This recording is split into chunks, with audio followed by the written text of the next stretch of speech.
Chapter 1. A Warm Welcome. Welcome to the war game. Ling He sat cross-legged on the lawn, resting his chin on his hand, gazing at the luminous screen that materialized before him, and exhaled a soft sigh. Reluctantly thrust into this ordeal, he felt a twinge of discontent. Just moments ago, he had realized his childhood dream by opening a quaint little grocery store at the entrance of his elementary school. He was on the brink of enjoying a life of leisure, playing computer games and selling goods, indulging in snacks and beverages at his whim. Yet suddenly, everyone in the world was ensnared in this bewildering game.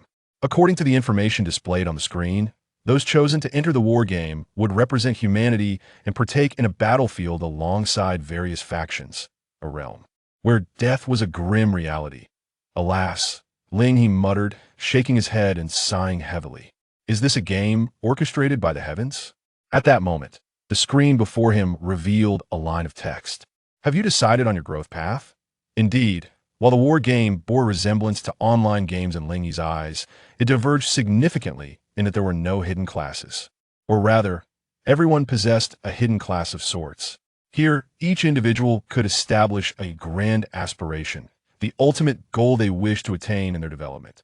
This goal determined one's growth potential and influenced the difficulty of advancement. Should one aspire to become a deity, they might find themselves unable to take even the first step throughout their life. Conversely, if the aim were simply to become an ordinary lord, cultivating crops and raising fish, the difficulty of leveling up would be drastically reduced. Of course, the upper limit would not be significantly elevated either. Once this decision was made, it could not be altered, which left Ling He in a state of indecision. He was uncertain about what his heart truly desired. Did he yearn to remain subordinate and seek stability in the future? Or did he wish to immerse himself in this war game and vie for dominance? It truly is a perplexing choice. Picking up a piece of foxtail grass from the ground, Ling He reclined on the lawn and opened the regional chat interface. The war game randomly assigned newcomers, regardless of age or gender, to various regions. In Ling He's current region, the upper left corner of the chat window displayed a line of small text. Remaining players, 10,000. It had been some time since they were drawn into the war game.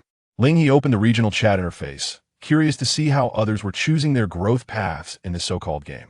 With this thought, he casually sent out a message. Have you all decided on your growth paths? As everyone was still unfamiliar with the war game, the responses in the regional chat came slowly. Many who were lurking observed Ling He's message with curiosity.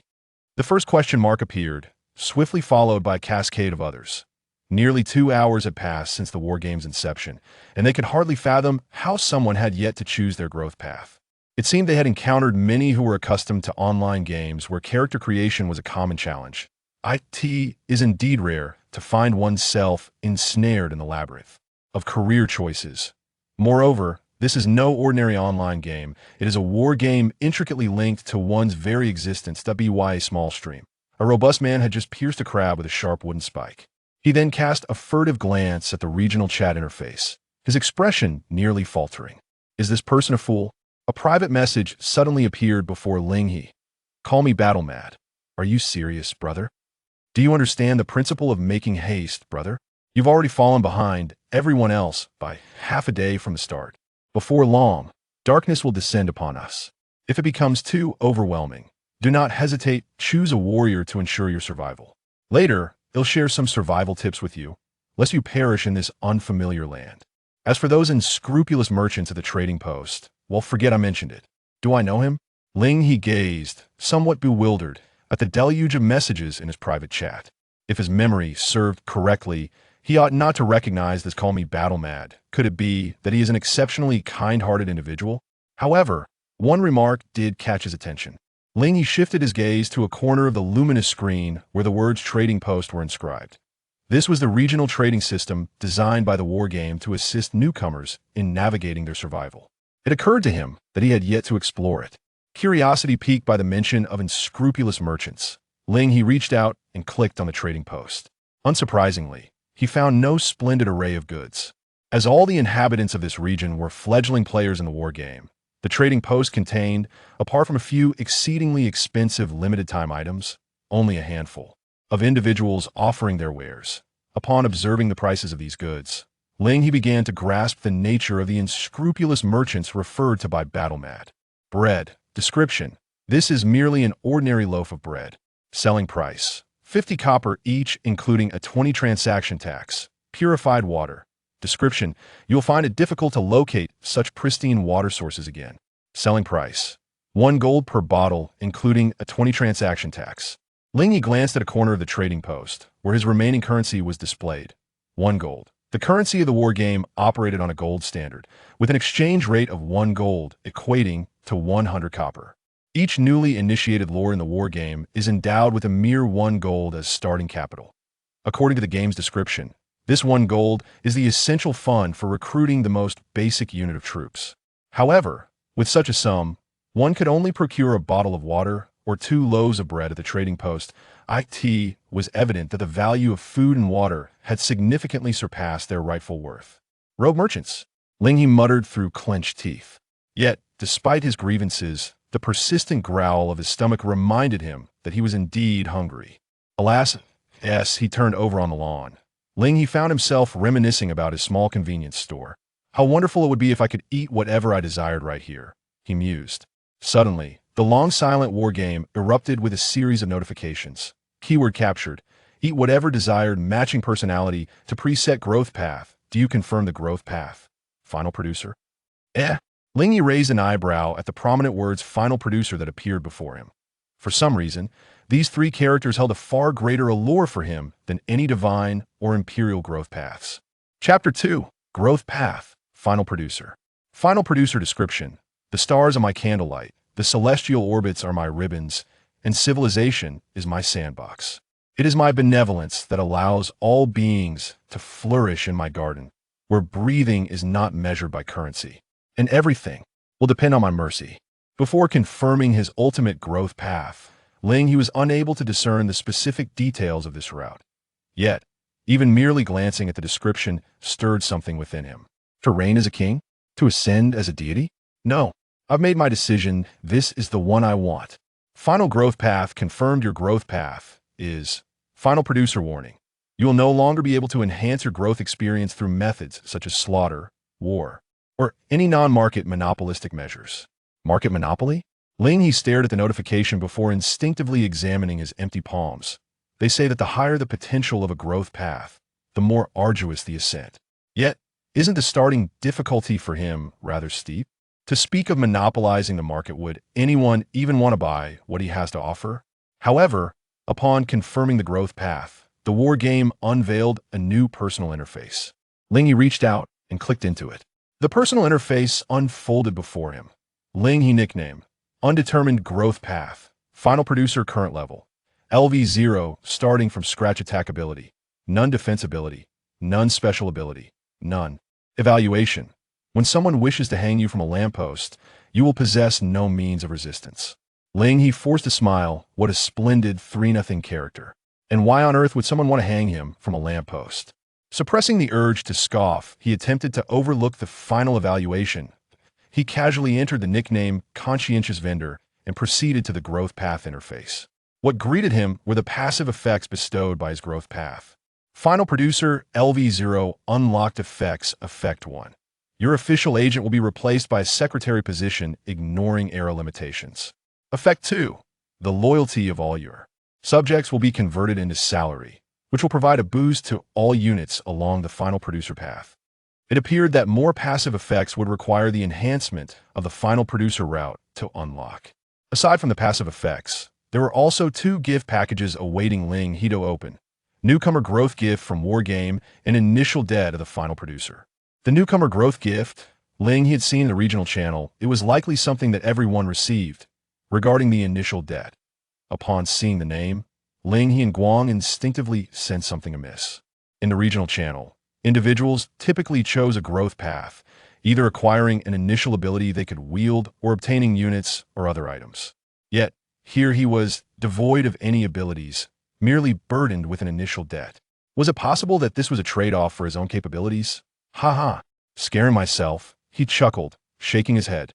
Rising from the grass, Ling He decided to first test his luck by opening a novice gift pack.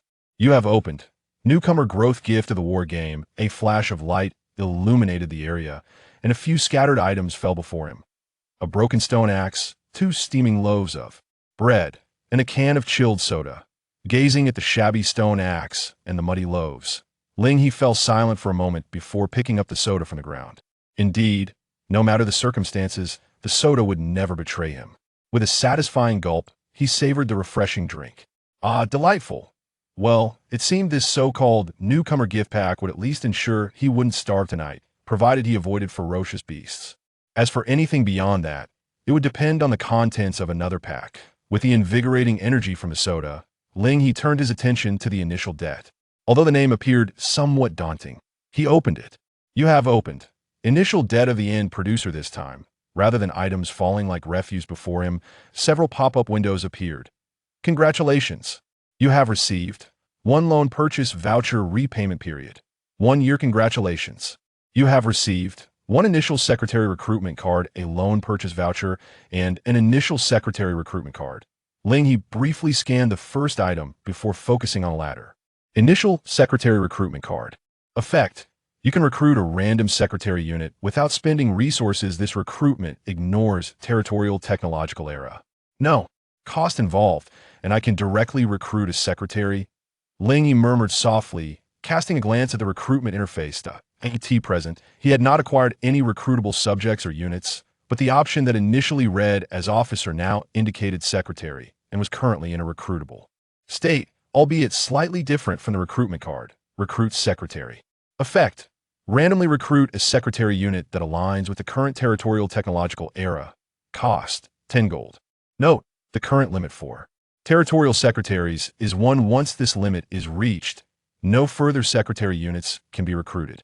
Firstly, the 10 gold required for recruitment was equivalent to the price of 10 basic units, which Ling He could not possibly afford at the moment. Secondly, from the effects outlined, a secretary unit recruited without utilizing the recruitment card would be restricted by the current technological era of Ling He's territory. He surveyed his barren surroundings. Had he truly entered the Stone Age? If he were to proceed with the recruitment available on the page, would he end up with a primitive secretary? The mere thought of having a secretary who might resemble a burly, fierce wild woman, or perhaps a wild man, sent a shiver down Ling He's spine. I end this light. The initial perk for a novice embarking on the path of a producer must surely be this secretary recruitment card. Use. Without further contemplation, Ling He promptly decided to utilize the secretary recruitment card, eagerly anticipating the arrival of his first subject in the war game. Congratulations on successfully using initial secretary recruitment card. You have acquired a new secretary, Vera. With a soft chime, a staff plunged into the grass before Ling He. He then beheld the visage of his new initial secretary, adorned with a patterned top hat. Beneath her gold-rimmed spectacles glimmered eyes akin to amber, and she was clad in a black suit, with a glimpse of a white shirt subtly visible. Vera? Ling He instinctively uttered her name. The young girl blinked her eyes. Then, Ling He observed a small hand extend toward him. Esteemed Lord, I am quite adorable. Please bestow upon me some funds. Chapter 3. Secretary Vera, ahem. The directness with which Vera demanded money nearly left Ling He choking on his own saliva. However, to ask for money upon their first meeting, could it be a salary? Though he had previously gleaned from the regional channel that most newcomers were entering the Stone Age, where subjects and warriors required nothing more than food and water to maintain their loyalty, Vera's attire clearly suggested a sophistication beyond that era. Observing the girl's eyes brimming with anticipation, Ling He felt an inexplicable softness in his heart. Despite having only operated a modest general store, he was not the kind of employer who would withhold wages from his staff. With this thought in mind, he turned his gaze to his interface. The currency in this war game was not merely a digital figure. It could indeed be withdrawn from the interface if one desired. And that was precisely what Ling He proceeded to do. Ding! As the system notification chimed, the currency in Ling He's interface diminished to 0. A single gold coin materialized in the palm of his hand. Here you go. He extended the coin towards Vera. Without hesitation, she took the gold from his hand, pinching it delicately between her fingers to scrutinize it under the sunlight. The coin gleamed brilliantly, and Vera squinted her eyes, reveling in its radiance. After a moment, she carefully returned the coin to her pouch, while simultaneously Ling He's personal interface reflected a rise back to 1 gold coin. "Let me introduce myself, my lord," Vera said, propping herself up with her staff while placing her other hand over her chest. "I am Vera Burin, a steadfast supporter of value and your chief secretary." With a slight smile, she continued, "Please do not worry. I'm not the type of bureaucrat who would slow down your progress for trifling gains. Such pettiness is as inconsequential to me as mere driftwood in water." Ding! Congratulations, you have gained the recognition of Secretary Vera. You can now access Vera's personal interface. Thus, this seemingly shrewd young woman had acknowledged him merely for a single gold coin? Ling He scratched the back of his head, then navigated to Vera's personal interface. Secretary, Vera, upgradable. Traits, Eye of Value Deconstruction. Money allergy, Eye of Value Deconstruction. This unit can instantly discern the material costs and labor expenses of any item. Money allergy. This unit is cursed by the god of commerce. Contact with any gold coin of less than 90 purity will induce an allergic reaction. Ling He pondered in silence as he reviewed Vera's personal panel. It would be inaccurate to deem her underwhelming. From a commercial assistance perspective, the single trait of the Eye of Value Deconstruction rendered her value immeasurable. Yet, alas, they were still in the early stages of the war game. He had initially expected his secretary to possess a certain degree of combat ability, but it seemed that, at this point, she was far from being a formidable warrior. Vera and he, when combined, would scarcely muster a combat power of 1. Before Ling He could even sigh, a figure squeezed in beside him, her head leaning in curiously. The Lord was evidently examining my personal panel. Was he awestruck by its opulence? Hardly luxurious at all. Just as Ling He was about to articulate this thought, he suddenly paused, realizing something. He turned sharply to the girl beside him. "Can you see this panel?" "Of course." Vera rolled her eyes, as if to express disdain at Ling He's astonishment over such a trivial matter. "I am your secretary, after all. Not only can I see it." As she spoke, Vera deftly dismissed her own panel, revealing Ling He's personal information behind it. A stifled laugh escaped her lips as she beheld the 3 conspicuous empty boxes. "I can't believe our esteemed lord is a 3-0. Your panel is even less impressive than mine." After enduring Vera's relentless teasing, Ling He could no longer contain himself. He reached out and tugged at Vera's cheeks, pulling them apart. "Show some respect for your boss, you rascal." Muffled protests emerged from Vera, whose combat power was equally dismal. Her futile struggles only elicited further amusement from Ling He. Don't deduct my loyalty points, Chaos Lord." Vera's threat seemed to invigorate Ling He's grip. He then summoned his passive skill for her to see. "Huh, you didn't expect this. I don't even possess loyalty points." Vera's eyes widened as she gazed at the interface. Effect 2. All loyalty points of your subjects are converted into silver, which grants enhancement effects to all units along the end producer route. You scoundrel." Moments later, Ling He ceased his antics. Observing Vera's flushed cheeks and tearful expression, he placed his hand atop her head and forcefully flattened her top hat. Vera's expression froze. Truly, she felt belittled by this rogue lord. "You rascal, I'll draw circles to curse you." Vera squatted to the side, tracing irregular circles on the ground with her staff. Ling He, exasperated, sighed and stepped forward to retrieve the top hat from her head. After restoring it to its original form, he placed it back atop her head. "Ugh!" Vera shot him a resentful glance. "I forgive you. Is your true form really not a hat?" Ling He quipped instinctively. "Humph." With a couple of light huffs, Vera rose and dusted off her clothes. She then pointed a finger at Ling He's face. "Bullying your secretary and her hat is hardly the behavior of a lord aspiring to be a true producer." Seeing Vera's unexpected seriousness, Ling He gradually adopted a more earnest demeanor. "What do you think we should do now?" "Of course, go shopping." As she spoke, Vera leaned closer to Ling He, her small hands playfully manipulating his panel. "Growth path, dismissed. Personal panel, dismissed." Upon seeing the words trading post, Vera eagerly tapped on it. Then, pointing to the first item listed in the trading post, she winked at Ling He. Her gaze unmistakably conveyed 2 words. "I want." "Wait, are you suggesting I purchase this?" Ling He's expression darkened as he beheld the object Vera was indicating. "Lumberyard spiritual transformation. Description: a lumberyard blessed by life, capable of promoting rapid and dense growth of trees through significant consumption of soil nutrients. Price: 100,000 gold. Limited time purchase: 6 days, 19 hours, and 21 minutes. Chapter 4. Who's the good person? Secretary PUA boss? A limited time item priced at 100,000 gold is clearly something the trading post has displayed for public viewing. At this nascent stage of the war game, who can afford such a thing? Are you serious?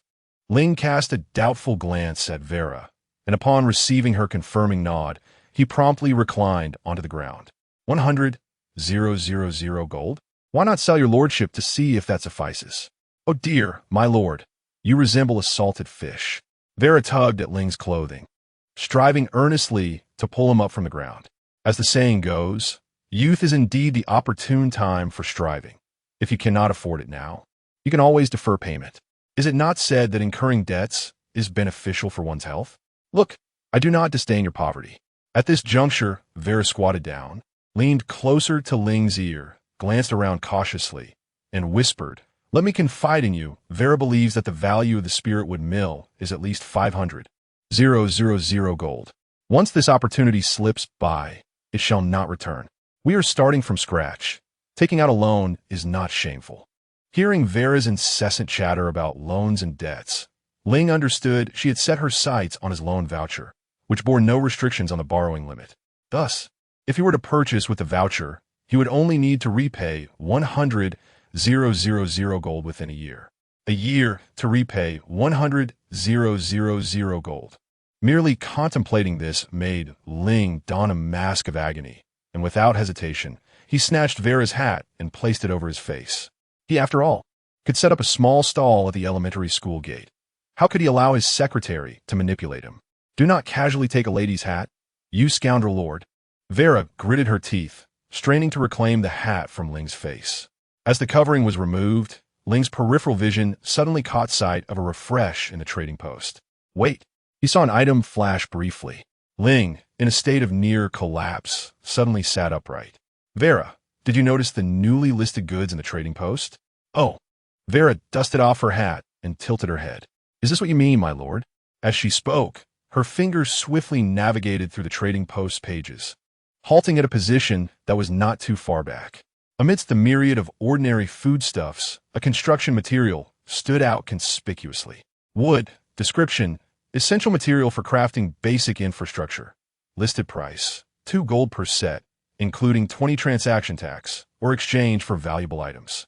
As there were currently no building blueprints, Ling had no knowledge of what a set of wood could actually construct. Thus, he directed a pleading glance at Vera. He then observed Vera, facing the trading post panel, curling her lips into a sardonic smile. What a brazen demand. Clearly, these materials are worth less than 20 copper. Even if crafted into a campfire, it would only burn for a night. Only a campfire that lasts a single night? Ling raised an eyebrow, realizing that the supply of timber appeared rather limited. However, within moments, a notification marked with 2 gold for a set of timber suddenly indicated that it had been sold. Following this, the regional channel was inundated with a flurry of messages. Who just listed the timber? Please, esteemed seller, list some more. I am willing to do anything for it. I'm only 18, just a bit of building material, please. As Ling observed the rapid succession of messages in the regional channel, he felt as though the excitement rivaled that of a festive celebration. After a while, he managed to sift through the plethora of trivial chatter to ascertain the situation. Indeed, timber was relatively easy to obtain and not particularly rare. However, within the entire region, everyone began in random locations. Some found themselves in barren deserts or snowy terrains, extreme environments where basic construction materials were in dire scarcity, often with no means to acquire them. Additionally, these extreme terrains fostered aggressive, small creatures. Had it not been for the bread and water provided by the novice gift package, the casualty figures in this region would have reached alarming heights. Yet, the harsh terrains were not devoid of advantages. In fact, the likelihood of encountering creatures that dropped copper coins in these extreme environments far surpassed that of regular terrains. Several hours had elapsed since the selection of growth paths, and among the thousands, Some individuals chose to accept their circumstances and adapt to their surroundings. This group constituted the primary audience for basic building materials. They possessed a few gold coins, but were frustrated by the lack of goods available for purchase in the market. In the midst of this war game's sudden emergence, many would opt to hoard their surplus resources rather than offer them for sale at the trading post. Moreover, with a more sinister thought, Ling contemplated another possibility. In this war game, one's own kin could also become adversaries, making the severance of another's essential resources a potentially lucrative venture. The human heart is treacherous, and anything is possible. As Ling pondered these thoughts, the regional channel erupted with calls, and a new batch of timber was anonymously listed in the trading post. However, this time, the selling price had undergone a significant alteration. Timber, description, essential material for constructing basic infrastructure, listing price, 5 gold per set, including a 20 transaction tax, or valuable items for barter. 5 gold, selling a set of timber for 5 gold pieces. Was this not extortion? Yet, Ling quickly realized that it was nearly impossible for anyone to produce 5 gold at once. Even if someone could, they likely would not be inclined to purchase such a trivial quantity of timber. Thus, the true intention behind this listing was likely barter. The anonymous seller aimed to amass more resources from others during the early stages of this war game through this cunning strategy. What a shrewd calculation. Regrettably, regardless of the identity of the anonymous individual behind it, an error has undoubtedly been made. Vera and Ling turned their gaze towards the young girl beside them, exchanging a knowing glance that revealed a shared, cunning smile. "It appears, my lord, that you already have a plan in mind?" Indeed, as they spoke, Ling had already navigated the trading interface back to the first page and clicked on the foremost item, the lumber mill spiritual transformation. "Your currency is insufficient to purchase this item. Would you like to use the item, loan redemption voucher?" "Yes," with Ling's confirmation to utilize the loan redemption voucher. A virtual architectural perspective materialized before him. "You have successfully purchased the item, lumber mill spiritual transformation. Please select the area where you wish to place it." Chapter 5. The contract lumberjack. From the perspective of construction, Ling He had the ability to determine both the position and orientation of the building. However, after several attempts, he discovered that the initial placement of the structure could not exceed 20 meters from his standing position, given the seemingly endless expanse of the lumberyard. Adjusting the orientation and distance appeared to be futile. Thus, Ling He decisively positioned the lumberyard a mere 3 meters in front of himself and confirmed the placement. With a resounding roar, as he confirmed the placement, the plain suddenly erupted with violent tremors, and towering trees burst forth from the earth. The once unobstructed plain was instantly transformed into a dense forest. Simultaneously, a notification chimed in Ling He's ears. "Ding! Due to your purchase of a system item, you have successfully triggered the secretary profession skill, bargaining. You have received an additional reward, citizen recruitment order, contract lumberjack. Surprisingly, there is an additional reward to be had." Ling He had not anticipated that Vela could offer him such an unexpected delight. It seemed that the role of secretary not only replaced that of the administrator in name, but perhaps in essence as well. With this thought, Ling He cast a sidelong glance at Vela, who was standing with her hands clasped around her staff, her head held high in a posture that seemed to anticipate praise. Suppressing a chuckle, Ling He redirected his gaze and placed a hand on the girl's head, giving it a couple of encouraging pats. Truly, once again underestimated. Vela's body stiffened, and she instinctively adjusted her tall hat, her expression one of barely contained frustration.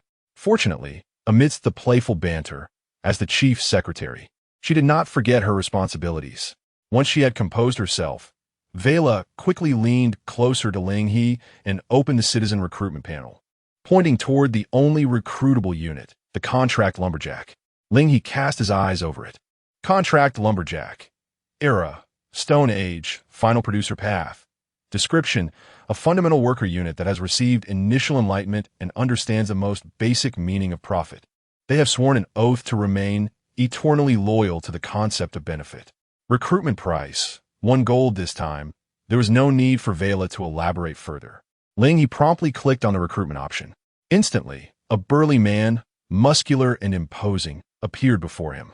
The lumberjack sported a scruffy beard and was clad only in a grass skirt woven from a few leaves to modestly cover his lower half. Upon witnessing this scene, Ling He instinctively glanced at Vela, only to find that she did not shy away from the sight, her face devoid of any blush. Her gaze upon the contract lumberjack bore no semblance of admiration for a robust man. Rather, it resembled that of someone observing an object. Noticing Ling He's scrutiny, Vela voiced her confusion. "Is there a problem? You insufferable lord." At that moment, she seemed reluctant even to address him as my lord. "Nothing at all," Ling He replied with a raised eyebrow, redirecting his attention back to the contract lumberjack. He then opened the citizen's interface. Information regarding the contract lumberjack swiftly appeared before Ling. Name: none. Occupation: contract lumberjack. Salary: special abilities: none. Combat power: 5, extremely low.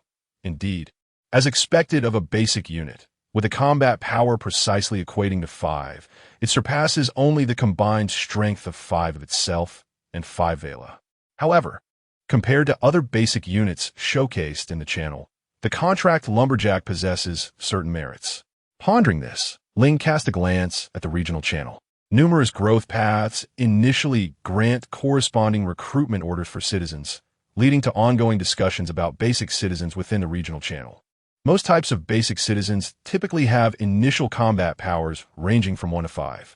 Aside from lacking special abilities, the combat power of the contract lumberjack is arguably among the highest tier of citizens recruitable for 1 gold. The aesthetic of pure numbers. Retrieving his gaze from the regional channel, Ling slightly smiled and reached out to pat the shoulder of the lumberjack before him. "As my first official employee, how about you choose a name for yourself?" Upon hearing Ling's words, the contract lumberjack's pupils contracted, followed by a thunderous roar that echoed through the skies. "Everything for profit." I meant, how about you choose a name for yourself? "Everything for profit." Observing the burly man before him, Ling fell into silence. "Do you have anything else to say?" "Everything for profit." "But Vela, witnessing the unfolding scene, doubled over in laughter, clutching her stomach. "My lord, how could you possibly think you could communicate with such an ancient brute?" As she spoke, Vela approached and playfully patted the muscular chest of the lumberjack, then pointed at her own head. "Do you see this sturdy muscle? It's a brain swap." In response, the contract lumberjack raised his hand and knocked on the back of his head, clearly not comprehending Vela's words. Seeing this, Ling let out a helpless sigh, casually picking up the tattered stone axe gifted from the novice package from the ground and thrusting it into the lumberjack's embrace. "Go chop your wood."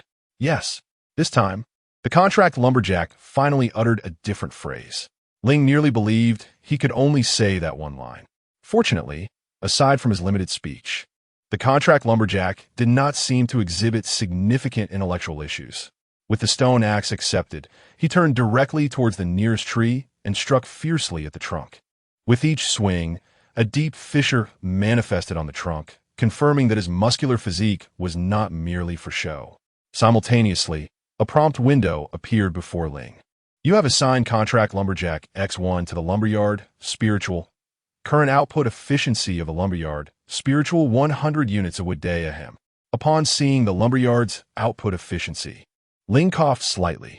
If memory serves him correctly, the previous market price for the timber sold by the anonymous merchant was 5 gold.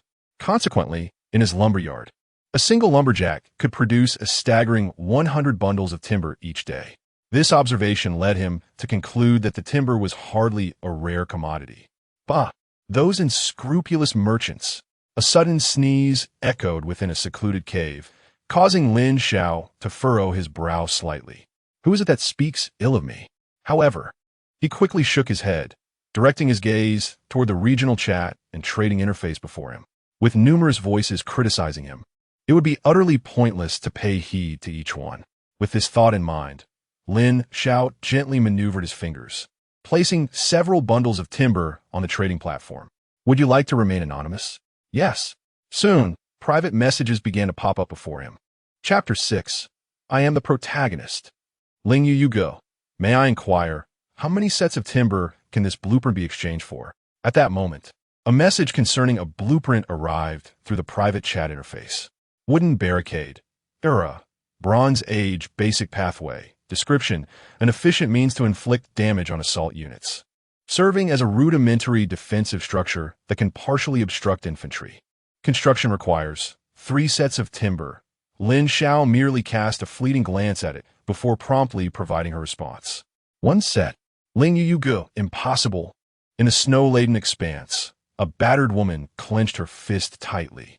Even if she were to contemplate with her feet, she would comprehend that, given the current state of the Stone Age, or perhaps even before it, the blueprint from the Bronze Age, regardless of its devaluation, could not possibly be so inexpensive. However, in her current condition, she could scarcely endure the biting cold for much longer.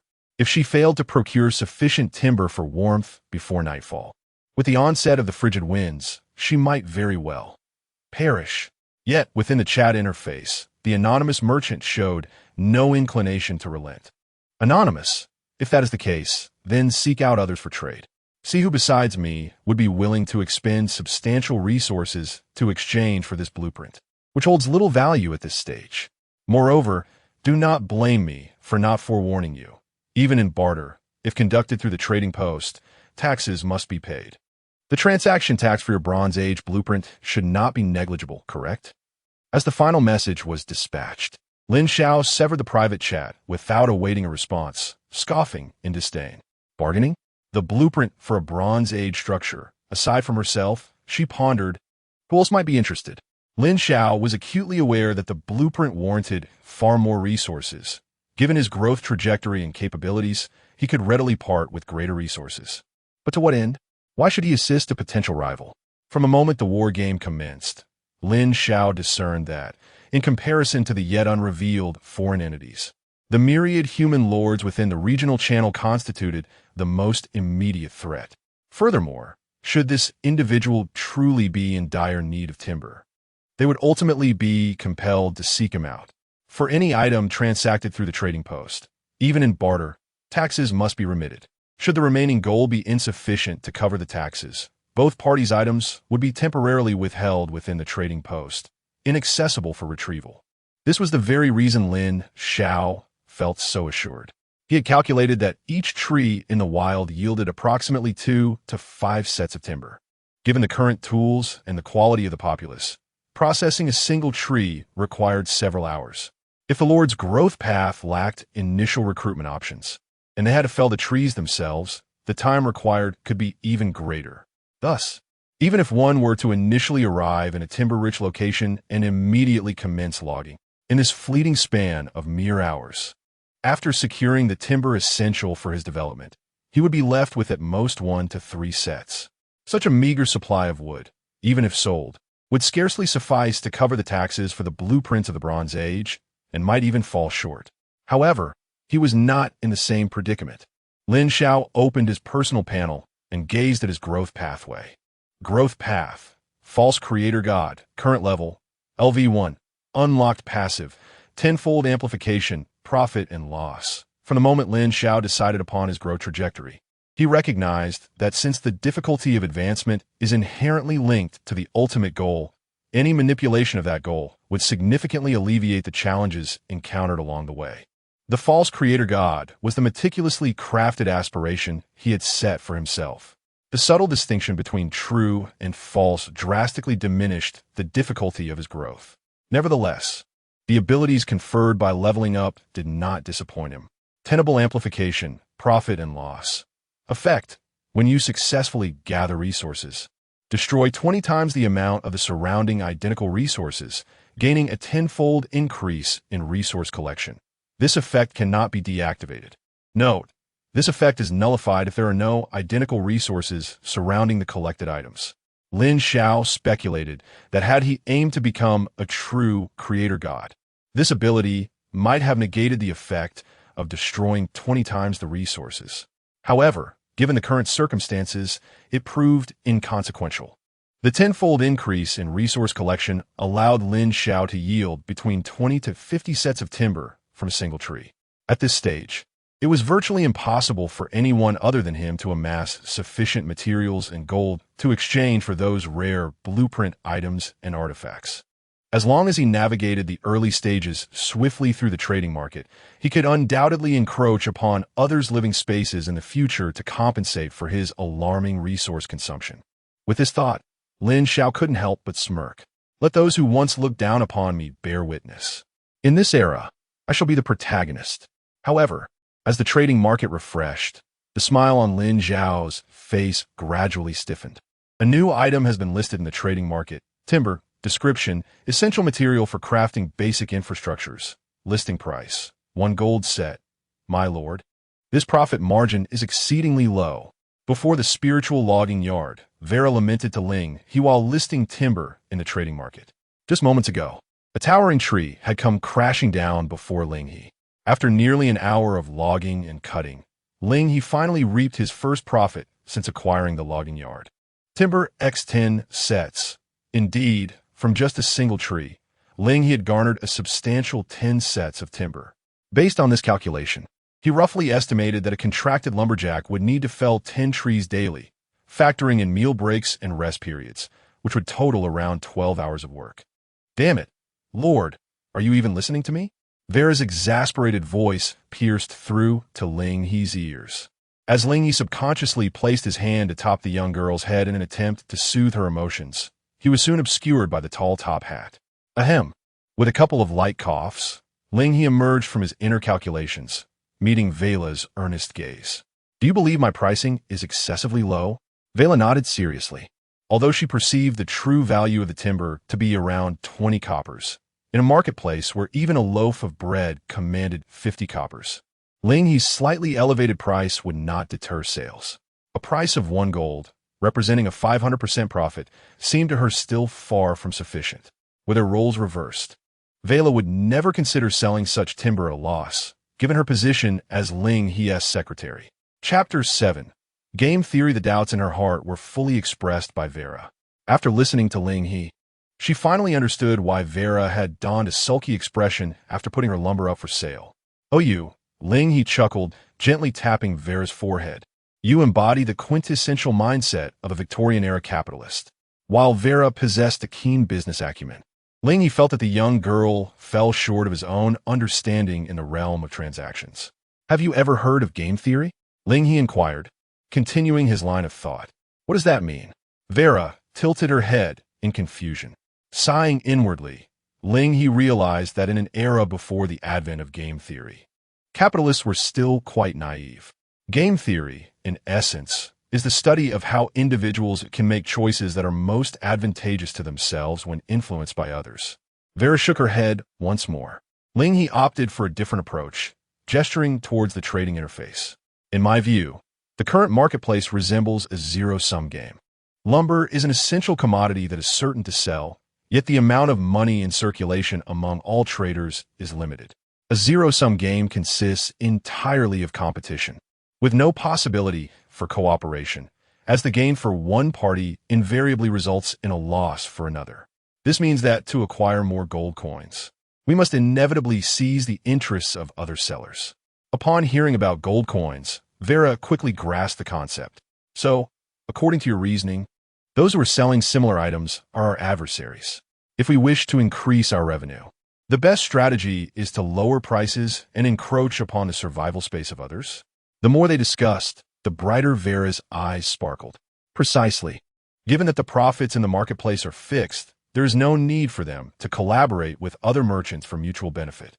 Trading 100 units of lumber for 500 gold coins yields far less than trading 1,000 units for 1,000 gold coins. Absolutely correct. Ling He snapped his fingers.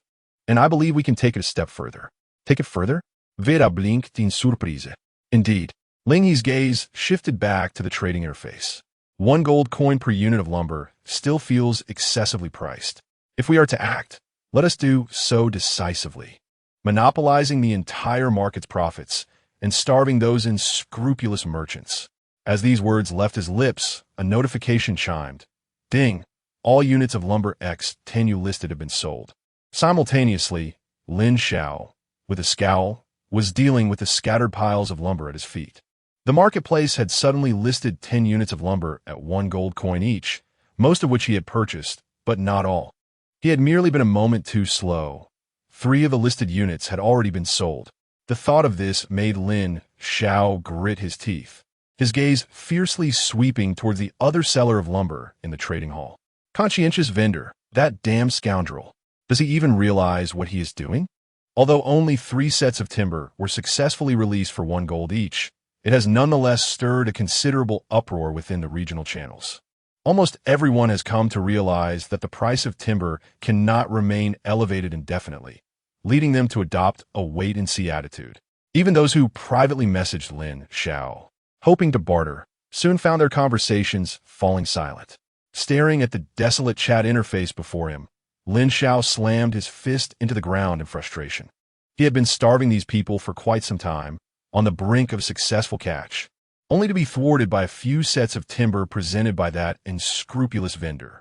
While Lin Xiao was certain that the vendor could not possibly offer timber at 1 gold a set again, he knew these individuals would ultimately seek him out. However, the prolonged waiting period would severely hinder his development, a situation that Lin Xiao, who considered himself the protagonist, could never tolerate. Being delayed, even a moment, could leave him trailing behind numerous others. So, that unscrupulous vendor, huh? A chilling voice escaped Lin Xiao's lips. We shall see. Unbeknownst to Ling He, who had yet to step outside his door, he had already garnered animosity from others.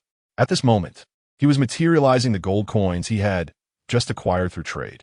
10 sets of timber at 1 gold each, after deducting a 20 transaction tax, left Ling He with a substantial 8 coins, a considerable handful. Holding them became somewhat burdensome, and he extended the coins towards Vela. Do you want to hold them for a moment?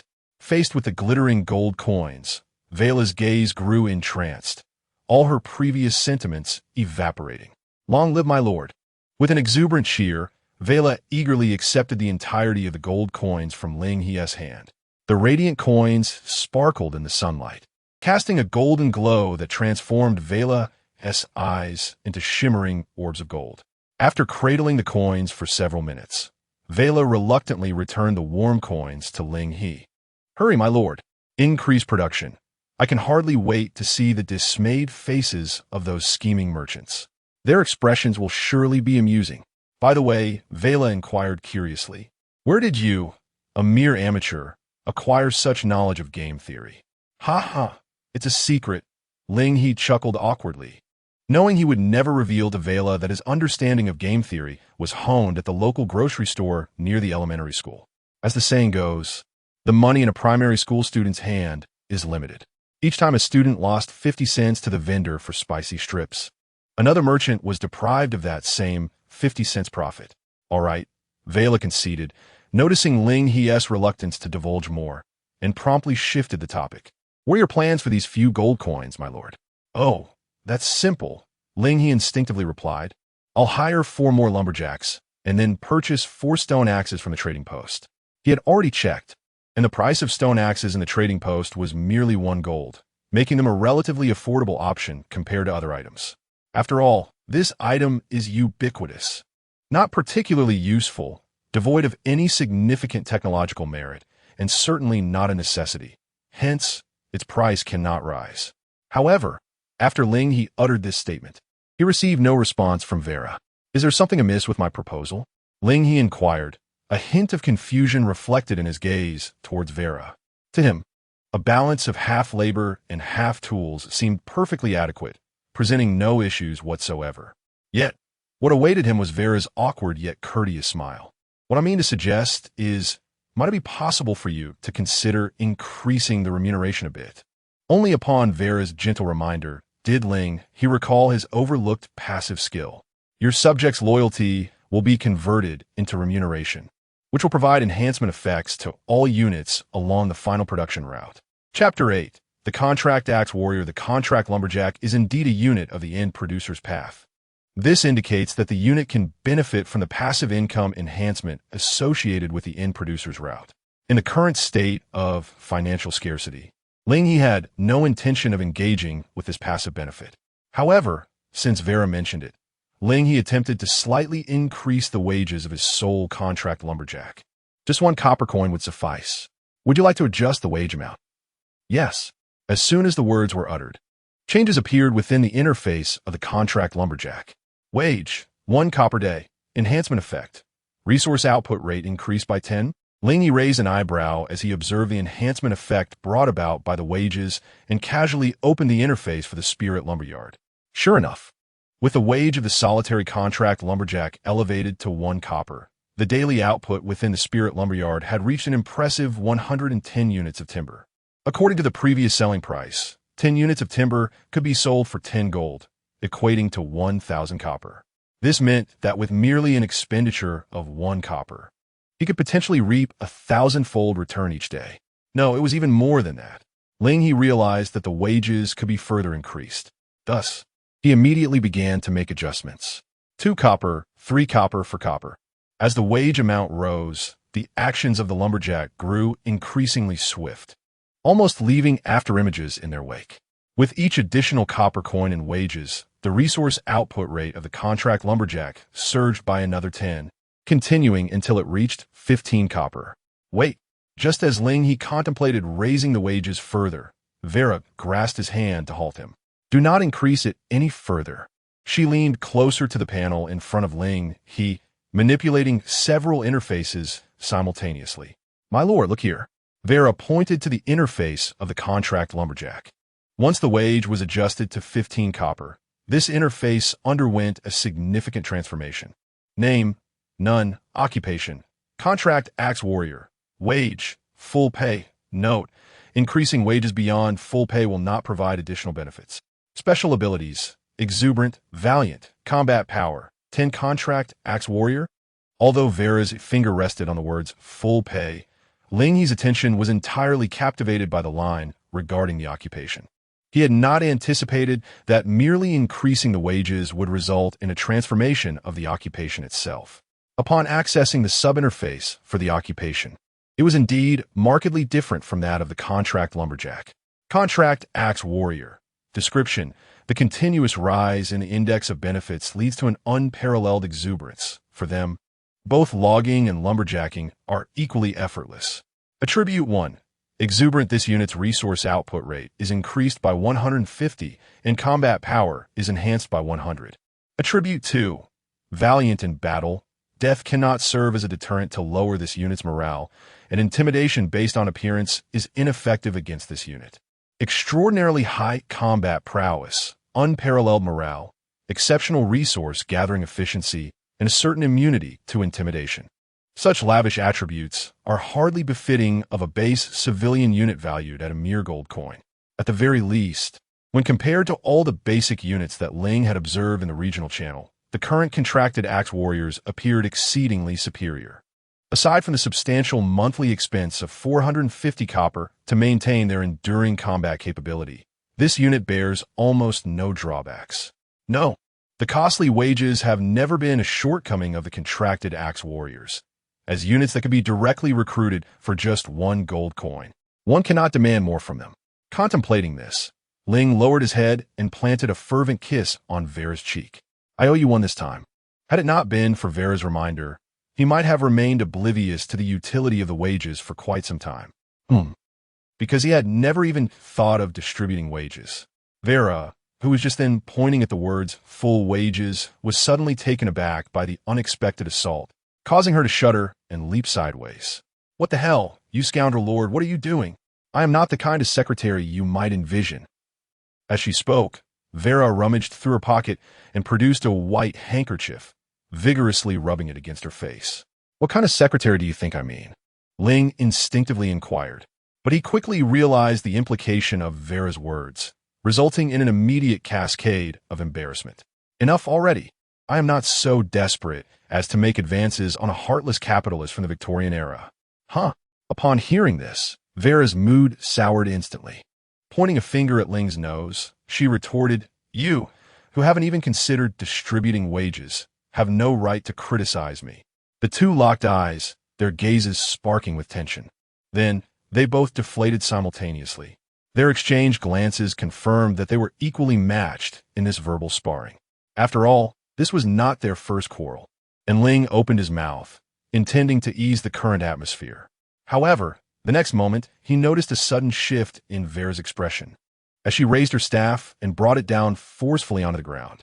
Someone, what? Before Ling could react, an immense force knocked him down from behind. In that instant of being toppled, he felt a cool breeze brush against his cheek. Whoosh, bang! A faint sound of collision emanated from behind Ling, who had just fallen to the ground, now pinned beneath a muscular ancient warrior. Ouch, ouch, ouch! Crying out in pain, Ling did not remain stationary in a daze. First, he pushed away the contracted axe warrior that had knocked him down, then turned his gaze towards the source of the collision sound. There, the bark of a colossal tree had been breached with a narrow gash. Due to the absence of any residual materials, it was impossible to ascertain what weapon had been used. Yet, Ling understood that the recent attack had been aimed at his head. Had he been struck, his head would not possess the same defensive capabilities as that giant tree. He would express his gratitude later. Vera, leaning on her staff, approached Ling He and gestured towards the direction outside the lumberyard, indicating the presence of uninvited guests. Ling He nodded and rose from the ground, his mind racing with conjectures. It seemed that the establishment of the spiritual lumberyard had attracted the attention of unknown entities lurking in the vicinity. The tranquility he had experienced while lying on the grass for several hours had almost lulled him into forgetting that this realm was fundamentally a war game, steeped in conflict. Under normal circumstances, Ling He would have steadfastly avoided any involvement in battles that could lead to injury. However, the spiritual lumberyard was an asset he had secured with a loan of 100,000 gold. The mere thought of his fixed asset being threatened ignited a fervor within him, surging from his heart to his head. Regardless of who was outside, he resolved to confront them. Chapter 9. First victory, however, fervor did not cloud Ling He's judgment. Before departing from the lumberyard, he prudently utilized his remaining funds to recruit 3 contract lumberjacks. Subsequently, he equipped each contract lumberjack with gear and ensured their wages were set to the maximum. With 4 formidable contract axe warriors acting as a bulwark between himself and Vera, Ling He finally felt emboldened to emerge from the lumberyard. Upon reaching the exterior, the scene before him momentarily stunned Ling He. What on earth was that? A slime. If the slippery, oval entity, measuring at least half a meter in size on the distant lawn, was indeed referred to as a slime, it bore no resemblance to his preconceived notions of such creatures. Just then, he observed the distant entity resembling a slime begin to stir. Its body convulsed, waves rippling across its surface. In the next instant, a minuscule ice crystal, mere centimeters in size, slowly emerged from its form. With a whoosh, the sound of slicing air resonated as the ice crystal shot toward Ling He and his group like a bullet. Fortunately, Ling He had prepared adequately this time, with 4 shields standing firmly in front of him. The ice crystal merely pierced the chest of one contract axe warrior before dissipating entirely. Perhaps due to its relatively modest power, the struck warrior did not even emit a grunt. Impressive. Ling He raised his thumb in approval toward the contract axe warrior before pointing decisively at the distant blue slime. Charge forth and vanquish it. At that moment, the creature akin to a slime did not attempt to form another ice crystal.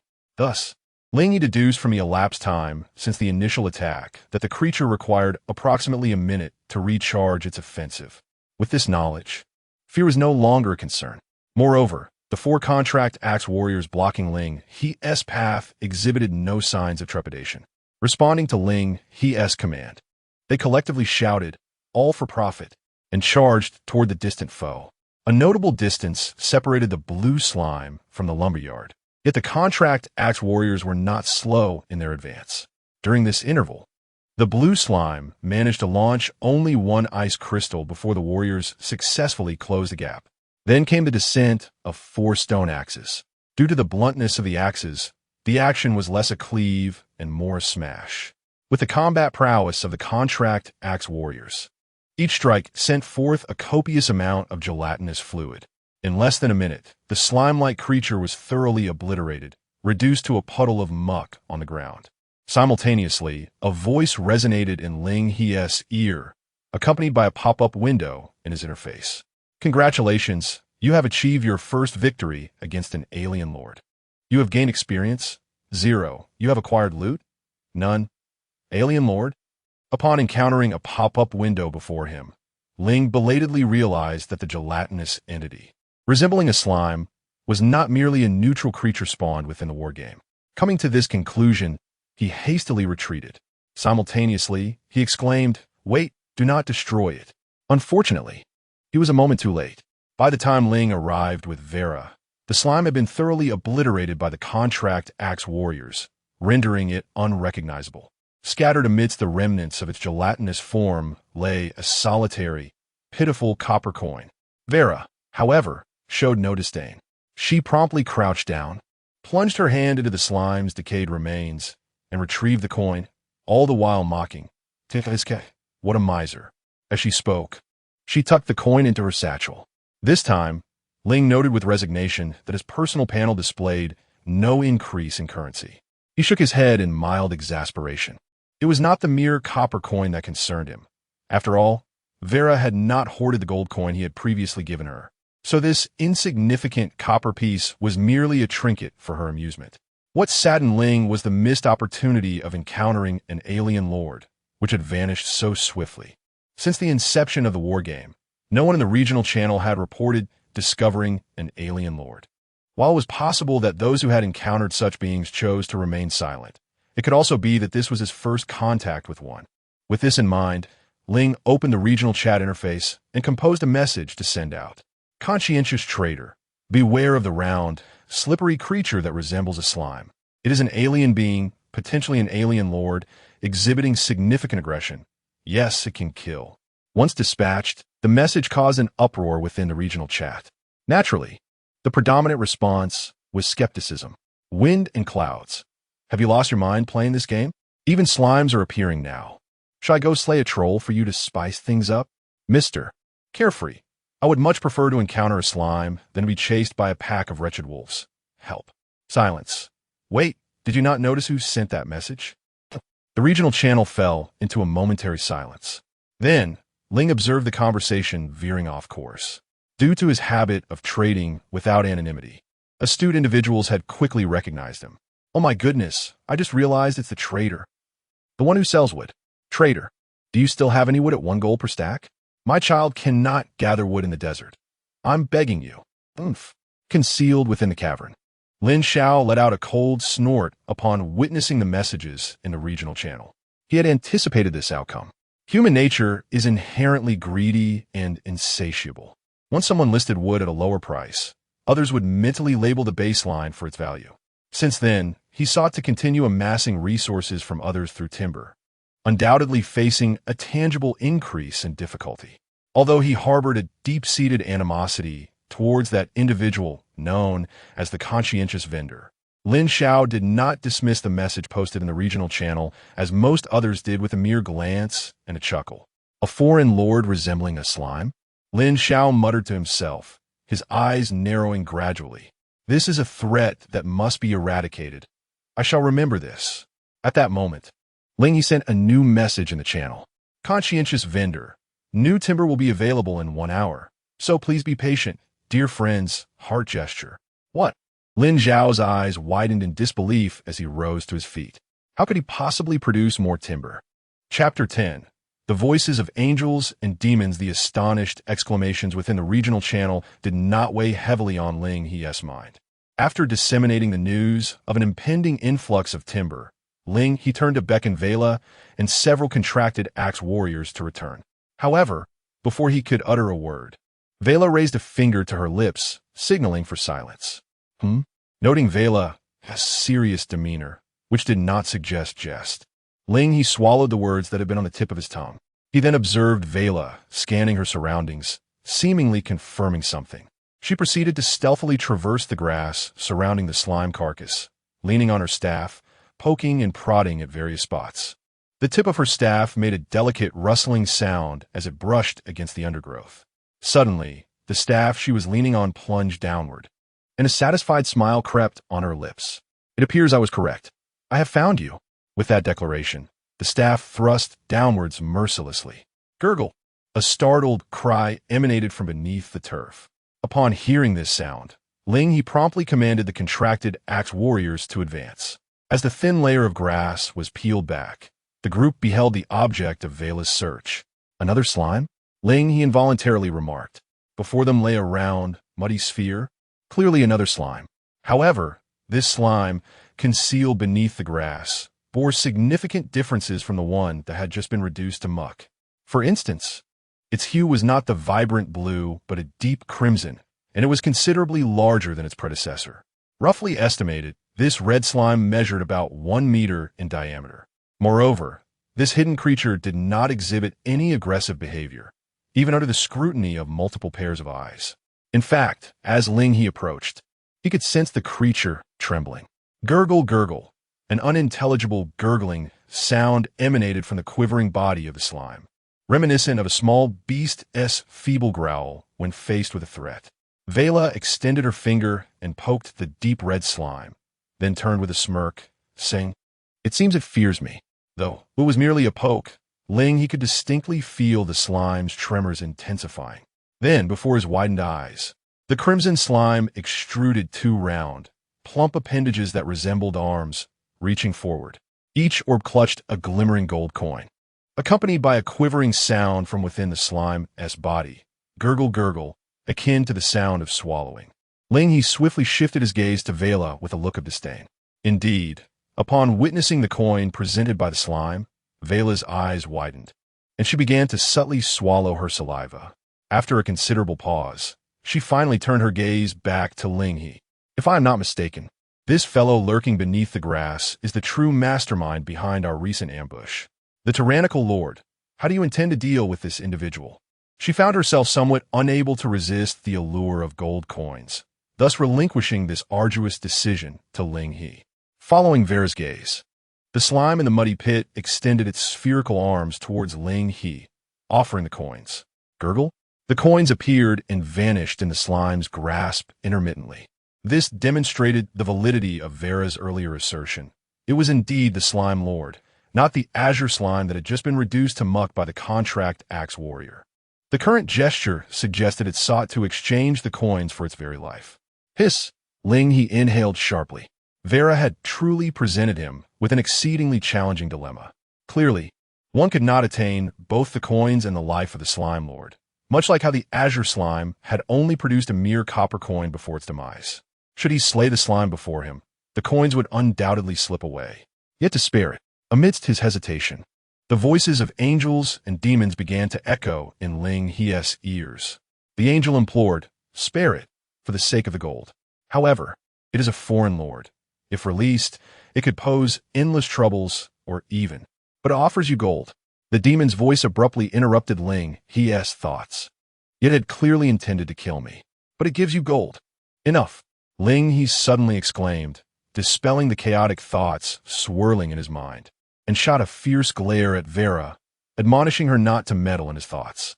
"Huh?" Vera pointed to herself, her face a canvas of confusion. At that moment, seizing the slime's distraction, Ling He swiftly snatched the coins from its grasp. Ding! The delightful sound of the system notification resonated, indicating an increase in the number of coins in Ling He's personal interface. The slime then realized that the coins had vanished from its hands, only to behold Ling He's devilish grin spread across his face. "I shall accept this gold as compensation for the psychological distress. A fair transaction, devoid of deceit. However, your prior intent to slay me is worth far more than this paltry sum."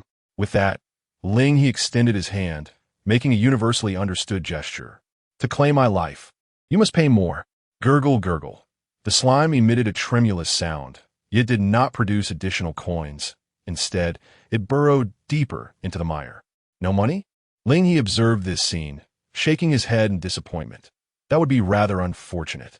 As the words left his lips, he took several steps back, while the surrounding contract axe warriors raised their stone axes in unison. Gurgle, gurgle. As the axe descended, the slime in the mud trembled in terror. Fortunately, Ling He was entirely oblivious to the slime's language, for it seemed to be saying, "Though I am not human, you are truly a dog." Nonetheless, the slime in the pit was evidently not inclined to passively await its fate. In the fleeting moment when the stone axe descended, its body rippled like the azure slime from earlier.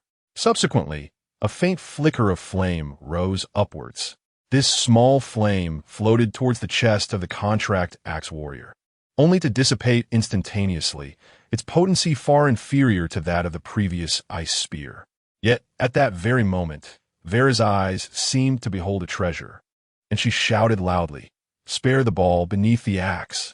With a swift motion, the contract axe warrior's stone axe halted mere centimeters above the slime's head. Fortunately, their combat prowess was sufficiently high, allowing them to control the axe's momentum with finesse. Had it been someone else, the slime would likely have been cleaved into 8 pieces. "What is it?" Ling inquired, looking at Vera with a hint of confusion. Chapter 11. Unveiling new commodities. "I believe I just glimpsed money," Vera exclaimed, crouching down once more and scrutinizing the slime intently.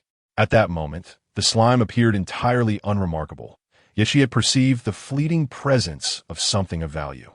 Ling He harbored no doubts regarding Vera's assertion. After all, his astute secretary possessed the keen ability to discern valuable items. If Vera claimed to have seen something precious, then it was certain that the slime held something of worth. "You are quite the untrustworthy creature," Ling He remarked, casting a disappointed glance at the slime nestled in the mire, causing it to shudder. Ultimately, it could not withstand the duel, ravenous gazes that seemed ready to devour it whole. The slime, overwhelmed, rummaged within its gelatinous form and produced a soft, red gel. "This is it." Vera pointed at the gel the slime had extricated, eager to touch it yet hesitant to make direct contact. After a moment's contemplation, she devised a clever plan, gently prodding the gel with the tip of her wand. Whoosh! Flames erupted. Fortunately, Vera's wand, coated in an unknown protective lacquer, proved non-flammable, preventing the blaze from spreading to her hand. Subsequently, she announced her appraisal, an exceedingly efficient and useful incendiary material. "I estimate it to be worth at least 30 copper coins each." 30 copper coins? Ling He mused, directing his gaze toward the slime in the muck. Its rotund form no longer resembled an adversarial lord, but rather that of a grinning deity of wealth. While 30 copper coins might not seem particularly valuable, it was essential to recognize that what previously appraised by Vera at 20 copper coins was currently commanding a higher price in the marketplace. Most significantly, there were no other sellers of incendiary materials within the entire trading post. Should Ling He seize the opportunity to cultivate this market, he would become the pioneer in this endeavor and, consequently, a monopolist. As this thought crossed his mind, visions of wealth danced in Ling He's eyes. Do not misconstrue. He was not solely motivated by greed. He also contemplated his own growth path, which, as of now, had yet to reach level 1. The producer pathway dictated that monopolizing the market was the sole means through which Ling He could accrue growth experience. At this juncture, it was challenging for him to achieve complete dominance over food or wood. The 10 sets of wood previously sold had merely captured a fraction of market share, yielding less than 1/10 of the experience points for Ling He at level 0. However, venturing into a new commodity would present a vastly different scenario. With this in mind, Ling He's demeanor towards the slime softened considerably. Gurgle? In the mire, the slime, unable to comprehend the rich expressions of the bipedal creatures above, could only observe as Ling He, who had previously pilfered its coins, once again directed his gaze toward it. The slime cautiously extracted 2 clumps of gel from its body, adopting a defensive posture that seemed to convey a clear message. "Do not approach. I am not to be trifled with." However, as Ling observed the gel produced by the slime, his eyes sparkled with intrigue. He retrieved the coins he had snatched from the creature and proposed, "Shall we engage in a transaction?" To ensure the slime comprehended his intent, Ling pointed to his coins and then gestured towards the gel in the slime's grasp. The slime appeared perplexed, seemingly grasping Ling's meaning, but also struggling to fully understand. After a moment of contemplation, it cautiously extended the gel towards Ling, who simultaneously offered his coins. Yet, Ling did not proceed with the exchange just yet. Instead, he indicated with his fingers, showing 1 for his coins and 9 for the slime's gel. At last, the slime understood. It returned the 2 clumps of gel to its body and rummaged within, presenting a handful of noticeably smaller gel clumps, precisely 9 in total. Ling's expression darkened. What a peculiar world it had become. Even slimes resorted to cunning tricks. Splitting one clump into 9 for sale? This slime would surely be regarded as a shady merchant among its kin, hanging from a lamppost for its deceit. If you continue this way, our friendship shall fade, Ling threatened, feigning intent to reclaim his coins. While he sought to explore a new market, he certainly could not abide a slime attempting to deceive him in plain sight. Just then, Vera's astonished voice chimed in from the side. "Oh!" She reached out, snatching a clump of gel from the slime, examining it closely. These smaller gels seemed to be of greater value, more stable, easier to carry, suitable for storage for future use. I would estimate their worth at around 50 copper each. Upon hearing this, Ling swiftly deposited his coins back into the slime's body and took all of the smaller gel clumps from its grasp. A delightful transaction.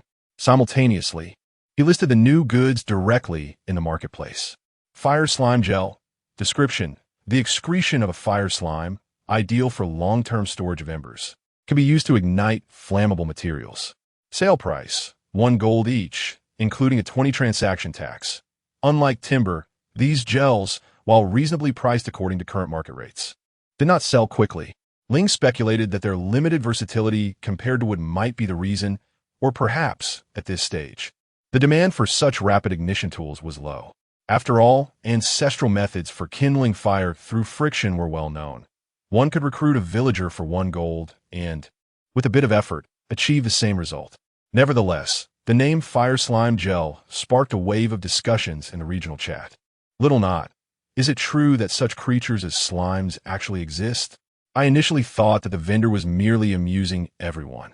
However, the overlord of Western Chu interjected, inquiring if the vendor had ventured into the territories of other racial lords, given the plethora of slime materials he had made available. The fish from Juzegu chimed in, expressing admiration for the vendor's ability to expand his influence while simultaneously developing his trade. A user lamented, seeking companionship as an 18-year-old female university student. Numerous requests for companionship swept through the regional channel. Yet, Ling He's keen eye caught an unusual message amidst the plethora of pleas. A user by the name of Battle Maniac remarked that incendiary items might not be in high demand at the moment, yet from the standpoint of uniting against foreign adversaries, he would purchase a share to show his support. Chapter 12. The adorable slime. Meanwhile, Ling's gel products were sold out in an instant, netting him 2 gold and 60 copper, which was swiftly deposited into his personal account. Upon witnessing his balance returning to exactly 2 gold, Ling felt a wave of satisfaction wash over him. Look, this is what one calls a vision. Merely talking without taking action is futile. The nickname Battle Maniac sounds vaguely familiar. Ling instinctively glanced at the regional chat, but the earlier message had long been buried beneath an avalanche of meaningless chatter, so he chose to ignore it. The 2 gold coins were quickly in his possession. Turning his gaze back to the slime in the mud pit, Ling smiled and waved the coins in his hand.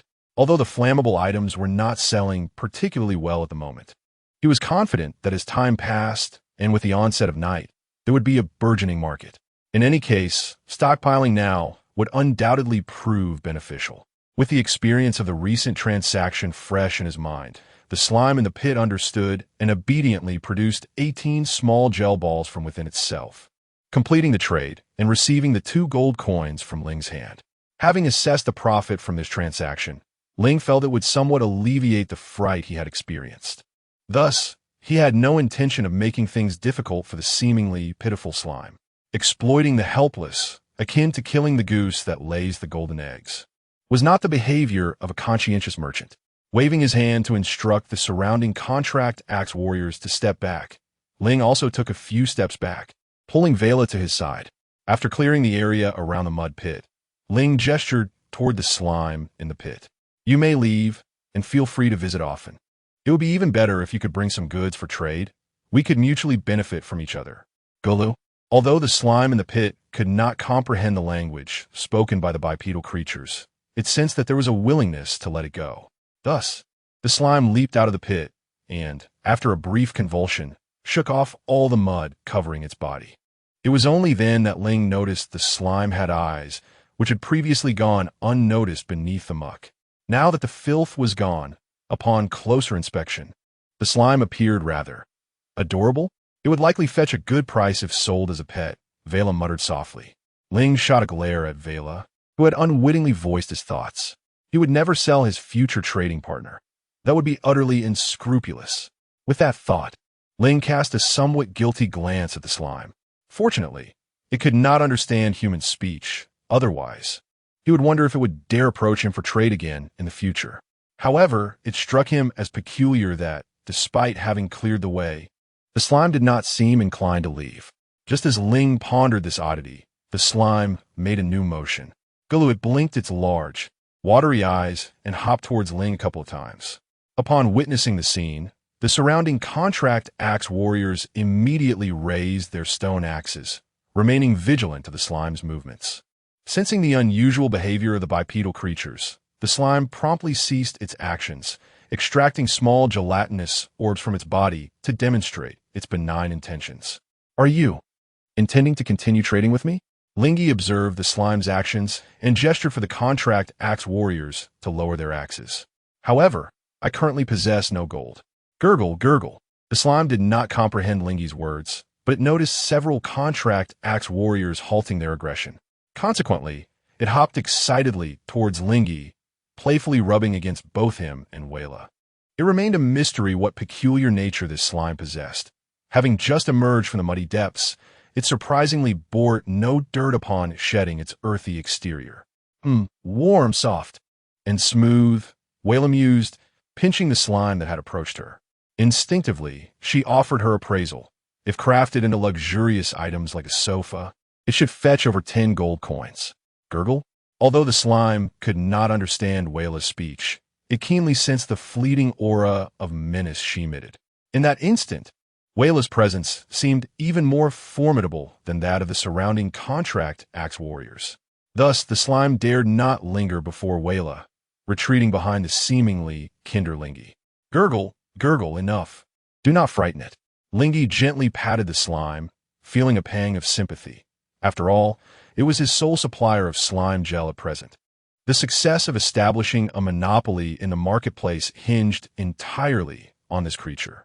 Gurgle the slime extended its 2 round, tiny hands, clinging to Ling He's thigh and nuzzling against him, which elicited a chuckle from Ling He. You aren't planning to stay here forever, are you? Gurgle the slime gurgled merrily, continuing to rub against Ling He's leg.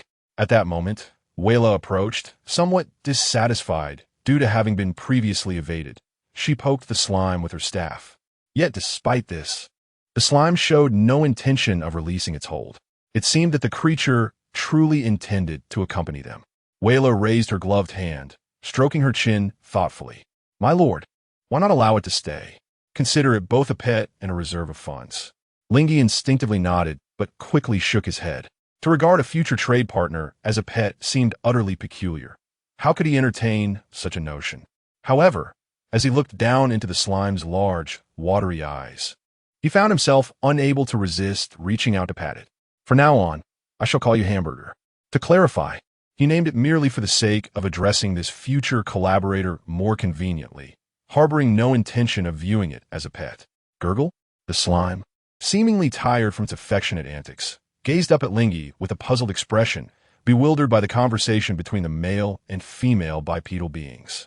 At this moment, Vera seemed unable to contain herself any longer, stifling a laugh with her hand. The name Hamburger evokes the comforting flavors of home. I never anticipated that the Lord would possess such a knack for naming. Indeed, your Lord is quite the cultured individual, responded Ling He with a nod of agreement. His gaze then fell upon the contract axe warriors idly standing around. This matter is settled. What are you still doing here? Do you expect the trees to transform themselves into timber? Move. Return to your task of felling trees. The contract axe warriors, who fearlessly withstand ice shards, shivered at Ling He's commanding voice.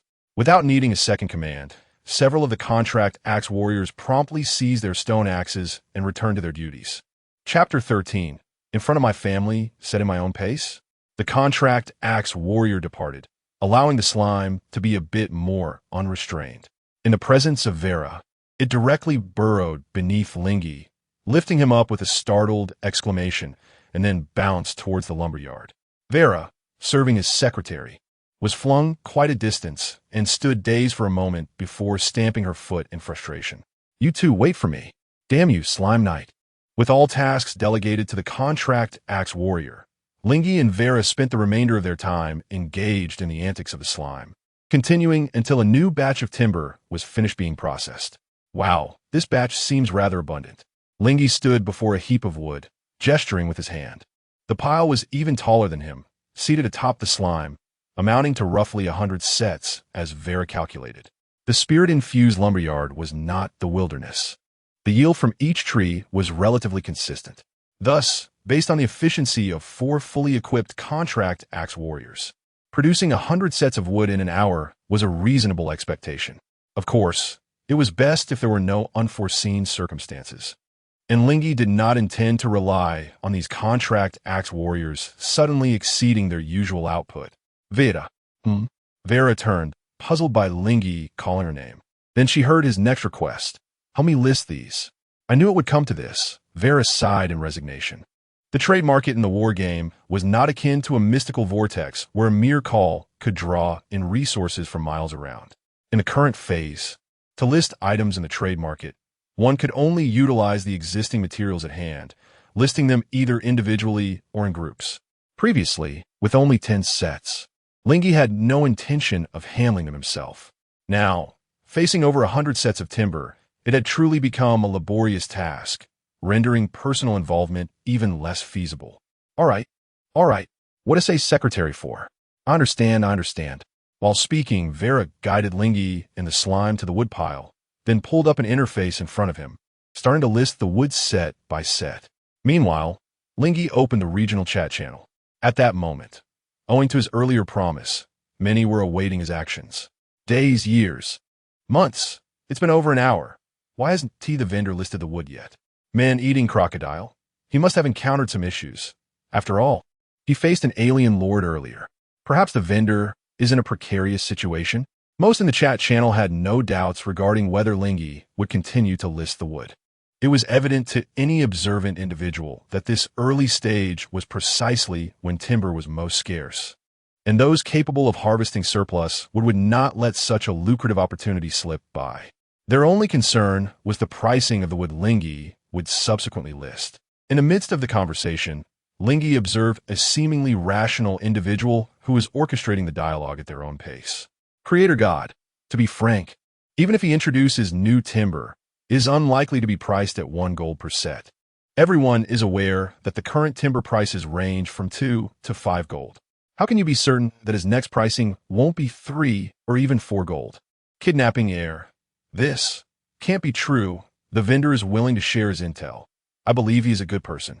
A derisive laugh echoed from behind the screen, followed by new dialogues surfacing in the regional channel. Creator God. Very well.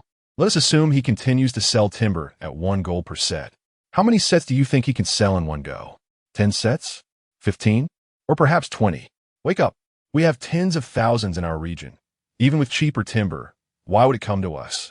Instead of gambling on lottery odds, if timber is truly needed, the existing timber in the trading post is the best choice and will not hinder our progress. Happiness is self-given. That statement seems somewhat reasonable. A humble existence, indeed. As Ling He observed the shift from dissenting voices to those in agreement within the chat interface, he suddenly sensed something amiss. His intention to release timber at a low price was meant to deliver a severe blow to the unscrupulous merchants in the trading post. However, if this trend continued, many would likely feel they could not wait for their timber and would end up paying exorbitant prices to these traders. This would make monopolizing the timber trade even more challenging. Such orchestrated manipulation. Could this awakening brother be a black market trader selling timber within the trading post? Goodness. The thought made Ling He chuckle in disbelief. He had not even begun to steer the narrative, yet others had already taken the lead. In the past, his 5-dime spicy strips had faced no competition at the elementary school gates. How could he now be outsmarted by these merchants?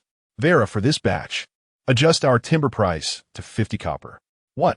Upon hearing Ling He's words, Vera incredulously turned her head. Are we engaging in charity now? Can't you consider my perspective? Ling He retorted, exasperated, as he playfully swatted Vera's hat. "I told you not to mess with a lady's hat." Vera, pouting and clutching her hat, replied, "I simply don't understand.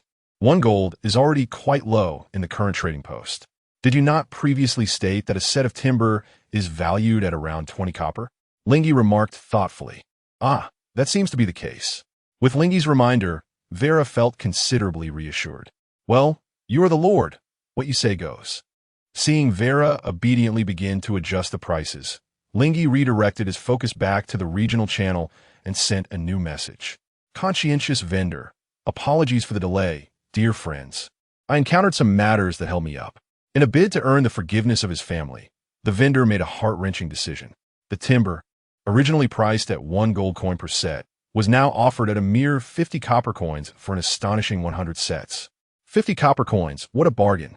A deal one cannot afford to miss.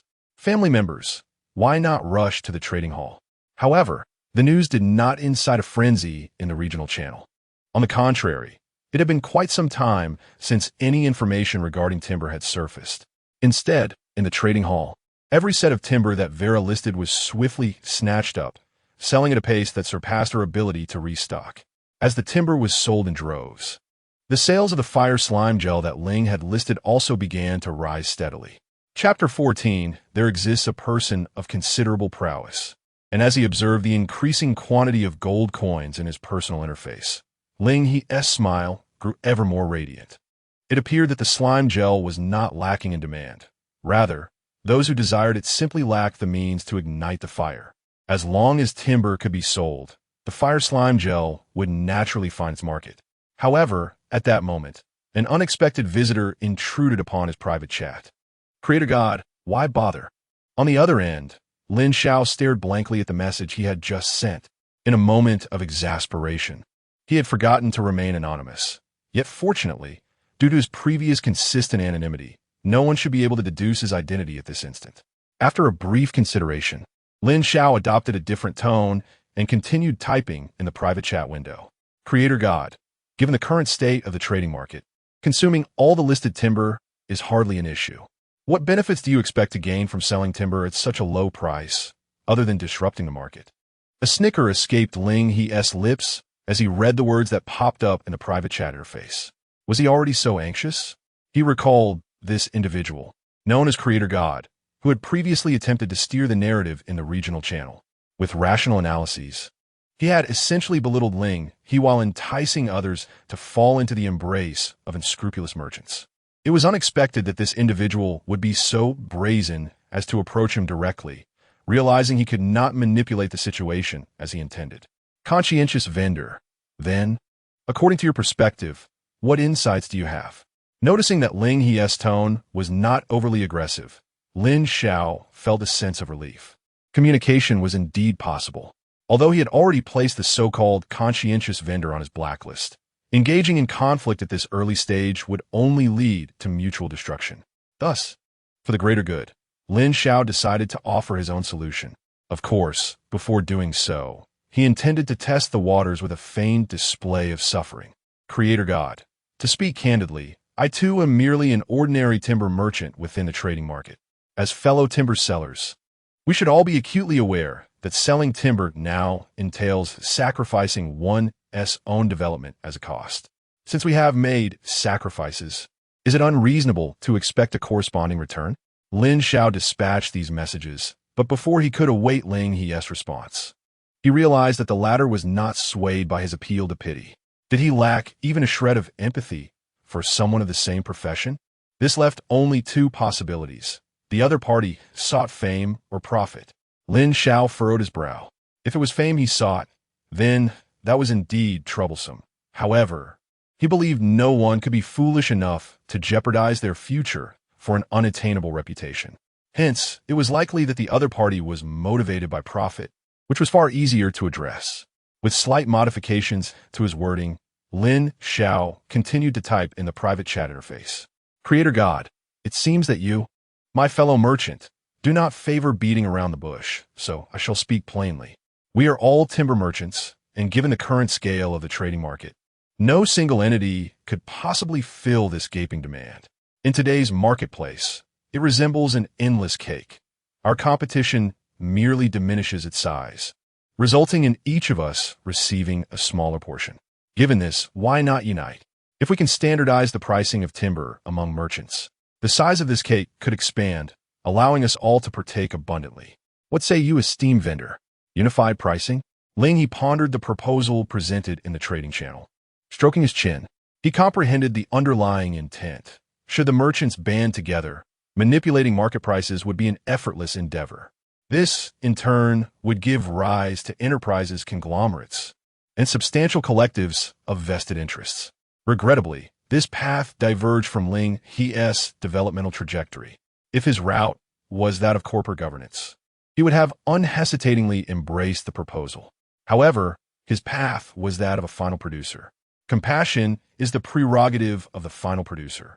Yet sharing is not found within their lexicon, a truth Ling He was acutely aware of. With a chuckle, Ling He shook his head. The proposal was commendable, yet I prefer my cake uncut. In the private chat interface, a message swiftly departed from Ling He. Conscientious vendor. Sure. Did he actually agree? Observing the message sent by Ling He, Lin Xiao felt a surge of joy. He had not anticipated that a few words could halt this senseless price war. Concurrently, his disdain for Ling He intensified. Ultimately, he was merely a name-seeking opportunist. Once he matured, Ling He would be but an ant beneath his feet. However, just as Lin Xiao prepared to articulate his thoughts, a new message appeared in the chat window. Conscientious vendor. However, I shall set the price. 50 copper per group. If you are willing to accept, then join me. If not, I shall not impose. What do you mean? Lin Xiao hastily typed, only to be met with a warning window appearing before him. You have been blocked by the other party. Boom. Infuriated, Lin Xiao slammed his fist into the ground. Yet, an even greater source of anger awaited him. In the regional channel, Ling He had commenced another discourse. Conscientious vendor. Just now, a person of considerable influence sent a message to my private chat. Can you guess what he said? He demanded that I raise the price of timber to 5 gold, to a point where it becomes unaffordable for everyone. But who are everyone? They're the families of vendors. How could I betray my kin based solely on his few words? I cannot. Therefore, out of consideration for my family, I declare that from this day forth, timber will be sufficiently supplied. If by tomorrow the market price for a group of timber exceeds 50 copper by even a single copper coin, I shall adopt his surname. Once the message was released, the regional channel erupted in excitement. Is it true, brother vendor? Unlimited wood for 50 copper per set? If that's the case, you are indeed my long-lost brother, exclaimed a lecherous individual. Hey, you up there! Don't think you can take advantage of my father, shouted a hyperactive child. A declaration of war. A declaration of war. The conscientious vendor has declared war on the unscrupulous merchants of the trading hall. Is the first corporate battle about to commence? Remarked an onlooker. Help, muttered the nonchalant gentleman. A declaration of war. Lin Zhao's teeth ground together audibly. He understood all too well that Ling He had not only rejected him, but had also delivered 2 resounding slaps in the regional channel. You had better hope I do not discover your whereabouts. Chapter 15. Game over. Aha! Ling He gazed at the unexpected assembly of brothers and sons in the regional channel. His heart filled with joy. The enthusiasm in the channel was palpable. Well, you seem rather at ease, came Vela's voice from the side. She had just been engrossed in listing timber at the trading post, oblivious to the chatter of Ling He. Finally taking a moment to wipe the beads of perspiration from her brow, she observed Ling He grinning foolishly at the chat panel, which prompted her to roll her eyes. You idle lord, if you have so much leisure, perhaps you could assist me with my listings next time? Absolutely, Ling He replied without hesitation. He then produced 2 gold coins and placed them before the slime named Hamburger. Hamburger, could you fetch me some slime gel? Gurgle? Hamburger blinked at the coins presented before him, and after a moment's hesitation, extracted 18 small blobs of gel from within. Ling He adeptly inserted the coins into Hamburger's body and affectionately ruffled the slippery top of his head. Ha ha ha! In this brief moment, you've earned 5 gold. You must be quite the little tycoon among slimes. Gurgle gurgle? Hamburger, unable to comprehend Ling He's words, merely nuzzled against him in a display of affection. Ling He, feeling languid, leaned against Hamburger while methodically listing the recently acquired slime gel. All done. After listing all 18 blobs, Ling He clapped his hands and stretched towards Vela. This time, I accomplished the listings all by myself. The next batch of timber is entrusted to you. Huh. Vela's eyes widened as she regarded Ling He, her expression akin to that of a scorned lover. She had suspected that this lethargic lord would not have so readily agreed, only to find that he had been plotting all along. You scoundrel lord, you better keep an eye on me. She pointed at herself, declaring, here stands a lady. A charming young girl. Can you truly bear to have her toil at menial tasks forever? Of course not, Ling He replied, tenderly grasping Vela's hand. However, the unhesitating nature of his response stirred an unsettling premonition within her. As expected, Ling He's next words confirmed her fears. But I can choose not to see you as a lovely girl, but rather as a heartless Victorian capitalist. That way, my conscience feels much lighter. With that, Ling He withdrew his hand from Vela's grasp. Is it merely your conscience that you're concerned about? Vela feigned disbelief. Yet Ling He was resolute. As a conscientious vendor of the new age, he refused to compromise with the heartless capitalists of yore. Thus, disregarding Vela's protests, he set about his own affairs. Observing the 50-odd gold coins remaining in his account, Ling He promptly recruited 20 contract lumberjacks, procured tools for them, and set their wages to full pay. Although maintaining a full stock for an extended period is undoubtedly a financially detrimental endeavor from a long-term perspective, in short term, it represents the most suitable method for achieving the original accumulation of capital. Ling He estimates that this round of logging should yield approximately 600 sets of timber before dusk. The next consideration is whether other timber merchants in the trading hall will seize the opportunity to lower prices and capture market share while he currently lacks inventory. After all, according to Ling He's calculations, this would be the last chance for those unscrupulous merchants to garner excessive profits from the trading hall. However, reality proved that the outcome would not disappoint Ling He. As the 100 sets of timber he listed sold out completely, an unusual uniformity emerged in the trading hall. With timber inexplicably priced at 5 gold pieces per set, merchants, driven by profit, when faced with limited stock, almost universally sought to maximize their benefits. Even though 50 copper pieces per set is already a commendable price for such a fundamental material as timber, with the presence of Ling He's 5 gold pieces per set, none wished to sell their materials at a loss. Meanwhile, the consumer mindset differed significantly from that of merchants. With Ling He's timber priced at 50 copper pieces per set and his promise of quality, it was unlikely anyone would be foolish enough to purchase the timber priced at 5 gold pieces per set in the trading hall. Thus, the trading hall remained in a stalemate. This afforded Ling He precious time. In the logging yard, towering trees were falling one by one. An hour passed, and before the arrival of dusk, the last batch of timber was finally processed. Over 600 sets of timber piled high like a small house.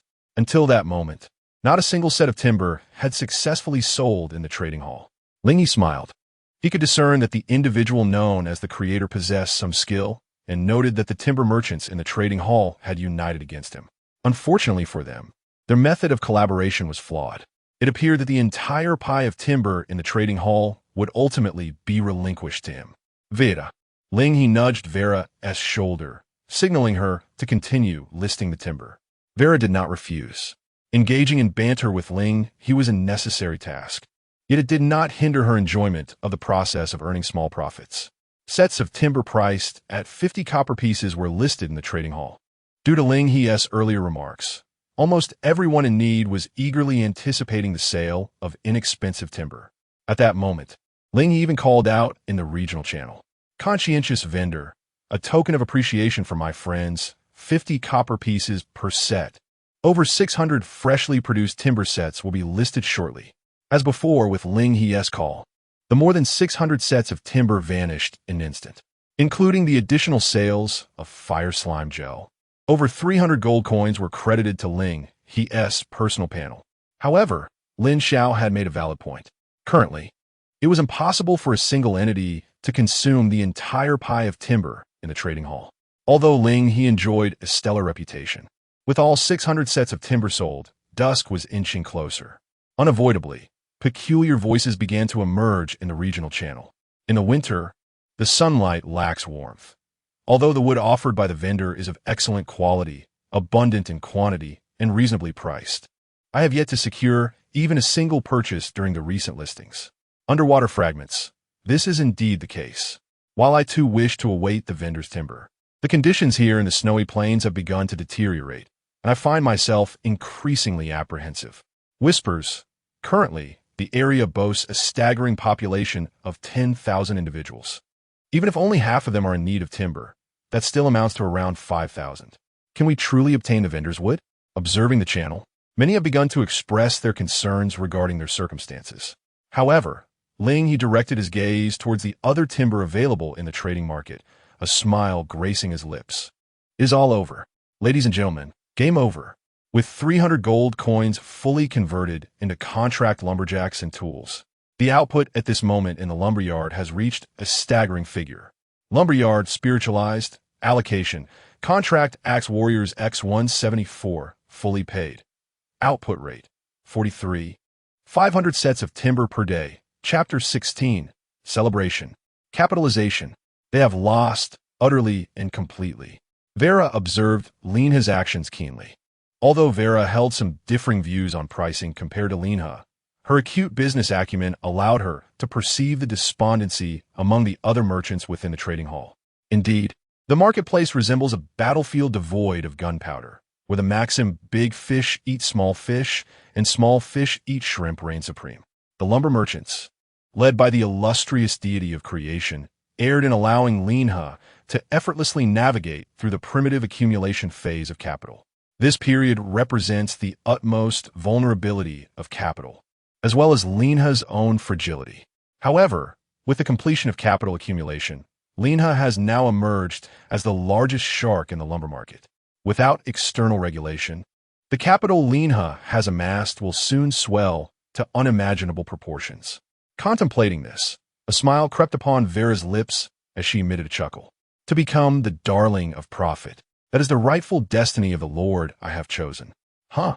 What are you murmuring about, Vera? Ling He leaned closer, reaching out to touch Vera's forehead. No fibit. Yet her smile is rather unsettling. Vera's grin stiffened, veins protruding on her forehead. An unsettling smile. Is this directed at her? At this esteemed lady, this beloved beauty? Slap. With a swift motion, Vera swatted Ling He's hand away, crossing her arms in indignation and turning her body aside. How foolish of her to praise this slothful lord in her heart. Ling He shook off his hand that Vera had dismissed. Such vigor, it seems she is not ill. Thus, he need not personally oversee the next round of lumber. Yet, seeing Vera's pouting demeanor, Ling He found it amusing. All right, do not be angry. Attempting to soothe his little secretary, Ling He extended a hand, presenting a can to Vera. What is this? Vera stared blankly at the iron can Ling He placed before her. It's a fizzy drink. Currently, it costs 1 gold coin per bottle at the trading hall. As Ling He spoke, he opened the can and unceremoniously thrust it into Vera's hand. 1 gold coin? Upon hearing this ludicrous price, Vera's hand trembled, her anger dissipating entirely. As if laughing in the face of her fury, Vera placed the opened can before Ling He. Does this thing truly cost a gold coin? Rest assured, the money spent will soon return to us. While shaking his head, Ling He procured another bottle for himself from the trading hall. He then gently clinked his can against the one in Vera's hand. Let us celebrate the completion of our capital accumulation. Cheers. With that, Ling He downed nearly half the can of fizzy drink. Will it eventually return to us? Vera gazed at Ling He, lost in thought, then glanced at the fizzy drink in her hand, ultimately allowing a smile of acceptance. Raising the can to her lips, she took a couple of sips. Quite sweet. Indeed, Ling He laughed beside her. He neither enjoys smoking nor drinking, preferring instead to sip on a bit of sweet water. Alas, there are no ice cubes or hamburgers, for the delightful beverage pairs splendidly with both. Speaking of hamburgers, Ling He suddenly recalled the slime leaning against him, shifting his gaze to the side. Gulu. The hamburger blinked, puzzled by the sudden attention from the bipedal creature. Ling He rubbed his chin, scrutinizing the hamburger from top to bottom. Since I have named you Hamburger, it would be only fitting for you to have a drink as well. With that, Ling He procured a bottle of sparkling water from the trading post and inverted the open bottle atop the hamburger's head. Gulu, initially taken aback. The hamburger soon experienced the effervescence of the sparkling water, bubbles rising from within its form. Gagaga, ha! Observing the bubbles frolicking on the hamburger, both Ling He and Vera could not help but be amused. Amidst their laughter, dusk gradually descended, and nightfall finally arrived. Accompanying this was a staggering 4,000 sets of lumber, meticulously divided by the contract axe warriors. Unlike the previous scant few dozen sets, these 4,000 sets of wood piled together resembled a small mountain in their grandeur. Vera's smile faded. Gulping, she forced a grin and pointed at the towering pile of timber before her. You can't possibly expect a lady to handle all this work alone, can you? Ling He cleared his throat twice. He had initially intended for her to manage it all, but upon witnessing the sheer quantity, he felt uncertain. Allowing Vera to tackle the entire load alone would surely mean that the last set of lumber would remain unprocessed long before she completed her task. Considering efficiency, Ling He turned to Vera, hesitantly proposing, "Shall I assist you?" "It's a deal." Without granting Ling He a chance to retract his offer, Vera readily accepted. Resigned, he sighed and stepped forward to help her with the lumber. Meanwhile, the regional channel erupted with a truly exhilarating announcement. Conscientious vendor. Thank you for your patience, dear friends. Thanks to your support, I am deeply grateful, and therefore, I present 4,000 sets of lumber at 50 copper per set. 4,000 sets. Every lord who glimpsed this message felt their jaws nearly drop to the ground. Wowza. 4,000 sets? Vendor, did you forget to add an extra zero? Lone wolf in the pack. There's something I've been meaning to say. Why does the vendor give me the impression of a basic NPC merchant from a novice village? Damn, that is actually true. Faced with the outrageous figure of 4,000 sets, many who were not in dire need of lumber found themselves surprisingly unperturbed, even engaging in casual banter within the regional channel. Although most of the discourse is laced with jest, the astonishment felt by the masses is undeniably genuine. This war game has only just commenced, and the first night has yet to pass. Some are still uncertain of their next steps. Even those at the forefront, having encountered peculiar fortunes, possess nothing more than a handful of coins. In stark contrast, Ling He begins with a staggering 4,000 units of timber, inevitably sparking curiosity about the extent of his development. Even Lin Xiao, who has been closely monitoring Ling He's movements, feels his heart race in this moment. Who exactly is this enigmatic individual?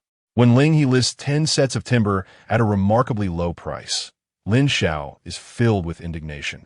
For Ling, he has shattered the unspoken pricing convention upheld by the trading community. Chapter 17. As the cold sets in, so does the heart. When Ling He listed 100 sets of low-priced timber, he attempted to negotiate with Lin Xiao, seeking to draw this moderately sized timber merchant to his side. As Ling He subsequently listed 600 sets of timber, he anticipated witnessing Ling He's folly. For 600 sets could hardly fill the gaping void of the current trading hall. Meanwhile, he only needed to sell 60 sets to reap the same profit Ling He would gain from his 600. However, as he observed the continuous influx of timber sets into the trading hall, an inexplicable sense of relief and impotence washed over Lin Xiao. He had lost. Little did he know that within half a day, the high-priced timber market would vanish entirely. His grand scheme had faltered at the very first hurdle. Yet, Lin Xiao could not fathom how that so-called conscientious vendor managed to procure such a vast quantity of timber. Peering towards the cave entrance where Lin Xiao concealed himself, over 200 sets of timber lay hidden, shrouded by the surrounding dense forest. This collection represented all of Lin Xiao's harvest during this period, made possible by his tenfold amplification bonus. The adage to become rich, one must first chop wood rang true, yet logging was no simple task. After all, even rabbits do not graze near their burrows. To avoid exposing his hiding place, Lin Xiao had deliberately dispatched his subjects to harvest timber far from his location. Each step, locating trees, felling them, processing the timber, and transporting it back, demanded considerable time and effort. Lin Xiao acknowledged that the 20-fold resource depletion resulting from his 10-fold amplification compelled him to position his logging and hiding spots increasingly further apart. Nevertheless, these disadvantages could be perfectly offset by the returns. His development should have been flawless. He could not comprehend why there was such a vast chasm between himself and that conscientious vendor. Taking a deep breath, Lin Xiao rose to his feet. Though he could not unravel how that individual had amassed such timber in a short span, he resolved not to dwell on it any longer. The reality was that timber could no longer sustain its exorbitant prices. Thus, before the conscientious vendor absorbed the entire market, it was imperative for him to mitigate his losses promptly. At the current price, 200 sets of timber could still yield around 100 gold coins. Better to have something than nothing at all. Lin Xiao was not the first to recognize this truth. Following the announcement of Ling He's listing of 4,000 sets of timber, many timber prices in the trading hall, initially set at 5 gold, had already begun to plummet to around 50 copper. Most individuals, however, were merely listing a few sets or a dozen small-scale endeavors. As the second largest timber merchant in the trading hall, Lin Xiao had only just begun to adjust his prices when he was instantly spotted by Vela's keen eye. Damn lord, damn lord. Vela tugged at Ling He's arm, interrupting his actions of listing timber. Pointing at the trading hall interface, she exclaimed, "Those unscrupulous merchants have adjusted their prices to match ours." Oh! Upon hearing Vela's words, Ling He followed her finger's direction. Indeed, within the trading hall, numerous anonymously listed timber sets were now priced at 50 copper. It appears that their impatience has reached its peak. Ling and Qing exchanged a light chuckle. Had this been earlier, the opponent would have slashed the price to 50 copper, undermining Ling's competitive edge in the market, leaving him in quite a predicament. At that time, his capital was insufficient, and any further price reduction would necessitate weighing the risks of mutual destruction. However, the present circumstances differ significantly. Vera, let us reduce our lumber price directly to 30 copper. Vera did not oppose this time. In light of the current surplus in production, she fully comprehended Ling's intentions. With a daily output exceeding 40,000 units of lumber, whether he consumed 20,000 or 30,000 units to dominate the entire market made no difference to Ling. In this battle, their adversaries would always be other lumber merchants. Starving them out is the crux of the matter. All the small coins must fall into the hands of her and that rogue lord. Seeing Vera work with such vigor, Ling opened the regional channel and composed several messages to send out. Conscientious merchant, good evening, dear friends. The weather is rather chilly tonight, and I, the merchant, am bundled up and can't help but sneeze. Therefore I worry, what if you all catch a cold? What if you fall ill? Upon reflection, if I can ensure that everyone stays warm, then surely no one will fall sick. Thinking of your health, starting tonight, the price of lumber here will be uniformly reduced to 30 copper per unit. In the regional channel, the audience was left speechless. It seemed as though every word Ling uttered was akin to a powerful bomb detonating in the chat. Sky blue in the mist. Woo-woo. I never expected a good person like Merchant Bro would exist in this war game. Dragon's Godfather. 30 copper per unit of lumber. The price of half a loaf of bread. Isn't Merchant Bro practically giving it away? Upon hearing this, many in the regional channel suddenly grasped the implication. What? A unit of lumber for the price of half a loaf of bread? Although Vera perceived that the prices for bread and water had exceeded their inherent value, and the overpriced bread and water were hardly selling, comparisons often evoke hesitation. With the prices of bread and water set before them, even those from places abundant in lumber began to waver. Should they purchase a few units? Although they could chop wood directly, the trading post offered lumber at 30 copper per unit. Chopping down a tree consumes stamina, and once that is spent, they would still need to eat bread. Thus, this lumber, valued at half a loaf of bread, could be seen as virtually free. Following this round of price adjustments, Ling's potential clientele surged by nearly half. On the other hand, Lin Zhao's mood was far less buoyant. Indeed, the weather was chilly today, but his heart felt even colder. If the lumber had been priced at 50 copper per unit, he could still manage a small profit. 100 gold coins would have sufficed for a time of development. Now, at 30 copper, the half profits were driving him toward a dead end. Initially, Lin Xiao had resolved to let go of his grievances. Yet the recent actions of Ling He rekindled the resentment he had been assiduously suppressing. Very well, a price war, is it? Let us see just how low you can drop your prices. With that, Lin Xiao adjusted the prices of the lumber he had listed. Hey, Veda, who had been attentively observing the trading hall, exclaimed in bewilderment. That scoundrel lord has reduced the lumber prices to 15 copper. Should we continue to lower our prices? 15 copper? Ling He, who was diligently listing his lumber, lifted his gaze and scanned the trading hall.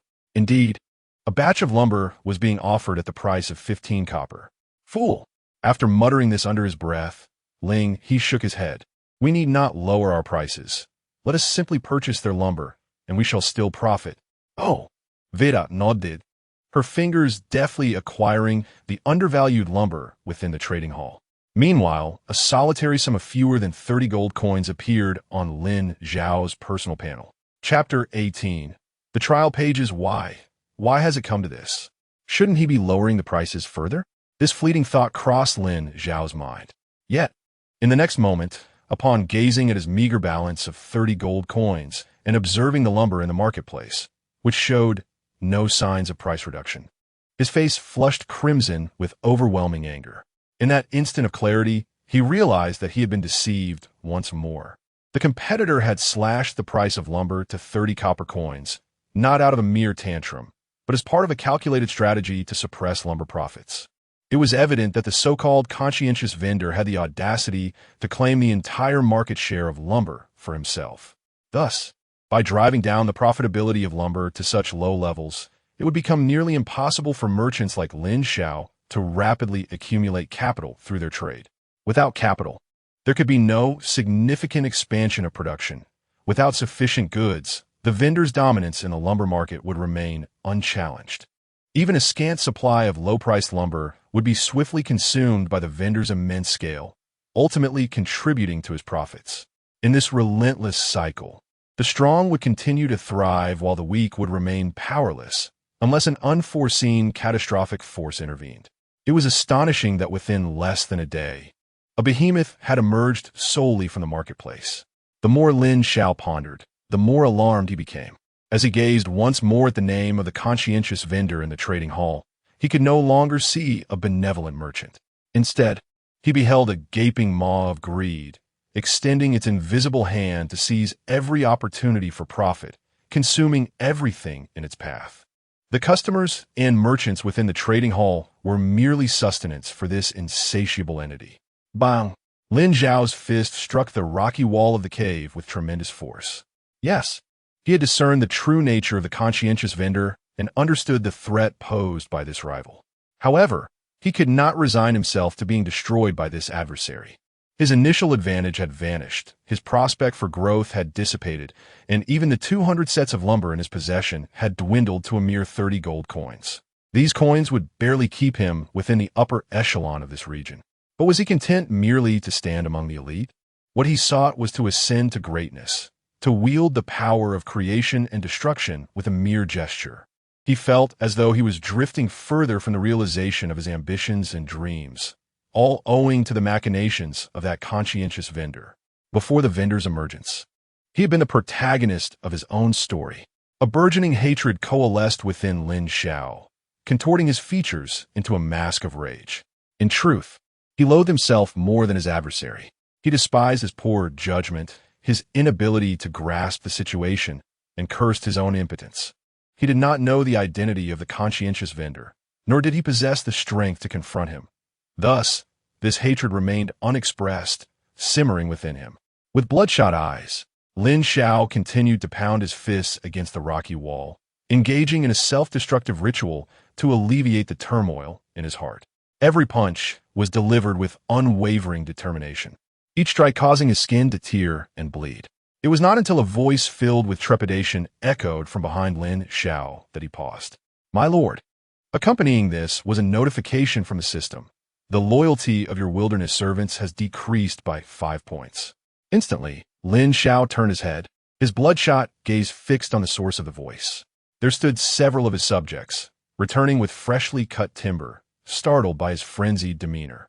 Given the loyalty of these subjects, They dared only to call out to Lin Xiao from a distance, too fearful to approach. Ha! A peculiar laughter escaped Lin Xiao's lips. Do you all look down upon me? No, my lord. We are merely concerned for your well-being.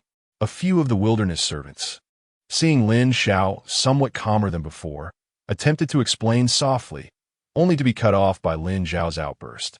Enough! I know you all disdain me. Yes, I am a worthless fool, a simpleton devoid of intelligence. Are you satisfied now? Is this what you wanted to hear? His voice erupted in a hysterical roar, which, regrettably, only served to exacerbate the situation. The servants swallowed hard, visibly unnerved by Lin Xiao's current state. The loyalty of your wilderness servants has decreased by 10 points. With a cumulative drop of 15 points in loyalty, the fidelity of Lin Xiao's subjects hovered perilously close to the threshold of unacceptable. The timber you requested is placed over there. Several bundles of wood were set down by the wilderness servants, who then hastily concocted excuses to flee the vicinity of Lin Xiao's hideout. Watching his subjects abandon him, Lin Xiao's gaze fell upon the solitary piles of timber on the ground, a profound sense of desolation washing over him. I should not be like this. It ought not to be this way. Leaning against the rock wall, he slowly closed his eyes, the madness in his expression gradually receding into a semblance of pain. After a lengthy pause, he reopened his eyes, this time with a newfound calmness. A page inscribed with cryptic script materialized in Lin Xiao's hand. It was an item acquired through bartering timber before the arrival of the conscience merchant. Trial page. Description. War is the dominant theme of this world. Only through trials of blood and fire can we grow stronger. I never anticipated that I would employ it in such a manner, Lin Xiao murmured, his bloodied fingers tracing the page. The function of the trial page was to select a trial of varying difficulty, randomly summoning different wild creatures or foreign lords to attack him.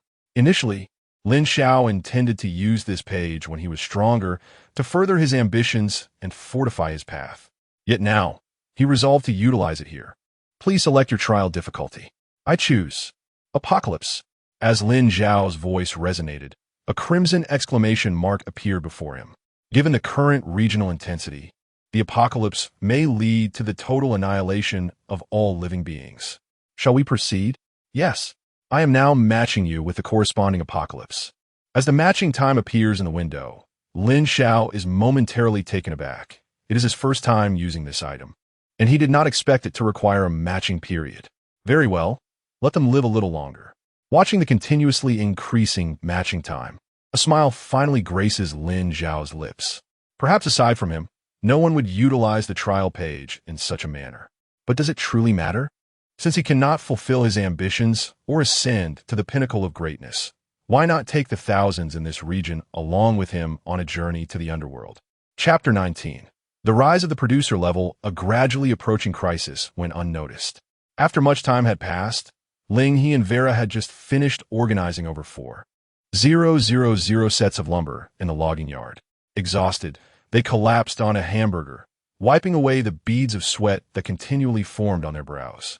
At times, indeed, earning money proved to be a laborious endeavor. However, upon noticing that the amount of gold coins in the panel had exceeded 1,000, Ling He could not help but turn to Vera and share a smile. At long last, the Lord had accumulated a modest sum of wealth. In the midst of their conversation, Vera extended her hand, resting it on Ling He's abdomen while mimicking a gesture that requested money. Oh, you. I can't help but suspect that if you had 10,000 gold coins, you would sell out your own boss. Ling He chuckled, shaking his head as he swatted Vera's hand away. He then retrieved 500 gold coins from the panel and playfully tossed them onto Vera. Given the current surplus in production capacity, there is little harm in allowing Vera to indulge in these coins. How heavy! Vera exclaimed as she awkwardly rose from the pile of gold, yet her crescent-shaped eyes revealed her delight. The scent of wealth was intoxicating.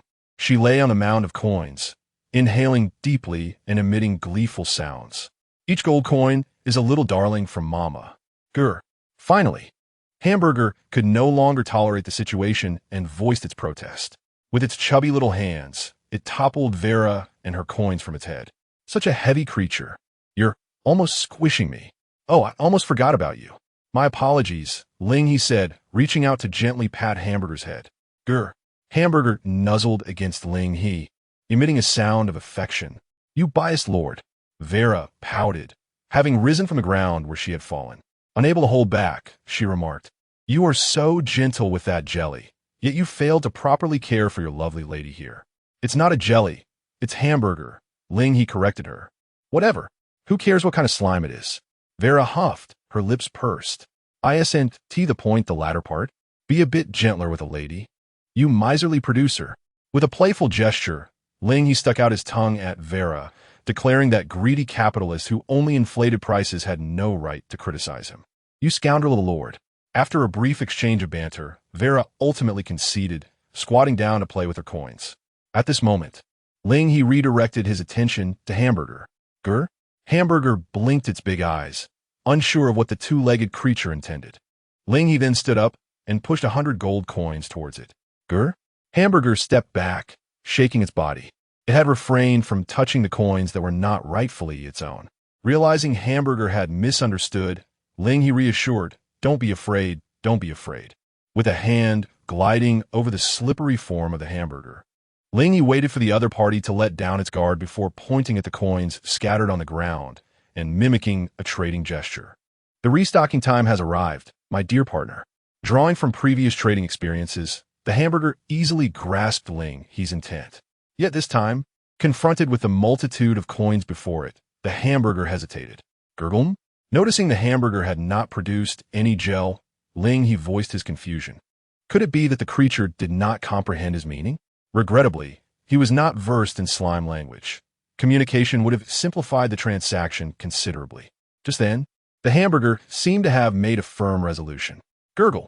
Ling He watched as the Hamburger cautiously extracted a single coin from the pile and then produced 9 gels from its body, placing them before Ling He. Next came the second coin, followed by the third. Initially, Ling He did not understand the Hamburger's intention. However, as the transaction progressed to the 20th and 30th coins, Ling He distinctly noted that the Hamburger's body had shrunk considerably. This revelation startled him. Gurgle, hearing the Hamburger emit a weak sound while continuing to extract gel. Ling He hastily interrupted its actions. Wait. This is more than sufficient. He pushed the remaining coins toward Vera for her amusement, feeling a pang of compassion as he gently patted the now smaller Hamburger. At the current rate of shrinkage, it seemed the Hamburger might completely deplete its body, unable to fill the void left by 100 coins. In retrospect, his recent trading actions felt almost as if he were courting the Hamburger's demise. It appeared he needed to devise a means to establish a slime ranch, perhaps thereby expanding his range of goods. Lost in thought, Ling He's hands continued their soothing motions over the Hamburger, calming the creature's startled emotions. Gurgle under Ling He's gentle reassurances, the Hamburger gazed up with its large, watery eyes, nuzzling against Ling He's palm with teary affection. Then it embraced Ling He, drawing him closer. Ling He let out a relieved sigh. Thankfully, his biological pillow had not thrown a tantrum. No. How could he harbor such thoughts about his partner? Lying atop the Hamburger while Vera played with the coins beside him, Ling He, momentarily at leisure, began to peruse his personal interface. However, a single glance sent a jolt through him. Had he leveled up? The interface displayed Ling He nickname, conscientious vendor, growth path, ultimate producer, current level, LV3, currently. Ling He held a complete monopoly in the market for fire slime gel.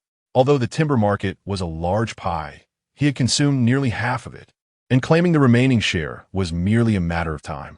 When combined, this propelled Ling He's level to a remarkable 3. With each ascension, Ling He received a unique item from the end producer path. LV0 LV1. Random recruitment order end producer path. LV1 LV2. Black Iron VIP card for trading post. LV2 LV3. Secretary training scroll.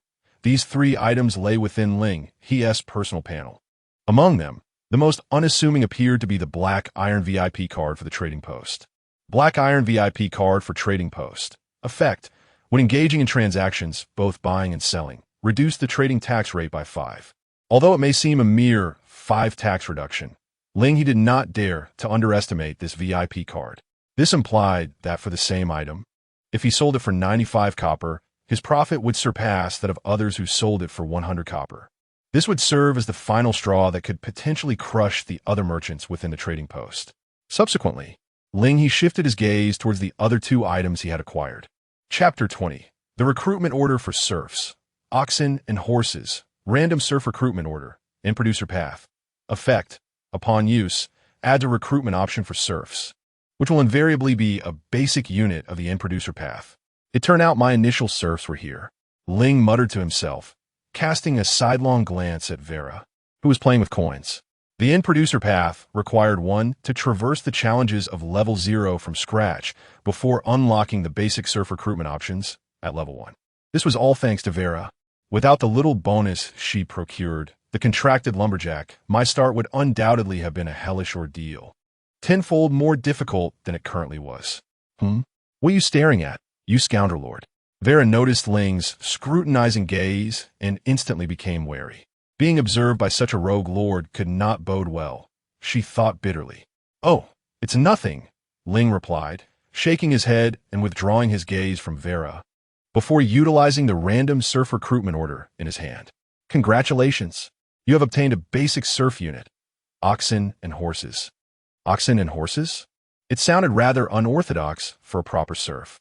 Ling clicked into the serf recruitment interface to examine the details of his newly acquired unit. Oxen and Horses. Era. Special. In Producer Path. Description. Oxen and horses require fodder when hungry, but they will procure it themselves if needed. Recruitment price. 1 gold from the recruitment price. It appeared to be on par with the contracted lumberjack in terms of classification. Ling couldn't help but feel a tinge of disappointment. After all, with the foundational unit brought by Vera already in place, this seemingly redundant serf appeared rather lackluster. However, the recruitment cost was merely 1 gold. For Ling at this moment, 1 gold was hardly a significant amount, so he proceeded to recruit 1 unit to see. In the next moment, a robust voice resounded before Ling, startling him. Good day, boss. You can speak normally? Ling stared at the slender man, bowing before him, instinctively taking a step back. Indeed, boss. The slender man lifted his head to glance at Ling, then a moment later, a sycophantic smile adorned his face. Of course, if it is the boss's wish, I can refrain from speaking normally. Seeing the man's obsequious demeanor, Ling realized this was the oxen and horses he had just recruited, and he steadied himself. Having been accustomed to the contracted lumberjack who only shouted slogans, encountering a serf capable of normal conversation felt quite disconcerting. However, regaining his composure, Ling scrutinized the oxen and horses before him. They were shorter than the contracted lumberjack, less muscular, and their combat prowess was evidently lacking. Aside from their ability to communicate normally and their somewhat likable personality, they bore no valuable advantages compared to the contracted lumberjack. Yet, astonishingly, this unit also required 1 gold for recruitment. As the silence lingered between Ling and Nyoma, the latter nervously rubbed his hands and inquired, Is there any task you require my assistance with, boss? He gestured towards the woods behind him, adding, I believe logging would suit me well. Just provide me with a tool, and I can commence immediately. Ling nodded inwardly, recognizing a merit in Nyoma. In contrast to contract loggers, Nyoma exhibited a significantly greater initiative. Typically, contract loggers would remain idle unless given explicit orders to seek work. However, Ling did not rush to dismiss him. He merely shook his head and said, There's no hurry. He instructed Nyoma to remain before him and, under the latter's anxious gaze, began to examine his citizen panel. Name, none. Occupation, Nyoma, salary, special abilities, self-improvement, self-sufficiency, combat power. 1, barely substantial. 2 special abilities? Although the combat power of 1 was somewhat disheartening, the presence of 2 special abilities left Ling momentarily astounded. It is worth noting that contract loggers only exhibited additional special abilities after reaching full salary. Instinctively, Ling opened the details of Nyoma's special abilities. Self-improvement. Description. Through effort and diligence, a competent Nyoma must always possess a heart inclined towards progress. Effect. for every 24 hours of work. Combat power increases by 1, capped at 3 times the current era stage. For every 24 hours of rest, combat power decreases by 1, minimum of 1. Thus, in the current Stone Age, could Nyoma's combat power potentially rise to 4? Upon realizing this, Ling shook his head. In the context of the Stone Age, this special ability seemed rather superficial. After all, contract loggers, despite lacking special abilities, begin with a robust combat power of 5. Even if Nyoma maximized his buffs, his combat power would still fall short compared to that of a contract logger. Furthermore, to maintain combat power, it was imperative that Nyoma's working hours exceeded his resting hours. Should he, like a contract logger, work 12 hours and rest for 12 hours, his combat power would never see an increase. Though disappointment loomed over the new citizen recruitment option, Ling persisted in his examination. Self-sufficiency, effect. When this unit is in a full salary state, their satiety remains constant at a satisfied level, requiring no food supply. Observing Nyoma's second special ability, Ling emitted a sound of puzzlement. He felt as though he had overlooked something significant. Vera, do contract loggers require sustenance?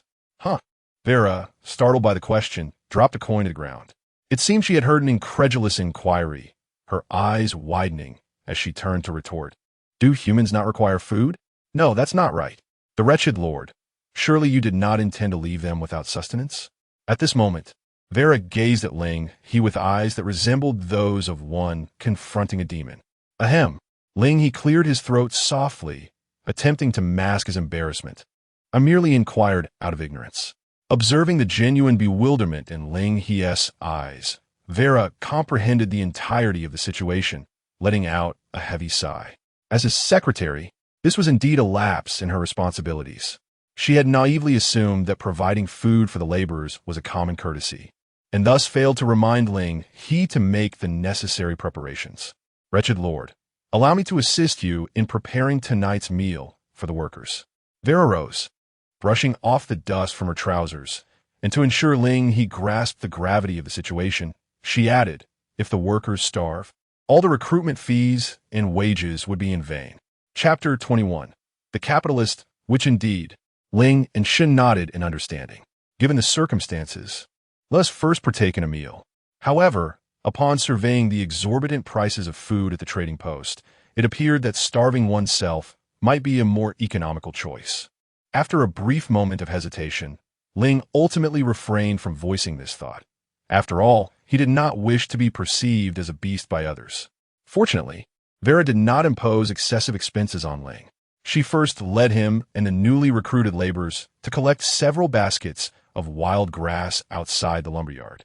Then, she procured some bread and water from the trading post, along with a large pot that had been included in the novice gift package. After placing the pot over a campfire and concocting a hodgepodge of ingredients, a thick, indistinguishable liquid materialized before Ling gulped. Ling swallowed hard. Vera, do you truly possess culinary skills? This concoction appears far from edible. Fear not. As long as it is cooked thoroughly, it will suffice, Vera reassured him, tossing chunks of 2 loaves of bread into the pot. These loaves had previously fallen to the ground and collected dirt, which she stealthily retrieved when Ling was not looking. Now, they were being incorporated into the meal for the contracted lumberjacks, providing a little extra sustenance. I must insist, I shall not partake in this. Ling retreated a couple of steps, ready to make a hasty exit at any moment. Gurgle. At that moment, Hamburger, hiding behind Ling, nodded vigorously in support, despite not comprehending Ling's words. In its eyes, this bipedal creature before them was utterly terrifying. With a tall, black hat perched atop its head and a large pot before it, filled with an unknown liquid mixed with unfamiliar weeds. Could this truly be the witch among bipeds? Gulp. Hamburger trembled behind Ling, recalling the tales of the wicked witches among bipeds, who were said to dismember outsiders and sell their parts. Truly a frightful prospect. Honestly, I never suggested that you, the wretched lord, consume this, Vera retorted, rolling her eyes at Ling while stirring the pot with a wooden spoon. After ensuring everything had been thoroughly cooked, she nodded in satisfaction. The starch would allow the workers to quickly regain their strength, and while the grass was difficult to digest, It would enhance satiety and reduce food costs. A truly perfect meal. With that, Vera set down the spoon and clapped her hands. All right, the meal is ready. Let the workers come in batches to eat. Under Vera's direction, over 170 contracted axe warriors received their food in 3 groups, while the lumberyard continued its operations without a moment's pause. Observing each axe warrior expressionlessly consuming Vera's dubious culinary creation, Ling felt a sense of relief. Thankfully, the loyalty of his subjects had been entirely compensated with silver. Had the subjects of others been subjected to Vera's cooking, their loyalty would likely have plummeted. With this thought in mind, Ling discreetly cast a glance at Vera's back. Vera was evidently oblivious to Ling He's actions. At this moment, she was immersed in the sense of accomplishment derived from preparing a fulfilling meal. Today, she had successfully rescued over 100 souls from the brink of starvation. With Ling He as her benchmark, she believed that surely, after her demise, she would ascend to paradise. In a fleeting moment, Vera seemed to perceive the radiant light of heavenly guidance illuminating her being, that flickering brilliance symbolizing the light of merit. Yet, as her eyes gradually moistened, the form of that light became increasingly distinct. Vera soon realized that the shimmering light was none other than her cherished gold coins. Upon this realization, she abruptly snapped out of her reverie, her head stiffly turning towards Ling He. "My lord, how much did I just spend?" Let me check," Ling He replied, rifling through his main page, uncertainty evident in his voice. "It appears to be around 120 gold coins." The majority of this expenditure was for bread and water, although Ling He had managed to lower the prices of timber in the trading market. Other resources still commanded exorbitant prices. Additionally, the stone pot Vera had set up was also a rare item from the novice gift pack, thus not cheap. The only silver lining was that as long as the currency remained in circulation within the trading market, the spent money would likely return to Ling He's hands in due time. After all, he had essentially monopolized the timber market, an insurmountable barrier for anyone aspiring to develop. Nevertheless, Vera found herself crouching despondently on the ground. "What have I done?" she lamented, suddenly disinterested in the notion of ascending to heaven. The price of that ticket was simply too steep. "It's all right, I understand," Ling He said, his hand heavily patting Vera's shoulder twice. At the current rate of consumption, even a meager meal of bread and water mixed with wild herbs for nearly 200 contract axe warriors would deplete his gold coins by 100 for each meal. Even if they dined only twice a day, until Ling He established a stable food source, the fixed expenditure would amount to 200 gold coins. This did not even account for the unique remuneration mechanism of the producer system. Through this meal, Ling He grasped the adage that while hiring workers is easy, sustaining them is the challenge. It seemed imperative to consider replacing the contract lumberjacks with cattle and horses. Ling He's gaze drifted towards the stone pot, where cattle and horses were distributing an unidentifiable liquid to the contract lumberjacks. Upon noticing Ling He's gaze, the man immediately bent slightly at the waist, donning a fawning smile. "I'm almost finished with my tasks here, boss. Do you have any new orders?" "Well done." Ling He nodded in approval before tossing a stone axe into the man's hands that he had purchased from the trading market. "Finished distributing the porridge and then head to chop wood." "Understood, just watch me." The man appeared invigorated by Ling He's command. After swiftly distributing the last few bowls of porridge, he dashed towards the nearest tree, axe in hand. Thud, thud, the sounds of chopping echoed. Yet Ling He, observing the man, shook his head in dismay. The efficiency was simply too low. The lumbering oxen and horses exhibit a strikingly slower pace with each swing of the axe compared to the contracted lumberjacks, resulting in fewer notches carved into the timber with every strike. The time required for these beasts of burden to fell a single tree is at least twice that of their human counterparts. Yet, within the logging yards panel, the addition of one ox or horse can augment the daily wood output by 70 units, which is only 30 units shy of what a contracted lumberjack can produce. Hence, Ling He deduces that the daily working hours of the oxen and horses must exceed those of the contracted lumberjacks. Thus, one ponders, what would occur if their wages were raised to the maximum? With this thought in mind, Ling He adjusted the wage line on the panel. Chapter 22. The diligent oxen and horses, and they enhanced very much like the contracted lumberjacks, the remuneration for the oxen and horses is capped at 15 copper daily, signifying that once their wages reach this threshold, any further increase in compensation will not enhance their productivity. However, unlike the contracted lumberjacks, the benefits derived from the wage system for the oxen and horses exhibit slight variations. Prior to Ling He adjusting the wages of the oxen and horses to their full remuneration, no matter how the wage amounts were modified, their output efficiency remained unchanged. This suggests that the oxen and horses were perpetually operating at full capacity, devoid of the need for additional monetary incentives. It was only after Ling He elevated their wages to the maximum that a breakthrough in their interface was realized. Name, none, occupation, diligent oxen and horses, wages, full remuneration, special abilities, self-enhancement, self-reliance, combat power. 1. Barely noteworthy. At first glance, apart from the additional descriptor diligent, Ling He discerned no differences compared to their previous state of insufficient remuneration. Consequently, he decided to delve into the details of their special abilities. Unsurprisingly, the ability of self-reliance had not undergone any alterations, as it required full remuneration to activate and had merely transitioned to an activated state. Yet, the self-enhancement ability exhibited significant transformations. Self-enhancement, description, through diligent effort and perseverance. A competent ox or horse must always harbor an ambition for self-improvement and a steadfast commitment to their labor. Effect 1. For every 24 hours of work, combat power increases by 2, capped at 3 times the current era stage, while for every 24 hours of rest, combat power decreases by 1, minimum of 1. Effect 2. For each point of combat power, resource output efficiency increases by 15.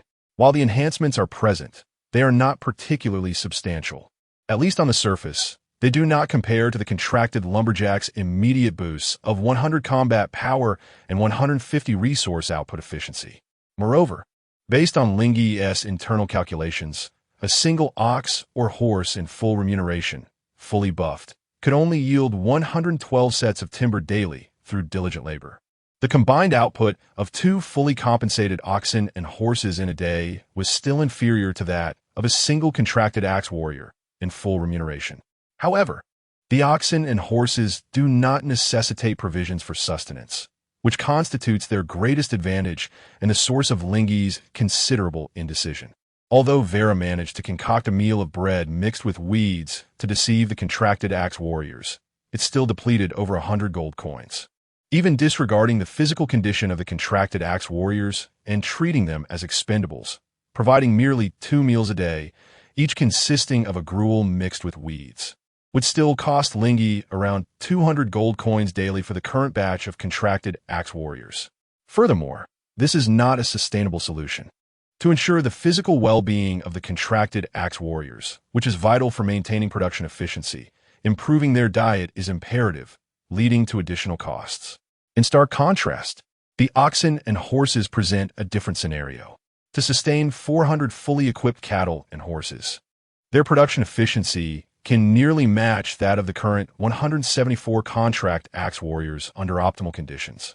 Remarkably, they require merely 60 gold coins daily, which is less than 1/3 of the daily sustenance cost for contract axe warriors.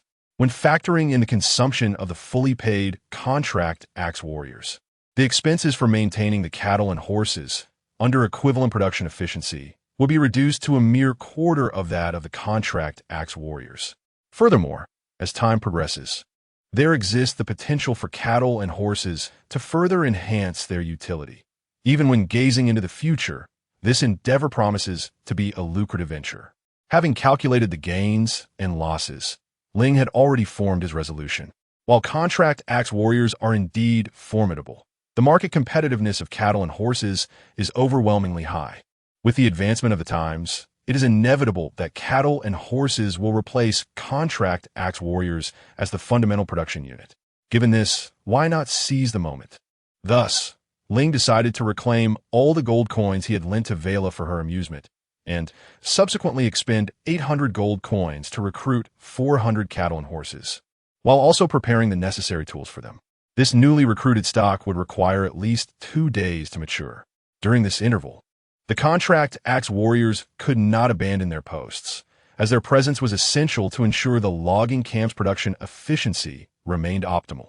As for what would happen 2 days hence, Ling planned to utilize the optimized contract axe warriors as legitimate combat units, assigning appropriate tasks to the newly recruited cattle and horses. He then turned his attention to the final item he had obtained through his growth and upgrades, the secretary training scroll. This decision was almost instantaneous, as the only potential secretary he currently possessed was Vela. Vela, Ling called out her name. Come here for a moment. Vela approached Ling with a puzzled expression, only to see him extracting an item resembling an A4 sheet from his personal panel. I have a splendid gift for you. Without waiting for Vela to respond, Ling promptly used the secretary training scroll. Would you like to use the item? Secretary training scroll on Secretary Vela? Yes. As Ling confirmed, the item transformed into a constellation of shimmering particles, cascading toward Vela's form. Half of it surged into the scepter she held, while the other half merged into her wallet. Instantly, Vela's panel underwent a transformation. Secretary, Vela, upgradable. Traits, Eye of Value Deconstruction, Monetary Sensitivity, Index Stimulation, Picio Wallet, skipping over the already understood initial 2 traits. Ling focused on the 2 newly manifested traits. Index Stimulation, Description. With a grand feast ahead, how could one not desire? Effect, by committing to long-term full payment. It can stimulate the potential of end producers or military units, enhancing the probability of elevating the professional level of the populace. Note, if the commitment cannot be fulfilled, there's a 100 chance of triggering a rebellion among the populace, enhancing the professional level of the populace. Regarding this, Ling and Ji have some conjectures, suggesting a transformation akin to that of contract lumberjacks evolving into contract axe warriors during a full payment period. However, the term probability appears rather precarious in Ling's perspective. The subsequent annotation indicating a 100 trigger for rebellion continually underscores that this ability is, indeed, a double-edged sword. Should Ling wish to harness this capability, it is imperative to reserve ample funds for the future. Otherwise, it could easily devolve into a situation where one inadvertently strikes their own foot with a stone, rendering the endeavor futile. Beyond the exponential stimuli, Ling's gaze shifted towards Vera's newly manifested special ability. Picio Wallet. Description, Great Picio, a Picio that only accepts and does not dispense. Effect, the Picio Wallet will attempt to shatter all objects retrieved from its mouth. And when activated, it can present valid items belonging to our side within a 5-meter radius. Combat Power 3, Chapter 23. You could actually cook well? This item is quite useful. Upon witnessing the efficacy of the Picio Wallet, a thought instantly flashed through Ling He's mind. Previously, he had listed 4,000 sets of timber, which had utterly exhausted him. In the future, if he were to expand his product range, simply listing items in the trading hall would be a cumbersome task. However, with Vera's Picio Wallet, the situation was markedly different. When activated, it could list all items within a 5-meter radius, significantly enhancing the efficiency of Ling He's listings. Most importantly, when it came time to list timber again, Ling He could comfortably delegate the task entirely to Vera. As Ling He mused over these thoughts, a pained cry from Vera pierced his ears. Ouch! Instinctively, Ling He turned to his side, only to see Vera's finger come into contact with the wallet at her waist, which promptly bit down without hesitation. The white glove was torn, and a trickle of blood appeared on Vera's fingertip. It hurts, Vera exclaimed, hastily withdrawing her finger, tears welling in her eyes as she sucked on her injured digit. Fortunately, it was merely a surface wound and not a serious injury. Within a short while, the bleeding ceased, and Vera, having stabilized the injury, wiped away her tears, staring blankly at her wallet. It actually bit me. Ling He began, intending to offer some words of comfort to Vera. Yet, before he could finish his sentence, he witnessed a transformation in her expression. A smile broke across her face as she unfastened the wallet from her waist and planted a fervent kiss upon it. Such a lovely little wallet. It even protects my small coins, she declared. Well done. From now on, anyone who dares to touch Vera's money will face the wrath of my wallet. As she spoke, Vera's gaze unabashedly darted towards Ling He. Hey, enough of that. Ling He retorted, unable to contain his frustration. He had never coveted Vera's money. After all, she was his secretary, and her wealth was, in essence, his own. Ha ha, Vera laughed artidi.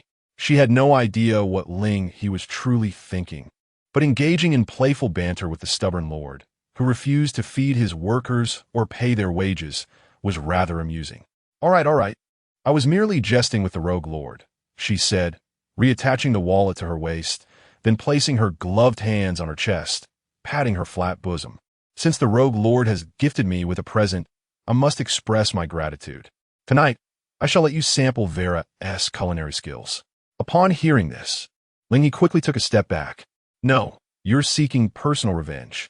Having already experienced Vera's cooking, he was hesitant to try it again. This was not an act of gratitude. She was undoubtedly seeking retribution for the bite she had just received from the wallet. Are you serious about retreating, rogue lord? You truly don't trust my culinary prowess? Vera's eyes widened in disbelief. Ling He nodded. I would rather believe you are a refined lady. Am I not a lady, after all? Vera remarked instinctively. However, she soon grasped the implication of Ling He's words, her cheeks flushing with embarrassment and her teeth clenched in irritation. It's truly a shame for you, you rogue lord, to have me, someone who is neither ladylike nor skilled in cooking, as your secretary. Coughing lightly, Ling He averted his gaze skyward, attempting to shift the topic. Tonight's darkness is truly profound. How about we make do with some sweet beverage and bread? Absolutely not, Vera retorted, clearly unimpressed by his clumsy attempt to change the subject. Eventually, out of sheer exasperation, Ling He reluctantly acquiesced, allowing Vera to showcase her rather dubious culinary skills. After all, anyone who could utter the phrase "as long as it's cooked" likely did not possess exceptional cooking prowess. A moment later, he found himself astounded. Wait, you can actually cook? He observed as Vera deftly flipped a meat steak on the stone stove. Today marked the first day of the war game, and the steak was quite a luxury, listed for a staggering 5 gold in the trading market. In this entire region, among tens of thousands, it was unlikely anyone else could easily part with such a sum to satisfy their culinary cravings. Oh, but it's not merely 5 gold, Vera exclaimed, rolling her eyes as she casually opened a bottle of sweet beverage priced at 1 gold, pouring it into the pot, lacking any additional seasonings. The sweet beverage served as the optimal choice for flavoring. The aroma soon wafted through the air. Gurgle, gurgle. This was not the sound of a hamburger cooking, but rather Ling He's stomach protesting its emptiness. Humph, Vera smirked, having heard the discontented sounds from his belly. Rogue lord, let us see if you dare doubt my culinary skills again. With a fluid motion, she retrieved the steak from the pot, handing one piece to Ling He while placing another before herself. Ling He, in turn, presented the bread and sweet beverage he had prepared earlier to Vera. In the early stages of the war game, such a simple meal cost Ling He nearly 20 gold coins. Yet upon tasting the steak, he felt the expenditure was well worth it. The sweetness of the beverage perfectly masked the meat's gaminess, seeping into the steak's fibers. Although sweet, it possessed a unique flavor. Ling He sighed contentedly. This is the kind of life I desire. Let others engage in battles and war games. I have no interest in such affairs. At that moment, a private message interrupted his reverie. Spirit Rain Melody. May I trade this blueprint for some wood? Wooden anti-cavalry barrier. Era. Bronze Age basic path. Description: an efficient means to inflict damage on charging units, while providing a rudimentary defense against infantry. Construction requires 3 sets of wood. Ling He frowned slightly. He preferred not to be disturbed while dining. Yet since the sender was somewhat of a customer, he reluctantly chose to endure the interruption to see what they wanted. Approaching Vera, Ling He gestured towards the private chat interface. Could you help me with an appraisal? Blueprints from the Bronze Age? Vera examined the blueprints for a moment, then casually waved her hand. Approximately 10 gold pieces, not particularly valuable. 10 gold. Indeed, Ling He nodded, recognizing that it was less than the cost of a meal. Given his current standing in the timber market, he had grown somewhat indifferent to such trivial transactions. However, since the other party had sought him out, he decided to respond in accordance with Vera's valuation. Conscientious trader, 30 sets of timber. If you agree, proceed with the transaction. If not, feel free to seek other options. Chapter 24. You are a good person. Before her lay a private chat interface, the numbers resembling an exaggerated figure. A trembling finger extended to send a reply. Good. Half a minute prior, in a snowy expanse, night had deepened, and the biting cold wind pierced through the air. A woman, marred with scars, sought refuge within a thick layer of snow, clutching a small tube of red gel, the sole source of warmth she possessed. Long ago, when Ling He first introduced the fire slime gel, Ling Yuyug had spent her last savings to procure one. Yet, the warmth emanating from the gel was woefully inadequate to counter the chill of the snow. The snow mound provided only a shield against the predatory wildlife lurking nearby, offering no solace against the cold. She was acutely aware that death accompanied her like a shadow. Perhaps the next time she closed her eyes, she would not have the chance to open them again.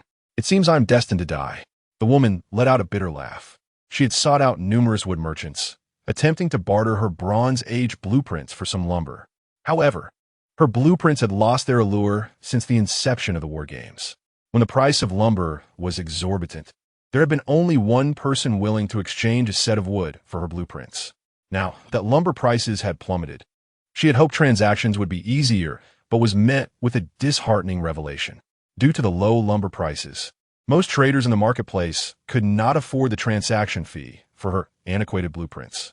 Even if they could, they would never squander their entire fortune on what was deemed a useless relic. Except the conscientious vendor.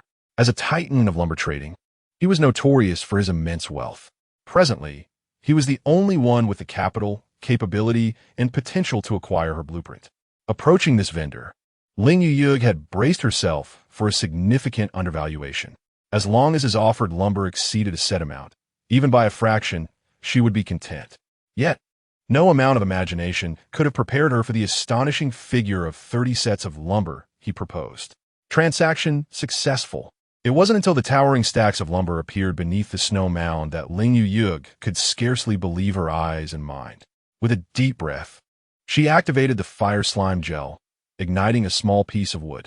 Only when warmth began to seep back in her body did she gradually come to the realization that this was not a near-death delusion, nor was it a dream. She had been saved. 30 sets of lumber, if used sparingly for warmth, would be sufficient for her survival in the snowy wilderness for an entire month. Yet why? Ling Yuyug, why are you helping me? You must be aware of the current value of that blueprint. Even if you offered 10 times less, I would have agreed. She was a stranger to this conscientious vendor and could not fathom what he sought from her. In the lumberyard, Ling had just contemplated savoring a piece of meat when a new message popped up in the private chat panel, leaving him momentarily perplexed. No, he truly did not understand. Was it really possible to agree to a price that was 10 times lower? Now, with the addition of the recently recruited cattle and horses, Ling He's daily lumber output had surpassed 70,000 units. 30 units of lumber were but a mere fraction of his total production. Conscientious vende. No, dear brother or sister, please don't overthink it. I'm merely quoting a standard price. The other party approached him for business, and when he responded with the quote assessed by Vera, Ling He considered it a straightforward exchange. Vera's quote stood at 10 gold, equivalent to 33 units of lumber, with a transaction tax of 15, leading Ling He to forego 3 units of lumber to cover the transaction fee. To him, this transaction was utterly ordinary. As for why he did not negotiate for a lower price, it was simply because the transaction volume was too insignificant, less than the cost of a meal, rendering Ling He entirely uninterested in bargaining. Ling Yuyug, you're a good person. Caught off guard, a card proclaiming him a good person was bestowed upon Ling He. Silently, he took a bite of his meat, astonished that a simple business transaction could result in such an accolade. He wondered if the other party was overly eccentric or if this world had become utterly bizarre. However, in the next moment, a pop-up window appeared before him. Lord Ling Yuyug has activated a special ability, Hunter's Pact. Your location has been highlighted to Lord Ling Yuyug. You have unlocked a new panel, Friend Panel. Highlighted location? As he read those words, Ling He narrowed his eyes with a hint of danger and set down the piece of meat. Conscientious vendor, what does this mean? though the Hunter's Pact had unlocked a brand new friend system for him. The phrase about his location being highlighted did not imbue him with a sense of goodwill regarding this newfound ability. He was not fond of combat. He merely enjoyed selling items and lounging idly. However, he understood the principle that an innocent man can suffer due to the possession of wealth. In the current region, among the thousands of human lords who was unaware of his substantial financial resources, if this Ling He approached him with ill intentions and revealed his location in the regional channel, it was likely that many would be inclined to seize this lucrative opportunity. Conscientious vendor, you just said, I am a good person, but I believe good people should not be threatened at gunpoint, right? The implication was unmistakably clear. At that moment, Ling He also realized that her actions had been somewhat abrupt. She and the conscientious vendor were not familiar enough for her to use a special ability without caution, which could easily lead to misunderstandings. Thus, she promptly sought to amend her mistake. Ling He, I apologize. My mind was a bit muddled, and I overstepped. I merely felt that a good person like you is quite vulnerable in this perilous world. Hunter's Pact is a special ability along my growth path, allowing me to sense the location and life status of my target, but it can only bind to one target at a time during each era. If I manage to survive, should you ever find yourself in peril, I believe I could assist you. The conscientious vendor replied, there is no need for that. With those 3 words, Ling He raised his hand and closed the private chat window before him. He was not a mere child of 3, easily swayed by the words of a stranger. Was the search for his whereabouts truly for his own good? If so, then all parties would naturally coexist in peace. However, should it prove to be a falsehood, Ling He cast his gaze towards the lumberyard, where nearly 200 contracted axe warriors stood ready, not for idle pay. Ah, the fickleness of human nature. With a deep sigh, Ling He lifted the cold meat again and placed it into his mouth. Alas, it had grown icy. Chapter 25. The final strategy? The evening air was inherently chilly, and the outdoor meal tended to grow cold swiftly. Disrupted by this private conversation, the steak had thoroughly cooled. Finding unappetizing food unsatisfactory, Ling He reluctantly produced a few gold coins, requesting Vera to prepare another meal. As for the piece of steak in his hand, an idea sparked in Ling He's mind regarding its fate. Vera, have you seen the hamburger? Vera, focused on her cooking, glanced at Ling He and retorted, isn't it right beneath you? Oh, instinctively realizing, Ling He stood up from atop the hamburger. This was akin to wearing glasses. Having used the hamburger as a makeshift seat for so long, he had inadvertently overlooked its presence. My apologies, hamburger. Ling He extended a hand to pat the hamburger. I didn't mean to forget you. Gurgle, gurgle? The hamburger stared quizzically at Ling He, puzzled as to why this bipedal creature had suddenly vacated its perch. It could not comprehend their language, and thus paid little heed to the exchange between Ling He and Vera. At that moment, Ling He presented the steak, which he had bitten into numerous times, to the hamburger. Would you like to eat? Gurgle? The hamburger gazed at the steak placed before it, tilted its body, and then shook its head in a manner reminiscent of a refusal. Not hungry. Ling He was taken aback. He recalled that aside from a cup of soda, he had not offered the hamburger anything else. Or could it be that, as a slime, the hamburger lacked the attribute of hunger? However, the hamburger's next action quickly dispelled Ling He's assumption. It pushed away the steak offered by Ling He and joyfully hopped away towards the lumberyard's exit. Hey, where are you going at this hour, hamburger? Ling He was surprised by the hamburger's sudden departure and promptly summoned a few contract axe warriors to follow him outside. It was nighttime, and leaving the lumberyard posed unknown dangers. Having spent a day together, Ling He had developed a bond with the hamburger. He certainly did not wish for his first partner to be torn apart by some unseen monster. Come back, hamburger, Humbulga. As he gazed beyond the lumberyard, Ling He observed the hamburger rolling about on the lawn, completely unrestrained. Stray grass blades were drawn into its form, rapidly corroded and absorbed. Shaking its body, it expelled the accumulated muck from its surface, swiftly restoring its original, pristine appearance, and then let out a contented belch. Gurgle? Spotting Ling He, who had followed outside, the hamburger waved its plump little hand and bounced over to him. Gurgle! Ha ha ha, how delightful! So, you are a herbivorous creature, hamburger. Ling He playfully ruffled the hamburger-esque form. To think it could thrive solely on grass. Truly, slimes were far easier to care for than contract lumberjacks. However, what should one do with the chilled steak in hand? Contemplating this, Ling instinctively glanced at the contract axe warrior beside him. Well, it can be saved for tomorrow morning, tossed into the dark culinary concoction prepared by Vera, thus providing a meaty treat for everyone. Hey! At that moment, Vera's voice echoed from the campfire, calling out. The dish had been remade. The rogue lord should hurry back for dinner. Coming right up, Ling responded, eager to return with the hamburger. Yet, just as he turned around, a thunderous roar reverberated across the sky, as if some colossal object had fallen from above, shaking the very ground beneath him. Oh dear! By the campfire, Vera gazed skyward, murmuring softly.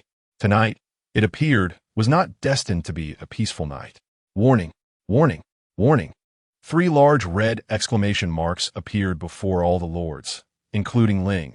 The ghostly tribe has deployed their ultimate strategy, the 9-tiered tower. The ghostly tribe has activated their ultimate strategy, the mirror realm. Ling, witnessing the pop-up window before him, swiftly turned to look behind.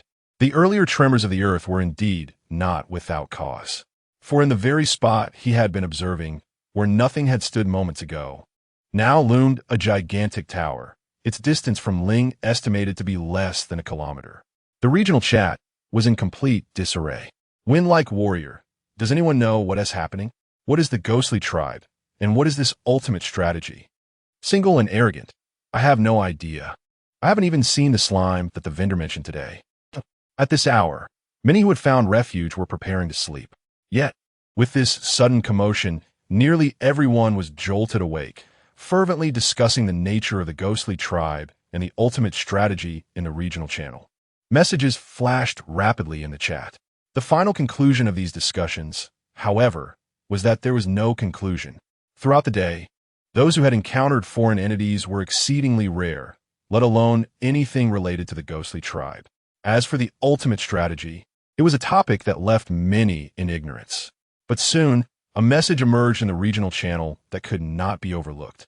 Cold Soul, have you noticed that the regional chat channel is seeing a decrease in members? Upon reading this, Ling turned his gaze to the corner of the panel. A channel that had seen almost no decrease in members throughout the day was now losing dozens in just a few minutes. As time passed, that number continued to swell. Observing this, the expressions of all present darkened. The rate of attrition was alarmingly swift. It was known that this area housed merely 10,000 individuals. If this pace of loss continued, the living population might be halved within a day. If it progressed further, within 3 days, all would perish. Yet they remained utterly oblivious, unaware of the nature of their adversaries, nor the impending threats that loomed before them. A pall of gloom envelopes each individual, except for Lin Xiao. Within the concealed cavern, Lin Xiao's face is adorned with a triumphant and maniacal grin. They are all destined to perish. Everyone shall accompany me to the grave. Before him, alongside the recent regional announcement, lies another interface regarding the trial scroll. Match successful, trial content, apocalyptic catastrophe, legacy of defeat. Synopsis, a lamentable race, vanquished upon a battlefield far beyond our era. Now, they have forsaken the land to which they rightfully belong and intruded into our realm. A world still tender and untested by the tempests of fate. Choose fight and descend into madness. Shall we allow them to reconstruct their former glory upon our soil? Or shall we extract their very essence, growing into a magnificent tree of unprecedented stature? Chapter 26.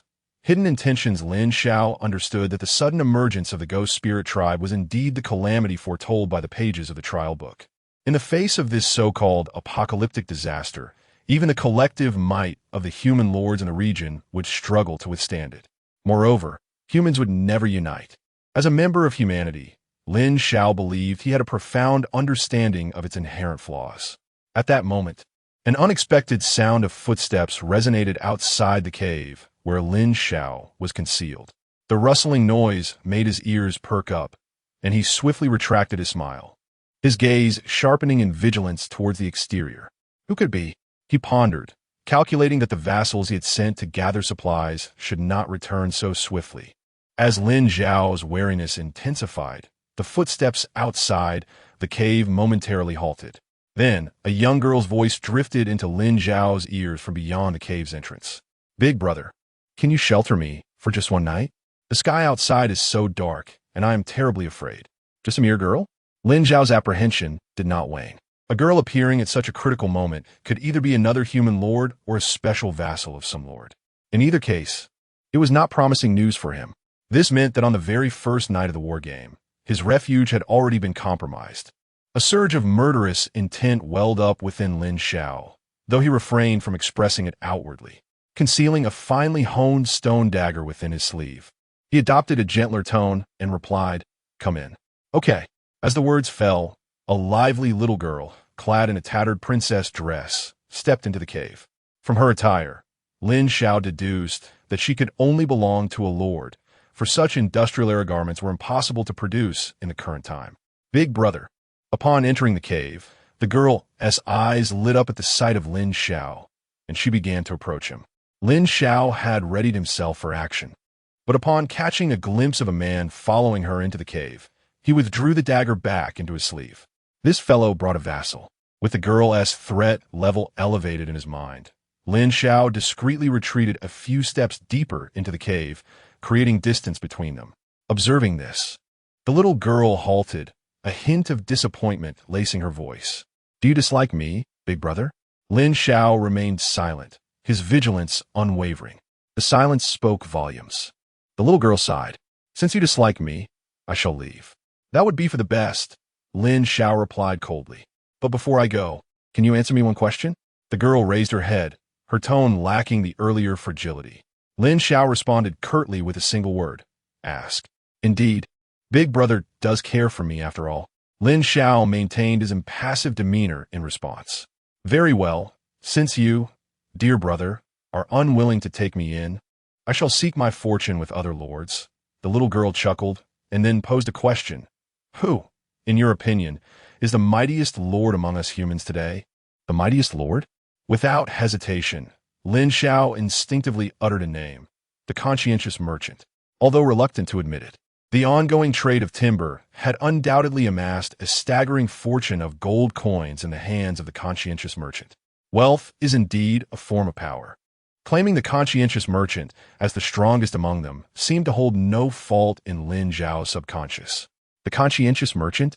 the girl echoed, seemingly committing the name to memory before waving goodbye to Lin Zhao.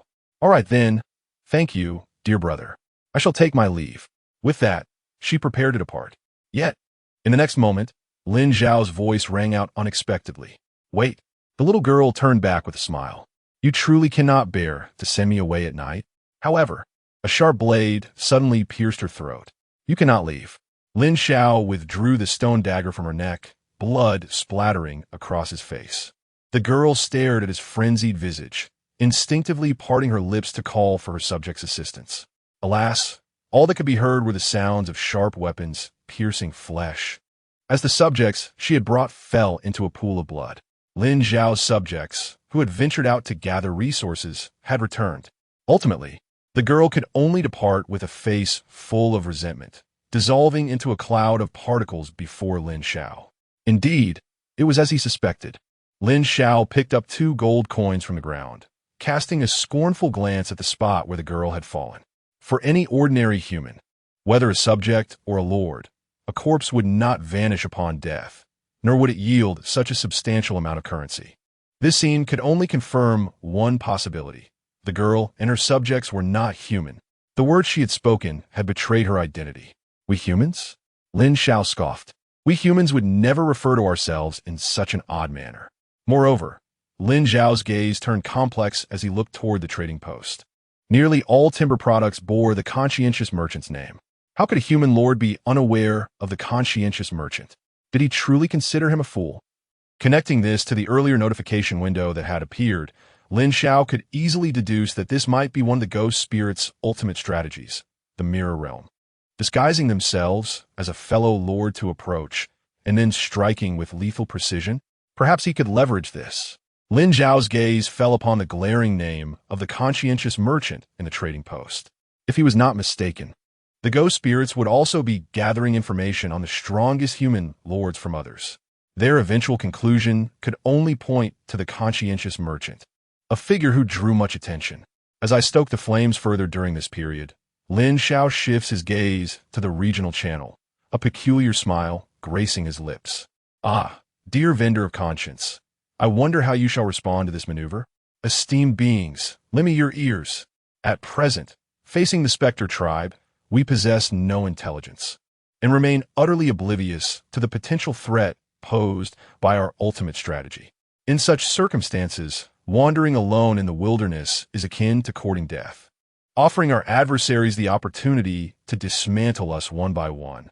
Therefore, I urge the more formidable lords to openly disclose their locations, inviting the weaker lords to rally around them. Only through unity can we navigate the perilous crisis that confronts us.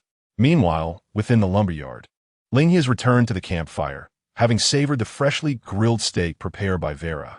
At this moment, he sips his beverage with delight, all the while perusing the messages on the regional channel, fully aware of the announcements made by Lin Zhao.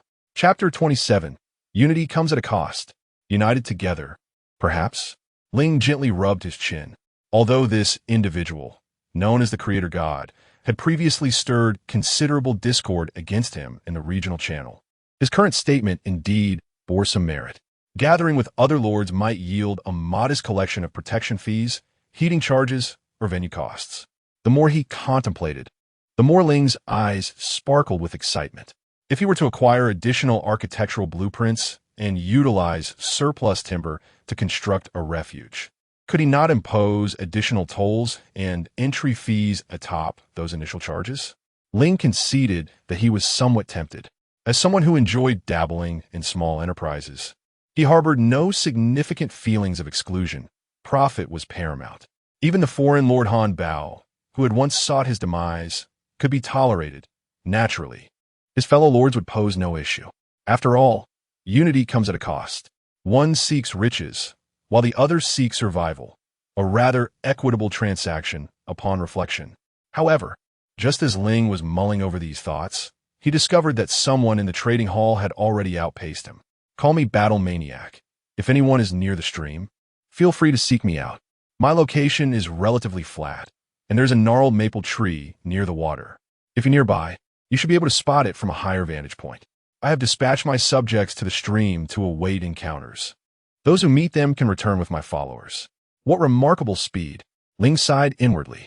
It was noteworthy that he had yet to finalize his fee structure, while this Battle Maniac had already provided a reference point for his whereabouts. As Battle Maniac disclosed his location, various fragmented messages soon filled the regional channel. Observing these updates, Lin Zhao's smile took on a more sinister edge. Those who could broadcast their locations in the regional channel were either Na'vi or genuinely formidable, or perhaps a blend of both, a truly strong yet naive individual. In the face of the impending calamity, those who chose to trust other lords would undoubtedly become the most vulnerable targets. Yet, Lin Zhao still felt a twinge of dissatisfaction. This was solely because the individual he truly wished to target had yet to utter a word in the regional channel. Creator God. Speaking of which, where is the merchant brother? Upon seeing this, Ling, who had been preparing to announce his reference point, instantly furrowed his brow. Was this an attempt to thrust him into the limelight with a single phrase? This individual, known as the Creator God, truly seized every opportunity to sway the narrative in his favor. As anticipated, with the emergence of this statement, the focus of the regional channel swiftly shifted to Ling. White's wife. Indeed, where is merchant brother? He should be the strongest among us. Why has he not spoken? Broken wing. Could it be that merchant brother has already succumbed to slumber? Username is useless. Who knows?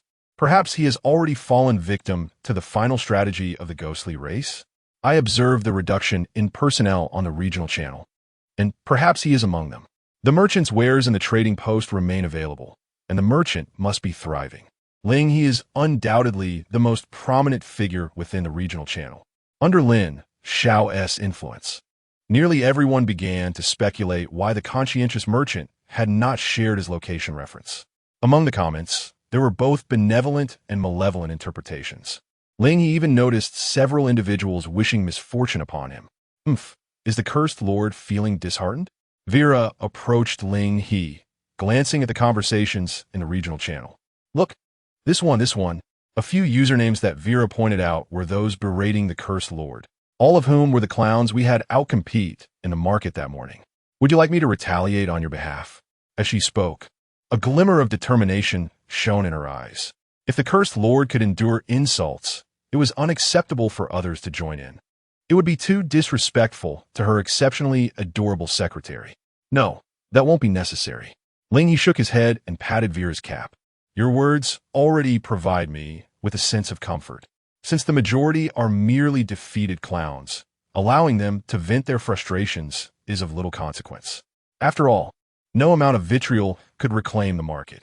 However, as the discussions intensified, Ling He noticed several individuals attempting to contact him privately to ascertain his location reference. Ding, you have a new private message. Ling He, please do not reveal your location. Trust me. It's this individual again? Ling He furrowed his brow. Had it not been for this person named Ling He, he would not have left his prior meal untouched and cold. Moreover, she spoke of not exposing his position, yet she had already used her skills to determine her own location. Conscientious merchant, provide me with a reasonable explanation. Ling He, I just killed someone. Conscientious merchant. Ling He's brow furrowed even deeper. He simply could not comprehend what this Ling He meant. She urged him not to reveal his position, while she was clearly aware of her own.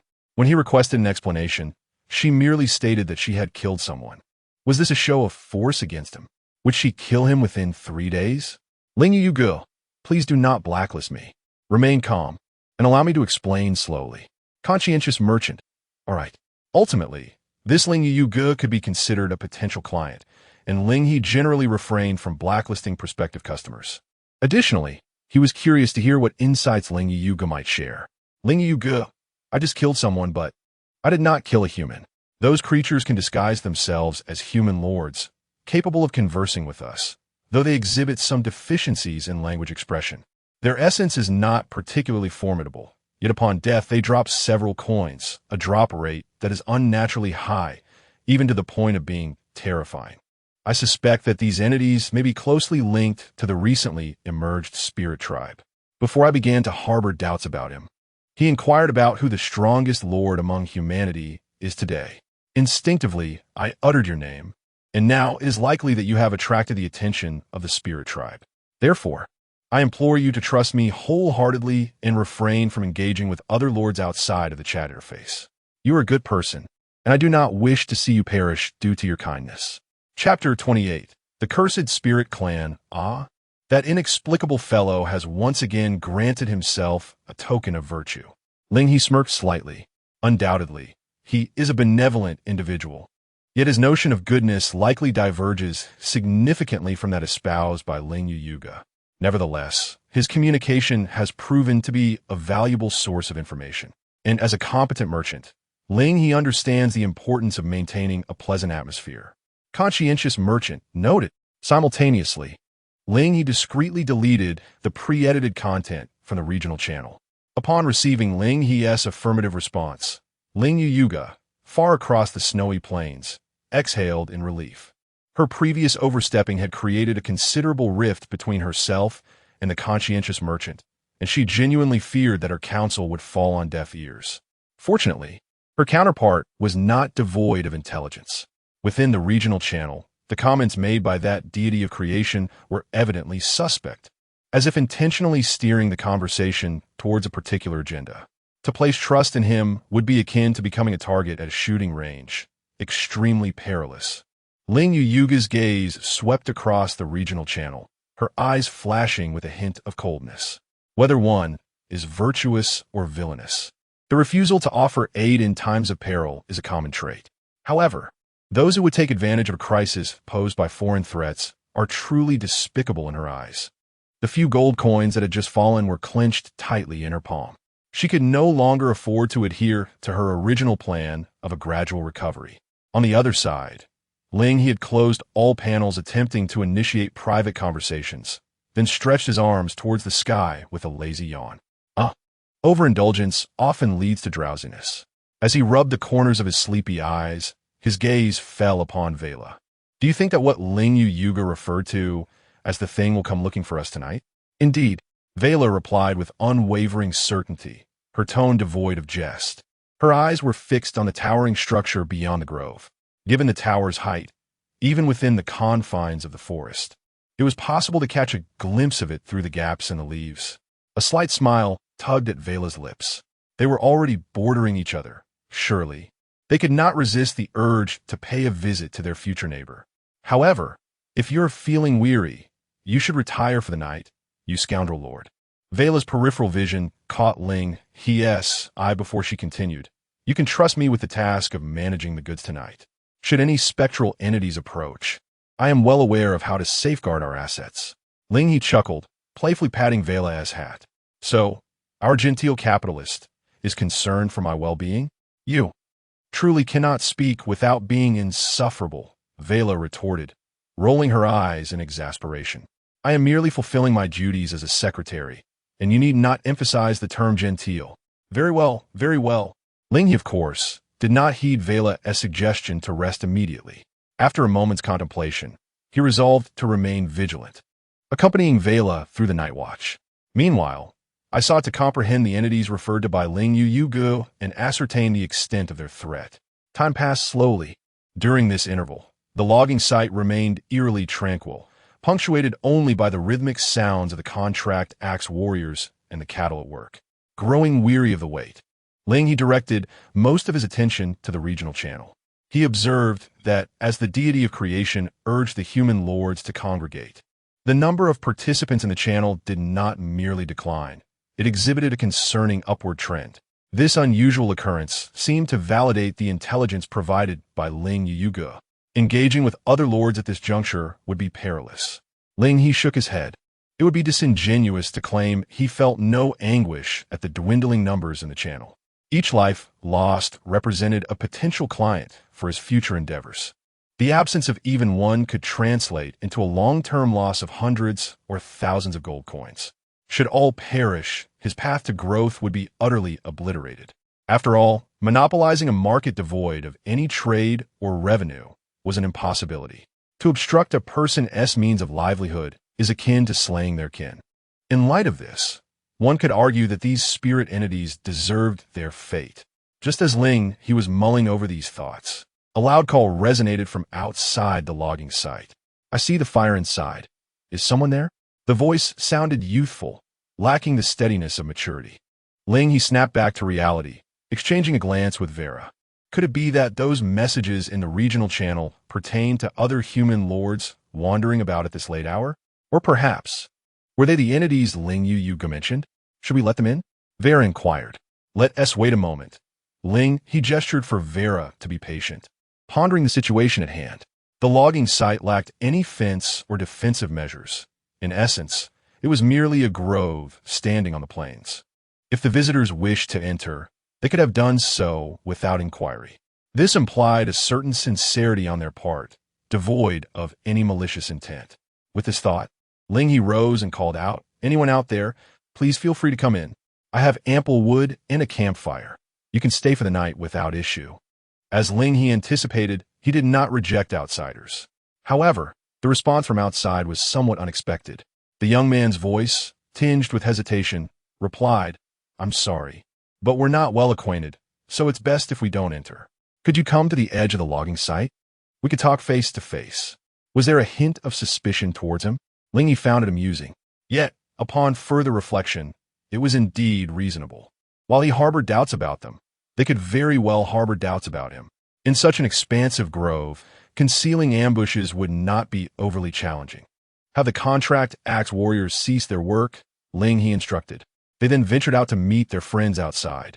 Vela nodded, halting the work of the contract axe warriors, and silently picked up a torch from the campfire, following Ling He's footsteps. Upon reaching the outskirts of the forest, Ling He chose not to bring the 100-strong contract axe warriors along, instead instructing them to conceal themselves amidst the trees. Ultimately, only Ling He and Vela were visible. Opposite them stood a formidable group of over 10 individuals, led by a bespectacled young man. Upon seeing Ling He emerge from the woods, a gentle smile spread across his face. "I am Lu Qi. I sincerely apologize for disturbing you both at this late hour." Chapter 29. A casual 10 gold coins. Vera nodded non-committally, her expression suggesting a hint of embarrassment. "Do you have any idea how much we lose in small gold coins for every minute we are delayed?" Her words were not mere frivolity. As the current mainstay of the lumberyard's production, the complete withdrawal of the contract lumberjacks would undoubtedly result in tangible economic loss. However, Lu Qi seemed momentarily perplexed, scratching the back of his head with a wry smile. "Vera." Ling He shot Vera a glare, his gaze sweeping across the expressions of Lu Qi and his companions. Judging by their attire, there was likely more than one lord present, with Lu Qi seemingly at the forefront, and no significant discord was apparent on the surface. Fortunately, they did not appear particularly astute. Despite the evident clues in Vera's previous statement, not a single one of them seemed to take notice. Lu Qi suddenly spoke up timidly. "I apologize for the interruption, but how much have you two lost? How about I compensate you?" "Really?" Vera responded immediately, calculating her losses in her mind, preparing to announce a staggering figure. However, before she could utter a word, Ling He swiftly covered her mouth. Vera struggled against Ling He's grip, while he turned his attention back to Lu Qi and stated a figure that was not excessively high. 10 gold coins. 10 gold coins? Lu Qi echoed softly, a smile soon gracing his face. "That's not a substantial amount." He extended his palm, and 10 gold coins materialized from his hand. "Let these coins serve as a gesture of friendship between us. What do you think?" As the coins appeared, Vera's eyes widened, and she ceased her struggles. Her intention had been to declare an astronomical sum, to humiliate her counterpart and dissuade him. Little did she expect that he would indeed possess the means and be willing to offer compensation.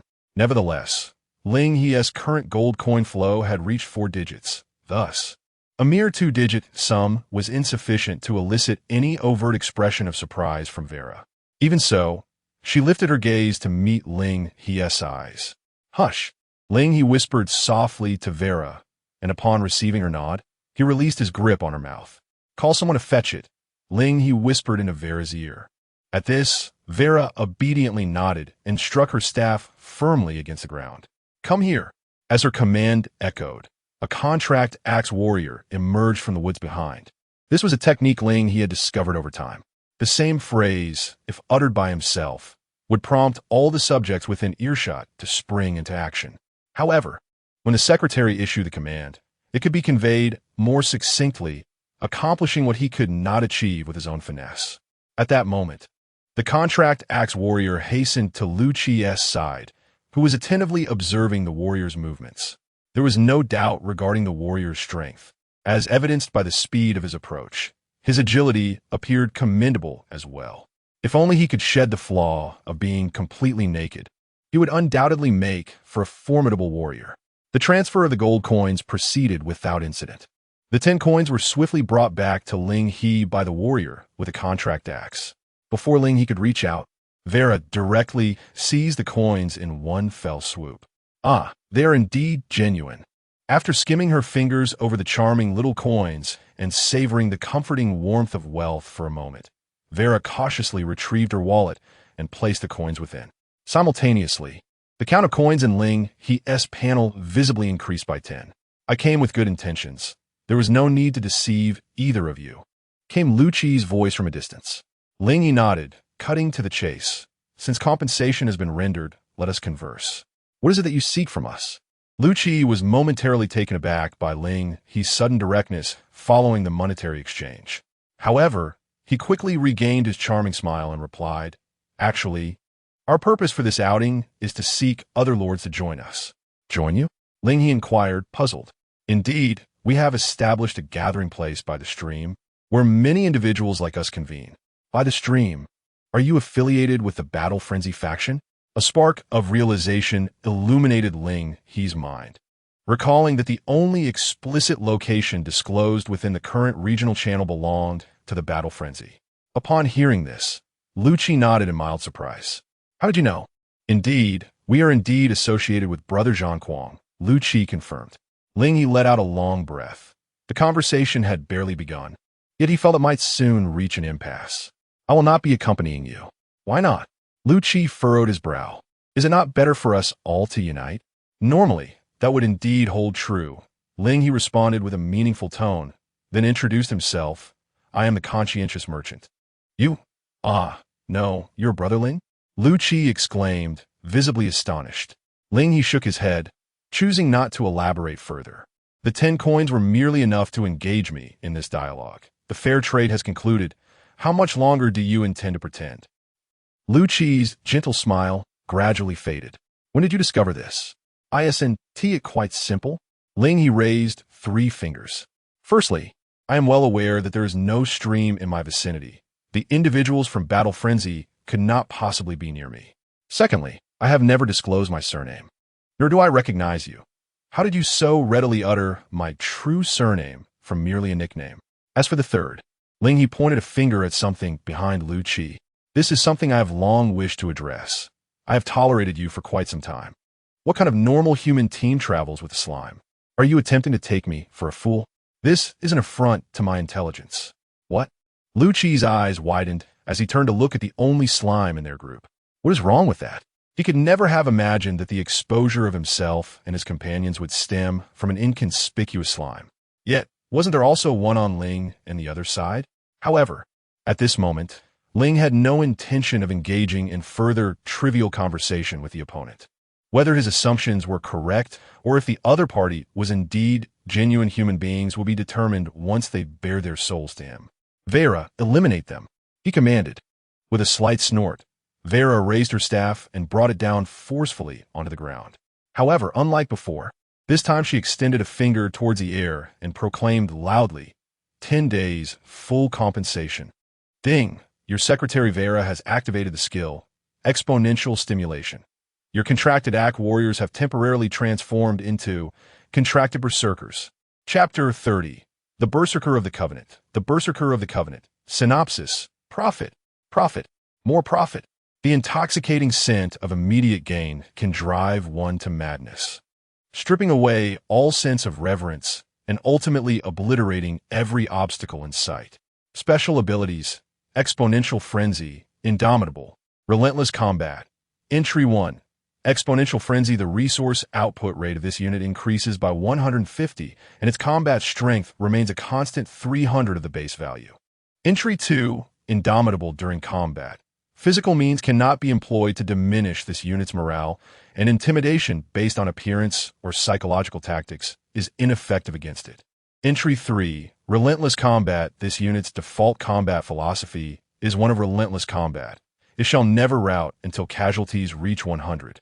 Ling read through the information of the Berserker of the Covenant with keen attention. To be candid, he found it hard to believe that such a unit could be recruited for merely 1 gold, boasting attributes befitting a basic production unit. In this era, even if other conventional troops were to arrive, they would likely find themselves decapitated by the berserkers, their heads sent spiraling like a ball. The power of silver indeed remains extraordinarily formidable.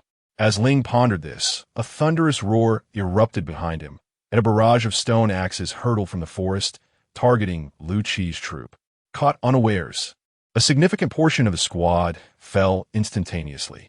Fortunately, the axes were not particularly sharp, so most sustained only broken bones during this onslaught. Only one unfortunate soul was struck directly on the skull, resulting in immediate death. However, the corpse did not linger on the ground. Within Ling's narrowing gaze, the body rapidly disintegrated into a cloud of particles, vanishing into thin air. It was evident that they were not truly human. Yet, despite this revelation, Ling felt a twinge of unease. Had it not been for the slime accompanying the opposing team and the prior warning from Ling Yu's song that had sharpened his vigilance, he might have been ensnared by their words. At times, the opposition exhibited behavior strikingly similar to that of normal humans, making it nearly impossible to discern their true nature without actively seeking flaws in their dialogue. At this moment, Lu Qi and his companions clumsily rose from the ground.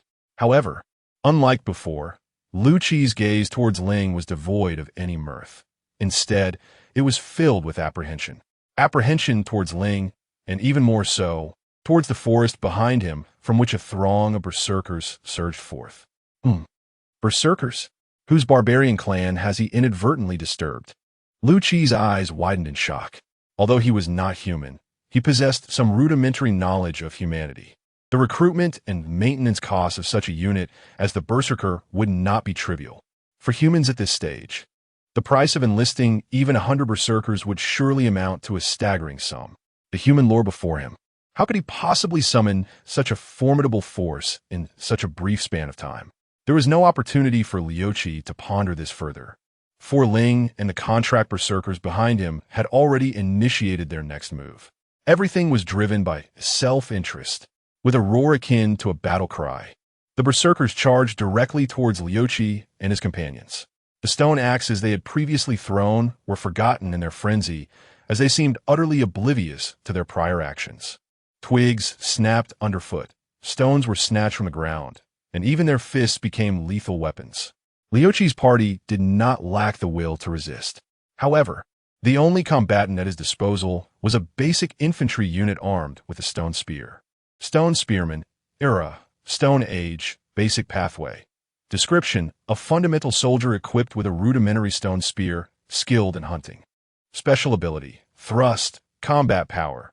6. As a basic infantry unit, the stone spearman exhibited overwhelming prowess against most common civilians. Even Ling's lumberjack, despite being fully equipped, could not match his combat strength. Regrettably, there was but one stone spearman in Liu Qi's ranks, and he was to face nearly 200 fully armed contract berserkers led by Ling. With the berserkers closing in relentlessly, the stone spearman unhesitatingly thrust his spear towards the heart of one of the charging foes. Yet in the blink of an eye, a massive hand emerged from the side and seized the spear. Before the spearman could react, a boulder the size of a sandbag struck him upon the forehead. Instantly, a swarm of berserkers surged forward, raining down punches. The stone spearman, positioned at the forefront, could not endure even a few breaths before meeting the same fate as the unfortunate soul before him, dissipating into particles upon the ground. At that moment, Ling observed the combat power of his contract berserkers through his interface. Contract berserker, combat power, 15, with a combat power of 15. These were the most formidable recruitable units Ling had encountered in the regional channel today, barely a fraction of their potential. Ling was uncertain about the strength of future contract berserkers, but one thing was clear. In this Stone Age, there had yet to emerge any unit capable of trading blows with them. At least not today. Reviewing the contract berserkers' attributes did not consume much of Ling's time. Yet, within that brief interval, the battle had already reached its conclusion. The overwhelming quality and quantity of the berserkers rendered Liu Qi and his companions' resistance utterly feeble, akin to that of helpless chicks. They inflicted minimal damage before being subdued and brutally dispatched by the berserkers, who then retrieved their stone axes to finish the task. Splendid, Vera exclaimed, witnessing Liu Qi's party dissipate into nothingness. Now it is time for the spoils. With that, she tossed a torch towards Ling and, grasping her staff, rushed to the location where Liu Qi's group had perished to commence the cleanup of the battlefield. Ling was taken aback, clumsily accepting the torch. Hey, do not play with fire on the grass, you heartless capitalist.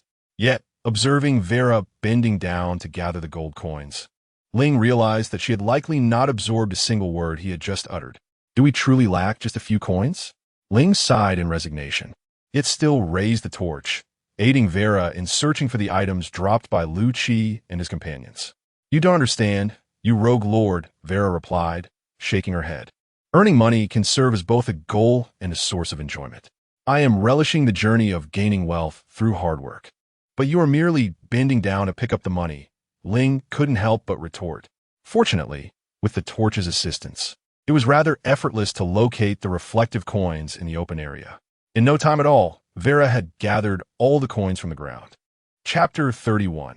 The consequences of violence and fire. Vera meticulously counted the gold coins in her hand, eventually revealing a total of 34. 34? As she pronounced the figure, Ling's mind began to calculate. At first glance, this number suggested a substantial reward from the recent battle. among all the lords in the region, excluding himself. This sum represented a considerable fortune. However, Vera had activated an exponential incentive, promising 10 days full wages to all the contracted axe warriors. With 174 warriors to be compensated for 10 days, the total would amount to a staggering 261 gold coins. The gold acquired from their violent endeavors barely covered a fraction of this expense. Ling's expression darkened instantly. Who was the fool that proclaimed violence and fire would lead to wealth? After slaying numerous beings that resembled humans, they had only earned this meager amount, far less than what he would make selling lumber. Ling mused that perhaps this saying should be altered to violence and fire lead to poverty for 3 generations. The more one fights, the poorer one becomes. It was incomprehensible what kind of fool would think to enrich themselves through war. While Ling pondered these thoughts, his peripheral vision caught a fleeting glimmer beneath his feet. Was it a gold coin that Vera had overlooked? Instinctively, he crouched down and parted the thick undergrowth. However, what he discovered was not a shiny gold coin, but a jet-black reflective card. It was an unfamiliar object. Could it be a blueprint or an item that had dropped? Ling quickly scanned the hundreds of contracted berserkers surrounding him and Vera before picking up the card. The moment he grasped it, information about the item materialized before him. Curse of the Spectral Tribe. Description: derived from the ultimate strategic realm of the Spectral Tribe. When mirror spirits are slaughtered en masse, true nightmares will descend, eliminating all threats to the Spectral Clan. Effect: when used on our core buildings, if our era is below the 3rd stage, it can serve as a benchmark to advance into the pseudo-era ahead of time. What a terrifying description. Vera had unknowingly approached Ling's side, elongating her tone as she gazed at the card named the Curse of Death. It appears it is to be discarded as trash. Vera felt quite apprehensive. Ling couldn't help but give Vera a light flick on the forehead, asking her to speak more seriously. Moreover, what did core buildings refer to, and what was this pseudo-era? Ling waved the card in front of Vera, inquiring how it should be utilized. In truth, Ling understood that this item was likely not meant for his current use, as several of the terms were unfamiliar to him. Yet he couldn't resist asking about its purpose. Vera pouted and rubbed her forehead. The lady was quite serious. "Thank you very much." Nevertheless, she suppressed her previous tone and adopted a more conventional inflection. "Core buildings are not far off, and you, foolish lord, will come to understand in due time.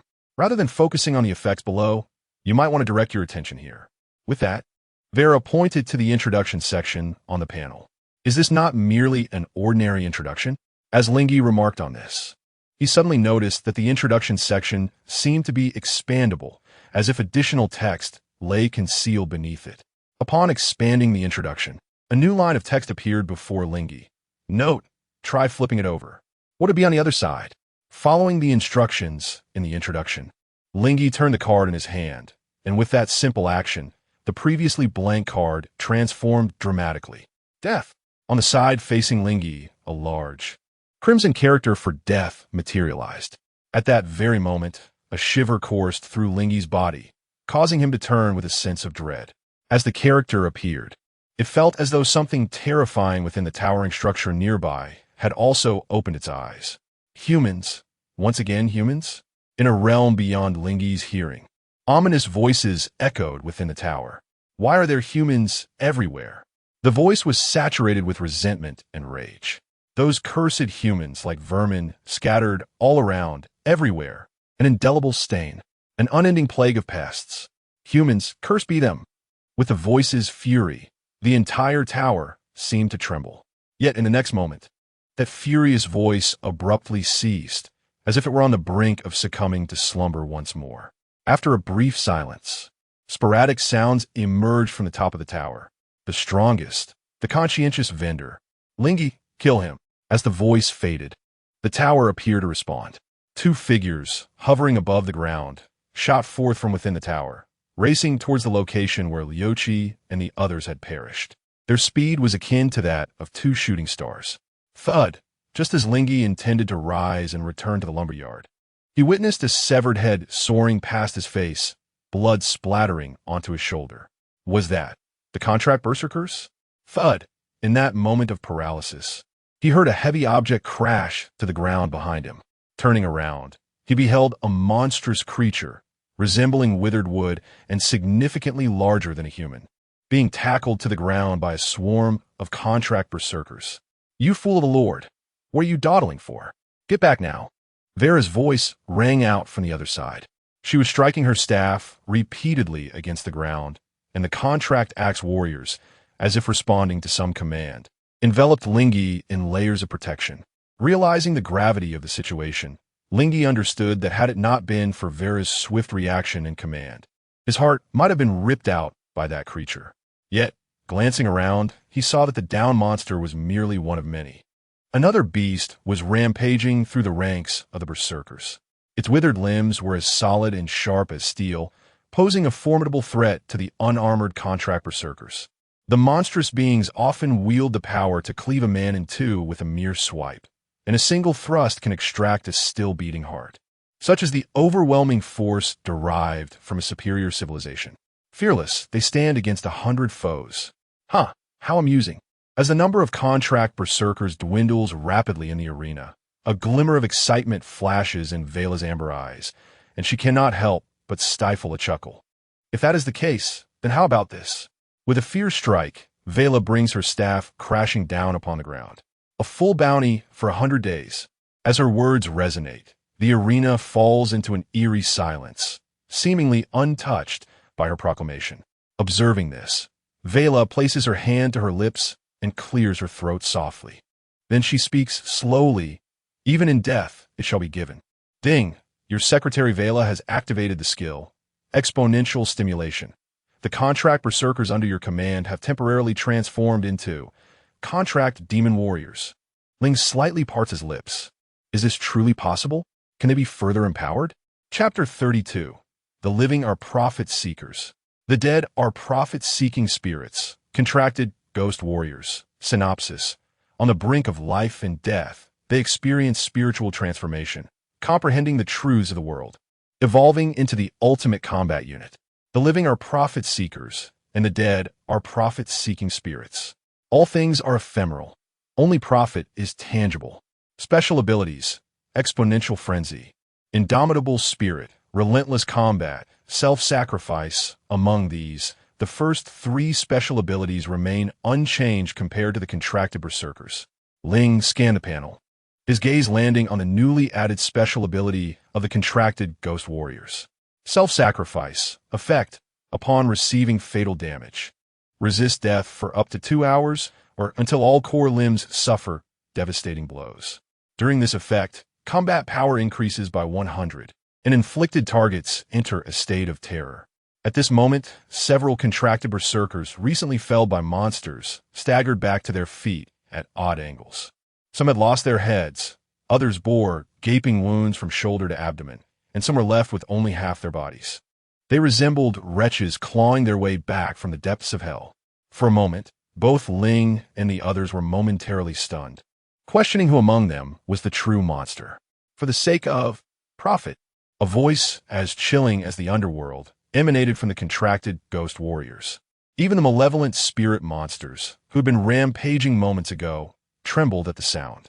Profit. Suddenly, all the resurrected contracted ghost warriors lunged toward the floating monsters.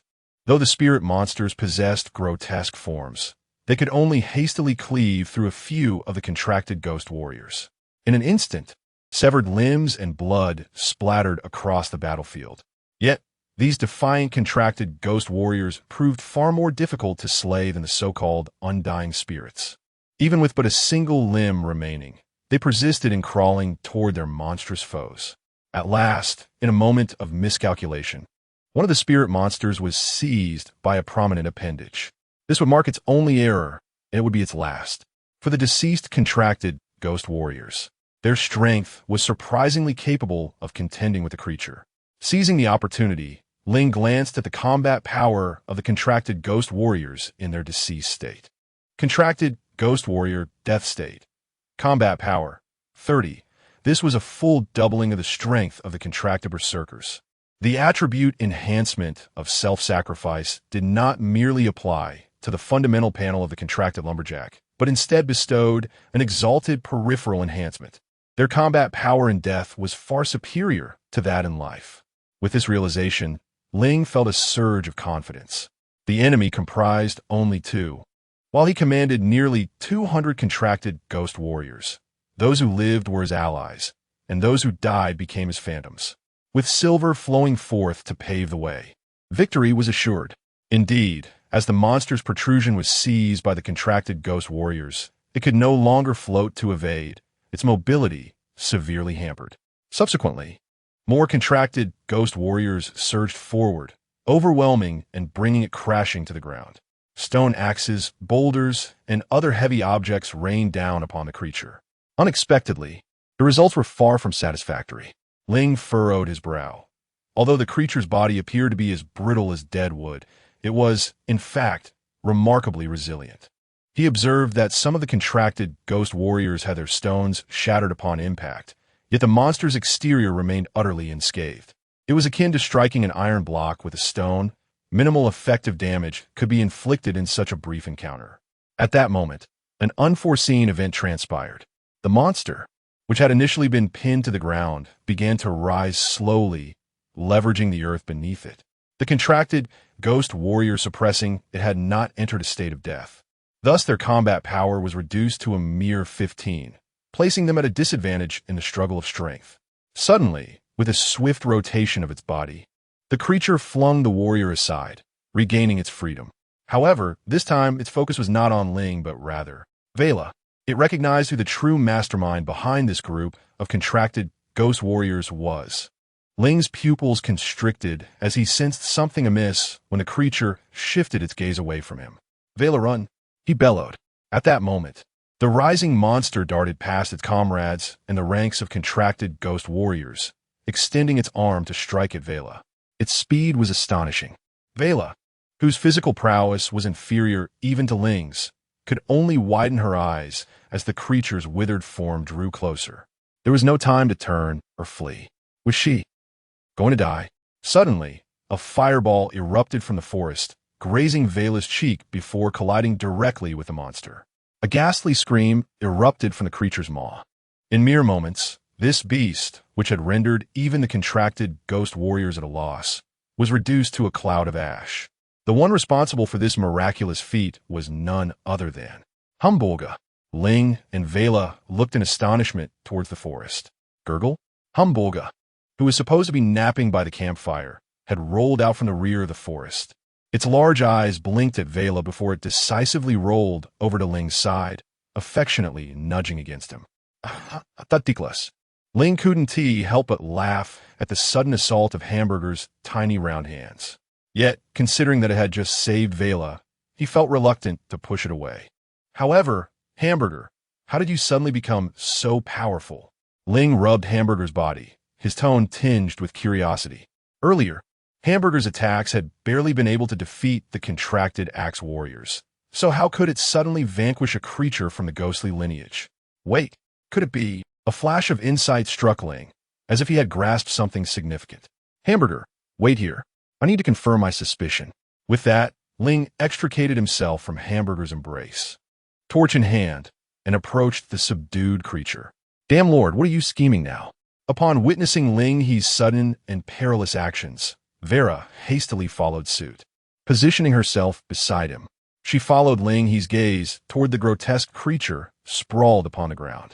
The sight before them was nothing short of horrifying, a contorted monstrosity, subdued by a multitude of grasping limbs, elicited a disconcerting impression that one's sanity was in jeopardy with but a single glance. Fortunately, neither the specters of the ghostly clan nor the contracted ghost warriors under Ling He's command possessed the capacity to inflict mental harm. Thus, both Ling He and Vera maintained a relatively sound state of mind. I wish to test my hypothesis, Ling He declared, raising the torch in his hand before casually hurling it toward the creature's form. Chapter 33. Surviving the nightmare as the flames made contact with a monstrous form. They expanded with astonishing rapidity, engulfing both the creature and the contract warrior that had pinned it down in an instant. Once again, the creature's anguished wail echoed through the inferno. Hee-ha! The flickering firelight danced in Ling's eyes, prompting an involuntary laugh. This time, however, there was no hamburger to tickle him. Vera rolled her eyes, subtly stepping back, and cautiously inquired, "Has the cursed lord finally lost his mind?" "It's you who has lost it," Ling retorted, casting her a scornful glance before turning back to observe the towering blaze before him. Who could have imagined that this being of the spirit clan, with a body as resilient as steel, would be so flammable? Indeed, it seemed to ignite far more readily than timber. A mere spark could send this reaper, once formidable on a battlefield, straight into the depths of hell. Perhaps it was not just this creature, but others born of the spirit clan that shared this characteristic. Ling's thoughts wandered extensively. No wonder Lu Qi and his companions had been hesitant to enter the logging site. Their apprehension stemmed not from the possibility of traps laid by themselves, but from a fear of the bonfire that might ignite within the grove. However, this notion lingered in Ling's mind only briefly. Lu Qi and his group were far too weak. A single encounter had resulted in their swift demise at the hands of the contract berserker. Thus, Ling found himself unable to verify his suspicions. At that moment, the raging flames surged rapidly, only to dissipate just as swiftly, leaving nothing but ash in their wake. The creature of the spirit clan was reduced to mere cinders, its once powerful form, along with the contract warrior that had subdued it, charred beyond recognition. A peculiar aroma, reminiscent of grilled meat, wafted towards Ling. He hesitated briefly, stepping back to align himself with Vera. Casting a glance around, he leaned closer to her ear and whispered, "What shall we do with these contract warriors?" Amidst the havoc wrought by the spirit clan's monstrosity, at least half of the contract warriors had sustained fatal injuries. Their bodies, now severed, could only cling to life as they resisted the inevitable. In a little over an hour, they would surely succumb, becoming little more than a mass of decaying flesh. "What can we do?" Vera shrugged nonchalantly. "They'll have to be buried beneath the logging site, serving as fertilizer for our future endeavors." "Oh," Ling nodded in understanding. "I thought perhaps you would suggest we toss their flesh into your pot for a hearty stew, saving a pretty penny in the process." "What?" Vera's eyes widened. "I am a lady. How could a lady engage in such a gruesome act? Moreover, how could you say such a thing without batting an eye?" "TSK." Noticing Vera's lack of bite, Ling clicked his tongue softly. He had anticipated that she might propose incorporating the contract warriors into the culinary repertoire. Alas, it seemed that was not to be. However, since Vera does not harbor such intentions, as a person of conscience, he undoubtedly must convey his respect. The handling of the remaining contract ghost warriors is thus entrusted to you. Ling He patted Vera on the shoulder, offering a reassuring glance. He then reminded her, "Do not forget that we still need to settle our payment." Although the threat posed by the Ghost Spirit clan has been temporarily resolved, Ling He has not forgotten the promise Vera recently made. Full payment within 100 days, regardless of life or death. Calculating this, it amounts to a staggering expenditure of 610 gold coins. The gold Ling He earned today is roughly equivalent to that amount. With this reminder, Vera clearly came to a realization. Since it is a matter already promised, the idea of incurring debt does not seem feasible. This means that even if half of the contract ghost warriors fall, a daily provision of 610 copper coins as wages must still be prepared. If, by any misfortune, expenses exceed the budget and wages cannot be dispersed, it would not be a matter easily resolved by merely forbidding malicious claims. The rebellious contract ghost warriors could truly hang her and that scoundrel lord from the crooked tree. Just thinking about it sent a shiver down Vera's spine. She then cast an irritated glance at the contract ghost warriors, still dawdling in place, and forcefully struck her staff down. "Hurry back to work." Even in a state of resisting death, the contract ghost warriors should still have about an hour of life left. After all, they would ultimately need to be compensated for their wages, and Vera did not wish to relinquish this final opportunity for them to generate surplus value. In response to Vera's command, the contract ghost warriors showed no dissent. They silently picked up their stone axes from the ground and turned to return to the forest. Some of those stone axes were already damaged, but that was not a significant concern. After all, in an hour's time, there would be no need for so many axes. With all the contract ghost warriors departing, Ling He naturally did not intend to linger around the dark forest periphery. He turned and led Vera and Hamburger back to the campfire. Sigh. Upon returning to the campfire, Vera let out a heavy sigh.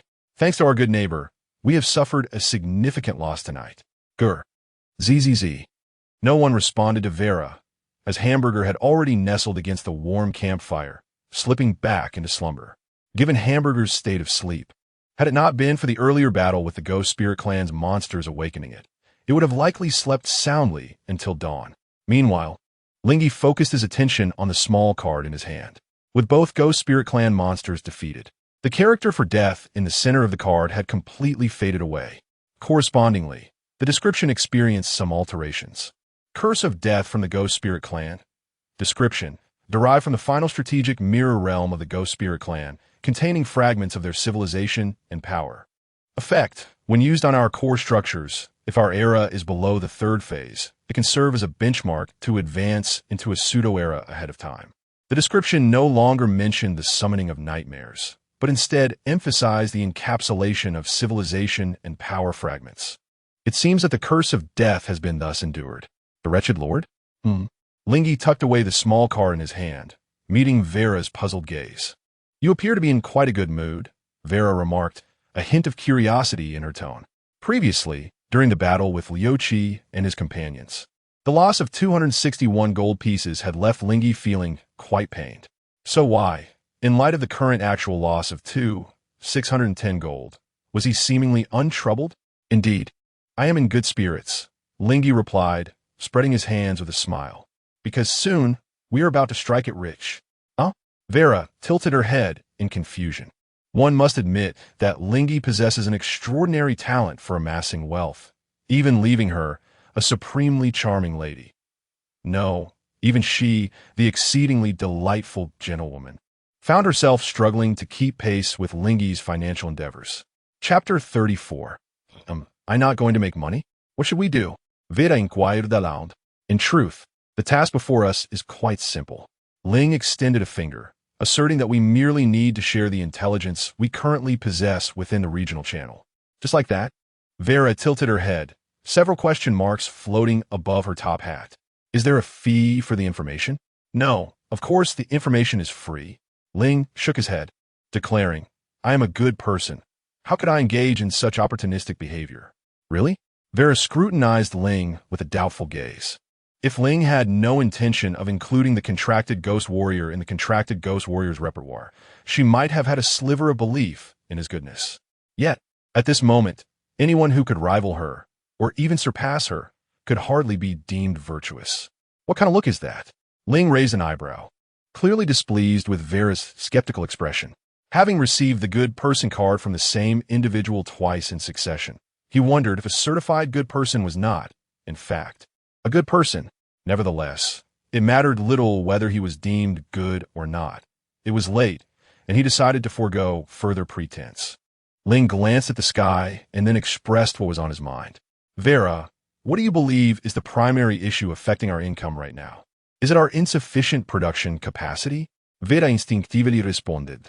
However, before Ling could reply, she shook her head. No, our production capacity is actually somewhat excessive. The current market struggles to absorb it. And is it the pricing that's too low? Vera mused aloud, but soon shook her head again. The pricing is not significantly related to the issue since, given the current production capacity of the lumberyard, coupled with the essential nature of the wood, no matter the price, it would inevitably consume most of the circulating gold coins within the trading hall. Rather, thanks to Ling's initial drastic price cut, the price of lumber has plummeted, allowing Ling's business to dominate the market. Raising the lumber price carelessly would only provide breathing room for others selling lumber, thereby reducing Ling's income. Upon realizing this, Vera despondently tapped her forehead. What else could impact her and that insufferable lord's income? Unable to conceive an answer, she appeared troubled. Observing Vera's distress, Ling found amusement and promptly raised two fingers. Let me be straightforward. The two critical factors currently influencing our income are, first and foremost, demand. Demand? Vera pondered Ling's words. Nodding inwardly, he was right. Demand indeed posed a significant issue. At present, most lords lack substantial building blueprints, Thus, they do not require large quantities of lumber. What appears to be scarce lumber is, in reality, only a genuine necessity for the small amount needed to ignite a bonfire each night. If one were to be a tad more ruthless with oneself, or if a splendid refuge were to be found, even the daily necessity of procuring a set of timber could be entirely spared. In the absence of demand, even a complete market monopoly would yield but meager profits. Having comprehended the nuances of demand, Ling He continued to elaborate. This issue is no longer a dilemma, for our dear neighbor has adeptly resolved it. As he spoke, Ling He gestured towards a distant tower. With prior guidance, Vera instantly grasped Ling He's implication. While others may be oblivious, she and the insufferable lord were certainly not. The spectral clan harbors an immense fear of flames. Even that terrifying creature dares not approach a faint flicker. As long as the spectral clan exists, fire becomes an essential commodity for the sake of survival. This, in turn, directly impacts the trading post, resulting in a skyrocketing demand for timber. The market has expanded, all thanks to the arrival of the spectral clan. How delightful! Vera couldn't help but exclaim, her eyes sparkling with anticipation as she looked towards Ling He. And what, pray tell, is the second point, my esteemed lord? Ah, the second point, Ling He smiled, is indeed the most crucial one. The human lords within the region are financially constrained. Even if we were to lower the price of timber to an absolute minimum, they would still be unable to afford it. Yet, much like the first point, this flaw has also been impeccably addressed by our beloved neighbor. A vivid picture was painted in Vera's mind as Ling He spoke. While the current human lords may be devoid of funds, they cannot ignore the wealth possessed by outsiders. The entity known as Liuqi, despite its moniker, has a battalion whose combat prowess is relatively modest, yet each member can yield between 1 to 3 gold coins. Should Ling He disseminate this information and provide methods for their identification, most human lords should find themselves equipped to confront them. Consequently, every individual would have the opportunity to profit, and this wealth, as it circulates through the market, will ultimately find its way into our coffers. Vera interjected, placing her hands together in a tight grip. Our only expenditure consists of the freely available information that holds no value for us, in exchange for an expanded market and transforming all lords into tools for our financial gain. In the end, those individuals will be reduced to tears, expressing their gratitude towards you. To seek both fame and fortune, how utterly diabolical, my dear lord. Ling He rolled his eyes, asserting his benevolent nature. However, I trust you now comprehend my noble intentions. While releasing all known information for free may not yield profits, it is improbable that they will remain devoid of gain. Indeed, Vera nodded vigorously, akin to a garlic pounder. When do you plan to commence your nefarious scheme? Patience, I must first verify one last piece of information. Realizing that further attempts at correction were futile, Ling decided to set aside the issue of Vela's address and opened his private chat interface to initiate a conversation with an old acquaintance. Conscientious merchant, brother war maniac, are you there? Meanwhile, at the lord's gathering place by the stream, war maniac gazed at his private chat interface, his expression a mixture of astonishment and disbelief. Although the war game had only recently emerged, everyone was aware that in this region, the conscientious merchant had already become a formidable figure of considerable stature. Would such a prominent individual truly reach out to him? No. A sudden realization struck War Maniac.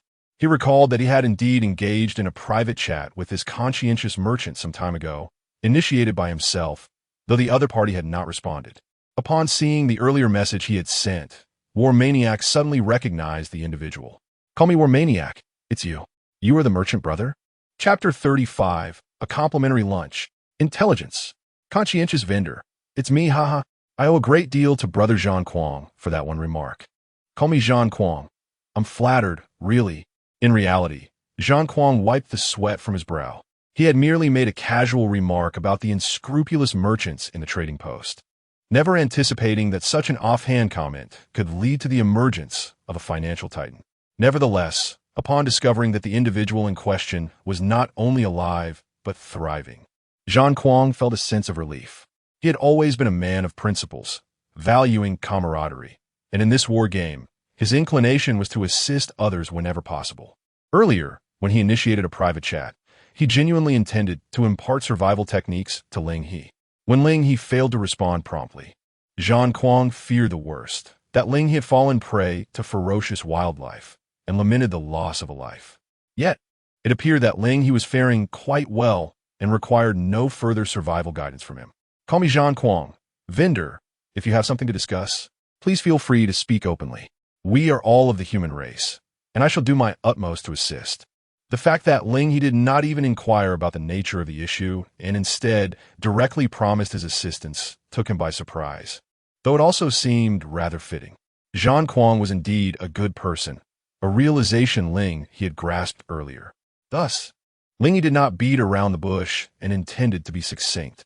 Conscientious vendor, it isn't a difficult matter. I merely wish to inquire if you have someone named Lu Qi in your vicinity. Lu Qi? Zhang Kuang furrowed his brow slightly, casting a glance at the campfire behind him. There, a rather gentle-looking man was resting, and coincidentally, he was none other than Lu Qi, whom Ling He had recently eliminated. Zhang Kuang was unaware of the events that had transpired on Ling He's end. At this moment, a multitude of questions raced through his mind. What could the conscientious vendor want with Lu Qi, and how did he know that Lu Qi was with him? Taking a deep breath, Zhang Kuang sent a new private message. Call me Zhang Kuang. Has Lu Qi offended you in any way? The sudden inquiry regarding Lu Qi seemed to be the most plausible explanation that Zhang Kuang could conceive. As he gazed at the private chat interface, a wave of hesitation washed over him. Offending the conscientious vendor at this juncture would undoubtedly be unwise, if the response was indeed affirmative. Should he expel Lu Qi from his camp? Yet, it was difficult for Zhang Kuang to harden his heart against someone who had come to seek refuge. Fortunately, Ling He's subsequent reply eased his tension. Conscientious vendor? No, not at all. If anything, he appears to be quite a mild-mannered individual. Nonetheless, I appreciate your clarification. Brother Zhang Kuang, knowing that Lu Qi is with you has alleviated many of my concerns. Call me Zhang Kuang. You're welcome. But may I inquire about the nature of your interest in Lu Qi? He is currently here with me, and I would be grateful if you could enlighten me. Zhang Kuang pondered for an extended period, yet he remained unable to discern what Lu Qi truly signified in his presence. The conscientious merchant interjected, inviting attention to the regional channel. Following this cue, Zhang Kuang activated the regional channel, where Ling He had commenced his discourse. Good evening, dear family. I have just endured a fierce battle against the Ghost Spirit clan, suffering significant losses. I hope all of you are faring well. Brother Merchant has finally returned. So, your earlier silence in the regional discussions was due to a battle, was it? I am quite well, though I did encounter several rather unseemly creatures. Ultimately, they were dispatched by a few wolves that had been pursuing me, but I managed to quietly collect a handful of gold coins. Brother Merchant, could you enlighten us on the combat prowess of the Ghost Spirit clan? Upon hearing this inquiry, Ling He became animated. As for the combat strength of the Ghost Spirit clan, let me put it this way. The more formidable among them can annihilate units with a combat power of 30 as easily as one would slaughter dogs. Of course, they are not invincible. A mere spark can swiftly extinguish them. Is what Brother Merchant says truly accurate? I must gather more wood for kindling. Hold on. Does Brother Merchant already possess established units with combat power exceeding 30? This revelation caused many to gasp in astonishment as they grasped the implications of Ling He's words. In the current context, where the strongest common folk possessed merely a combat power of 10, encountering a unit with a combat power of 30 would be akin to an armored vehicle confronting indigenous tribes. Yet, the conscientious merchant claimed that the creatures of the Ghost Spirit clan could dispatch such units with ease. Many, upon reflecting on this, instinctively responded with disbelief. Words alone lack proof. Can you provide evidence? Skeptical remarks occasionally surfaced in the regional channel. Ling He merely cast a glance at these comments and chose to disregard them. Lord, want you refute these claims? Vela leaned against Ling He's shoulder, inquiring. Ling He shook his head. Those who trust in me will do so. Those who do not may await another lifetime for their opportunity to believe. He did not view himself as the hero of a novel or a champion from a fairy tale. nor did he aspire to be a paragon like Zhang Quan. Ling He had no desire to engage in fruitless debates. Vela chuckled beside him. I knew it. A bunch of worthless scoundrels would dare to trouble our esteemed producer to explain themselves. Ling He nodded in agreement, appreciating Vela's flattery. It felt as though her recent address elevated him beyond the title of Lord. Regaining his focus, Ling He resumed sharing information within the regional channel.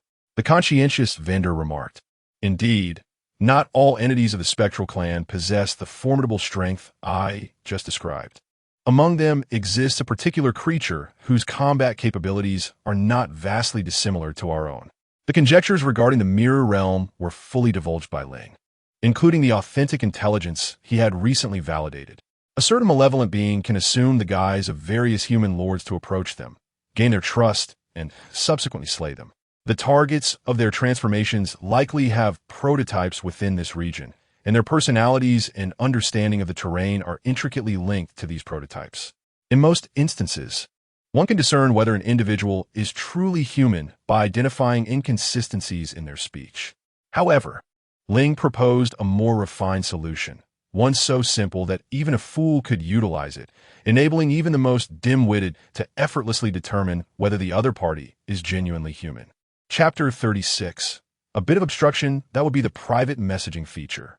By adeptly utilizing this function, a simple greeting can reveal whether the individual before you is truly human.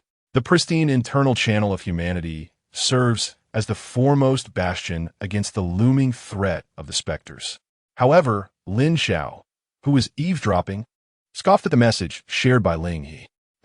While the method proposed is indeed clever, having previously encountered a disguised monster and survived, he understands that this approach is entirely feasible. Yet, the well-meaning vendor has overlooked one crucial detail. For this strategy to succeed, it necessitates the unreserved and ungrudging cooperation of all human lords within the region. The inherent malevolence of human nature will manifest conspicuously in this regard. At that moment, a chat message appeared before Lin Xiao. Mr. Elegant or not, is the person standing in front of me you? Upon reading the private message, Lin Xiao narrowed his eyes slightly. Has someone already made contact with the specter, imitating him so swiftly? The next instant, a smile crept onto his lips as he promptly responded in the chat. Creator God, indeed, Mr. Elegant or not. Then step forward with your left leg. Raise your right hand in a gesture and spin around 3 times for me to see. In an instant, Lin Xiao's smile froze upon his face. If it were truly him standing before the other, performing these actions would pose no challenge. However, therein lies the crux of the matter. The entity before that individual was not truly himself. As anticipated, Lin Xiao's lack of movement prompted another private message to arrive swiftly. Mr. Elegant or not, fraud. With that single accusation, Lin Xiao was entirely blocked from the chat. Simultaneously, his expression darkened. He suddenly realized that the concept of human malevolence, which was supposedly addressed in the vendor's flawless solution, seemed utterly unattainable. Unbeknownst to him, he had suffered another defeat. Damn it, was this also part of that vendor's scheme? As Lin Xiao pondered this, his private messaging interface erupted with new notifications. However, this time, the inquiries did not pertain to whether he was indeed present before them. On the other end of the private chat were several lumber merchants, eager to discuss how to handle the situation with a well-meaning vendor. At this, Lin Xiao's spirits lifted. Indeed, despite the vendor's respectable reputation, he had undoubtedly offended numerous individuals. Initially, within the trading hall, the lumber sector could sufficiently nourish all. Yet the vendor insisted on dividing a substantial pie into smaller portions. Not only did he shrink the portion, but he also hoarded it entirely. The famished lumber merchants must surely harbor a desire to devour the vendor's heart whole. Now, the individuals reaching out to him in private chat were somewhat familiar to Lin Xiao. Previously, he regarded them as inconsequential, a collection of unremarkable characters. Yet, circumstances have changed. Even the seemingly insignificant can play their part.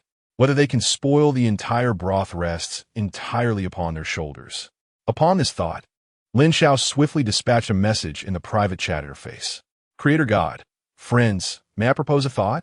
Shall we give that unscrupulous dealer a bit of trouble? Username is useless.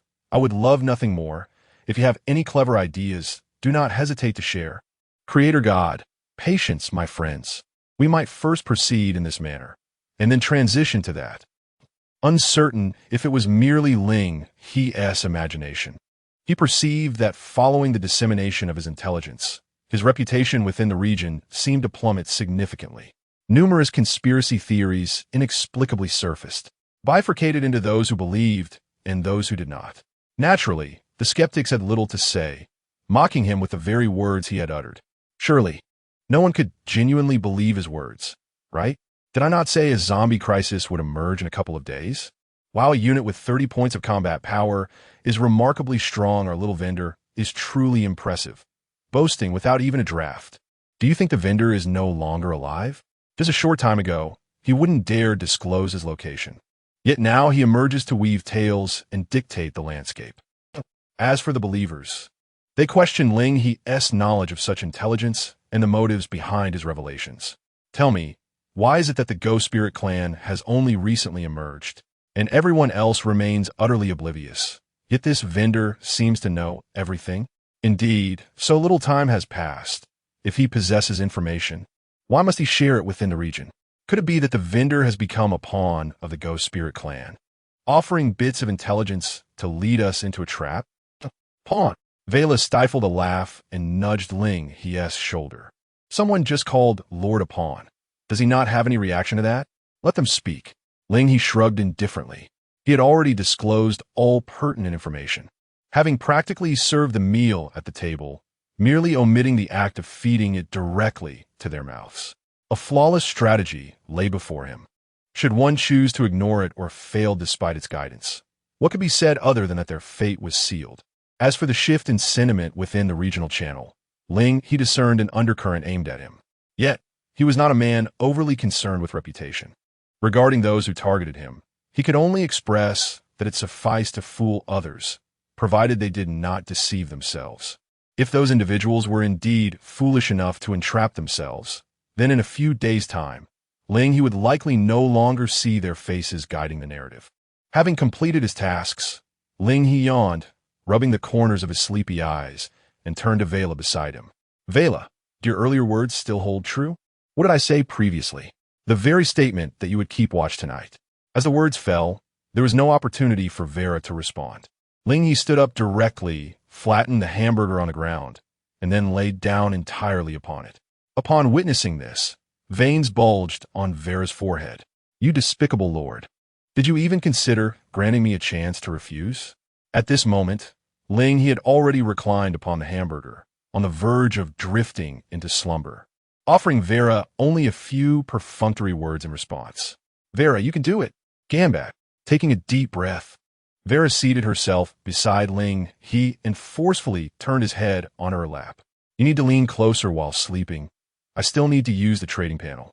Ling He made no resistance, allowing Vera to manipulate him as she wished. After a while, in a state between dreams and wakefulness, Ling He suddenly called out Vera's name. Vera. Vera reached out to stroke Ling He's forehead. He was still calling for her in his dreams. It seemed her position in the heart of this despicable lord was quite significant. But in the next moment, Ling He vaguely uttered the second half of his sentence. Chapter 37. The loyal orange has been devoured. Vera. Upon seeing the joyful beverage at the trading post, one should purchase it all. So, it was the joyful beverage that she had in mind. In the heart of that scoundrel lord, she is deemed less significant than a mere bottle of joy. Clenching her teeth, Vera trembled as she raised her fist, only to gently lower it after a considerable moment. Alas! With a soft sigh, Vera resumed her gentle caress of Ling He's forehead, softly murmuring, Very well, I understand. Ling He was unaware of how long he had been asleep. He only felt enveloped by the sweet scent of the girl in his dreams. The air around him was fresh, the temperature pleasant, and the mattress exceedingly soft. Thus, like a languid fish, Ling He turned over, burying his face amidst a pile of clothes. Just a little longer, zzz. Smack! Ouch, ouch, ouch! Ling He jolted awake, covering his face as he sat up on the hamburger, his gaze darting around. Who struck me? Is it the ghostly tribe again? Not at all, Vera. with her two dark circles and a benevolent smile, appeared before Ling He. Scoundrel Lord, do you have any idea what time it is now? Is it morning? It's noon, you fool. Vera placed her hands on Ling He's shoulders, shaking him vigorously. Just how long do you intend to continue sleeping? Do you realize that those lumberjacks rest later than you, but awaken earlier to work? How can you possibly sleep at your age? My loyalty to you has already been consumed entirely as midnight snacks and breakfast. Gurgle at this, Vera's stomach emitted a hungry growl. Only then did Ling He notice several empty bottles of joyful beverage scattered at Vera's feet, presumably what had sustained her until now. In a more distant corner, thousands of bottles of joyful beverage were stacked together, towering to a height equivalent to a person. Ling He flashed an awkward, yet polite smile. Vera, why didn't you procure some food for yourself? Because you did not grant me the authority to purchase bread and meat. Vera rolled her eyes. As a secretary, she typically could not frivolously spend Ling He's money. As for acquiring the joyful beverages, it was done per Ling He's directive to buy them all from the market. Behold, the interface was summoned by Vera before Ling He. According to your wishes, scoundrel lord, we have acquired over 1,000 bottles of joyful beverage since nightfall. Yet all the harvested timber has been sold, and most of this money has returned to us. This is our current financial status. Vera pointed to the corner of the interface. There, Ling He's assets had reached 135. 6 gold. So much money. Ling He recalled that before he fell asleep, he had nearly squandered all his funds, with merely a couple of 100 gold coins left in his pocket. Yet, after just a brief slumber, his finances had ascended to a tidy 4-digit sum. No longer must I fret over the 610 gold coins owed to the contract warrior at this pace. It won't be long before I can swiftly repay the 100,000 gold borrowed for the lumberyard. The taste of monopoly is exquisite. With wealth at my disposal, I shall not hesitate to indulge.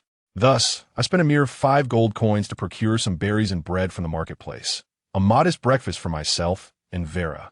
Yes, this is much more satisfactory. Vera wedged the berries into the bread, savagely crushed them into a jam, and then savored each bite.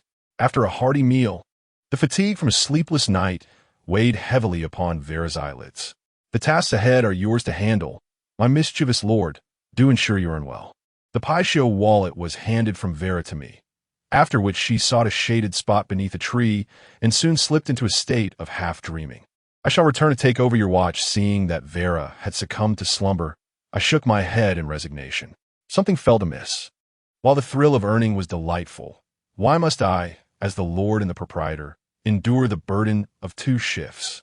At that moment, a laborer approached me, glistening with sweat, clearly having toiled from dawn till now. I cast a sidelong glance at him. What is it? The laborer sheepishly rubbed his hands together. The new batch of timber has been processed. Would you prefer to set it up now or later? Let us do it now, I instructed, indicating the ground.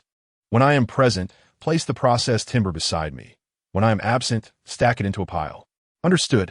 The laborer nodded, as if ready to execute my command unconditionally. Soon, a fresh batch of timber was delivered to my side. Previously, I would have had to manually arrange these timbers into groups, but with Vera's Paisho wallet, the task became significantly easier. I opened the wallet and activated Vera's secretarial abilities. Instantly, the timber within a 5-meter radius was listed in the marketplace at the prices Vera had predetermined. Compared to the labor of yesterday, my role today was merely to oversee the shop, allowing me considerable leisure. With this newfound time, I opened the regional channel, eager to learn what transpired overnight. Upon entering, the most striking sight was the number of remaining participants in the corner. Remaining participants, 924. Over the course of a single night, 2,000 lives were lost. This occurred in a region where only 10,000 human lords resided. A fifth of the population is no small matter, significantly better than the anticipated extinction within 3 days. The deceased were merely fodder for my future wealth, and naturally, I felt displeasure. However, I was aware that these individuals were likely influenced by the conspiracy theories circulating in the regional channel, or perhaps they simply failed to heed their own words. Cursed spirits, they cannot be salvaged with mere words, nor is there a necessity for such endeavors. Rather, It can be said that in the absence of this particular group, Ling He's reputation within the regional channel has once again taken a turn for the positive. Indeed, Ling He has noticed a considerable number of individuals sending private messages to express their gratitude. It appears that this group also fell prey to the onslaught of the Ghost Spirit Clan, and it was through Ling He's prior intelligence and solutions that they managed to survive. As Ling He observed, his peripheral vision caught sight of his personal interface, and suddenly he noticed something. I have leveled up again, perhaps due to the relatively uncomplicated nature of earlier levels, as the lumber market, a substantial opportunity, has truly been seized. After a single night's rest, Ling He's level has ascended to 5, unlocking new rewards. LV3 LV4, Agent Mechanism, LV4 LV5, Blueprint Council Chamber, Chapter 38. The Agent Mechanism. Ling He immediately claimed the rewards for his upgrade. In an instant, several pop-up windows appeared before him. Congratulations! You have unlocked the mechanism, Alliance. You may propose alliance resolutions within the core structure. Your alliance mechanism will be superseded by the agent mechanism.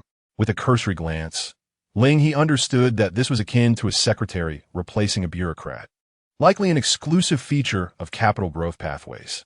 Upon entering the details interface, a series of information unfolded before him. Agent, description, we never share our unique cake. Thus, the agent is the highest form of alliance. P.S. The ultimate producers are never short of hyenas surrounding them, adeptly utilizing the agent mechanism. These tamed hyenas will become the stepping stones to our broader market. Privilege effects. 1. You may unilaterally designate any non-resistant life form as an agent without the need to go through the core structure. 2. The agent mechanism imposes no alliance constraints on either party. Thus, neither you nor the agent is required to incur any maintenance costs. 3. When you designate an alien lord as an agent, you will be permitted to utilize the internal trading functions of the corresponding race, though each transaction will incur an additional 1 tax payable to the agent. Ling He was unaware of the original effects of the alliance mechanism. However, after reviewing the 3 privilege effects brought forth by the agent mechanism, he felt that this mechanism was perfectly suited to his needs. The agent mechanism swiftly resolved his current dilemma of the human faction being too weak and its population too sparse, rendering it vulnerable to complete annihilation. Had the human lords been completely wiped out yesterday, without the agent mechanism, Ling He would have been left as an unprogressive blank slate. Yet today was different. If the human lords of this region proved to be utterly incapable, Ling He could entirely abandon the failing human market and embrace the slime. Or perhaps trade his goods with the ghost tribe, or even seek out other potentially existing races and shadows. This signified that Ling He would no longer be confined to the human market. The very notion of humanity could no longer hinder his ascent to higher echelons of commerce. Whom should he test the new mechanism on? Ling He mused, his gaze inevitably drifting towards Hamburger's position. As the Slime Lord, Hamburger was the quintessential candidate for the agent mechanism. Ling He quietly approached Hamburger, gently caressing the soft form, confirming that the slime was still deeply asleep. With hands clasped together, he murmured, "Apologies, Hamburger. I shall reward you with delightful beverages upon your awakening. Would you like to designate Slime Lord XXXX as your agent?" Note: only one agent of the same race may be designated within the same region. Yes. At that moment, there were no other alien lords nearby. Hence, Hamburger was Ling He's sole option, leaving no room for hesitation.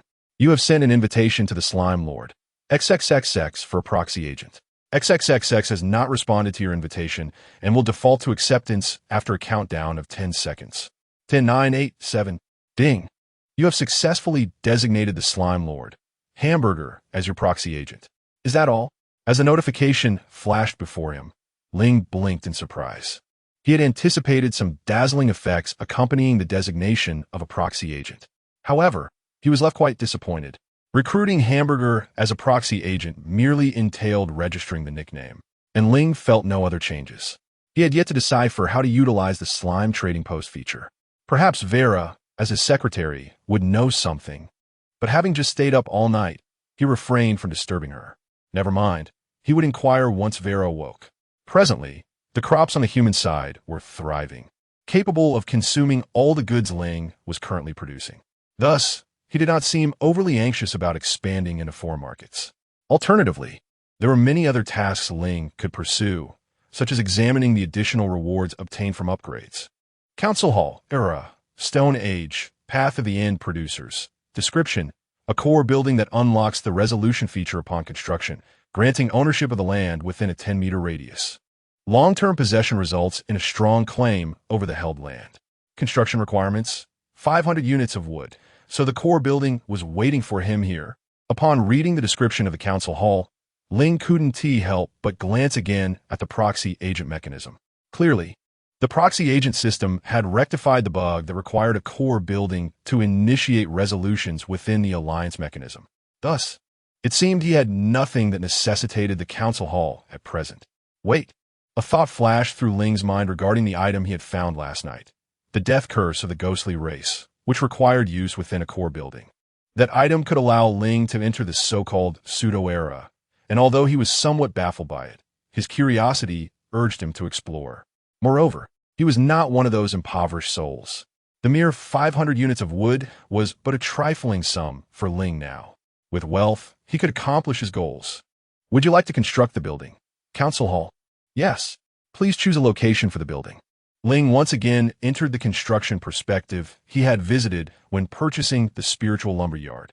For the council hall, he did not place it haphazardly, but stepped out of the lumber yard and positioned the council hall directly facing the distant tower. Ah, what a provocation.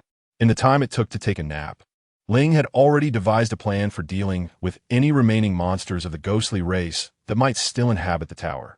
Thus, he was not particularly fearful of the creature returning to trouble him. However, as Ling confirmed the placement, the council hall did not materialize before him as the spiritual lumberyard had. A new pop-up notification appeared. Placement location selected. Please allocate construction personnel. Ling He glanced at the prompt before taking a couple of steps toward the designated area of the council hall. Construction personnel allocated. Ling He. Current efficiency, 0. Estimated completion of the council hall, XXXX years. So, I must construct this building myself. Well, it is indeed reasonable that a structure must be built. Ling He tapped his forehead, realizing that he had become too complacent. He nearly mistook this perilous realm for a mere entertainment game. However, upon reflection, it seems this might not be entirely disadvantageous. At least in this war game, the construction mechanics closely resemble reality, imposing no restrictions on the number of personnel involved. This implies that as long as he is willing to invest financially, what would typically require an extended duration to complete could potentially be reduced to a mere day or even a few hours. Is spending money to resolve issues truly a problem for Ling He? With a casual gesture, he expended thousands of gold coins. 500 cattle and their accompanying gear materialized before him in an instant. Chapter 39. The slime aspiring to dominate. Greetings, esteemed master. Though the oxen and horses may not possess imposing physiques, the volume of 500 voices raised in unison was indeed quite formidable. Nodding thoughtfully, Ling He promptly allocated the full wages to the newly recruited oxen and horses, then began assigning their tasks. 200 of you shall venture into the woods to gather timber, while another 200 will commence the construction of the assembly hall. The remaining 100 may hold their positions for now, as I will require your assistance shortly. Understood, master. The oxen and horses, without a trace of dissent, set about their work with fervor. Meanwhile, Ling He turned his attention to the construction interface, scrutinizing the progress of the assembly hall. Workers engaged in construction. Oxen and horses X200. The assembly hall is expected to be completed in 12 hours, astoundingly. The construction time had been reduced to less than a day. Ling He calculated that, had he assigned merely a handful of workers for the assembly hall's construction, the timeline could have stretched to approximately half a month. With only a few workers, the completion could have easily taken a couple of months. Indeed, it is the infusion of wealth that serves as the very foundation of productivity. The oxen and horses remained oblivious to Ling He's contemplations. They were diligently transporting timber from the logging site to the construction location, where they would further refine and meticulously divide the materials. Perhaps the cacophony of construction was too overwhelming. The hamburger, whom Ling He had unwittingly treated as a sofa, stirred from its slumber. "Good morning." A soft and melodious voice emerged from the hamburger. "Good morning," Ling He replied instinctively, not giving it a second thought. It took him 3 seconds to realize the peculiarity of the situation, and he quickly lowered his gaze toward the hamburger. Could it be that he had understood the hamburger's speech? Was this an enhancement brought about by the agent mechanism? It seemed plausible, if communication were impossible. Negotiating with foreign races would certainly prove challenging. Yet, the hamburger, still groggy from its recent awakening, was oblivious to anything amiss in their exchange. It leisurely opened the regional channel of the slime race. Upon seeing the hamburger's interface before him, Ling He abruptly fell silent, his curiosity piqued. Did the use of the agent mechanism imply that internal transactions among the races necessitated the other party to voluntarily present their interface? With this thought, Ling He decided to withhold any confrontation with the hamburger for the time being, opting instead to observe quietly. Unfazed by Ling He's intense gaze, the hamburger felt no discomfort. In its mind, there was no reason for the biped to be fixated upon it. What could possibly be of interest? Did it think that the biped could perceive its interface? Humming a cheerful tune, the hamburger accessed its private chat interface, which had accumulated numerous unread messages. "Little Pink, are you still alive? Since you mentioned your intention to eliminate the bipedal creatures, it has been quite some time since I last heard from you. Those bipedal beings are indeed formidable. If the situation becomes dire, do not hesitate to return to us. We shall not hold it against you." As night fell, a towering structure descended from the heavens, fortunately sparing us from its wrath. A terrifying group, even more fearsome than the bipedal creatures, clashed with them, resulting in the annihilation of many of the latter. "Are you safe? Those dreadful beings have set their sights upon us. We are utterly outmatched and can only flee, hoping to escape. Alas, I have managed to escape, but many have perished. Are you still alive? You haven't fallen victim to those terrifying creatures, have you?" As I read these heartfelt private messages, Ling glanced at Hamburger with an odd expression, a hint of barely concealed envy flickering in her eyes. What is this? Is she a neighborly little sister or a childhood friend? Why is it that while everyone is new to this war game, Hamburger finds herself in the same vicinity as familiar faces expressing concern? However, after a moment of envy, curiosity swiftly followed. Surely Hamburger would respond, wouldn't she? Although Ling prided herself on not being particularly nosy, the prospect of peeking into others' little secrets was undeniably thrilling. Under Ling's unwavering gaze, Hamburger finally lived up to expectations and replied in the private chat. "Geeks, hamburger, me perfectly fine. Those strange beings are quite weak. I've even managed to tame a group of bipedal servants. They couldn't even touch me, their master, before being vanquished by my loyal followers." Ling, wow. So impressive. As Hamburger's private chat continued to buzz with messages, Ling could no longer contain herself and reached out with both hands. Her mischievous grip seized Hamburger on either side, pulling her into a distorted shape. "What are you doing?" Hamburger protested, vigorously shaking her body in an apparent attempt to express her displeasure. Being pulled apart like this made it impossible for her to chat with Ling. But the next moment, she met Ling's enigmatic smile. "Pets often aspire to become their masters. You've grown quite capable, my adorable Hamburger." In that instant, Hamburger became acutely aware, her eyes widening in shock as she stammered, "Why you? How do you speak our language? Oh no, the bipedal creatures have discovered our gossip. Wait, if that's the case, does that mean they can see our interface?" The thought sent Hamburger's future slime existence spiraling into a gloomy abyss. No, she might even have no future at all, though she wasn't particularly afraid of death. The notion of never being able to chat with Ling again made her burst into tears. "Why are you crying? I never said I would do anything to you." Seeing that Hamburger had frightened itself, Ling He decided not to escalate the situation further. Emotionally, Hamburger had saved Vera's life yesterday, and logically, it was a collaborator in the production of his slime gel. Here, Hamburger had effectively acquired a dual immunity from punishment akin to a high-ranking eunuch. A mere pinch was simply a playful reminder of its self-proclaimed superiority. Ling He intended it as a subtle warning. Concepts of master and servant were obsolete in this civilized era. Such feudal notions were no longer entertained. Are you really not going to do anything to me? Hamburger raised its head, wiping away the tears from the corners of its eyes. Indeed, Ling He affirmed with a nod. After a moment of silence, Hamburger lowered its head again, only to lift it once more.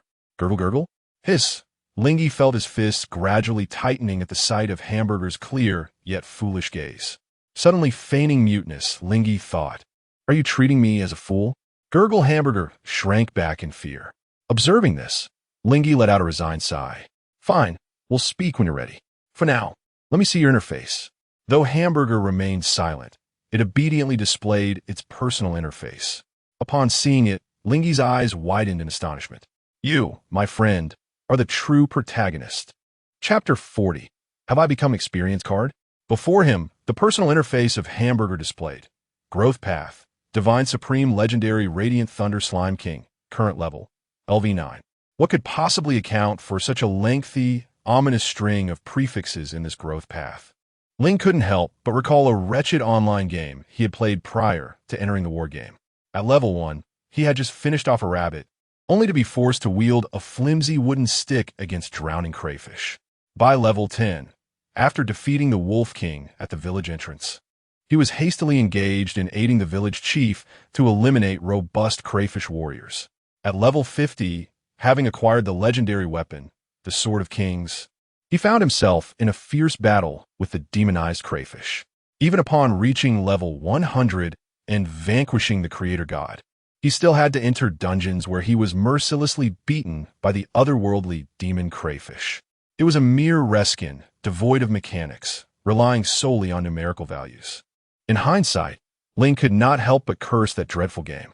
Yet, gazing at Hamburger's growth path, it seemed the intensity could rival that shoddy game's design. Most astonishingly, with such an impressive array of prefixes, how had Hamburger already reached level 9? Ling reached down, lifting Hamburger from the ground and shaking him vigorously, his eyes wide with disbelief. "Hamburger, haven't you been with us the entire time? When did you level up to 9? Level 9, almost double his own. In the war game, the higher the potential of a growth path, the more challenging it became to level up. Hamburger's growth path certainly did not appear to lack potential. Ling was utterly perplexed as to how this feat had been accomplished, continuing to shake the little creature. Gurgle Hamburger, dizzy from the shaking, felt as though his brain might be scrambled. In the midst of this, he managed to extend his tiny round hand and clumsily tapped the personal interface. A detailed screen popped up before Ling. Unlock passive. Narrow escapes. Narrow escapes, description, to become a king. One must endure trials and stand firm in the world. Effect. Experience gained from simple battles is reduced by 80, while experience from perilous encounters is increased by 80. When engaging with foreign races, experience is continuously gained based on the disparity in combat strength between foes and allies. Having read the effect of his passive skill, Ling finally understood how Hamburger had reached such a high level. Ultimately, it was his fault. He had cuddled Hamburger all night long. Although he was indeed weak, Hamburger's inferior combat strength meant that leveling up would come swiftly for him. Wait. Suddenly realizing something, Ling squinted fiercely at Hamburger. Goodness, this little rascal was using him as an experience card to grind levels. Just then, before Ling's astonished gaze, Hamburger's level surged from LV9 to LV10. In an instant, his body seemed to undergo a transformation as countless streams of light surged toward him, coalescing within to form a dazzling, multicolored core. He leveled up again. Before Ling he could contemplate further, he felt the Hamburger in his hand growing increasingly heavy, reaching a point where it became nearly unbearable to hold. Sensing something amiss, he loosened his grip, allowing the Hamburger to fall with a resounding thud onto the ground. However, the peculiar transformation of the Hamburger was far from over. Before his eyes, the Hamburger began to swell dramatically, its size expanding from being slightly smaller than Ling He to towering ever higher and larger. It was not until a shadow enveloped Ling He that the Hamburger's expansion finally ceased. Cough, cough. Ling He cleared his throat a couple of times, and taking advantage of the Hamburger's disorientation, he swiftly retreated, positioning himself protectively in front of the 100-odd cattle and horses. We are all friends here. I advise you not to act recklessly, dear hamburger. At this moment, the hamburger had grown to an estimated height of over 3 meters, resembling a monstrous entity. Should it choose to sit down, it could easily crush 2 or 3 cattle or horses without difficulty. As Ling He's voice echoed in the air, the hamburger finally emerged from its dazed state. The first sight that met its newly focused gaze was that of 100 bipedal beings brandishing weapons, fixated upon it. Yet, these once imposing bipedal creatures now appeared surprisingly diminutive. The hamburger tilted its head, taking a moment to realize that it was not the bipedal beings that had shrunk, but rather it had grown tremendously. It had become extraordinarily large, surpassing even the creature that had attacked the bipedal beings the previous night. In its current form, it felt powerful. Perhaps it could easily eliminate the bipedal beings before it. Under the watchful gaze of the 100 cattle and horses, the crystals within the hamburger suddenly erupted with a brilliant radiance, reminiscent of the energy buildup of a sci-fi laser cannon, piercing the eyes with its intensity. Just as Ling He braced himself for the hamburger to reveal its bloodthirsty nature, the blinding light abruptly dissipated. Before the group stood a hamburger that had shrunk to a size only slightly larger than its original form. With a pitiful expression reminiscent of a forsaken pet, it extended its small, round hand towards Ling He, who was hidden behind the cattle and horses. Seeing this, Ling He stepped forward, the twitching corners of his mouth betraying his inner turmoil. "So, you charged up all that energy just to reduce your size?" The hamburger nodded vigorously, affirming Ling He's observation. "Goodness." Ling He covered his forehead, shaking his head in disbelief. He had expected a grand display of power from the earlier spectacle. Noticing Ling He's disappointed demeanor, the hamburger withdrew its eager little hands. "Do the bipedal beings not like me in this form? I can change again." Realizing what was about to transpire, Ling He urgently called out, "Wait, no." But it was too late. A blinding beam of white light shot into Ling He's eyes, and his vision was instantly consumed by a blinding whiteness. In a moment of reverie, he felt as though he had ascended to paradise, with the gates to heaven standing before him. However, the angel at the threshold merely cast a fleeting glance at Ling He's credentials. "What does that mean?" Before Ling He could voice his inquiry, a sudden sensation of plummeting engulfed him. The blinding white light receded in an instant, and the celestial realm he had envisioned dissipated as well. Once the brilliance faded, the figure of hamburger had completely vanished from his sight. In its place, a soft body leaped into his embrace, nuzzling against him incessantly, transforming into a female bipedal creature. Surely this would rekindle its affection for me. Listening to that familiar, sweet voice, Ling He stiffly directed his gaze downward. Indeed, the hamburger that was now cuddling against him had taken the form of a little girl. Chapter 41. The young girl's hamburger experience card draped in a vibrant red dress. She leaned against Ling He's chest, a serene smile gracing her lips. Wait. Ling He abruptly pushed the hamburger aside and extended his hand, measuring its height against the top of the hamburger. "Isn't your age a bit too juvenile?" "No, wait. Are you actually a girl?" "What does girl mean?" The hamburger, sporting a youthful visage, displayed an innocent look of confusion in response to Ling He's words. "Does it mean female?" "Actually, it doesn't." As she spoke, the hamburger lifted her skirt. "Our kind does not differentiate between male and female, so I'm not a girl." Despite Ling He quickly averting his gaze from the hamburger's actions, he couldn't help but steal a glance. Indeed, there was nothing beneath the hamburger. Strictly speaking, the hamburger was merely a slime resembling a human in appearance. In that instant, Ling He found himself at a loss, unsure whether to feel disappointed or relieved. He approached and lowered the hamburger's skirt, gently ruffling her head, and admonished her in a cautionary tone. "You must not perform such actions in front of others in the future." "Why?" The hamburger tilted her head, utterly perplexed by Ling He's meaning. "You'll be exposed," Ling He explained further. "Exposed? Does that mean being seen naked?" The hamburger pondered for a moment before continuing. "But the bipeds have already seen me naked, haven't they?" She gestured to her attire. "This is my body too. It's just like what's underneath." Her words were increasingly provocative. Ling He, exasperated, resorted to a tone akin to that of soothing a child. "Hamburger, dear, let us revert to our original form." But, The hamburger clutched her dress tightly, a fearful expression overtaking her face. I noticed the bipeds didn't seem to favor my previous appearance. I'm afraid they might drive me away. Driving you away means no daily experience cards, right? Ling He interjected with a sardonic remark. The atmosphere was entirely disrupted. The hamburger stared at Ling He in shock, her eyes blinking rapidly. Ling He turned his face away. Ahem, just pretend I said nothing. Oh. The hamburger nodded in a semblance of understanding. Then, before I change back, may I ask the biped's question? What question? Are we friends? Master. Ling He had initially intended to respond, but upon hearing the hamburger-esque question, the words caught in his throat. Friends? Master? How on earth did those two terms become intertwined? At a loss for words, Ling He simply pressed his hand against the hamburger's head and rubbed it vigorously. You're currently my agent, my subordinate distributor, understand? It doesn't matter if you don't. Just don't ask questions that shouldn't be asked. Now change back. The hamburger, being squeezed and rubbed by Ling He, appeared to be in a state of pure bliss, and no further inquiries were made at that moment.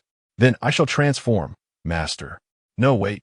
Before Ling He could finish his exclamation, a close-range flashbang erupted in his embrace. Following the blinding white light, the hamburger reappeared before Ling He, retaining its original size and shape. Gulu. After a brief pause, Ling He turned to the hamburger and tentatively asked, could you refrain from using flashbangs when you transform in the future? Gulu, the hamburger nodded in response. Although it resumed its usual pretense of being unable to speak human language upon reverting to its slime form. Ling He sensed that it had comprehended his words through its gestures. Let us conduct an experiment. Ling He propped his chin on his hand, surveying the hamburger's form. Hamburger. Try to increase your size a little, but not excessively. Gulu. The hamburger's body expanded slightly, reaching about the height of Ling He's chest. Yes, just like that. Ling He nodded now. Don't move. With that, he lay atop the hamburger. All right, hamburger, grow a bit larger. Gulu. Although confused by Ling He's request, the hamburger obediently complied. Larger, even larger.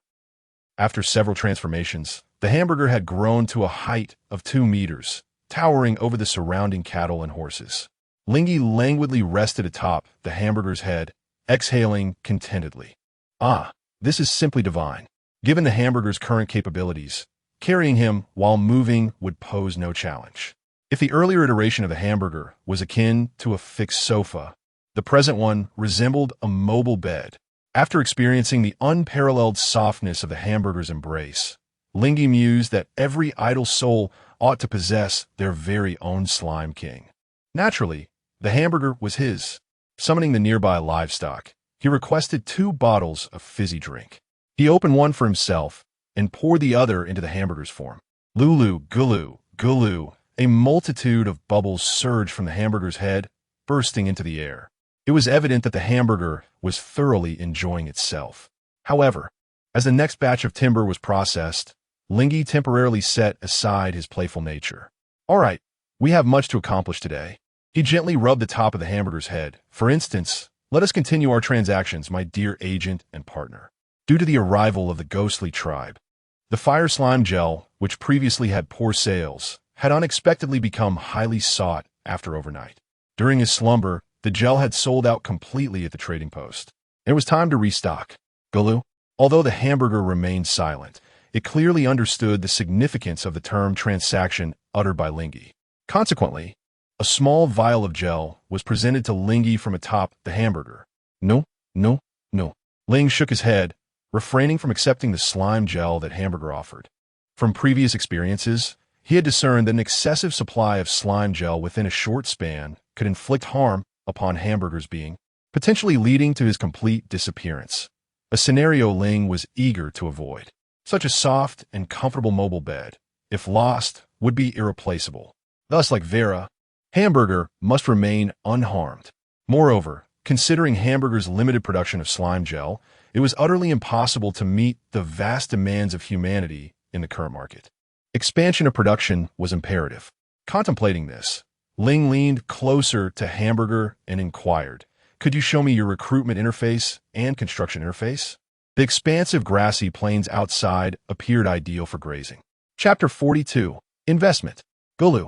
Although Ling He was uncertain of Hamburger's intentions, he obediently brought up the construction and recruitment interfaces. Before Ling He's eyes lay an array of recruitable units and citizen types. The elemental slimes, single attribute ice and fire slimes as foundational citizens, alongside the lightning and poison slimes as military units, and the specially supplied mutated slime from the officials. Ling He poked Hamburger's soft body and mused, "Are you truly not the protagonist?" Fortunately, Hamburger had been a pauper before accompanying him. Had he been attacked by a poison slime back then? Ling He wondered if he would even be here now. Of course, Hamburger remained a beggar even now. A glance at Hamburger's personal interface revealed a prominently displayed 0. Ling He couldn't help but chuckle. He had not deprived Hamburger since taking him in, meaning that the few gold coins traded yesterday had apparently been spent entirely. Where did all your money go? Ling He inquired, ruping Hamburger. He had not seen any additional slimes around Hamburger, indicating that the fund were not used to recruit citizens. Where else could the money have gone? Perhaps Hamburger had given it to some childhood friend?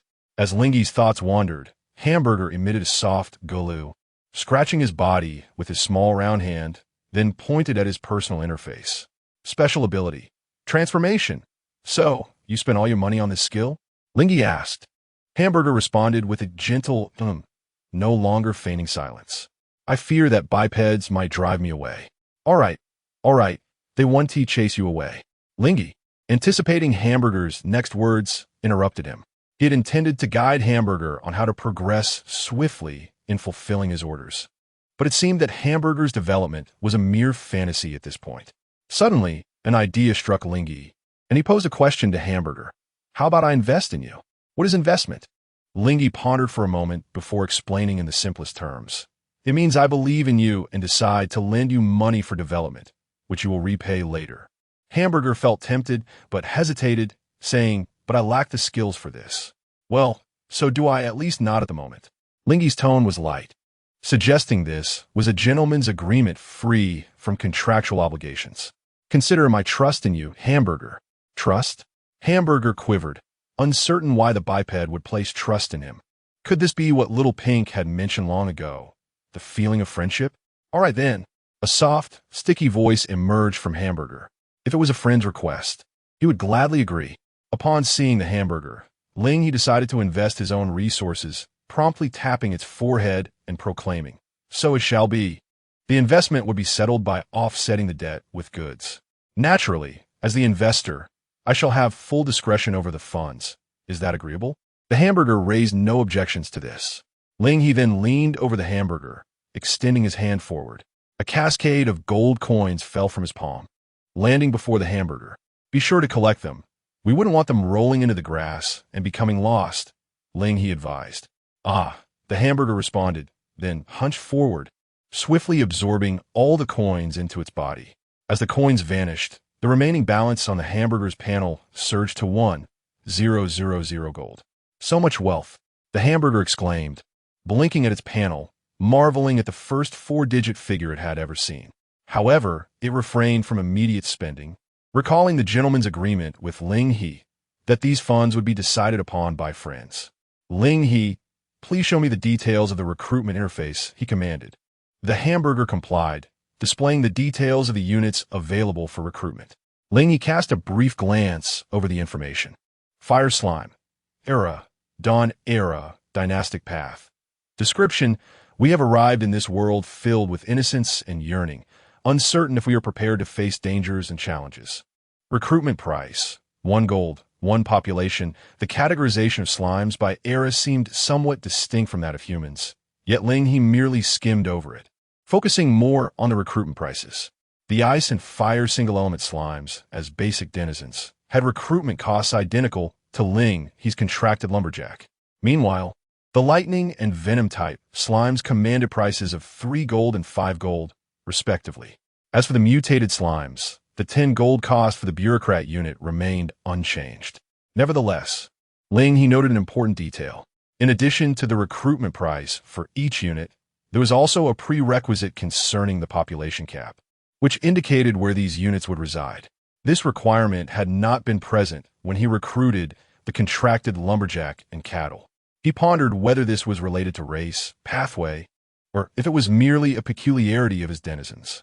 Contemplating this, Ling He resolved to seek clarification from someone experienced in the war game. He opened the private chat interface. Conscientious merchant, greetings, brother battle maniac, how fare you? At that moment, the sun had risen high, and after a sleepless night, brother battle maniac was on the verge of dozing off, only to be jolted awake upon seeing the private chat notification. What else with the sense of urgency from the boss calling at such an hour? He sighed with a wry smile, but nonetheless responded. Call me battle maniac. If you have matters to discuss, merchant brother, please do. I noticed you were up all night listing lumber. Do take care of yourself. Conscientious merchant. It's no trouble. I'm here to serve my family, so it's not tiring at all. There exists a minor query that I wish to pose to the esteemed Zhang Quan.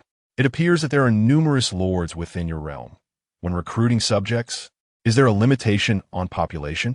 Allow me to be called Zhang Quan. I see that you inquire about this matter, which is hardly a secret. Swiftly, Zhang Quan relayed information regarding population constraints to the private chat interface. Ling carefully scrutinized the details. According to Zhang Quan's assertions, the current population limitations are indeed contingent upon the chosen developmental path. Each developmental trajectory exhibits a distinct approach towards subjects, a fact that manifests in the recruitment needs for citizens. Among these, the dynastic route is not considered obscure, and thus, Zhang Quan has made mention of it. Chapter 43. Feudalism as dross in the context of the dynastic approach. Lords are vassals to the king, while the populace forms a collective vassalage under both the lord and the monarch. According to the principles of this dynastic system, it is indeed the sovereign's duty to shield his subjects from adversity. Consequently, there arises a demand for population in the recruitment criteria. Upon grasping the details, Ling couldn't help but click his tongue in disapproval. Feudaldros. It is indeed a quintessential remnant of the medieval feudal system. The audacity to require accommodations for the recruited populace?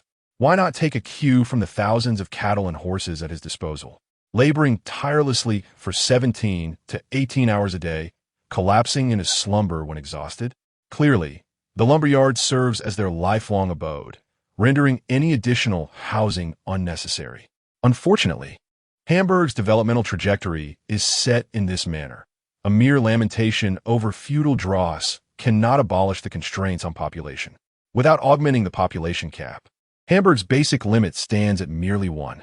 Even with an abundance of gold coins, Hamburg can recruit only a singular vassal. This is decidedly detrimental to Ling's plan for the production of slime gel. Hence, he could only extend his gratitude to the war frenzy before shifting his focus to Hamburg's construction interface. The options for construction in Hamburg are few, making it effortless to locate the population building. Slime nest, era, dawn era, dynastic approach, effect, population cap 1, construction requirement, 5 sets of timber. To Ling, the requirement of 5 sets of timber per nest is rather modest. Currently, the contract with the lumbering demon warrior remains unrevoked. And with the output of 600 cattle and horses, daily timber production has reached an astounding 73,300 sets. Should Ling wish to recruit the full complement of basic vassals in Hamburg, his investment of 1,000 gold coins could yield 1,000 units, necessitating a population cap of 1,000. Even so, this would merely require 5,000 sets of timber. By chance, the words of the war frenzy had sparked a realization in Ling. After a night of mental strain, with daylight now upon him, most human lords would likely require rest. This interim would create a temporary gap in demand. Even if Ling were to place timber on the trading market, it would not sell swiftly. Thus, the timber harvested during this demand vacuum is ideally suited for constructing slime nests in Hamburg. 5,000 sets of timber, equating to 500 gold coins, will be accounted for in my additional investment. Ling murmured cryptically about Hamburg. He then gently patted Hamburg's form, instructing him to erect 1,000 slime nests just outside the lumberyard, a short distance from the council hall's location. Gurgle. Hamburg complied with Ling's directive. Thousands of slime nests were scattered across the vast expanse of the grassland. Since these nests were not his own constructions, Ling could not enlist the cattle and horses to assist in the labor. All he could do was direct them to transport the timber as close to the construction site as possible. The remaining work would have to be undertaken gradually by Hamburg, starting with the recruitment of a fire slime. Fortunately, the slime nest is not a structure of significant labor, unlike the council hall. To Ling He, it merely requires digging a small pit in the ground, subsequently supporting it with timber, and finally covering it with soil or other debris. Thus, a slime nest can be declared complete, provided there is an ample supply of wood. Even a single slime can construct a nest within a mere 10 minutes. Once the nest is established, spare population can continue to recruit more slimes. As such, the process multiplies. 2 becomes 4, 4 becomes 8, 8 becomes 16. Ling He estimates that after 9 or 10 rounds, all nests will be completed. What remains is merely a matter of time.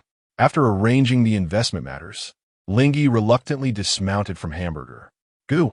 Hamburger looked at Ling He with confusion, not understanding why the bipedal creature suddenly distanced itself. Ling He smiled, gently patting Hamburger's body. Apologies, my friend. It seems I may be delayed in keeping you company. As he spoke, Ling He pointed towards the tall tower not far from the lumberyard. Though Hamburger was quite comfortable, Ling He had a crucial task to attend to while it was still daytime. The ghostly tribe, this neighbor, so remarkably close, required Ling He to temper their aggression and impose certain limitations. Otherwise, even if he had survived the previous night unscathed, the constant assaults from them would become untenable for Ling He. As the saying goes, while there may be 1,000 days of thievery, there cannot be 1,000 days of vigilance against thieves. Ling He, despite his leisurely demeanor and love for play, approached this matter, pertaining to his very survival, with resolute determination. Hey, you lot! Ling He gestured towards the hundreds of cattle and horses he had left behind. The leader of the cattle and horses approached Ling He with a sheepish smile. Boss, how may we assist you? Ling He nodded slightly. Each of you should carry the maximum amount of timber you can manage, and then summon 50 contracted ghost warriors to accompany me. As he spoke, Ling He turned his gaze toward the tower in the distance, his destination becoming obvious. The cattle and horses posed no further questions. The moment Ling He issued his command, they sprang into action. Soon, each one bore a load of timber, while the 50 contracted ghost warriors surrounded Ling He, acting as his personal guard. Goo Hamburger nudged Ling He's body, seemingly wishing to accompany him, but ultimately remained behind. After all, it was not a journey to a far-off place. After approximately 10 minutes, Ling He and his entourage arrived at the base of the tower.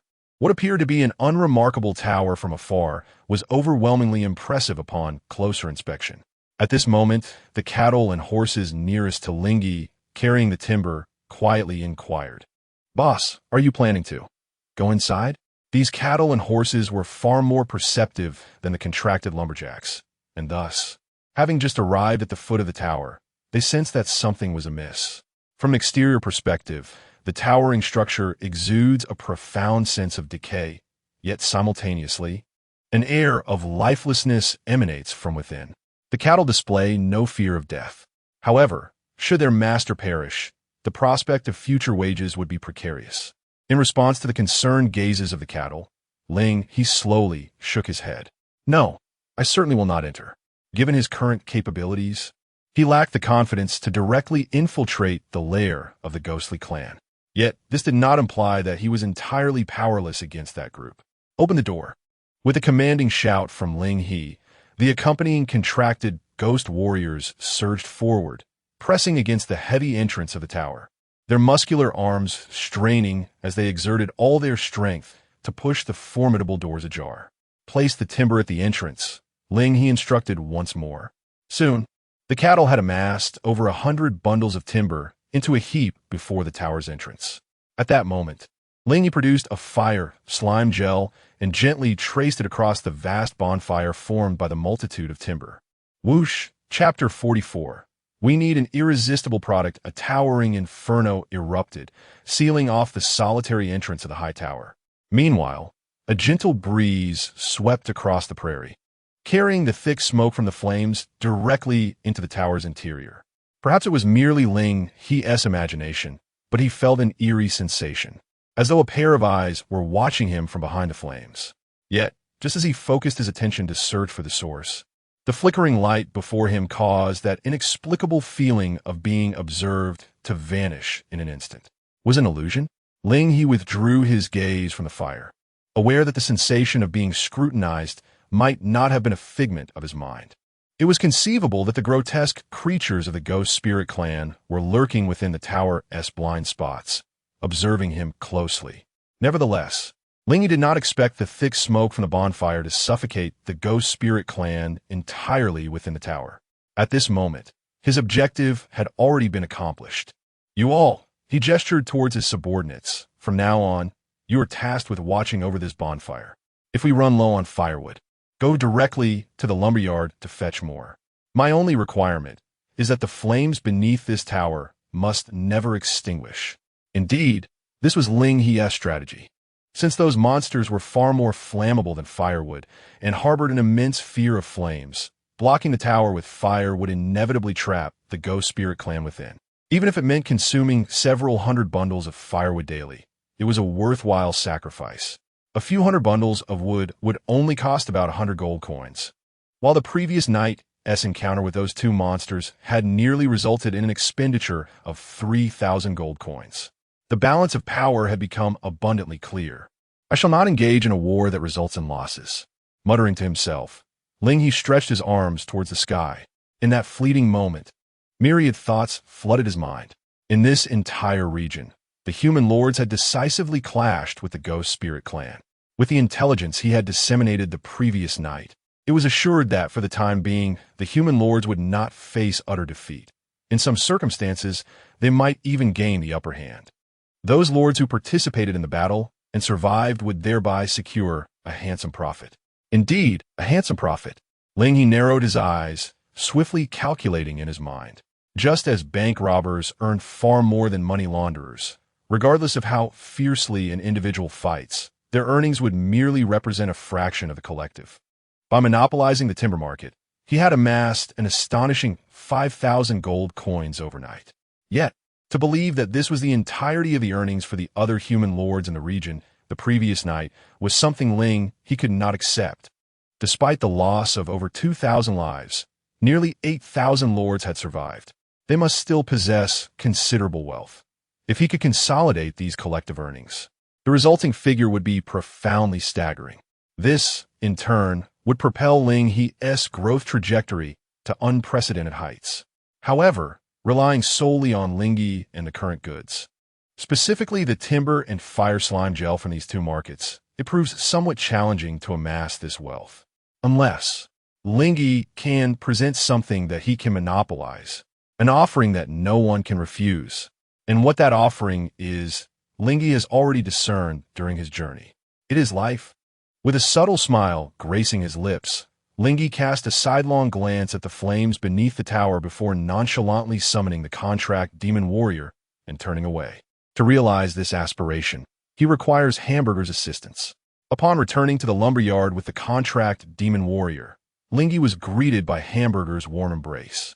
"Huh, have you missed me so much after such a short time?" Ling He chuckled, affectionately caressing Hamburger's form. Hamburger, emitting a series of delighted gurgles, tightly wrapped his small, round hands around Ling He, nuzzling against him. When Hamburger was smaller, Ling He relished their close encounters, as it afforded him a unique sensation akin to petting a cat. Yet, after Hamburger leveled up to 10, his size had grown to surpass Ling He's own. In a moment of disorientation, Ling He found it hard to discern whether he was the one cuddling Hamburger or vice versa. After a brief period of affectionate closeness, Ling He resumed his position atop Hamburger's head, examining the situation regarding the recruitment of subjects on Hamburger's end. During his absence, Hamburger had constructed dozens of slime nests across the expansive plain. Following the 9:1 ratio that Ling He had provided for recruiting fire slimes and ice slimes, Hamburger had amassed over 50 fire slimes alone. However, compared to Hamburger, these recruited subjects were relatively diminutive, averaging around half a meter in size. Consequently, the gel production of a single subject was not particularly high. Under extreme circumstances, a fire slime could only yield 10 units of fire slime gel daily. This output, however, was sufficient. Ling He estimated that once Hamburger had exhausted his investments, the daily production of fire slime gel would approach 10,000 units. While this quantity might not guarantee complete market dominance, it certainly represented an excess. Although fire slime gel has its niche audience, it has yet to reach the level of fervent demand, unless it can be associated with life. This is precisely what Ling He aspires to achieve. Ling He patted Hamburger's body, inquiring, "Hamburger, may I ask you something?" "Gurgle? What is it?" Hamburger responded, his voice laced with curiosity. It was evident that they could still communicate, making transactions far more convenient. With a reflective sigh, Ling He voiced his question. "Could you instruct your subjects to produce that gel you used when you attacked me?" Attack. Upon hearing this word, Hamburger wilted like a flattened persimmon cake. He should not have laid hands on a friend, even if they were not friends at that time. Hamburger, feeling as though her soft bed had suddenly shrunk by half. Ling He voiced her confusion. That's acceptable." A soft murmur came from beneath her, belonging to Hamburger. Shortly thereafter, a fiery slime was summoned forth by Hamburger. The unstable slime gel, which Ling He had encountered previously, was extracted from within the fiery slime's body. Observing this, Ling He refrained from directly engaging. Instead, she laid upon Hamburger and sought out a nearby twig to poke at it. With a gentle puff, a small flame erupted, dissipating into the air. It was so close to igniting the twig successfully. Despite its seemingly considerable size, its potency was even less than that of the stable fire slime gel. As Ling He conducted her experiments, she muttered to herself, "No wonder Vera offered such a low price for this gel. It's unstable, difficult to store, and its power is minimal. It seems Vera's judgment is indeed quite astute." Chapter 45. Special Weapon Against the Ghost Spirit Clan. Hive Gel. However, this does not imply that this unstable gel lacks value. Ling propped his chin on Hamburger, pondering. What is that old saying? Striking gold in the muck. Ahem. It should be, all that glitters is not gold. A competent merchant often uncovers the latent worth of seemingly worthless items. This is what one might call commercial acumen. Hamburger, could you render this gel even more unstable? Ideally to the point that a mere gust of wind could ignite it. Gurgle? Hamburger did not quite comprehend why Ling would desire such a substance. While the unstable slime gel in its regular state could serve as a feeble projectile weapon, according to Ling's specifications, it would likely explode even in the hands of the slime itself. Nonetheless, the notion, albeit somewhat absurd, was not entirely beyond the capabilities of the slime. Soon, under the guidance of Hamburger, the Slime King, a fire slime produced the desired gel. A gentle breeze swept by, and the gel ignited spontaneously. Precisely what was intended. Watching the faint flames dance in the wind, Ling's thoughts began to align with reality. This inspiration stemmed from the attack unleashed by Hamburger last night, which swiftly vanquished the Ghost Spirit Clan's monsters. Ling aspired to introduce this attack into the human trading market as a remarkable strategy against the Ghost Spirit Clan. Although he had already disseminated the information regarding the monster's fear of fire, exploiting this weakness proved challenging. The monsters of the Ghost Spirit Clan hovered above the ground, exhibiting remarkable speed, making their lethality akin to mowing grass. Even the most prepared human lords would find it daunting to strike those creatures with torches. This held true even for Ling. Had it not been for the contracted ghost warrior constraining the monster's movements, coupled with Vera drawing aggro to divert attention, Hamburger's attack would not have succeeded so effortlessly. However, the trading market presented a different scenario. A super unstable fire slime gel, which detonates upon purchase, constitutes an unpredictable assault. Regardless of how agile the Ghost Spirit Clan's monsters may be, they could easily fall victim to such an attack if caught unawares. What does it mean to sell life? It signifies that from the moment of purchase, a person who is destined never to see the sun rise again now possesses a glimmer of hope to witness another day. This is the essence of selling life. Of course, before listing this unstable fire slime gel, Ling needed to continue collaborating with Hamburger to refine it. First and foremost, potency was the least important factor. The monsters of the Ghost Spirit Clan had a complete aversion to flames, thus igniting them required minimal force. Secondly, the area of effect must be substantial. Although the slime gel is diminutive, Ling He still hopes that once ignited, it can cover a person's entire body. Achieving this is quite challenging. Fortunately, after spending some time and extracting from a dozen fire slimes, Ling He and Hamburg discovered an alternative approach. The solution was dispersal. Typically, slime gel, whether before or after being ignited, remains relatively cohesive. However, the modified unstable slime gel resembles a conglomerate composed of countless minute molecular gels. Upon encountering external forces, such as a gentle breeze across the grass, the gust from a punch, or the slight airflow generated by a weapon's swing, this unstable slime gel would burst forth, transforming into numerous sparks scattered around. The potency of these sparks is minimal. In Ling He's tests, they are insufficient to ignite trees or underbrush, merely causing minor burns upon contact with skin. Nevertheless, this should be more than adequate to vanquish the malevolent creatures of the ghostly clan. Woo! It's finally complete. Upon hearing Ling He's satisfied exclamation, Hamburg also secretly exhaled a sigh of relief. Engaging in research is truly ill-suited for slimes. After a full day of collaboration with a bipedal creature, it was exhausting to have extracted from dozens of its kind. Of course, the day's labor bore fruit. At least, on Hamburg's tech tree interface, unlocked at an unknown time, there appeared a new branch of uncertain direction. Honeycomb gel, fire. Description: a product of collaborative research between a certain slime king and a human, aimed at expanding the attack range while reducing its power. Effect: upon encountering minor disturbances, it expands the conventional attack range by 500 times, inflicting 0.03 times the damage. Thus, as Ling He opened 2 bottles of celebratory drinks, preparing to toast with Hamburg, Vera's ethereal voice wafted from behind them. Isn't this akin to fireworks? Ling He paused momentarily, realizing that her observation was indeed quite accurate. Hey! Ling He suddenly grasped the situation, turning to check beneath Hamburg. Vera, when did you awaken? Just now. Vera rolled her eyes and pointed toward the sky. You oblivious lord, don't you see what time it is? Engrossed in play, you've lost track of the hour. Haven to you? Following Vera's indication, the remnants of the setting sun hung in the sky. Not only Vera, but as the sun descended, the previously quiet regional channel began to buzz with activity. As the majority of human lords swiftly adapted to a nocturnal schedule due to the threat posed by the ghostly clan. So this is the product of your day's research, you scoundrel lord? Vera approached a fire slime and examined the honeycomb gel extracted from within. However, the wind generated by her movement exceeded the gel's threshold, causing it to erupt into a burst of sparks right before Vera, splattering her face. After a moment of silence, Vera could no longer restrain herself and offered her bid. The item had completely lost its ability to ignite and could no longer be stored. 10 copper coins. No.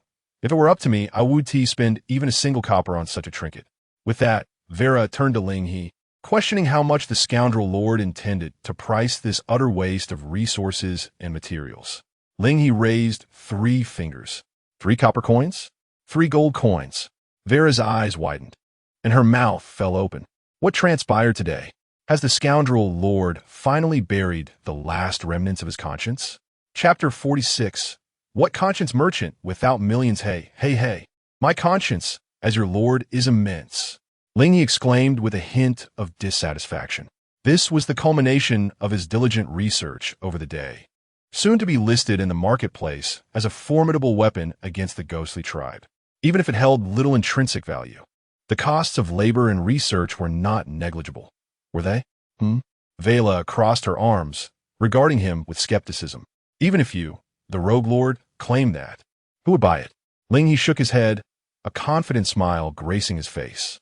One cannot be so certain. He then diverted his gaze from Vela to the plains outside the lumberyard.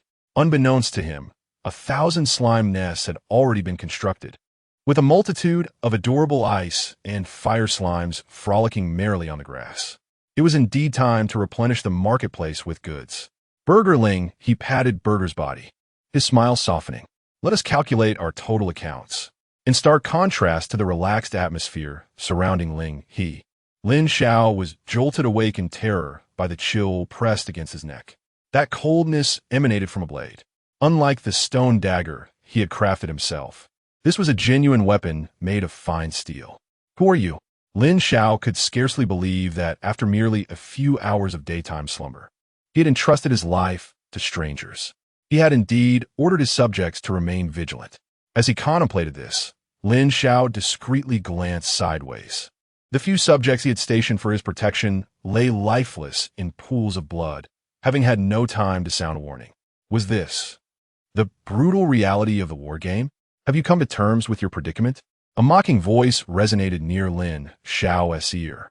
The speaker was a bald man, his forehead adorned with an array of cryptic tattoos that imparted an impression of sheer madness. Lin Xiao nodded slightly. Strength outweighed him, and even with a heart full of rage and resentment, he could only suppress it within. Taking a deep breath, Lin Xiao endeavored to maintain his composure, his mind racing to grasp the current situation.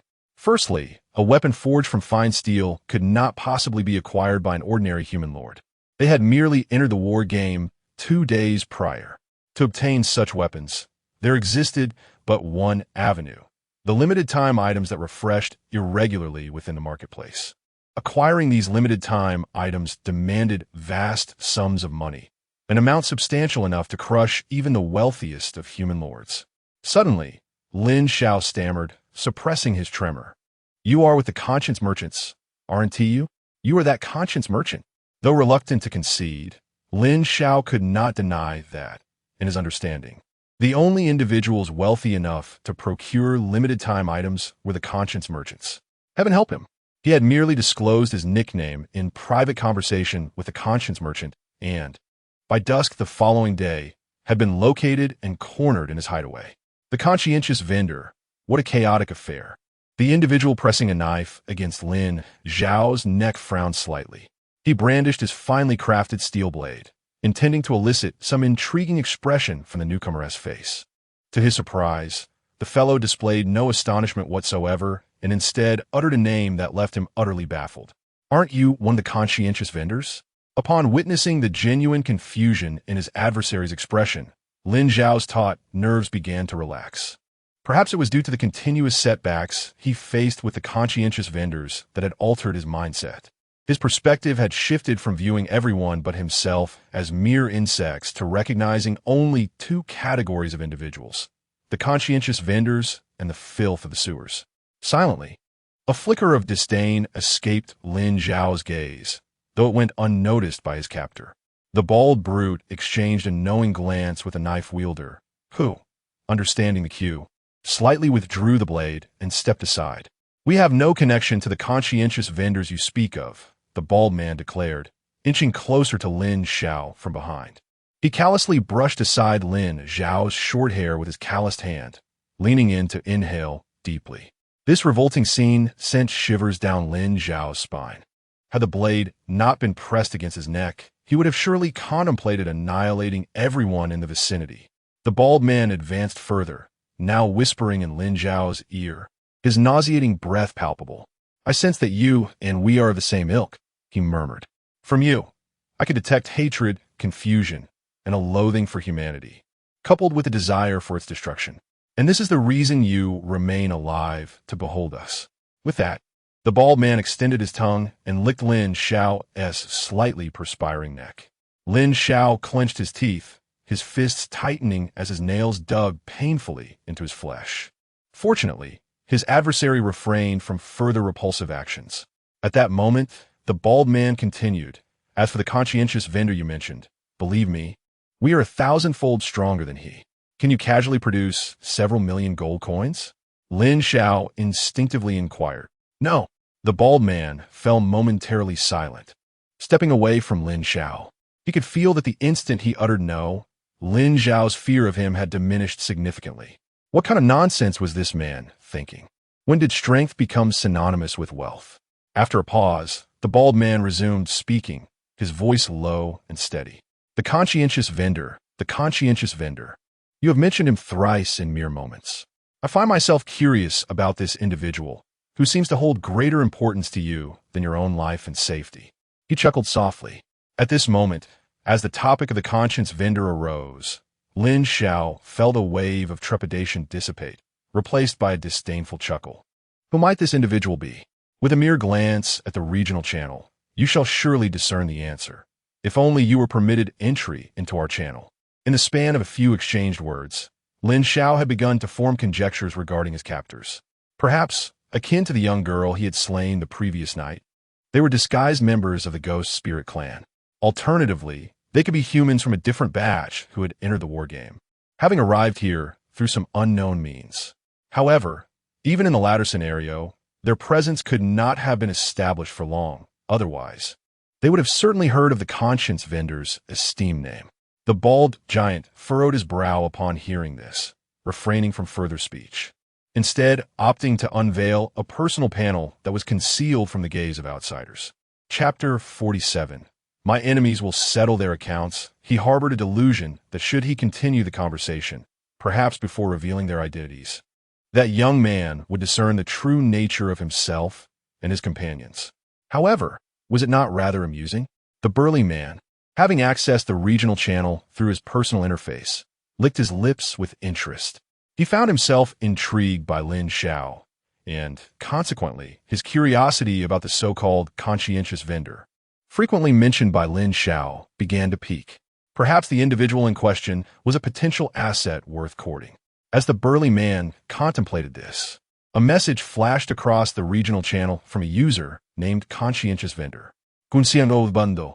Good evening, everyone. Dongfang Mingzhu. Wow, Vendor, you're up early. I noticed you've been listing lumber since last night until noon today. Hope you're not exhausting yourself. Personification. Get out of here. What nonsense are you spouting? Can't you just be glad for the vendor? Heaven's path. Indeed, we owe our survival to the vendor's intelligence. Many who boasted about how to deal with him yesterday have vanished without a trace today. Seeing his reputation flourish in the regional channel left Ling He unable to suppress a smile. The reason behind the disappearance of those who had scorned or distrusted him was truly elusive. This was precisely why he refrained from engaging in arguments, whether or not they believed in him. The beloved neighbors of the Ghost Spirit clan would undoubtedly step in to assist Ling He in settling accounts with those who doubted him. All who harbored ill thoughts towards Ling He had met their demise. Thus, how could his reputation not soar? Of course, such musings were best kept to himself. Ling He had not forgotten his primary objective. Conscientious Vendor, I am truly flattered by your overwhelming support, dear family. However, despite providing strategies at the earliest opportunity, over 2,000 souls tragically fell on this land overnight. Who were they? They were our beloved kin. They were our brothers. They were the vendor's family. The Ghost Spirit clan has perpetrated such slaughter upon us. Can we, dear family, tolerate this? With a few words, he stirred the emotions of those in the regional channel. Ling He's repeated address of family caused many to subconsciously identify with the mention of death, envisioning their own demise at the hands of the Ghost Spirit clan in the near future. In an instant, expressions of indignation and calls for vengeance against the Ghost Spirit clan surged forth. Brave brother, damn it, when people die, they ascend to the heavens. Yet we endure for countless years. Vendor, give us a gathering point.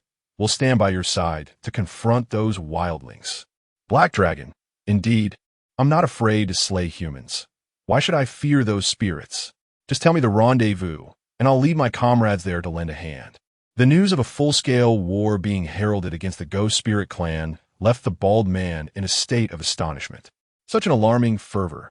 If he could ensnare the enemy before they reached their full potential, the future benefits would be unimaginable. However, Lin Xiao, observing the messages in the regional channel, furrowed his brow slightly. Given his perception of the conscientious vendor, he suspected that the sudden incitement of emotions was not merely a call to arms. His suspicions were indeed accurate. Ling He had no intention of escalating the conflict between humanity and the Ghost Spirit clan, nor did he wish to be the instigator of war. Everyone understood that waging war incurs costs. Spending hard-earned money on unnecessary ventures, rather than for personal enjoyment, was an act Ling He deemed utterly disgraceful. As the emotional fervor reached its peak, Ling He continued to speak in the chat channel. Conscientious Vendor, dear friends, I have understood your sentiments, but rest assured, I would never place you in harm's way. Thus, I have devoted the entire day to meticulous research, culminating in the development of a formidable weapon capable of annihilating the strongest monsters of the Ghost Spirit clan. Limited time offer, a significant loss sale. The original price of the honeycomb gel is 10 gold coins, but now it is not 8 gold, not 5 gold, but merely 3 gold coins, just 3 gold coins. For 3 gold coins, there is no risk of loss or deception, but can buy tomorrow's sunshine and ensure the continuation of life. Information regarding the usage of the honeycomb gel and the types of ghost spirit monsters it is applicable to is also disseminated by Ling He in the regional channel. However, sales remain stagnant. Firstly, according to Ling He, the honeycomb gel would explode upon purchase, making it impossible to preserve. Given that no one was currently facing danger, there was naturally little demand for such a product. Secondly, the product details indicated a mere 3 times power, which deterred many potential buyers. The moniker of conscientious vendor resonated positively within the regional channel, yet in the face of such terrifying monsters, did that 3 times power not seem rather insufficient? Nonetheless, unlike most, the bald man felt a tightening in his chest upon seeing the effects of the honeycomb gel and immediately made a purchase. As he confirmed his purchase, a multitude of fiery particles erupted around his body. Sir, are you all right? Voices filled with urgency rang out from all directions. I am fine, the bald man reassured his companions, patting his shoulder. These feeble flames could not even ignite his body hair. Yet, in his eyes, a shadow of darkness lingered. The radius was approximately 3 meters, lasting for about 2 seconds. Given his understanding of the Ghost Spirit clan at this time, any of their denizens entering the range of the fiery particles within those 2 seconds would, regardless of their formidable combat prowess, their demise is inevitable. The so-called conscientious vendor was indeed correct. Yet, for this very reason, his life must be forfeited. The bald man turned to Lin Xiao and inquired, "You harbor a deep resentment towards that individual known as the conscientious vendor, do you not?" "No, not at all," Lin Xiao replied, shaking his head. Rather than hatred, it would be more accurate to say that he had found him somewhat disagreeable. The bald man grinned menacingly, taken aback by the unexpected response. However, this reply was a perfect score in his eyes. "Then, do you wish to know who we truly are?" Lin Xiao, observing the sinister smile on the bald man's face, discerned that the latter had already developed murderous intent towards the conscientious vendor. In the next moment, he disregarded the blade poised at his neck and burst into laughter. "Ha ha! Excellent! Just as the last batch of rotten fish perished, another swarm of pests arrives at my doorstep. I am indeed curious to know who you are. Rather, I propose." Lin Xiao paused his laughter and declared solemnly, "Allow me to join your ranks." Chapter 48. The Camp of Traitors as the words fell. The blade pressed against Lin Xiao's neck was withdrawn. He could distinctly perceive that while the gazes of those surrounding him were not yet friendly, they had softened from the previous hostility. "If you wish to join us, first utilize this item." The burly man casually tossed a small iron card before Lin Xiao. Identity, iron plate. Era, Imperial Era, Dynasty Path. Effect, change your nickname. Can be used once per era. "What shall I change my nickname to?" Lin Xiao inquired. "Anything you wish," the burly man replied, leaning closer to pat Lin Xiao on the shoulder, his tone earnest. "We are indifferent to what you choose to call yourself.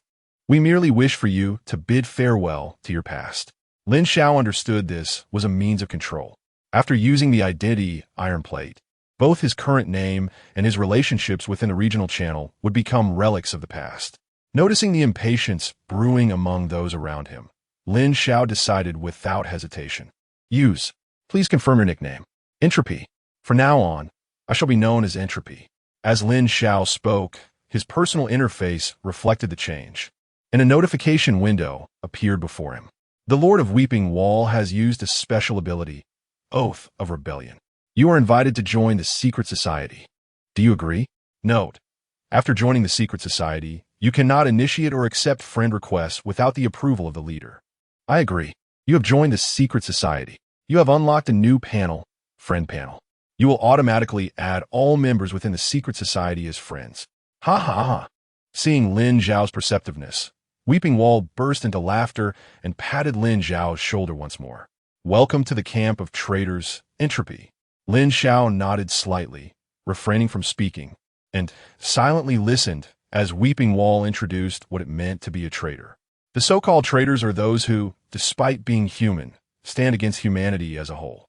They have no fixed allies. Whoever engages in large-scale warfare against humanity will wield them as weapons.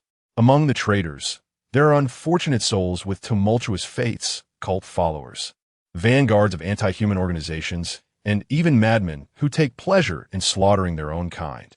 They are not all inherently evil. Yet the number of those with chaotic and malevolent ideologies among the traitors is far from negligible. In summary, it can be succinctly expressed as, we welcome all who come. While introducing these concepts, Weeping Wall scrutinized Lin Zhao's expression. Observing no change in his demeanor, he felt increasingly satisfied with this newcomer. Do you have any questions? Weeping Wall inquired. Upon hearing this, Lin Zhao hesitated for a moment, glancing around before asking, is our leader not present here?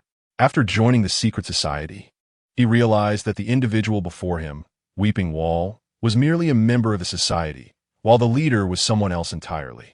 Faced with Lin Zhao's inquiry, the expression on Ku Chang's face shifted dramatically. You certainly know how to ask, he remarked. If it is classified information, please consider that I never inquired. Lin Zhao promptly added. Yet, Ku Chang's smile turned sinister as he retorted, once spoken, words cannot be retracted. It is permissible for you to learn of this matter. However, if you intend to disseminate our intelligence, you must comprehend the consequences that await you. Lin Zhao nodded in understanding. Having altered his nickname and joined the secret party, he was acutely aware that he was now tethered to this vessel. A glance at his friends' list revealed over 50 members of the secret party within the current region, all of whom were privy to his alias. Should he utter anything inappropriate under this moniker in the regional channel, it was likely he would meet a swift and violent end.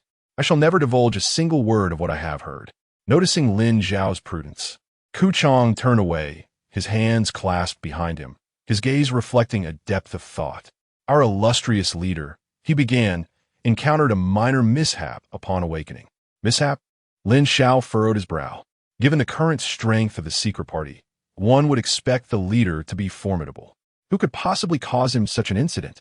Indeed, it was an unexpected occurrence that remains beyond our comprehension. Ku Chang scratched his bald head. The leader mentioned he was roused by choking smoke, only to find himself ensnared by flames. Interestingly, it seems he even sought assistance at one point, though I did not relay that detail to you. He dismissed it as inconsequential. In a realm teeming with novices, how could a mere fire threaten such a powerful leader? No matter how fierce the flames, surely he would not lack an escape route. I see, Lin Zhao mused, nodding thoughtfully. In other words, the leader has only just awakened to find himself incommunicado, with the instigator still unknown. This region truly harbors hidden talents. Ashu, Achu. Ling He sneezed multiple times, forcefully blowing his nose.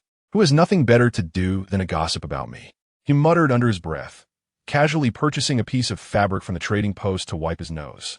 Hey, you worthless lord.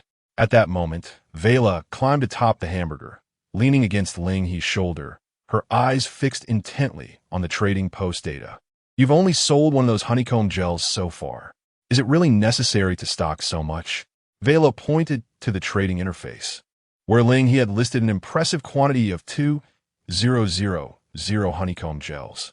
It is worth noting that while Vela considered this revamped slime gel to hold little value, each flaming slime could only produce 5 units per day, a significant reduction compared to the standard gel. The 2,000 units of slime gel have directly consumed 4/5 of the production capacity of the slime ranch.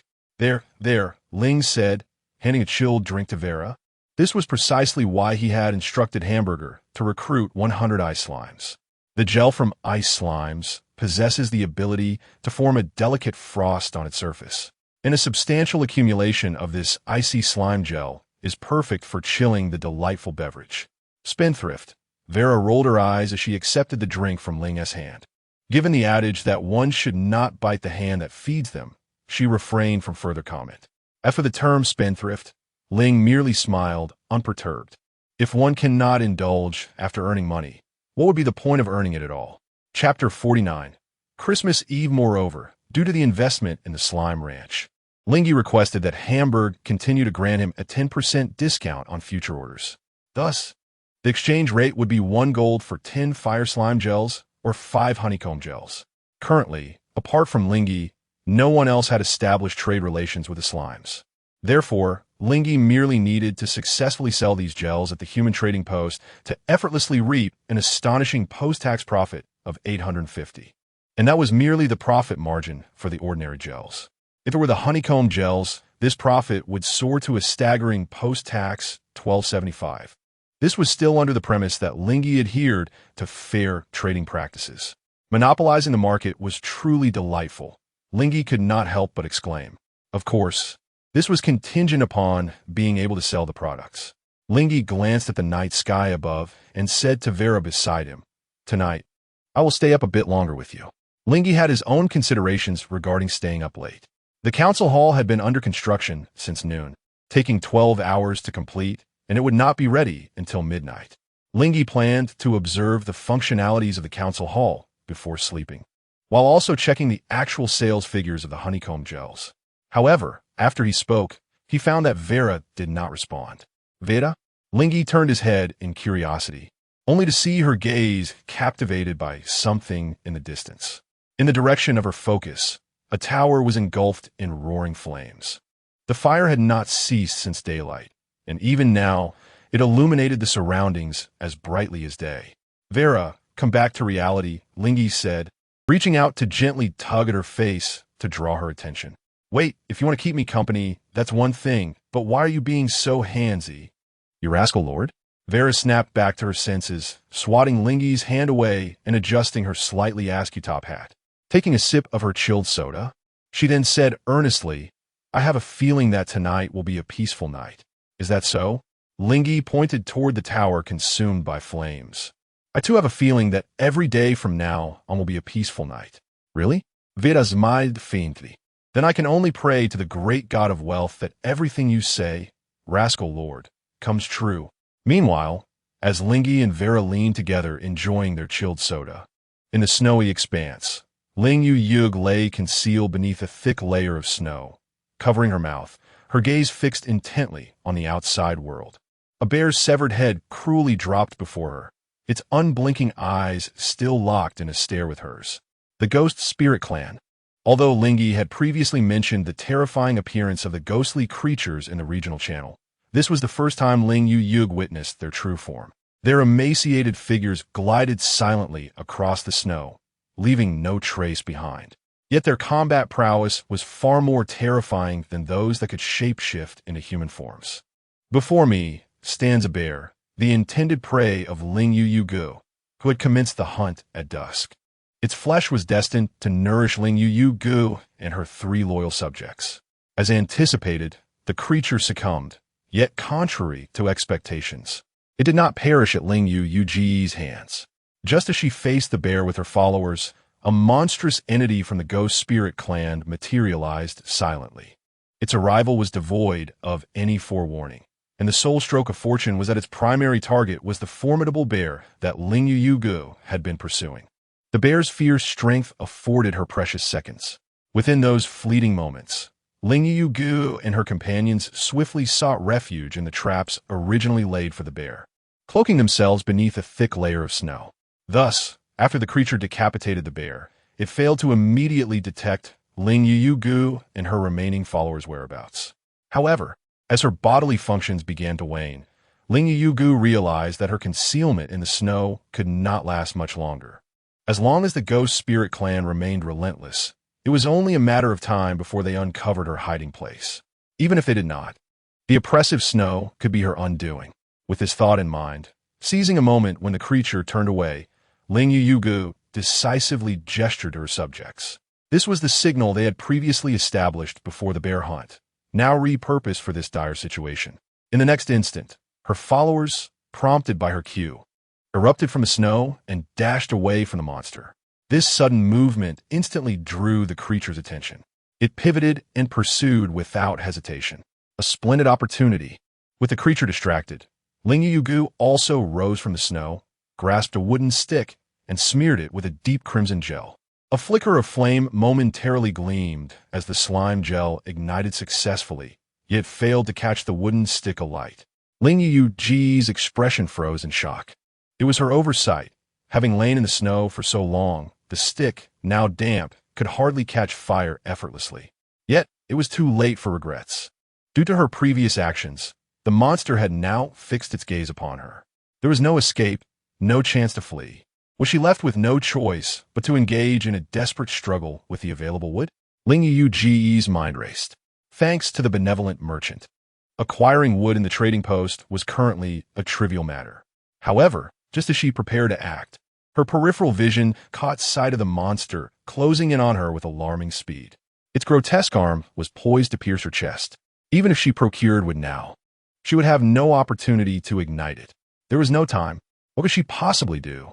Suddenly, a flash of inspiration struck her. She recalled the merchant's mention of hive gel in the regional chat. Priced at a mere 3 gold coins, anyone who had slain a mimetic creature could easily afford it. The only caveat was the questionable efficacy denoted by its stated power of 0.03 times, which raised doubts about its true usefulness. Alas, he is a good man, even if he has been deceived this time. In the fleeting moment before the piercing of her chest, Ling Yu's fingers stirred slightly as she procured a beehive gel from the trading post. With a sudden pop, the freshly acquired beehive gel erupted before her, unleashing a splendid array of fiery particles that offered a hint of warmth amidst the frigid snowy landscape. Was this not akin to a firework display? Lost in a reverie, Ling Yu was startled as a colossal flame surged forth from her vicinity. The harmless fiery particles igniting the monstrous entity of the Ghost Spirit clan in an instant. Had she survived? Chapter 50. The Varied Faces of Humanity. The merchant of war Ling Yu pounded her chest, her eyes still reflecting a hint of lingering terror. After a moment, she directed her gaze aside, towards the location of the conscientious merchant she sensed through the hunteress pact. Could it be that he had rescued her once more? Her eyes flickered, betraying her thoughts. In truth, she was not the sole victim of the assault. As night descended and the cold winds swept in, the obscured vision of humankind provided the perfect opportunity for the ghastly creatures of the Ghost Spirit clan to launch varying degrees of attacks across the region. The massacre of the previous night appeared to be merely a prelude. It was only tonight that the Ghost Spirit clan revealed their true ferocity. With the ground littered with shape-shifting monsters, the terrifying might of the Ghost Spirit clan began to roam the surface en masse. They wielded no external weapons, yet they effortlessly tore apart the strongest troops of humanity. In the dark of night, blood and corpses continued to fall. One by one, human lords found themselves cornered by the Ghost Spirit clan, and in desperation, they turned their gazes towards the formidable weapon displayed at the trading post by Ling He. This, in turn, subtly validated Ling He's claims regarding the authenticity and utility of his merchandise. Crackling flames engulfed a ghost spirit monster before the berserker, as several individuals hurled pieces of wood into the fire, ensuring the creature's demise was thorough. The merchant had indeed spoken truthfully. This item could truly annihilate the ghost spirits. The berserker muttered to himself. Unlike others compelled to purchase out of necessity, the berserker chose to take the initiative. Seeking out the monster described by Ling He to test the efficacy of the hive gel. Such matters of life and death were no trifling matter. Even if the conscientious merchant held a reputable standing in the regional channel, the berserker could not blindly trust his word alone. Therefore, he set a trap, using himself as bait to lure the monsters of the Ghost Spirit clan. Should the hive gel fail to deliver on its promises, the human lords lying in ambush nearby would ignite the grove where the berserker hid, buying him precious moments to escape. At that juncture, even at the risk of offending the conscientious merchant, the berserker would unmask the merchant as true nature within the regional channel. Fortunately, the outcome did not disappoint the berserker. The hive gel indeed possessed the power to obliterate the monsters of the Ghost Spirit clan, just as the conscientious merchant had proclaimed. Berserker, at that moment, the calls from around him jolted him back to reality. He shifted his gaze from the flames to the group emerging from the shadows behind him. Most of these individuals were lords who had recently sought refuge with him. They were not particularly audacious, having chosen to band together for warmth. Yet, in their eyes at that moment, he detected a profound battle spirit and a faint glimmer of greed.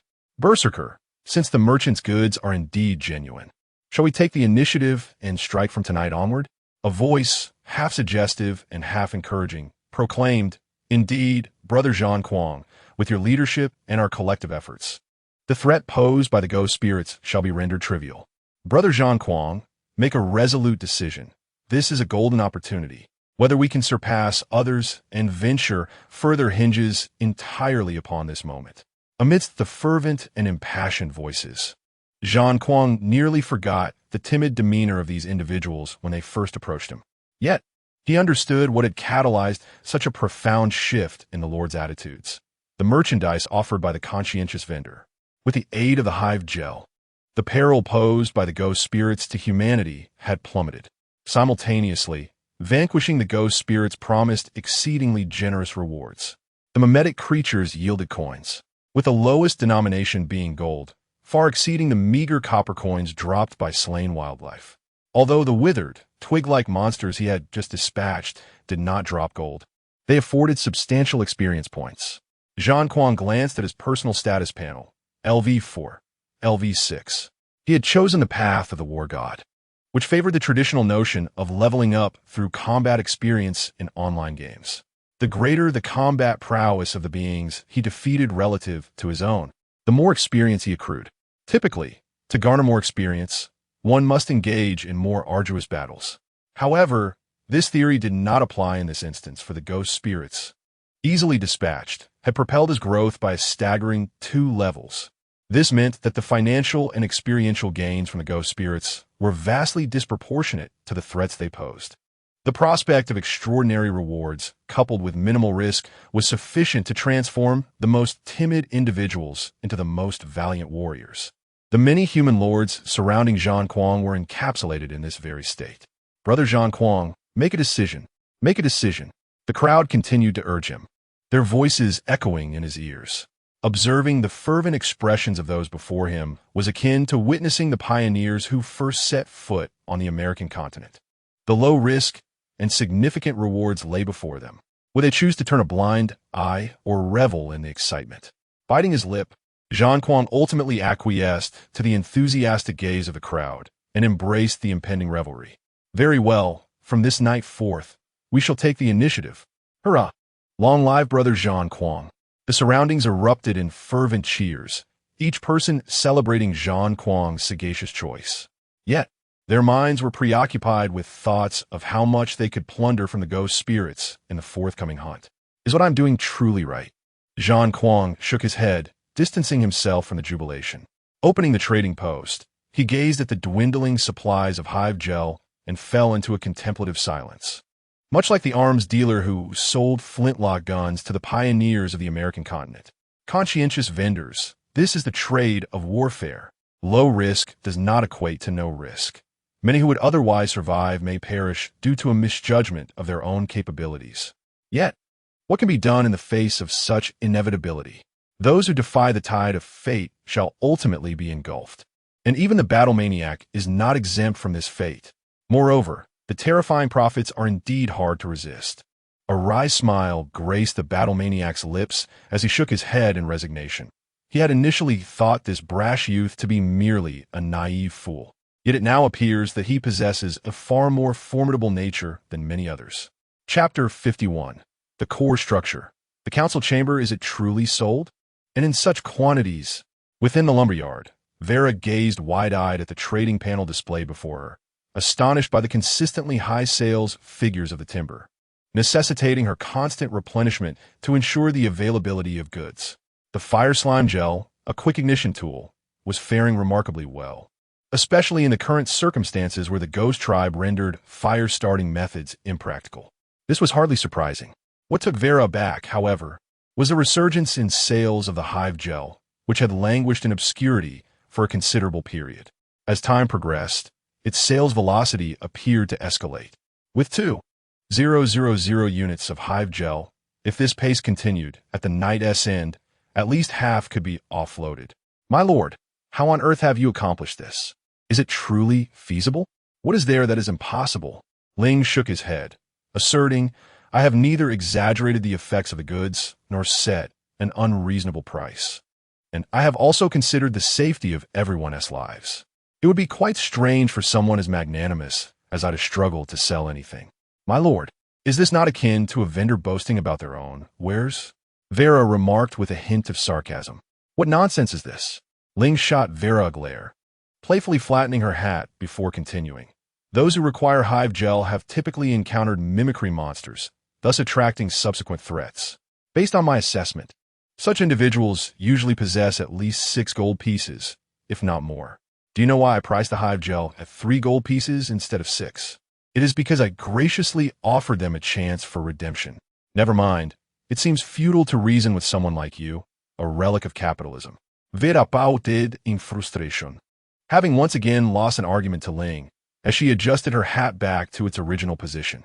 You rogue of a lord, you have said much, yet failed to explain why you were able to sell the hive gel. Ah, no. Ling raised a finger, waving it before Vera. I have indeed explained why I can sell the hive gel. It is not the hive gel itself that I sell, but rather life. Selling life? Vera tilted her head in confusion. Indeed, although she pretended to be a loss for words, Ling revealed his thoughts to Vera in a detailed manner. After all, she was currently the one who understood him best and could engage him in conversation to alleviate his boredom. He couldn't very well seek out a contract demon warrior who repeated themselves in every third sentence for such discussions. Could he? I see. As Vera gradually grasped Ling's reasoning, her gaze towards him transformed. Initially, she had regarded him as a rogue lord. However, after comprehending his perspective, she now looked upon him as a chaotic demon. How shall I put it? Vera, somewhat distressed, rubbed her chin as a spark of inspiration flashed through her mind. Eureka! You know, O wretched lord, if the weapon merchants of my hometown could embrace your moral standards and approach, each one of them would surely ascend to paradise. It's not as splendid as you claim. Ling He chuckled, waving his hand dismissively. I'm not even complimenting you, you know. Vera sighed, shaking her head. This insufferable lord may lack many virtues, but his exuberant spirit is somewhat commendable. Had she not persuaded Ling He to invest in the lumberyard earlier, Vera mused that he might still be lying lifeless on the grass. At that moment, a voice reminiscent of cattle and horses echoed from beneath the hamburger. Boss, the council chamber you commissioned us to construct is complete. Would you like to inspect it? Oh, has midnight arrived so swiftly? As Ling He spoke, he glanced at the nearby tower. Perhaps due to the incessant flames emanating from that tower, not a single specter had been sighted at the lumberyard tonight. As Vera had remarked, tonight was indeed a peaceful night. By the way, the council chamber is a core structure. Ling He nudged Vera's shoulder, presenting the specter's death curse before her, and inquired, this item, now entering the pseudo-era, should be usable, right? It can be, Vera nodded. As the secretary, one of her duties, aside from alleviating the Lord's burdens, is to provide clarity and answers to his queries. It could be said that after their continuous bickering, she finally had the opportunity to showcase her impressive reservoir of knowledge. Let's proceed, my dear lady, Vera declared, promptly leaping down from the hamburger. Seeing this, Ling He hastened to follow, but not before gesturing to the hamburger behind him, signaling it to accompany them. The trio, along with the slime, soon arrived before the newly constructed council chamber. One could only commend its authenticity as a Stone Age structure. In Ling He's eyes, the completed council chamber resembled a rather shabby wooden hut. Yet, despite its modest appearance, it was certainly preferable to enduring the elements. The cattle and horses dutifully approached, sheepishly opening the door for Ling He and Vera. How considerate! Vera nodded appreciatively and, seizing Ling He's eager hand, led him into the council chamber. As the outside world had indicated, the interior of the council chamber was equally austere. The entrance hall contained merely a round table, which could utilize the unique functions of core buildings.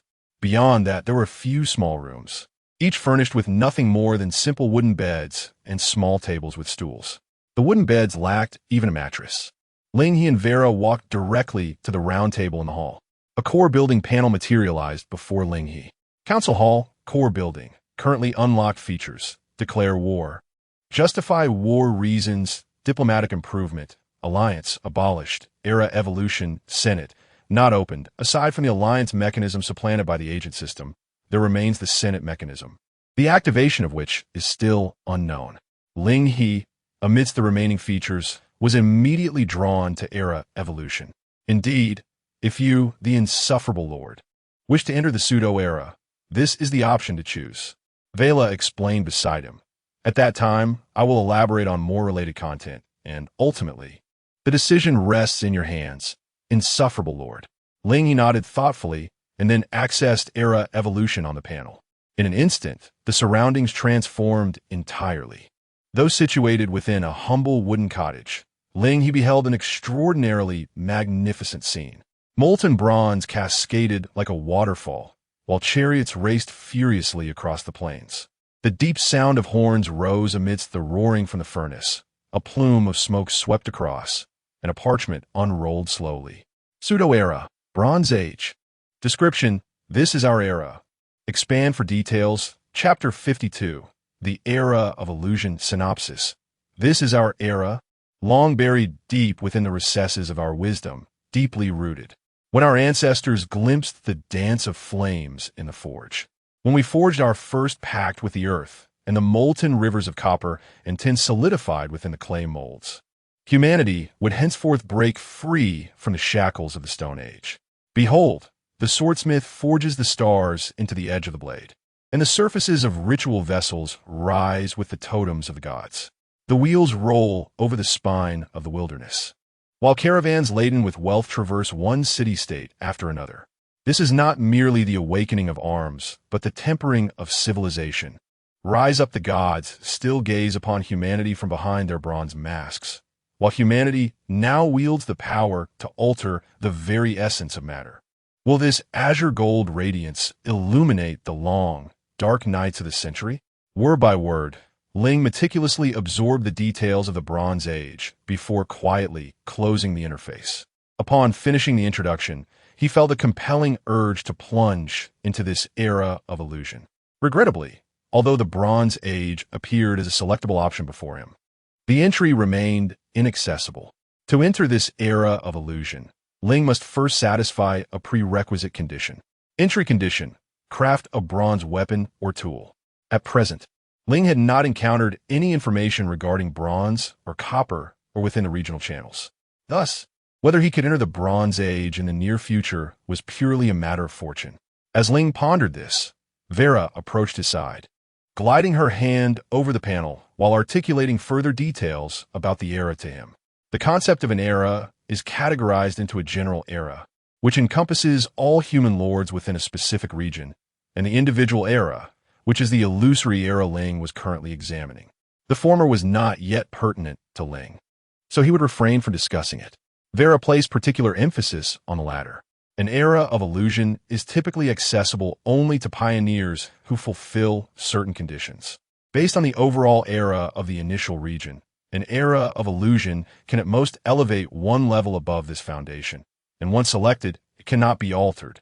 Entering an era of illusion bestows numerous era-enhancing attributes, but it also influences the growth trajectory of individual lords and the unique abilities of certain units to a certain extent. For instance, in Ling's current case, once he enters the era of illusion, his era level will be calculated as level 2, and he will no longer recruit characters from the Stone Age when enlisting secretary units. Furthermore, the upgrades from the growth trajectory will have a chance to yield items characteristic of the era. Ultimately, there are the oxen and horses. The level 2 enhancement derived from the era of illusion will contribute to the special abilities of the oxen and horses, raising the cap for combat power enhancement from the level 1 era S3 points to the level 2 era S6 points. After absorbing Vera's extensive explanation, Ling rubbed his temples and remarked, "It seems to be predominantly advantageous, with little to no drawbacks. For the time being, there appear to be no disadvantages." Vera did not counter Ling He's statement, yet she proceeded to add, "Even so, I must remind you, you vile lord, that the choice of pseudo-era demands careful consideration. Firstly, it is crucial because different eras emphasize various aspects, each offering distinct enhancements. As she spoke, Vera halted her gestures on the panel and pointed towards several lines of text displayed before Ling He. These were the additional bonuses afforded by entering the Bronze Age. Old Path Reunion. Era Progression Speed 100, Materialism Inclination 10, Copper Refinement Craze, Bronze Smelting Rate 20, or Smelting Efficiency 10, or Output Rate 50 when using bronze equipment. The combat power of the populace increases by an additional 3. Path of Non-Action. All populace's resistance to the mysterious -20 when fighting against mystical beings. Morale reduction rate increases by 100. The Bronze Age could grant Ling He 3 era attributes, 2 positive and 1 negative. Among these, the Copper Refinement Craze piqued Ling He's interest, as it not only enhanced efficiency, but also accelerated production rates. If Ling He intended to venture into the mining industry, these bonuses would be indispensable. Furthermore, the additional 3 points to the combat power of his populace when equipped with bronze gear, in conjunction with the special abilities of his oxen and horses, would effectively translate to a remarkable 45 increase in production efficiency.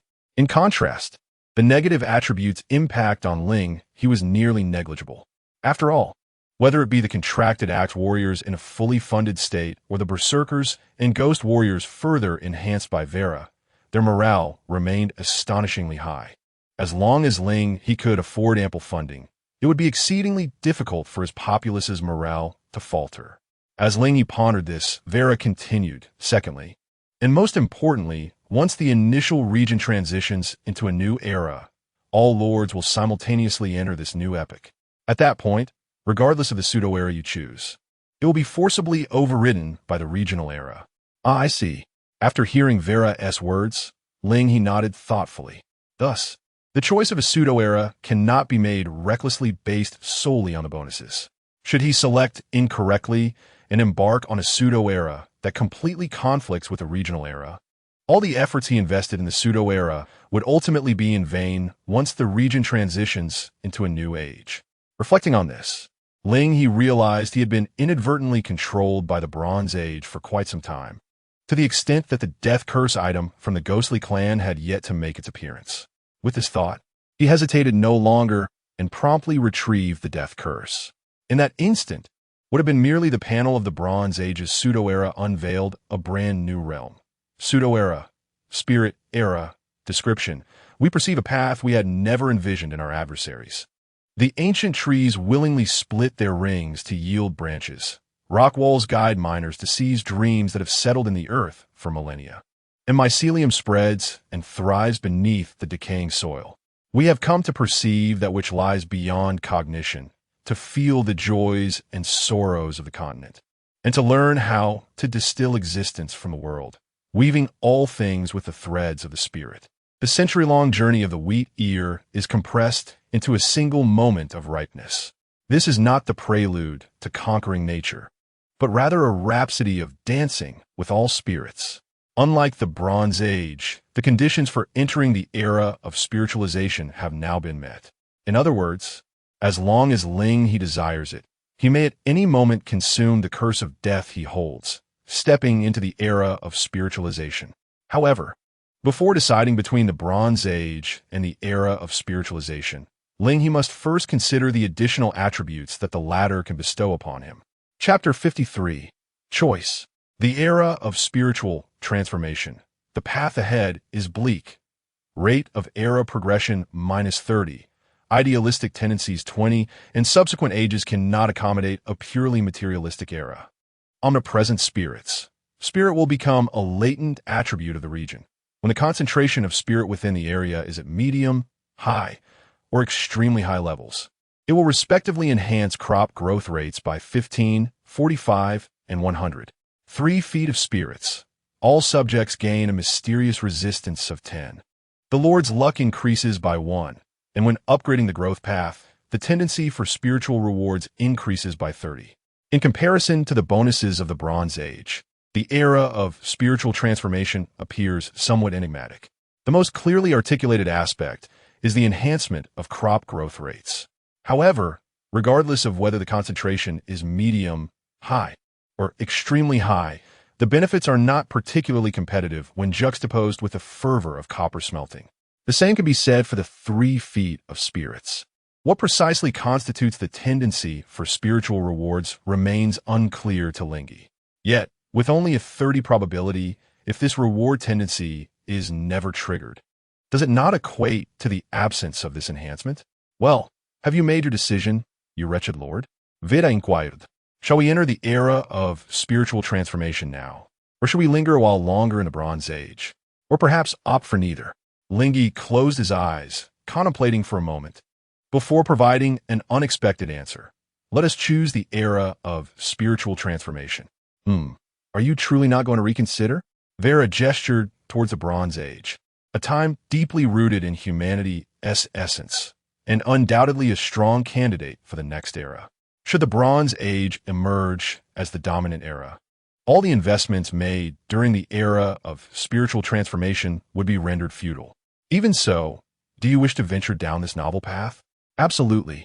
Ling He nodded. Indeed, as Vera pointed out, the Bronze Age, engraved in the very bones of humanity, is the most likely to become the preferred era in this region. Moreover, the benefits of the Bronze Age appear significantly stronger than those of the era of spiritual transformation at the same level. However, the era of spiritual transformation grants an additional point of luck. There is a saying that goes, "Those who are fortunate will not suffer unduly." For the sake of this single point of luck, Ling He felt an inkling that perhaps this era of spiritual transformation might bestow upon him surprises not afforded by the Bronze Age. Thus, he declared, "Let's choose the era of spiritual transformation." "Very well," Vera said, spreading her hands and shrugging her shoulders. "Ultimately, the decision lies in your hands, you wretched lord. You shall decide." Her lack of further opposition prompted Ling He to place his hand upon the panel before him. Pseudo-era. Era of spiritual transformation. Choose. The curse of the ghost spirit tribe has been expended. Congratulations, you have successfully entered the pseudo-era. Era of spiritual transformation. You have temporarily entered the level 2 civilization stage. Further functionalities await your exploration. Exploration on your own? Ling He did not dwell on the thought any longer, instead raising his hands and yawning. Unbeknownst to him, he had unwittingly endured until after midnight. Having made his choice to enter the pseudo-era, he had, in a sense, resolved the final matter weighing on his heart for the day. What lay ahead was the necessity to await the market's continued fermentation. Only through the elevation of growth paths and the reward-oriented attributes of the ethereal era could there be a possibility for manifestation. Vera, good night. After bidding her farewell, Ling He beckoned for Hamburger to follow him indoors. Wait, you insufferable lord. Where do you think you're going? Vera hurriedly trailed behind Ling He as he entered the dwelling, only to witness the drowsy Ling He placing Hamburger upon the wooden bed. He then flattened it out, arranging it like a mattress before finally lying down upon it. So comfortable. Ling He sank partially into the embrace of Hamburger, emitting a soft groan of contentment. With no remaining burdens on his mind, he was on the brink of a peaceful slumber. Vera puffed her cheeks, swiftly advancing to pull Ling He from the Hamburger's clutches. If you sleep here, how am I to restock the trading post? If you're going to sleep, at least do it outside. With that, she half-dragged, half-led Ling He out of the council chamber. The night air outside carried a hint of chill, prompting Vera to first instruct the oxen and horses at work to ignite a bonfire in the clearing. Then, as she had done the previous night, she allowed Ling He to recline upon her lap. Zzz. Perhaps due to genuine fatigue, Ling He soon slipped into slumber. Observing that Ling He had fallen asleep, Vera ceased her chatter and quietly opened the trading interface, scrutinizing every transaction within the trading post. Yet, the latter half of the night was destined to be anything but tranquil. A slight man collapsed to the ground, clutching his shattered fingers and emitting a heart-rending scream. His gaze fixed upon the figure approaching him step by step, his eyes brimming with terror. I am human. I am truly human. What must I do for you to believe me? I certainly believe you, came Lin Zhao's voice from before the man.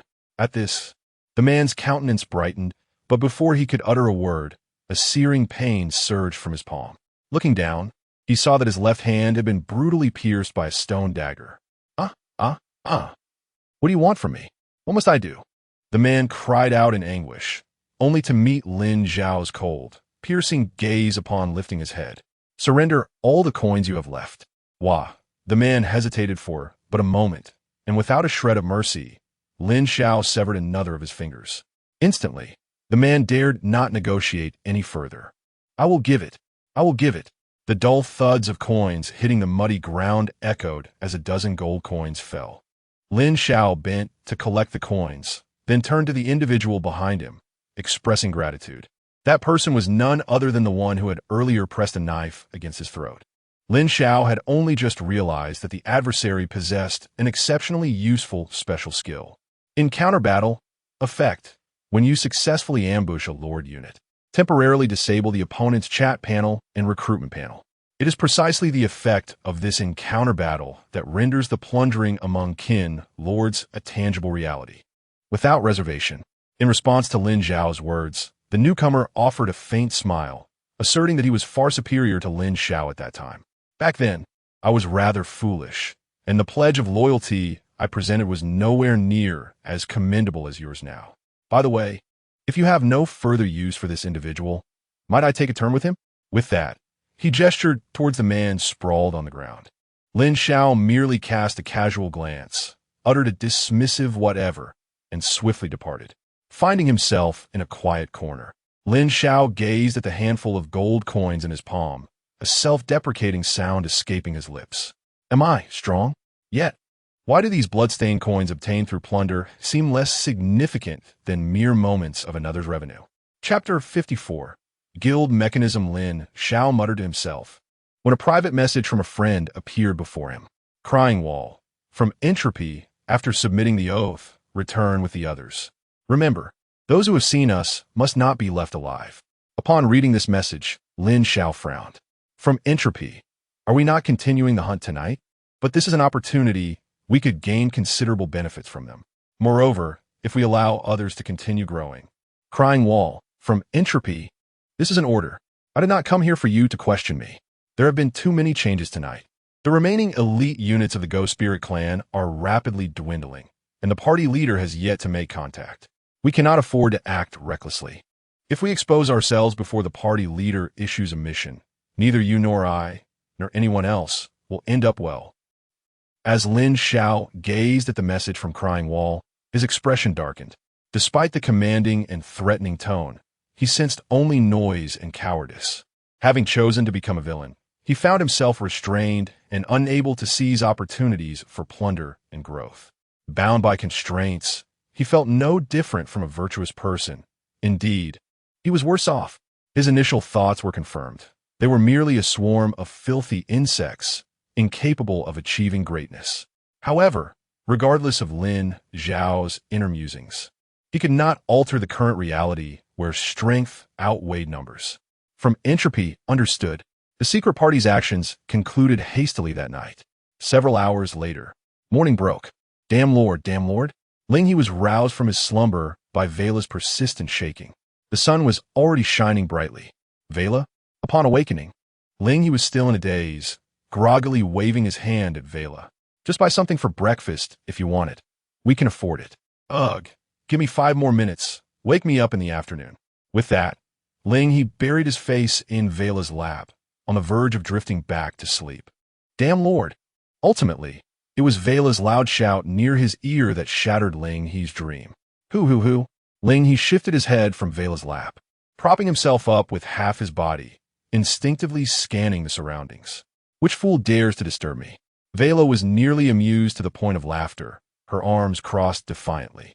The fool here is calling the esteemed Lord to rise. What a great injustice to you, my lord. Vela Ling He rubbed his eyes, shaking off the remnants of sleep, and looked up at the sky. Judging by the sun's position, it was not yet noon, likely around 9 or 10 o'clock. In an instant, Ling He's expression soured. Who understands the struggle of being awakened by the secretary at such an early hour? In the past, when he operated a small vendor near the elementary school, he had never opened his doors before 11:30. All right, enough, Vela remarked. observing Ling He's drooping expression as she rubbed her forehead and shook her head. I do not wish to call you a scoundrel, Lord Arise, but there are acquaintances seeking you. I believe it would be prudent to inform you of this matter. As she spoke, Vela summoned the private chat window before Ling He. A brief glance revealed it was the maniac known as War Frenzy. At the ungodly hour of 9 a.m., had messaged him for a private discussion. What? Was it merely because he had posed a question yesterday morning? An eye for an eye, was it? Ling He silently scoffed, yet he found himself fully awakened. Based on his understanding of War Frenzy, a private message was unlikely to be trivial chatter. With this thought, Ling He scrutinized the private chat interface. Call me War Frenzy, little vendor.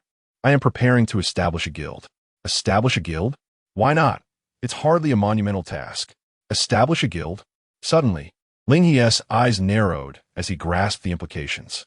In typical online games, forming a guild was inconsequential, but in a war game, it represented an entirely new mechanism of which he had not heard. Delaying a response to War Frenzy, Ling He reached out to open the regional channel. At first glance, he noted the corner of the regional channel. Remaining population, 7,719 last night. The human faction had only suffered a reduction of over 200 individuals, which, compared to the first night, could be deemed a peaceful night. This also indicated that the human side's gains would not be insignificant. Ling He contemplated this, drawing his gaze from the corner to the continuously emerging messages within the regional channel. Among them was news of newly discovered weaknesses of the spectral tribe.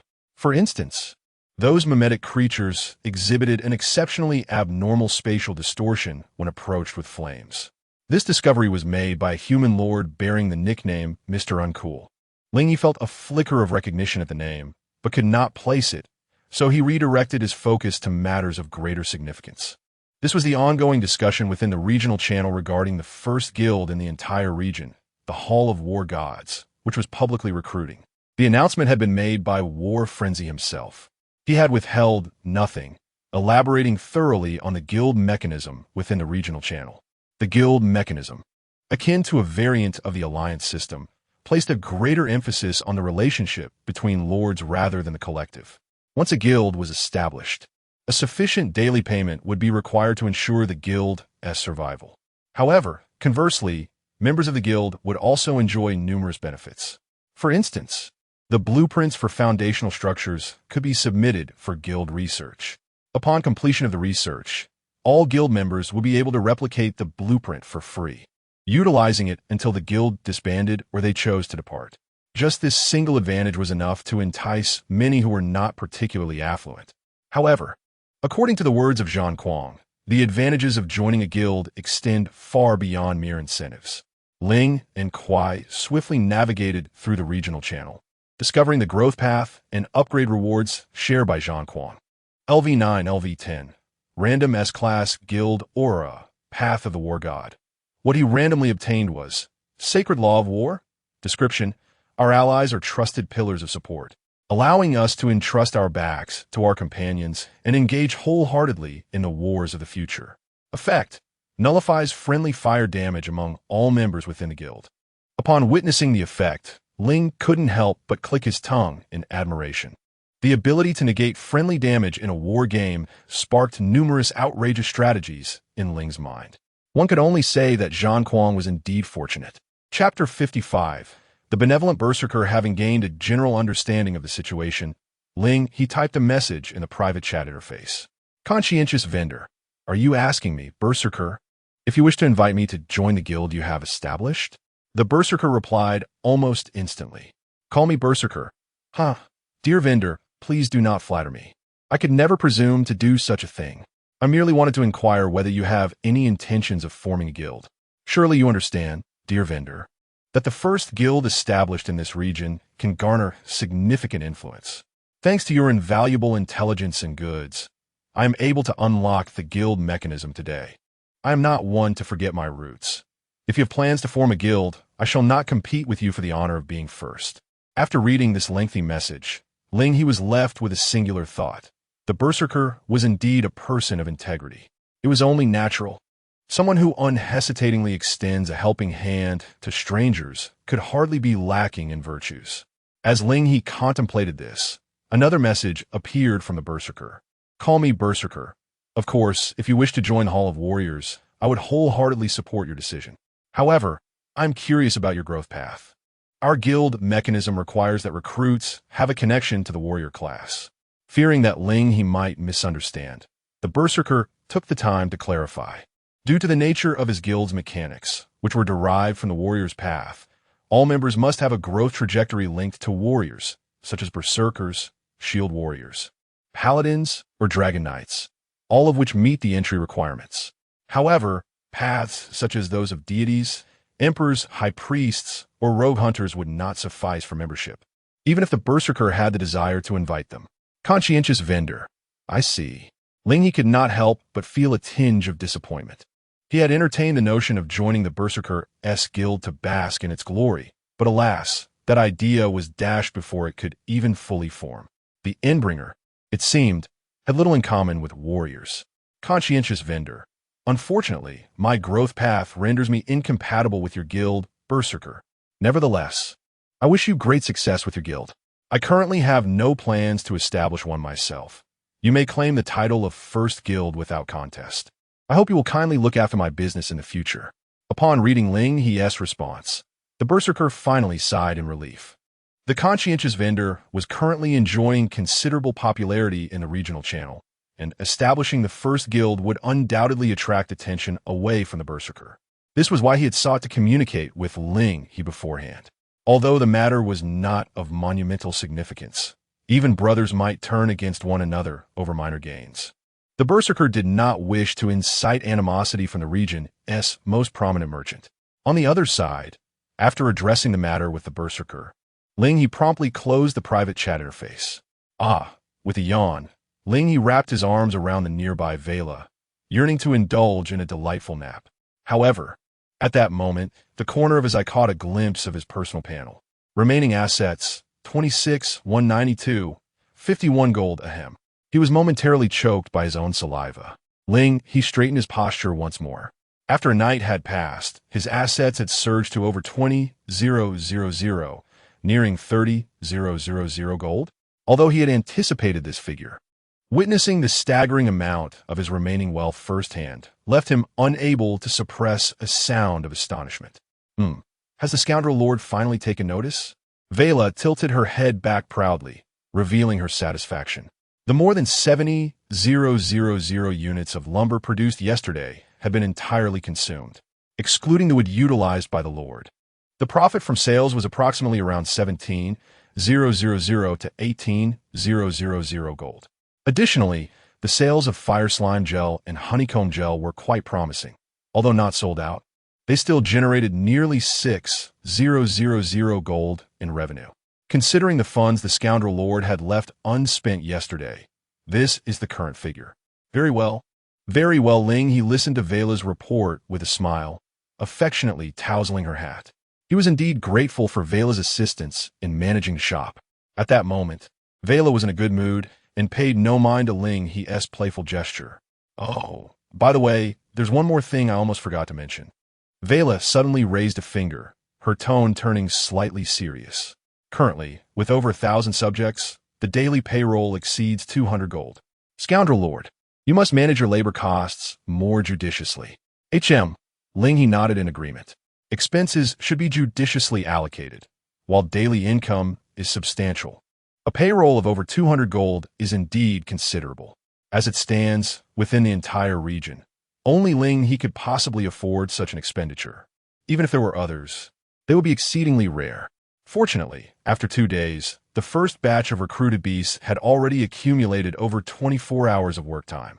The enhancement of 2 points in combat power had increased the resource output rate of the beasts by 30, without withdrawing the contracted ghost warriors. The daily output of the lumber yard had already surpassed 80,000 units. This was not even the limit of the beasts. Due to Ling He's advancement into the second level, the combat power enhancement cap for the beasts had risen to 6 points. As long as the beasts continued to labor diligently, the efficiency of the lumber yard's output would inevitably reach new heights, with surpassing 100,000 units no longer being an issue. Moreover, This would not require Ling He to incur additional labor costs. Perhaps it would be wise to recruit more beasts. Ling He murmured to himself.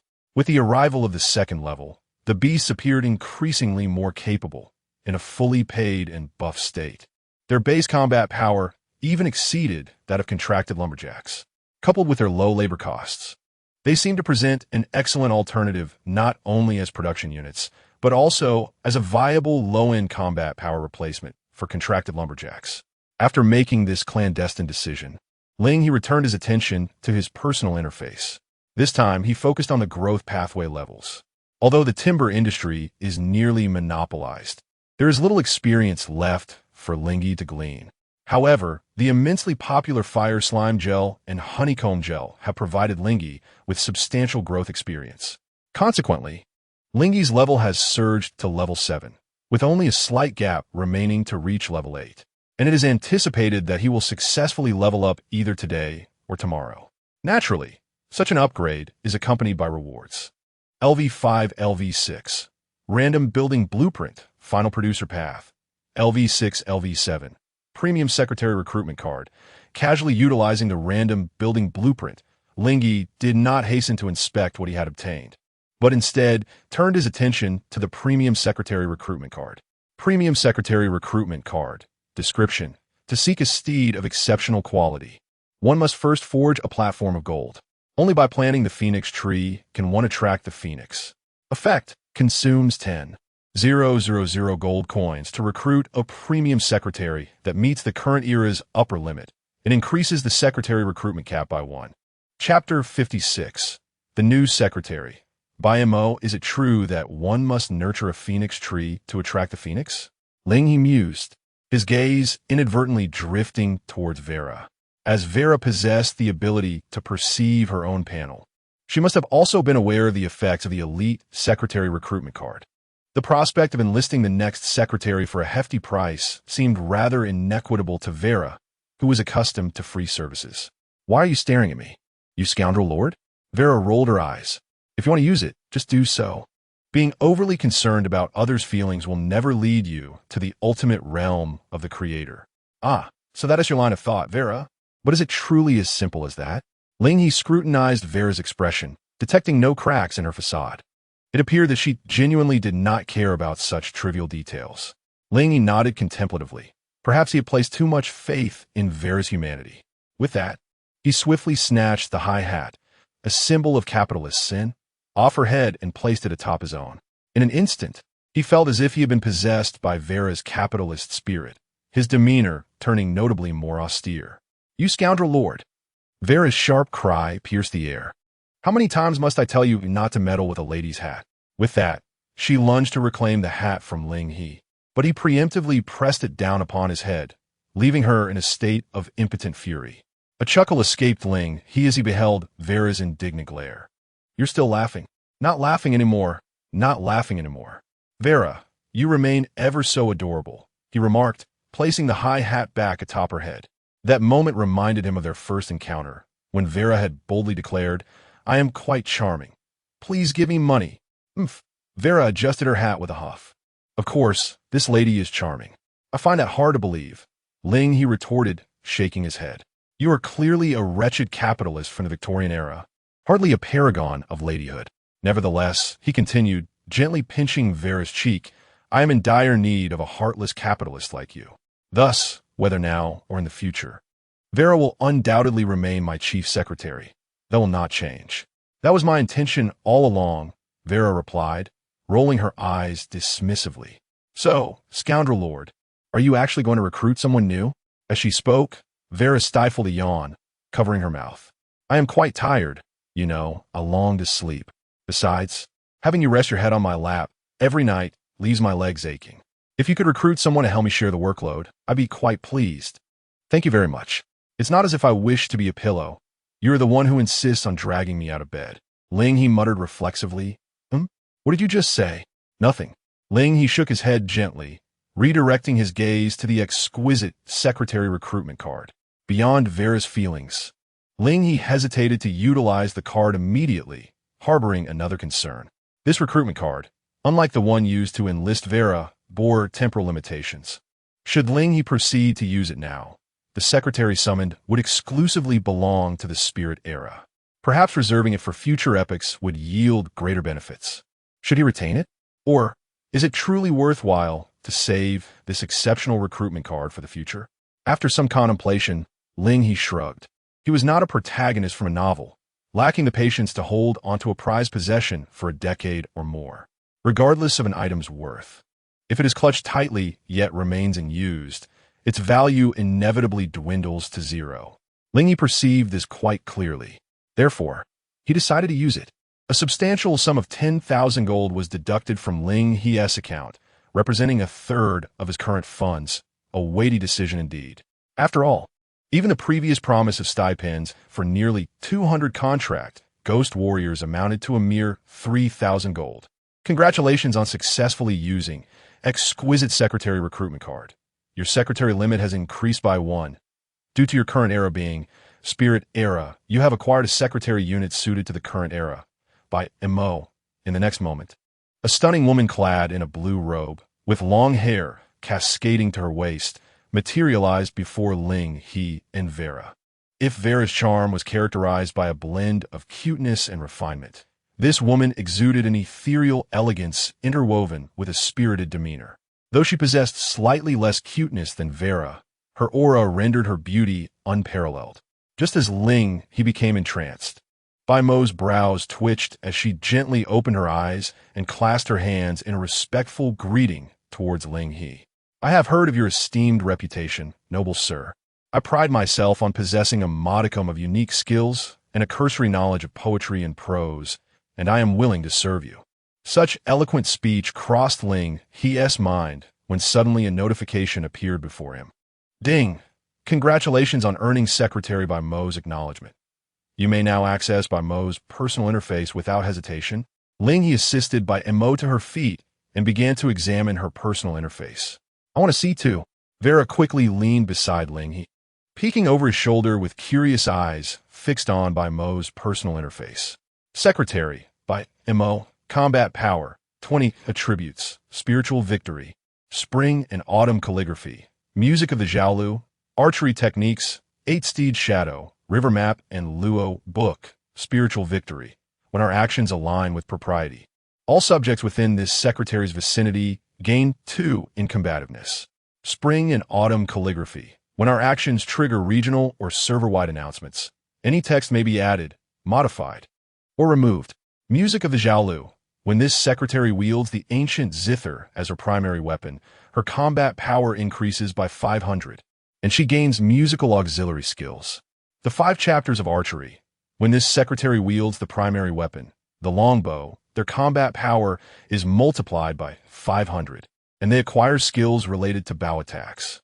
The 8 steeds of shadow, when this secretary's mount is a war chariot, their combat power is also multiplied by 500.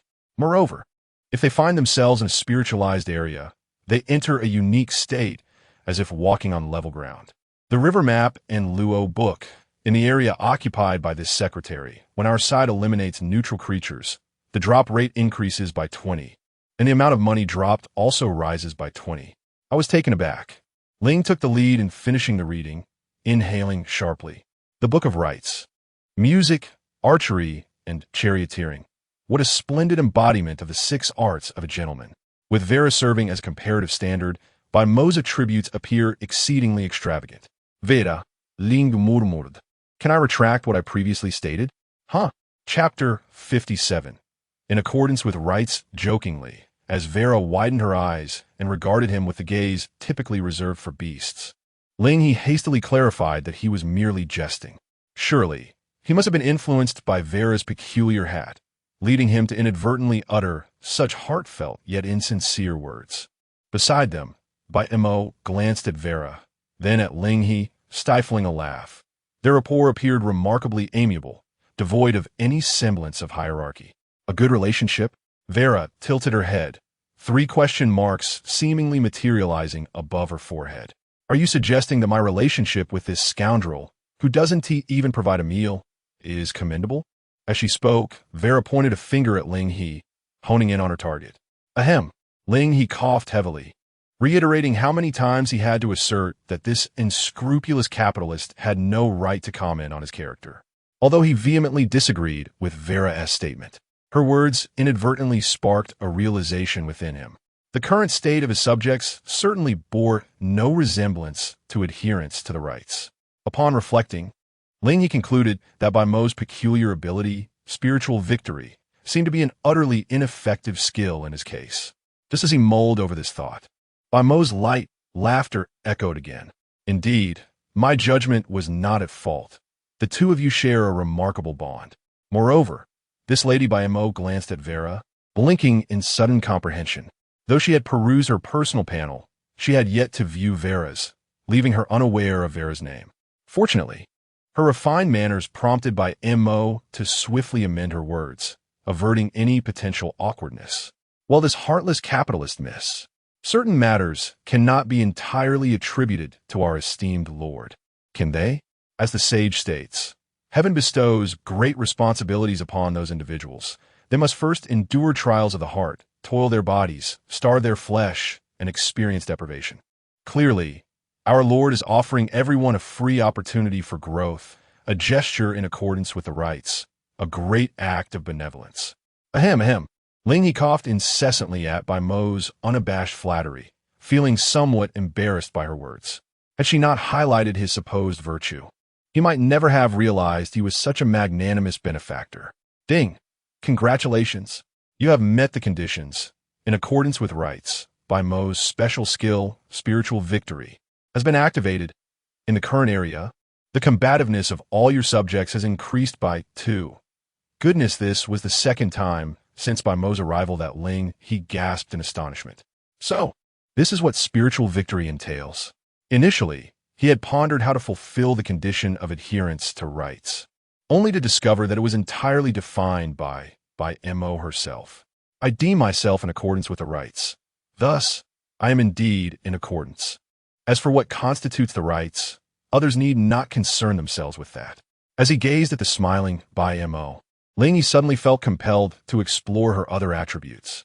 Among these, the most readily activated was the archery 5 chapters, a trait easily triggered as long as Bai Mo wielded a longbow as her primary weapon.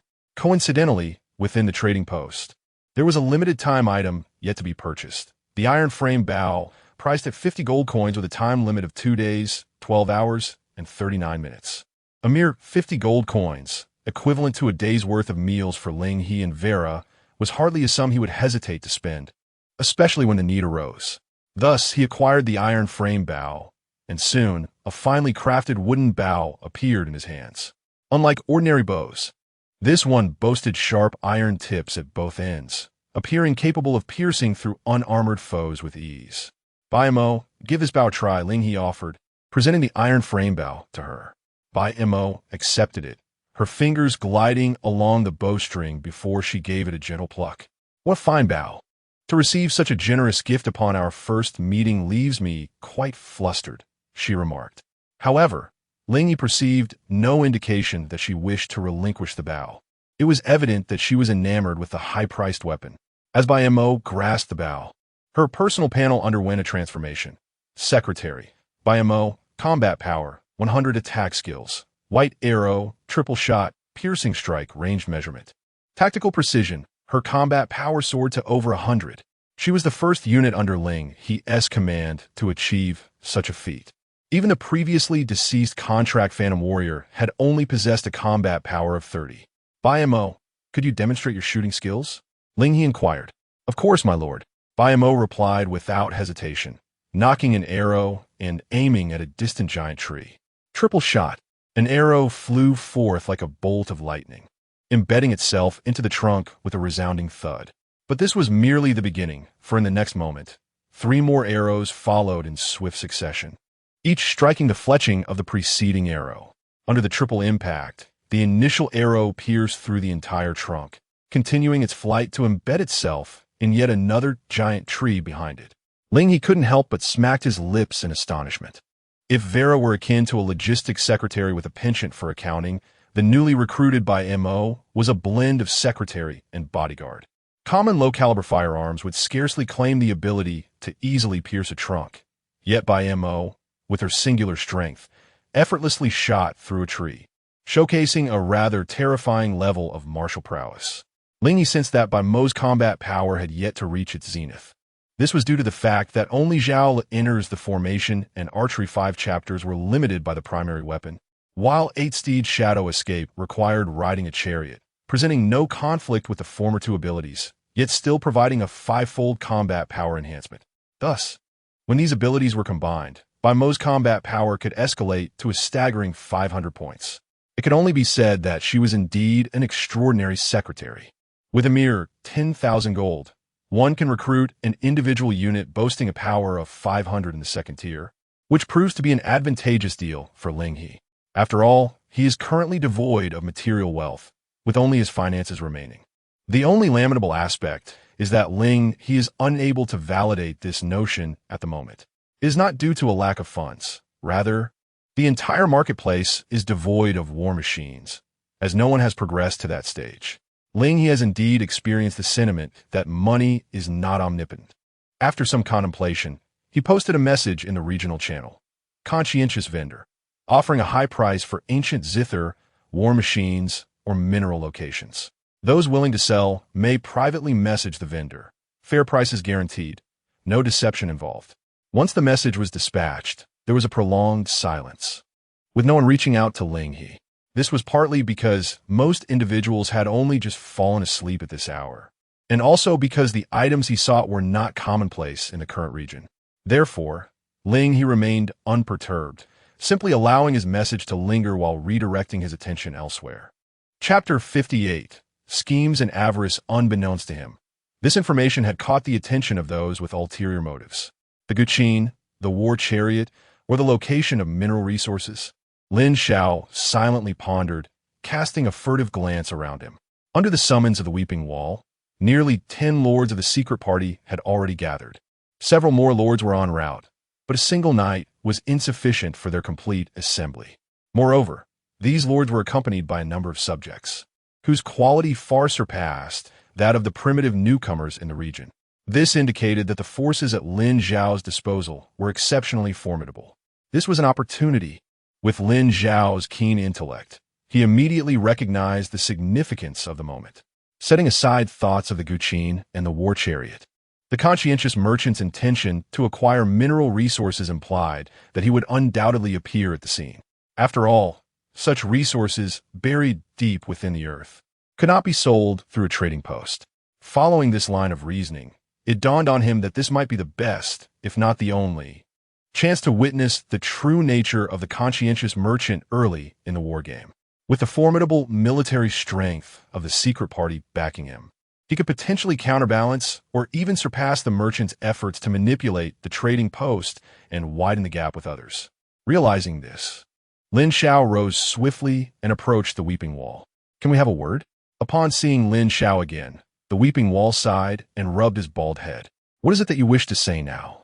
At this point, he felt somewhat helpless, uncertain if incorporating Lin Xiao into the secret party was a wise decision. This was not due to any discord, but rather Lin Zhao's overly enthusiastic engagement with the party's operations, leaving the Weeping Wall at times unsure of who truly belonged to the secret party. "I have an excellent plan," Lin Xiao declared. "If this plan can come to fruition, I believe our secret party will not lack for funds for a considerable time to come. In due course, we will possess an abundance of wealth to sustain our endeavors." As his words resonated, Lin Xiao could sense several gazes around him fixating intently on him. Indeed, while the secret party might plunder the wealth of fellow human lords, it did not imply they were particularly affluent. Most of the ordinary lords' resources were invested in their own development, leaving little surplus. Thus, even if the secret party engaged in plunder, slaughter, or even a full spectrum of deceit and coercion, the net gain after expenses would be minimal. Consequently, Lin Zhao's remark about boundless wealth stirred considerable interest among many. "Ha! It seems I have overheard something quite extraordinary." A man with a serpentine visage seated himself beside Lin Xiao, casting a sidelong glance at the Weeping Wall. "I hope you don't mind if I partake in this venture, old friend?" Lin Xiao recognized this individual as one of the lords summoned by the Weeping Wall the previous night, known by the moniker Ghost Wolf. In response to Ghost Wolf's inquiry, the Weeping Wall remained silent. It is not that he has tacitly accepted the meaning of the Shadow Wolf. Rather, he understands that many within the secret party possess their own distinctive personalities. He cannot command the actions of the Shadow Wolf. Indeed, were it not for the favor of the party leader, the Shadow Wolf would not even be seated here. Observing the silence of the Weeping Wall, the Shadow Wolf revealed a smirk of derision. Very well, it appears that Lord Weeping Wall has tacitly permitted my attendance. Young man, why not share that splendid plan of yours with everyone? However, before you proceed, I must issue a forewarning. The Shadow Wolf's tone grew increasingly ominous as several imposing citizens appeared behind him. My time is exceedingly precious, and unlike the Weeping Wall, I do not suffer fools gladly. Should I discover that your so-called plan is merely a ruse, I may have no choice but to personally offer my apologies to the party leader. Apologies? For what sin? The members of the secret party, listening intently, were already well aware of the Shadow Wolf's veiled insinuation. Yet Lin Xiao did not display any semblance of fear. He appeared quite composed, even radiating an air of inevitability. Trust me, my lord, this plan will not disappoint you. For just a moment ago, I encountered news of the conscientious vendor on the regional channel. The conscientious vendor? Upon hearing this name, the Weeping Wall immediately rose to his feet. Another mention of the conscientious vendor? Indeed, the conscientious vendor. Lin Xiao nodded affirmatively. The Shadow Wolf furrowed his brow, his gaze shifting between Lin Xiao and the Weeping Wall, perplexed by their cryptic exchange.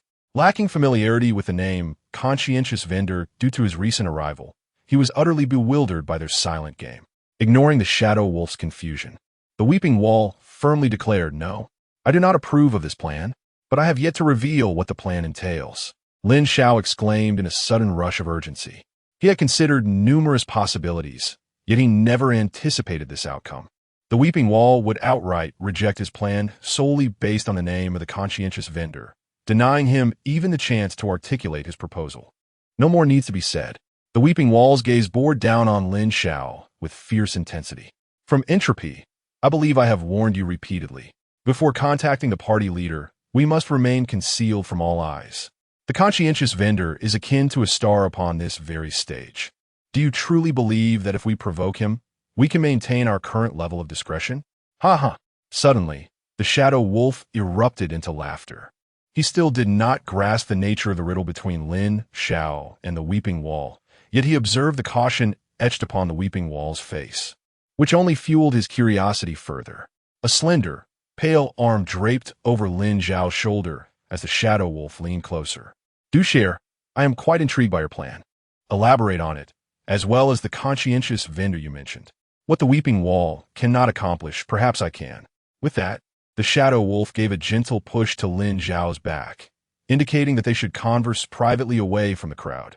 With a supporter within the secret party, Lin Xiao felt a momentary sense of relief.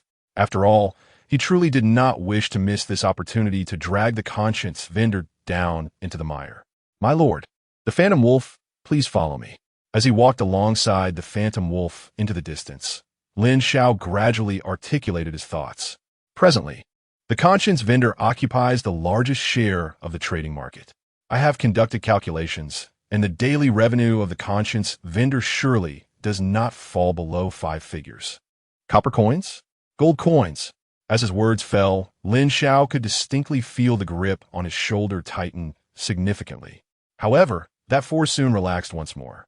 Simultaneously, a slightly gentler voice of the Phantom Wolf graced his ear. Continue. Chapter 59. Ling He has liberated. Lin Xiao nodded slightly. I just saw a message on the regional channel. A conscientious vendor is seeking to purchase ancient zither, war chariots, and mineral coordinates at a high price.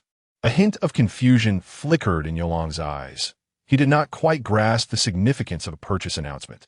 However, he refrained from interrupting Lin Xiao. Thus, Lin Xiao continued. This is our opportunity. What do you think? If we lure that conscientious vendor under the pretext of mineral coordinates and then seize the moment, wouldn't a daily profit in the 5-figure range fall directly into our hands? Yulang responded, neither clearly expressing agreement nor dissent. Yet, the glint of greed in his eyes revealed his stance. An income of hundreds of thousands, even millions of gold each month, was something he had never encountered since joining the secret party. If Lin Zhao's words held true, that conscientious vendor would be akin to a walking gold mine. With such a treasure in our grasp, the position of party leader might soon require a new occupant. Shall we take action now? Yulang inquired. No. Lin Zhao shook his head. I suspect that the conscientious vendor is not a fool. If we wish to deceive him, our words must at least hold some truth.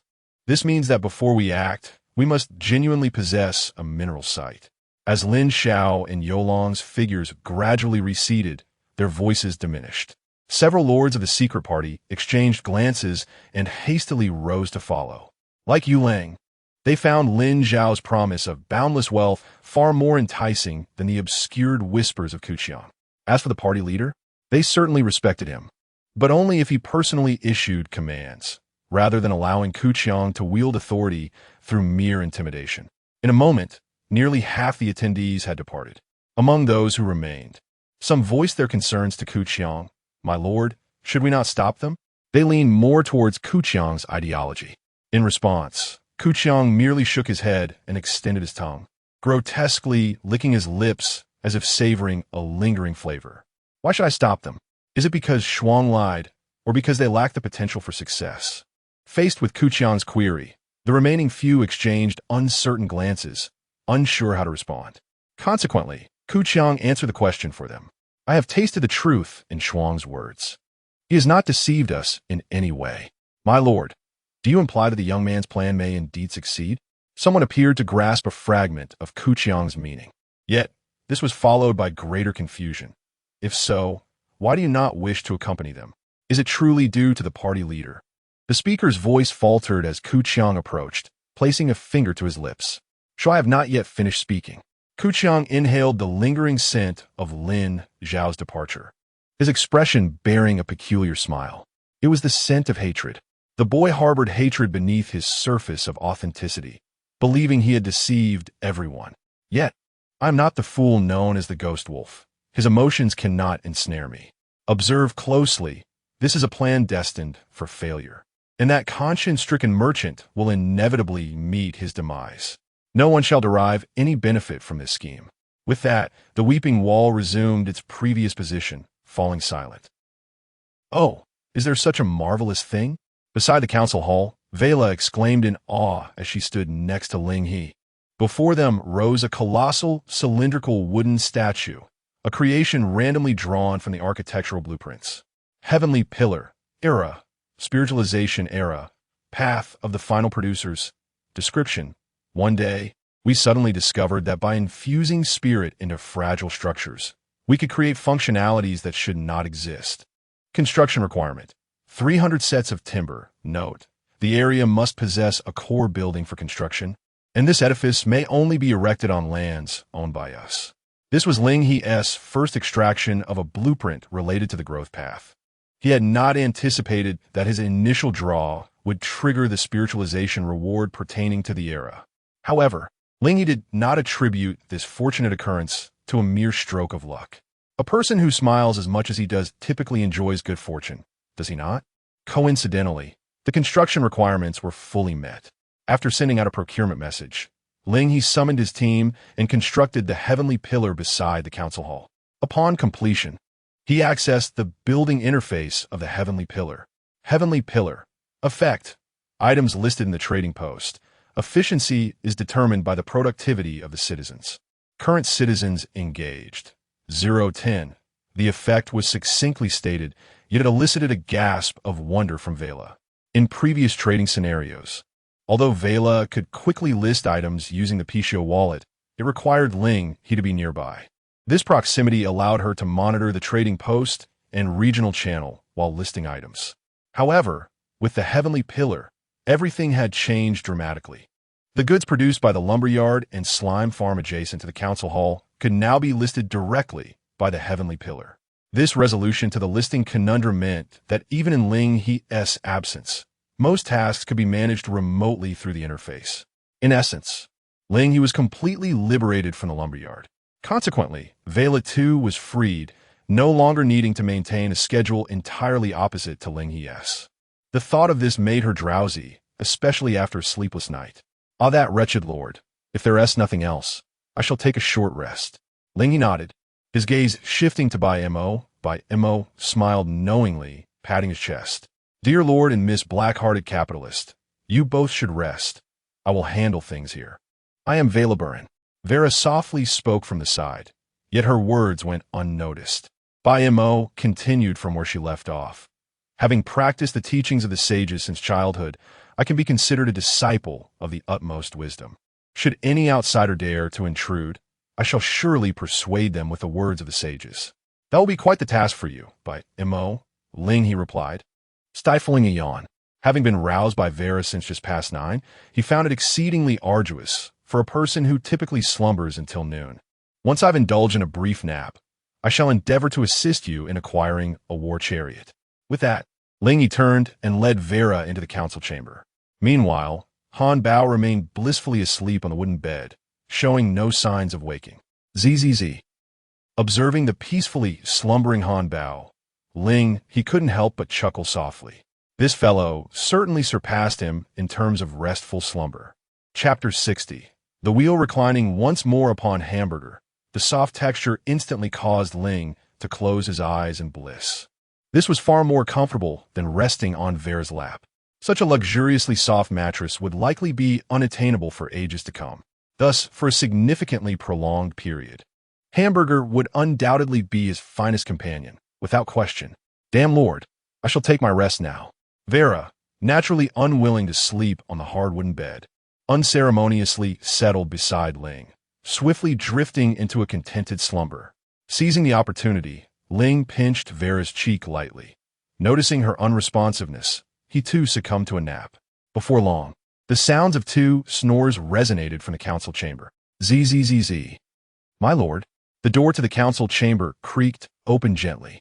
Bai Mo cautiously peeked his head through the doorway, his gaze landing momentarily on the intertwined figures of Ling and Vera. In the next instant, a smile graced Bai Mo's lips. You two truly complement each other. Ling's slumber was abruptly disrupted by a blinding beam of light. My lord, it is already afternoon. Bai Mo's voice gently whispered in Ling's ear. Realizing that the afternoon had arrived, Ling sluggishly awakened. Is it already afternoon? Rubbing his drowsy eyes, he glanced upward at the sky. The sky? Ling suddenly recognized that he was no longer in the council chamber. Just then, Hamburger bounced playfully beneath him, and Ling realized that Hamburger had awakened, prompting his own consciousness to return. Good morning, bipedal creature. Hamburger's voice chimed from beneath Ling. Good morning, Hamburger. Ling instinctively replied, then looked around in confusion, asking, where is Vera? Why is she missing? He distinctly remembered Vera lying beside him. Shoo! Bai Mo gestured for silence, and then pointed towards the council chamber. I just carried the heartless capitalist lady back. She should still be asleep. Ling nodded, casting Bai Montag an apreciative glance. At that moment, he noticed a wooden basin in Bai Mo's hands. What is this? Oh, this. Bai Mo presented the basin to Ling. I thought, since you have just awakened, you might need to freshen up. How considerate.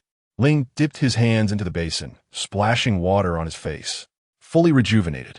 It could be said that Bai Mo was indeed an exceptional secretary. Although her special abilities were not explicitly stated, it was evident that Bai Mo possessed a more nurturing demeanor than Vera. Has anything special transpired during my slumber? Ling inquired, directing his gaze at Bai Mo's special occurrences. Bai Mo shook his head. The vicinity was eerily tranquil. I surveyed the surroundings and confirmed that there were no threats near the lumberyard or the slime ranch. It was a relief. Ling He nodded in agreement and casually accessed his personal interface. His level remained at 7, likely due to the fact that most individuals were asleep during the day, resulting in low market activity. With no new rewards acquired, Ling He stroked his chin, adopting a contemplative demeanor. Vela was still asleep. What should I do now? He glanced at his balance. During this period of slumber, his remaining asset of 16,000 gold coins had once again risen to just over 20,000. He could acquire as much wealth as he desired. Alas, during these few hours, no one had responded to his purchase inquiries. Such was the nature of the matter. The ancient loot was rare, the war chariot advanced, and the mineral scarce. The three items Ling He sought were simply beyond the reach of ordinary individuals. Even if they possessed them, they would likely hesitate for quite some time before selling. After all, aside from the ancient loot, both the war chariot and minerals were of paramount importance to a lord, serving as the very foundation for their development. Thus, it was not easy for Ling He to procure these items. Perhaps he should not place all his hopes on others? Suddenly, he recalled the honeycomb gel he had previously researched with Hamburger. A brilliant idea sparked in his mind. Indeed, a war game is not so cumbersome. As long as he could conceive it and bring it to fruition, what did it matter if he lacked blueprints? Was it impossible to create a war chariot without them? With this thought, Ling He's gaze drifted downward, ultimately resting upon Hamburger. My dear partner, I must trouble you once again, Gulu. Hamburger shivered. It had learned to understand the speech of bipeds, and Ling He's words filled it with an ominous premonition. However, unlike during their honeycomb gel research, Ling He did not overly trouble Hamburger this time. The first thing he did was enter the trading post, where he fervently purchased blueprints that others had listed for sale. Wheels, fishhooks, bone needles. Most of these blueprints were not architectural designs and were nearly useless at this stage, prompting many to sell them directly in the trading post after acquiring them. The prices were quite reasonable, typically ranging from 3 to 5 gold coins, with some even going as low as 1 gold, while a few were listed for over 10 gold coins. However, in light of Ling He's financial capacity, those prices seemed rather trivial. He swept through all the blueprints he did not possess, significantly enriching his technology tree, all for less than 3,000 gold coins. Naturally, the majority were mere trifles he purchased on a whim. The blueprints he valued most were those for wheels. Original wheel, era, Stone Age, basic pathway. Introduction, behold. The rolling ring bears the weight of civilization. It crushes the barriers of mountains, alters the trajectory of fate, and connects deserts with oases through its spokes. With this blueprint, Ling He is able to manufacture individual wheels, which are among the most crucial components of a chariot. Due to the lack of mineral resources at hand, Ling He's experiment utilizes pure timber for the endeavor. Both the wheel and spokes are crafted from wood and once polished. Several oxen are summoned to install them within a hollow wooden frame. Thus, a rudimentary two-wheeled cart is born. While this is not an arduous task, this creation alone is far from deserving the title of a chariot. Consequently, Ling He redirects his gaze towards Hamburg, coins cascading from his hands. My dear agent and supplier, the moment has come for us to collaborate once more. Chapter 61. On the feasibility of slime-driven carriages, Gulu Hamburg, perplexed, quickly accessed various panels. Drawing on the experience from their previous collaborative research, Ling He, without indulging in unnecessary dialogue, took charge, directing Hamburg with purpose.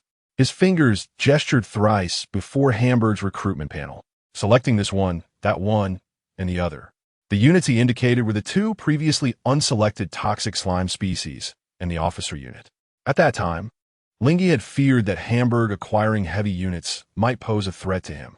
However, as their communication improved and familiarity grew, Ling He's vigilance toward Hamburg significantly diminished. Minutes swiftly passed. Once Hamburg completed the construction of a new slime nest, he summoned all the units Ling He had pointed out. Ling He's gaze swept over the newly recruited units. He dismissed the toxic slime first, not for any particular reason, but simply because it was far too diminutive. Ling He extended his hand to compare. The toxic slime, as a combat unit, was roughly the size of his palm, and he felt he could easily grasp one entirely with a single hand. What he sought now was not such a miniature pet. What Ling He required was another essential component for the carriage, aside from the wheels: power. According to his worldview and common knowledge, this component should typically be fulfilled by tamed horses. Yet, he had yet to encounter any horses, let alone tame them. Thus, he pondered, since both beasts and slimes could be used for pulling, if horses could do it, there was no reason slimes could not. This collaboration with Hamburg was precisely aimed at exploring this notion. The project title had already been conceived on the feasibility of slime-driven carriages. If not for the context of a war game, Ling He believed this project would easily suffice for graduate-level research. With the toxic slime dismissed, Ling He was left with the options of the electric slime and the mutated slime. Both of these, serving as combat and officer units respectively, were not particularly small. The largest mutated slime measured around 2 meters in length, its body adorned with menacing red spikes, exuding an aura of danger. However, this did not imply that they could be utilized to pull a carriage directly. Ling He soon discovered that the electric slime's body was far too smooth. Any coarse rope tied to them would easily slip off, making it impossible to secure. As for the mutated slime, its surface was excessively jagged. Binding a coarse rope to it was akin to attaching it to a saw blade. Any movement would result in the rope being severed. Consequently, due to their destructive tendencies, both mutated and toxic slimes were entirely dismissed by Ling He. Thus, the sole option remaining for Ling He's selection was the electric slime. Contemplating the rolling electric slime before Hamburg, Ling He rubbed his chin thoughtfully. How can one ensure that this slime is able to successfully harness the chariot? At the very least, the coarse rope connecting to the chariot must not slip away. Lost in thought, Ling He's peripheral vision inadvertently drifted towards Hamburger.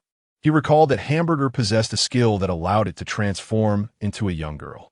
If that is the case, does it imply that this ability could also enable the slime to morph into a steed? Ling He shared his thoughts with Hamburger, who responded, "A steed?" Much like how it and its companions refer to humans as bipeds, it is unclear about the terminology humans use for animals. Thus, Ling He had to elaborate on what a steed truly was. Perhaps it could work? Hamburger's tone was uncertain, yet it followed Ling He's instructions and summoned another slime. Subsequently, it purchased 2 transformation skill books from a trading post and employed them on the 2 slimes. The slime that mastered the transformation skill soon morphed into a remarkably impressive warhorse, as described by Ling He. The warhorse donned luminescent armor, surrounded by faint arcs of electricity, exuding an aura that seemed far beyond the capabilities of the current era. However, Ling He understood that regardless of its appearance, it was merely a fade. The warhorse, derived from the slime, bore what appeared to be iron armor, but a blade would reveal its softness upon contact. A mere decorative piece, visually appealing but lacking in utility. Fortunately, Ling He never intended to employ the slime as a true warhorse in battle. His sole desire was for the coarse rope to remain tethered to these slimes. Without slipping away, he meticulously resecured the coarse rope connecting the 2 wheels of the chariot. Due to its transformation into the warhorse form, although the rope still exhibited some slippage on the slime, it at least provided a point to secure it. Consequently, this trial proved to be quite successful. As the 2 slimes advanced forward in a manner akin to steeds, the chariot behind them moved onward as well. Suddenly, Ling He turned to by Mo. "Give it a try. Can this chariot be utilized?" "All right," Mo nodded, then rose onto her tiptoes, effortlessly standing upon the chariot that Ling He had specially crafted for her. Ling He felt a twinge of anxiety, for he was uncertain whether his creation could indeed function as a chariot. Should it fail, he would have no choice but to resort to Plan B, substituting the pulling slimes with oxen or horses, and test the feasibility of a human-powered chariot. If that too proved ineffective, he would have to temporarily abandon the endeavor, awaiting limited-time items from the trading post or seeking opportunities to purchase from others. However, as Ling He pondered this, a notification window appeared before him.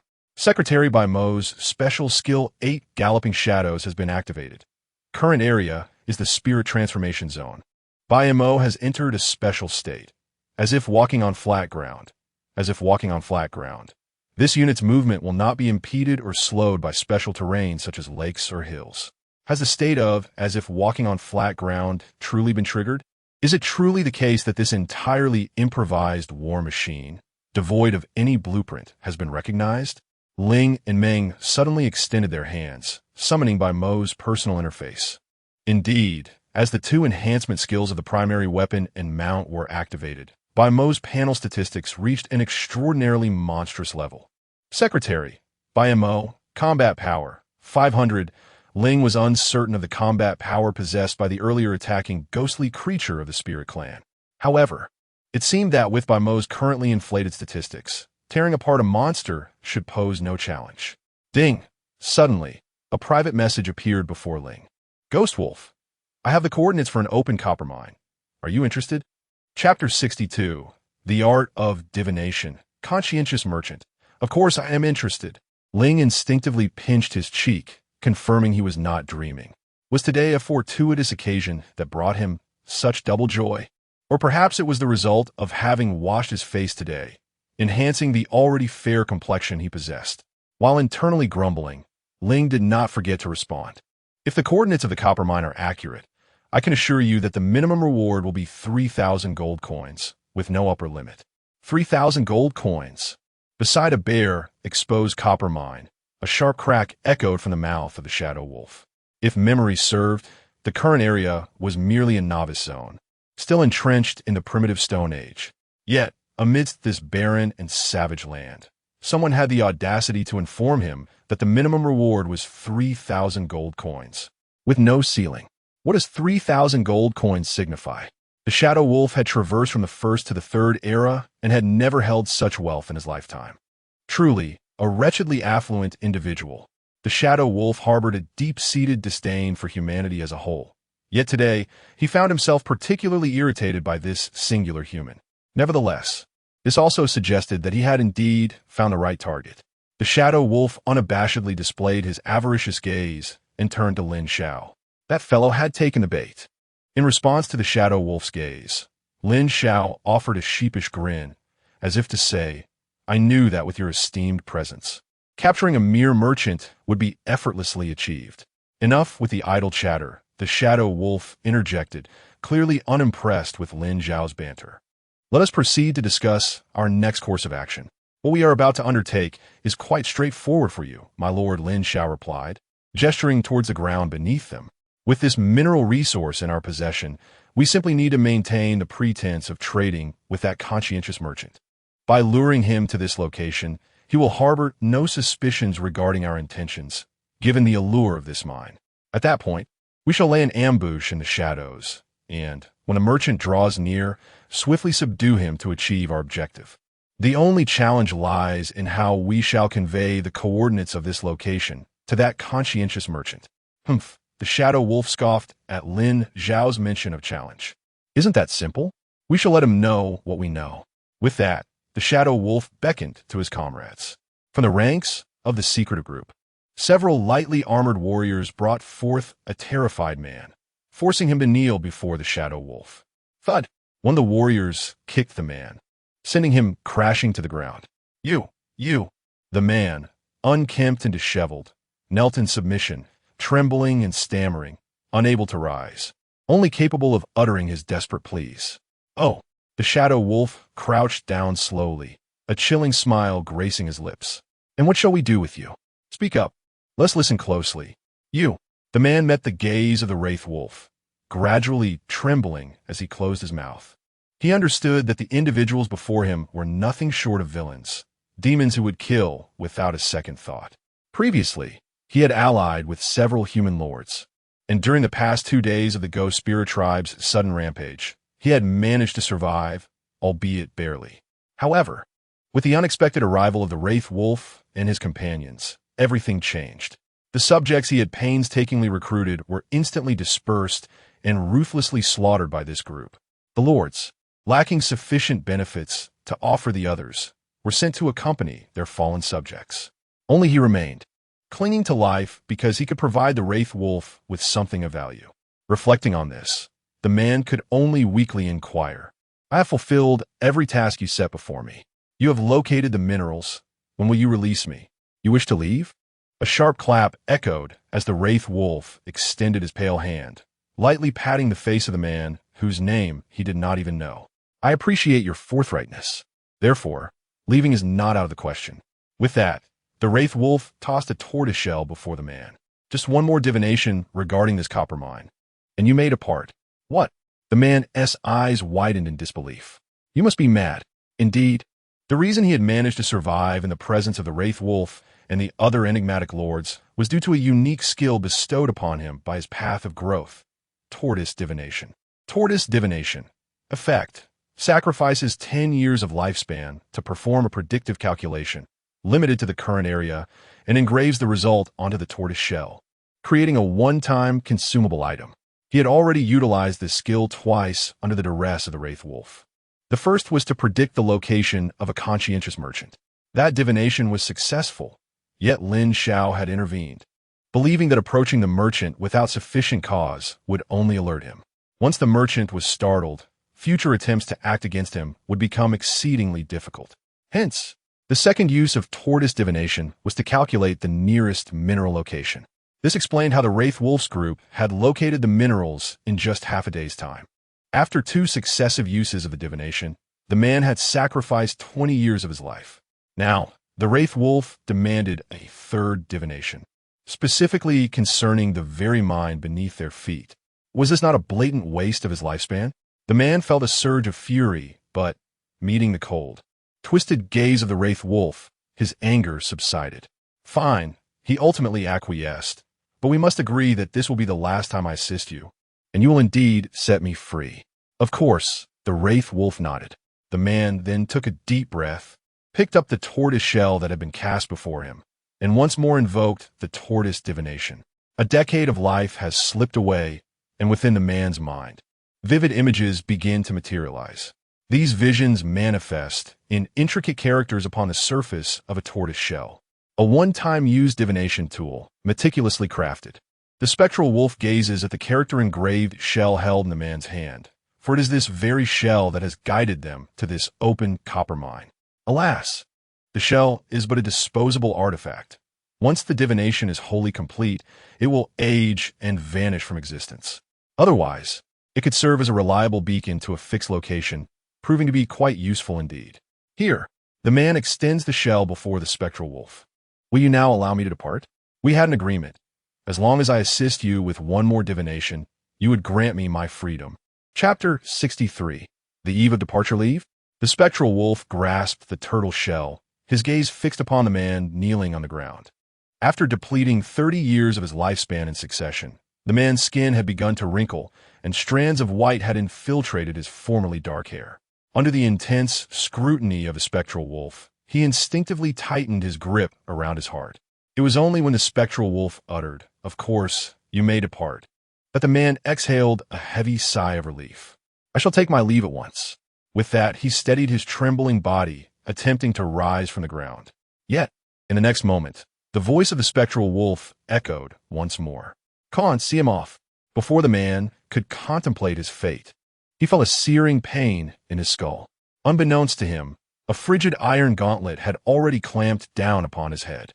No, no, no. The man struggled, but the strength of that hand was insurmountable, leaving him with no hope of escape. The sound of his skull cracking echoed ominously, and crimson blood flowed like a stream from the top of his head. How could it have come to this?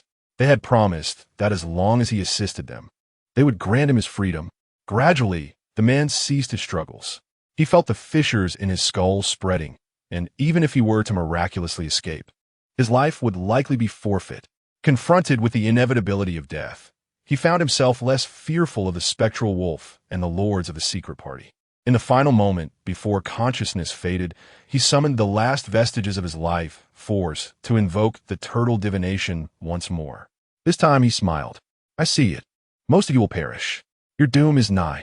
I shall await you in hell." Before he could complete his words, a tremendous force wrenched his head from his neck.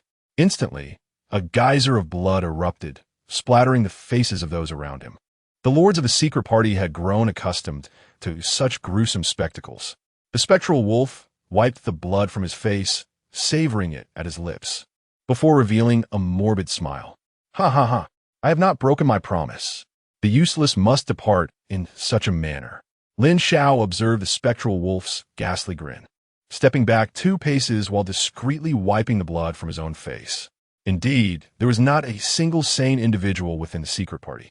Lin Xiao resolved to temporarily leverage the secret party to eliminate the conscience merchant, thereafter seeking a means to extricate himself from their grasp. Otherwise, if he lingered within the secret party for too long, his own fate would likely mirror that of others.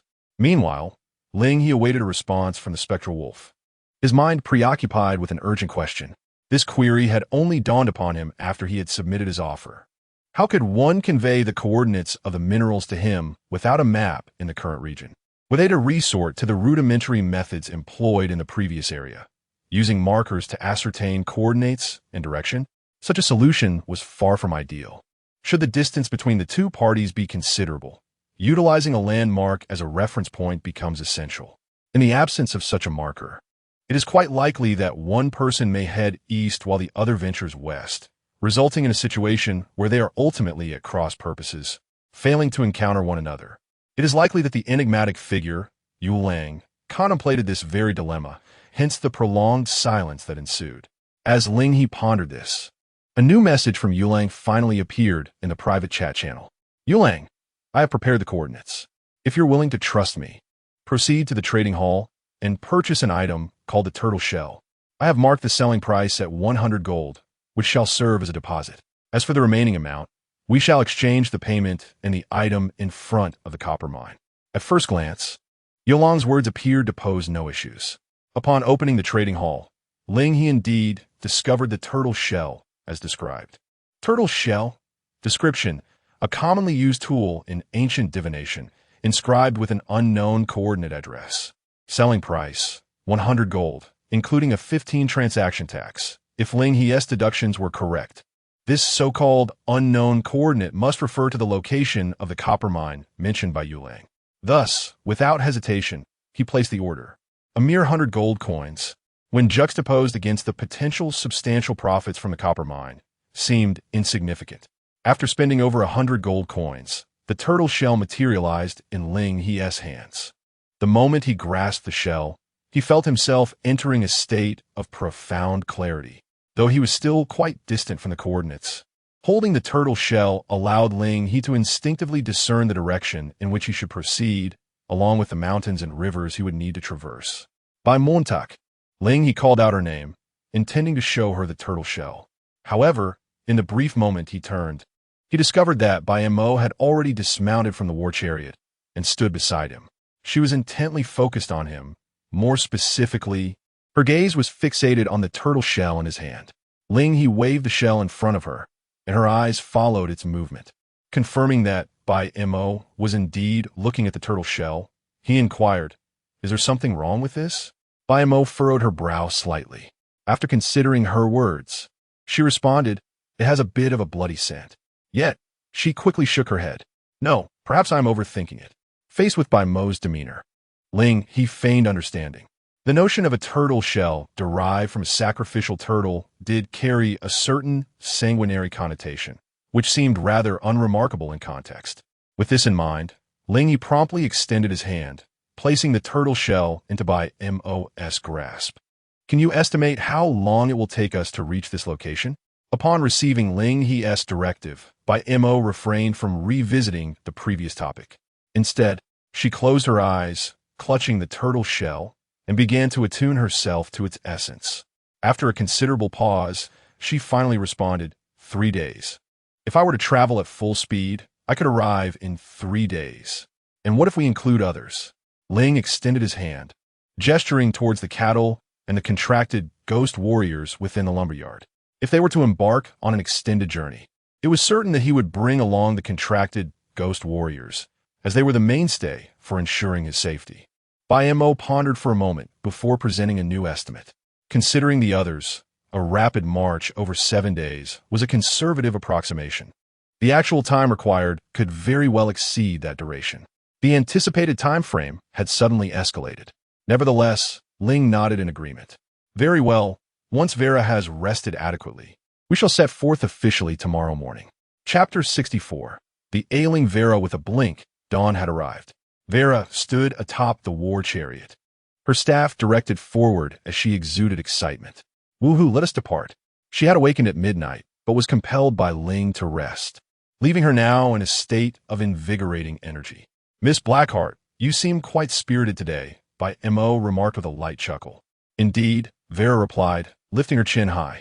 "Ever since aligning with that rogue lord, my life has become a relentless cycle of 2 shifts.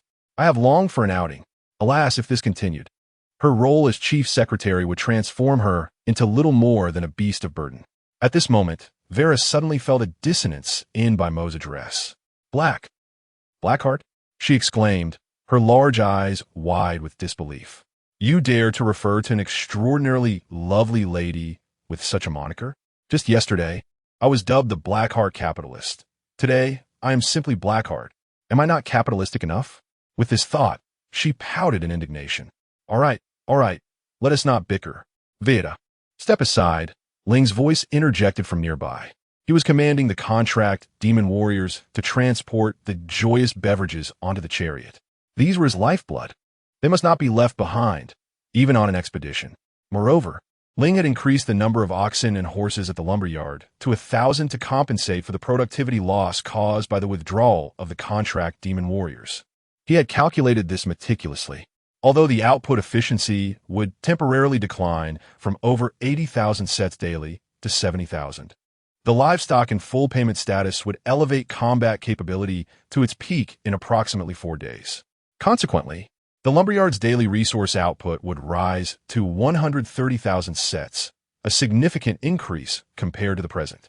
Furthermore, the livestock possessed a remarkable degree of initiative. With the emergence of the prayer pillar, even in Ling's absence, the lumberyard could autonomously manage resource production, transportation, and shelving, alleviating any concerns. Contemplating this, Ling silently gestured in encouragement toward the lumberyard. It was through the efforts of these livestock that his future would flourish.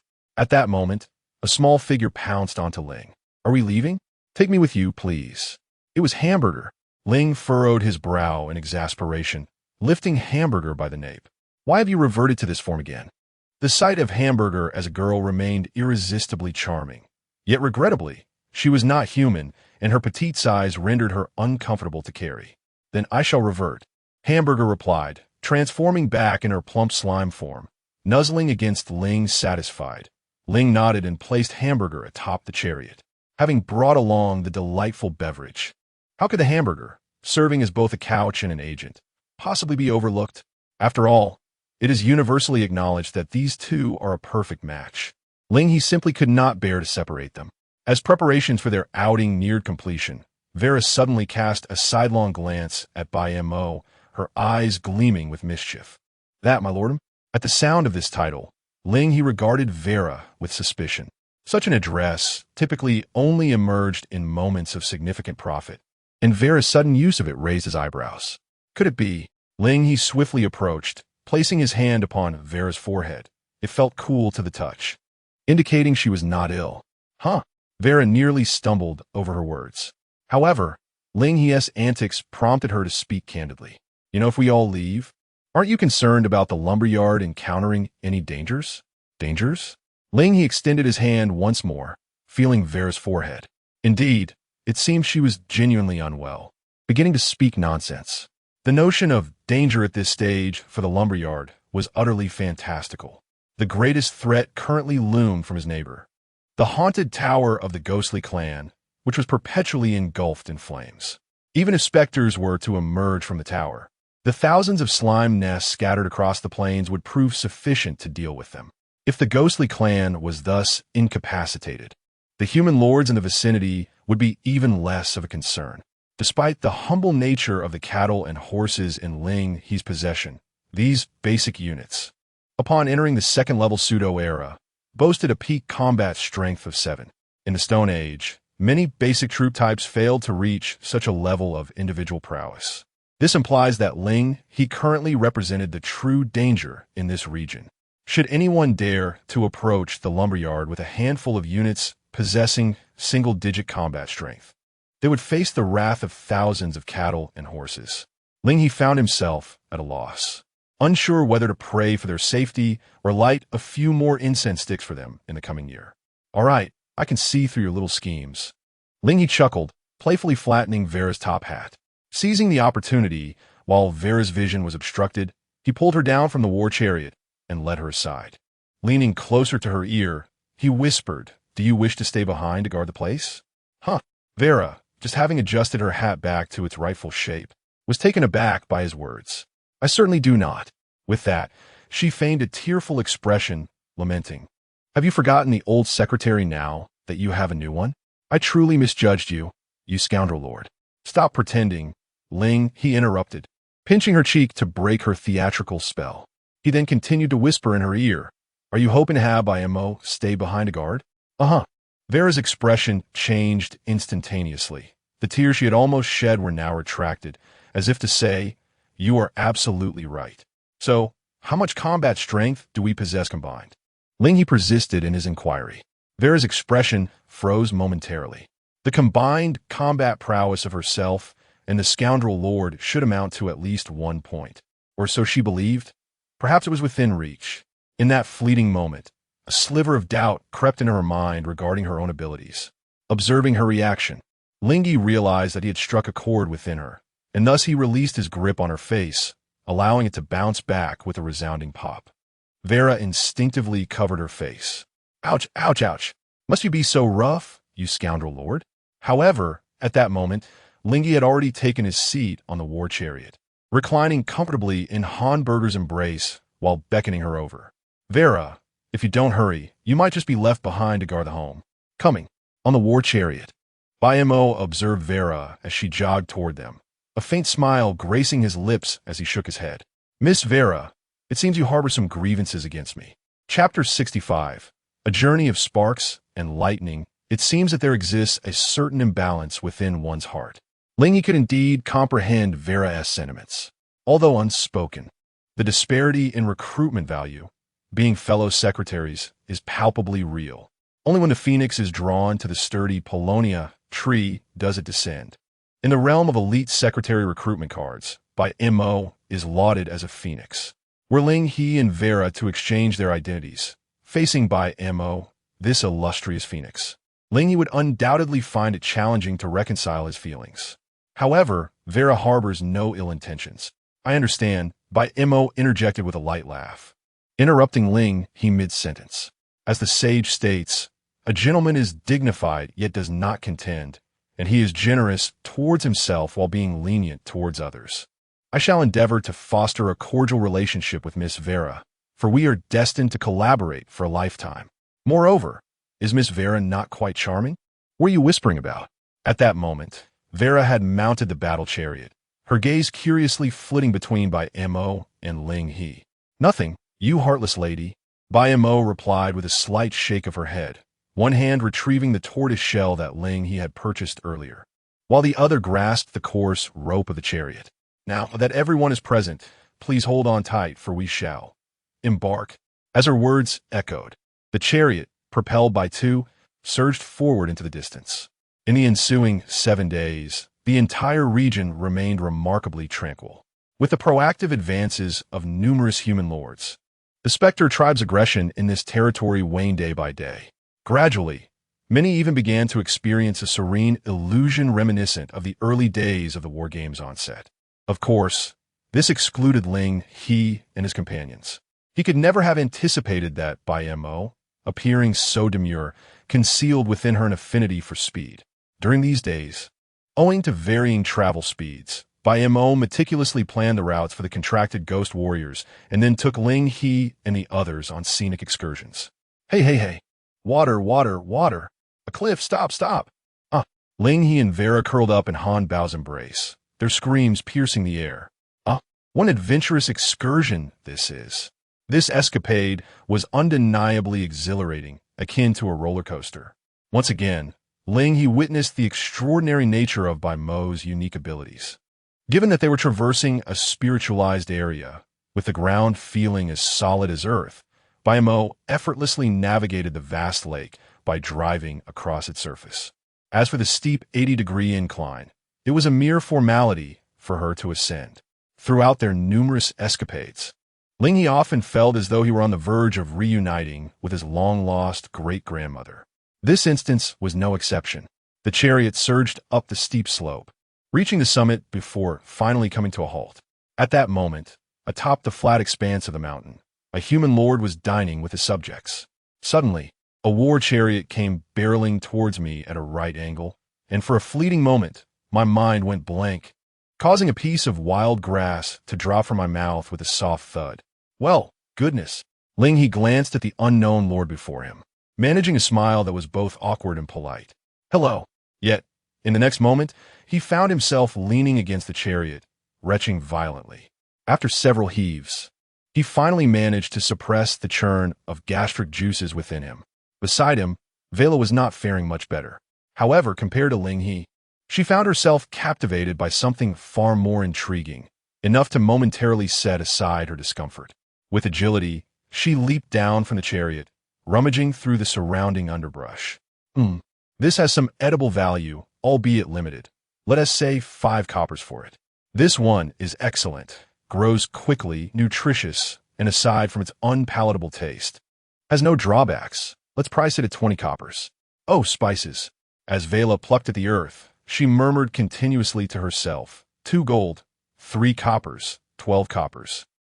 This had become her daily routine since venturing out. Under the gaze of her eye of value deconstruction, Vela effortlessly discerned valuable seedlings amidst the wild weeds. These seedlings would be gathered together, and, as per Ling He's plan, once they had dealt with their mining affairs, they could turn their attention to agriculture. In due course, these seedlings of varying worth would undoubtedly prove immensely useful. Damn Lord, I've gathered everything. Although only a brief moment had passed, upon her return to the chariot, Vela already carried a bulging sack.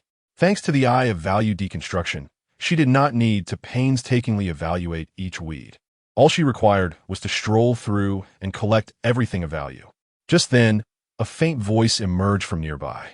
The overlooked human lord timidly raised a hand and spoke softly. Is it possible that what you're stealing is my food for the coming days? Upon hearing the voice, Vela noticed for the first time that there were indeed a few individuals nearby, her eyebrows arching slightly. You were watching me take these just now. To take openly is hardly thievery, and these plants were clearly among the weeds. You didn't even harvest them. Vela began, but Ling He interrupted her, surveying the group in front of the chariot. Aside from a few individuals resembling wild tribesmen, the leading lord was clad in tattered garments, his face smeared with dirt, gnawing on wild grass atop a hill. It seemed he was evading conflict. Yet, considering the truth, there were many in this world who did not favor battle. Ling He himself was one of them. With that thought, he suddenly tossed several gold coins at the feet of the unfamiliar lord before the chariot. Eat less grass. Take this money and buy yourself some bread. After finishing his words, Ling He cast a glance at Bai Mo, understanding the cue. Bai Mo flicked the coarse rope in his hand, and the war chariot sprang back into motion. The lord, who had yet to gather the scattered gold coins, beheld with astonishment as 2 magnificent steeds clad in luminescent armor emerged before the chariot, their bodies crackling with dazzling arcs of electricity. With each stride forward, the horses emitted brilliant sparks of electricity upon their hooves, striking the ground. This electrifying spectacle persisted until the chariot reached the precipice, executing a sharp 90-degree turn and vanishing from sight. Only then did the bewildered lord begin to regain his senses. However, once he emerged from a state of shock, the first action he took was to enter the regional channel. Little evil lord, does anyone know where to find the monetization channels for the war game? I just witnessed a luxurious mount skin racing past me, leaving a trail of sparks. I no longer feel inclined to put in any more effort. Chapter 66. Once I did not believe, until I witnessed it with my own eyes, however, the moment the message from the little evil monarch was released, it provoked a wave of merciless ridicule within the channel. Lightly singing, 666, someone upstairs must be delusional, spending money on skins in a war game. How absurd of you to even think of that. Violent puppy, is it true that people today weave tales without any sincerity? Even the Ghost Spirit clan lacks the flashy effects you speak of. Justice and law. Rather, if it were said that the Ghost Spirit clan possessed some visual effects, it would be more convincing. Claiming it's a human mount feels rather far-fetched. Looking around, nearly everyone in the channel who saw the little evil monarch's message believed he was merely jesting. Of course, where there's jest, there are always those who stoke the flames of amusement. Onlooker, I can attest that what the little evil monarch said is the truth. My distant cousin once spent 999 to obtain the legendary dragon-slaying sword. Heroic essence. Is this it? Just SOSO, this esteemed one has returned from reincarnation, investing billions into the war game from the onset, now commanding a multitude of SSS-level officers, trading at 50 copper, unlocking the next chapter of this esteemed one's revenge story. These people are simply despicable. The little evil monarch, seeing the mockery directed at him in the regional channel, could not help but stomp his foot in frustration. However, soon after, his stomach emitted a lamentable growl. How hungry! The little evil monarch rubbed his belly and glanced at the wild vegetables on the ground, which had been trampled upon, feeling a pang of sorrow. With the sudden interruption caused by the arrival of that war chariot, the wild vegetables he had worked so hard to soften would need to be cooked anew. At that moment, his gaze caught sight of the few gold coins dropped by Ling. After picking up the coins and successfully adding them to his personal interface, he realized this was no mere cruel joke. That unknown human lord was indeed extraordinarily wealthy. Humph, to possess such a sum of gold, he must have spent a fortune. Thinking of Ling and the magnificent warhorse pulling the chariot, a glimmer of envy flashed in the little evil monarch's eyes. Before entering the war game, he was the kind of player who delighted in fully upgrading his wings, pets, and mounts, not for any attribute bonuses, but simply for the sake of aesthetics. Therefore, he yearned for it. He truly desired it. It was decided he would venture forth. The little evil monarch raised his hand, rallying his spirits. This time, he would seek out the lord driving the chariot, both to inquire about the purchasing channels for that majestic steed and to clear his own name. He had not concocted a tale to deceive anyone. Yet, in the ensuing time, although the little evil monarch refrained from sending further messages in the regional channel, the matter of the effect-laden mounts continued to be brought up as a source of amusement in this entertainment-deprived moment. As the occurrences increased, even the leader of the secret society members at the open copper mine, known as the Shadow Wolf, could not help but take notice of this news. Initially, Shadow Wolf was skeptical of the information, for even he, having traversed from Era 1 to Era 3, had never encountered the so-called entities mentioned by the minor evil monarch. Until he witnessed, with his own eyes, the war chariot adorned with arcane electric effects materialize within his line of sight. Vera stood atop the chariot, waving to Shadow Wolf from a distance. Earlier, Ling had shown her the private chat interface with Shadow Wolf, allowing her to deduce that the figure standing near the open copper mine was indeed the lord who sold coordinates to Ling and, observing Vera's greeting, Shadow Wolf reciprocated by raising his hand towards Ling and the others. However, from another angle, he was actually issuing directives to the surrounding members of the secret society. Remain still. During the time Ling and his companions approached, the secret society had already excavated several concealed pits at the open copper mine for hiding. Given the nature of the area, these artificially dug caverns blended seamlessly into the surroundings. Subsequently, it would merely require stuffing individuals into these pits for perfect concealment. At this moment, Mo had driven the chariot to Shadow Wolf's front. Observing Shadow Wolf's pallid complexion and the subtly ominous aura he exuded, Mo slightly furrowed her brow. Yet, out of politeness, she refrained from voicing her thoughts. Shadow Wolf's gaze shifted throughout the approach of the chariot. He had already discerned the identities of the individuals aboard based on their attire. The girl at the helm, clad in a vintage robe, hardly resembled a lord. Rather, she seemed more akin to a bureaucrat from the Pseudo-Era or the Bronze Age. Then there was the boy reclining atop a slime. Why was there a slime? Shadow Wolf was momentarily taken aback. However, compared to the dashing warhorse pulling the chariot and the electric arcs emanating from the vehicle, the presence of a mere slime seemed inconsequential. After all, a single slime could hardly stir significant waves, so Shadow Wolf chose to disregard it. In any case, the boy's ordinary attire bore no resemblance to that of a lord. Even if he were a lord, he might just be a mere subordinate. Eliminating these two erroneous assumptions left only one individual on the chariot. Shadow Wolf's gaze settled on Vera, clad in a black suit, white shirt, dark pattern top hat, and adorned with gold-rimmed glasses that accentuated her elegance, along with the scepter she held aloft. Her attire and demeanor indicated that even in the Pseudo-Era or the lowly second level, it would be impossible to recruit such a bureaucrat. Thus, Vera's identity became abundantly clear to Shadow Wolf. Cough, cough. Shadow Wolf cleared his throat twice, then turned his attention to Vera, offering a feigned smile as he initiated conversation.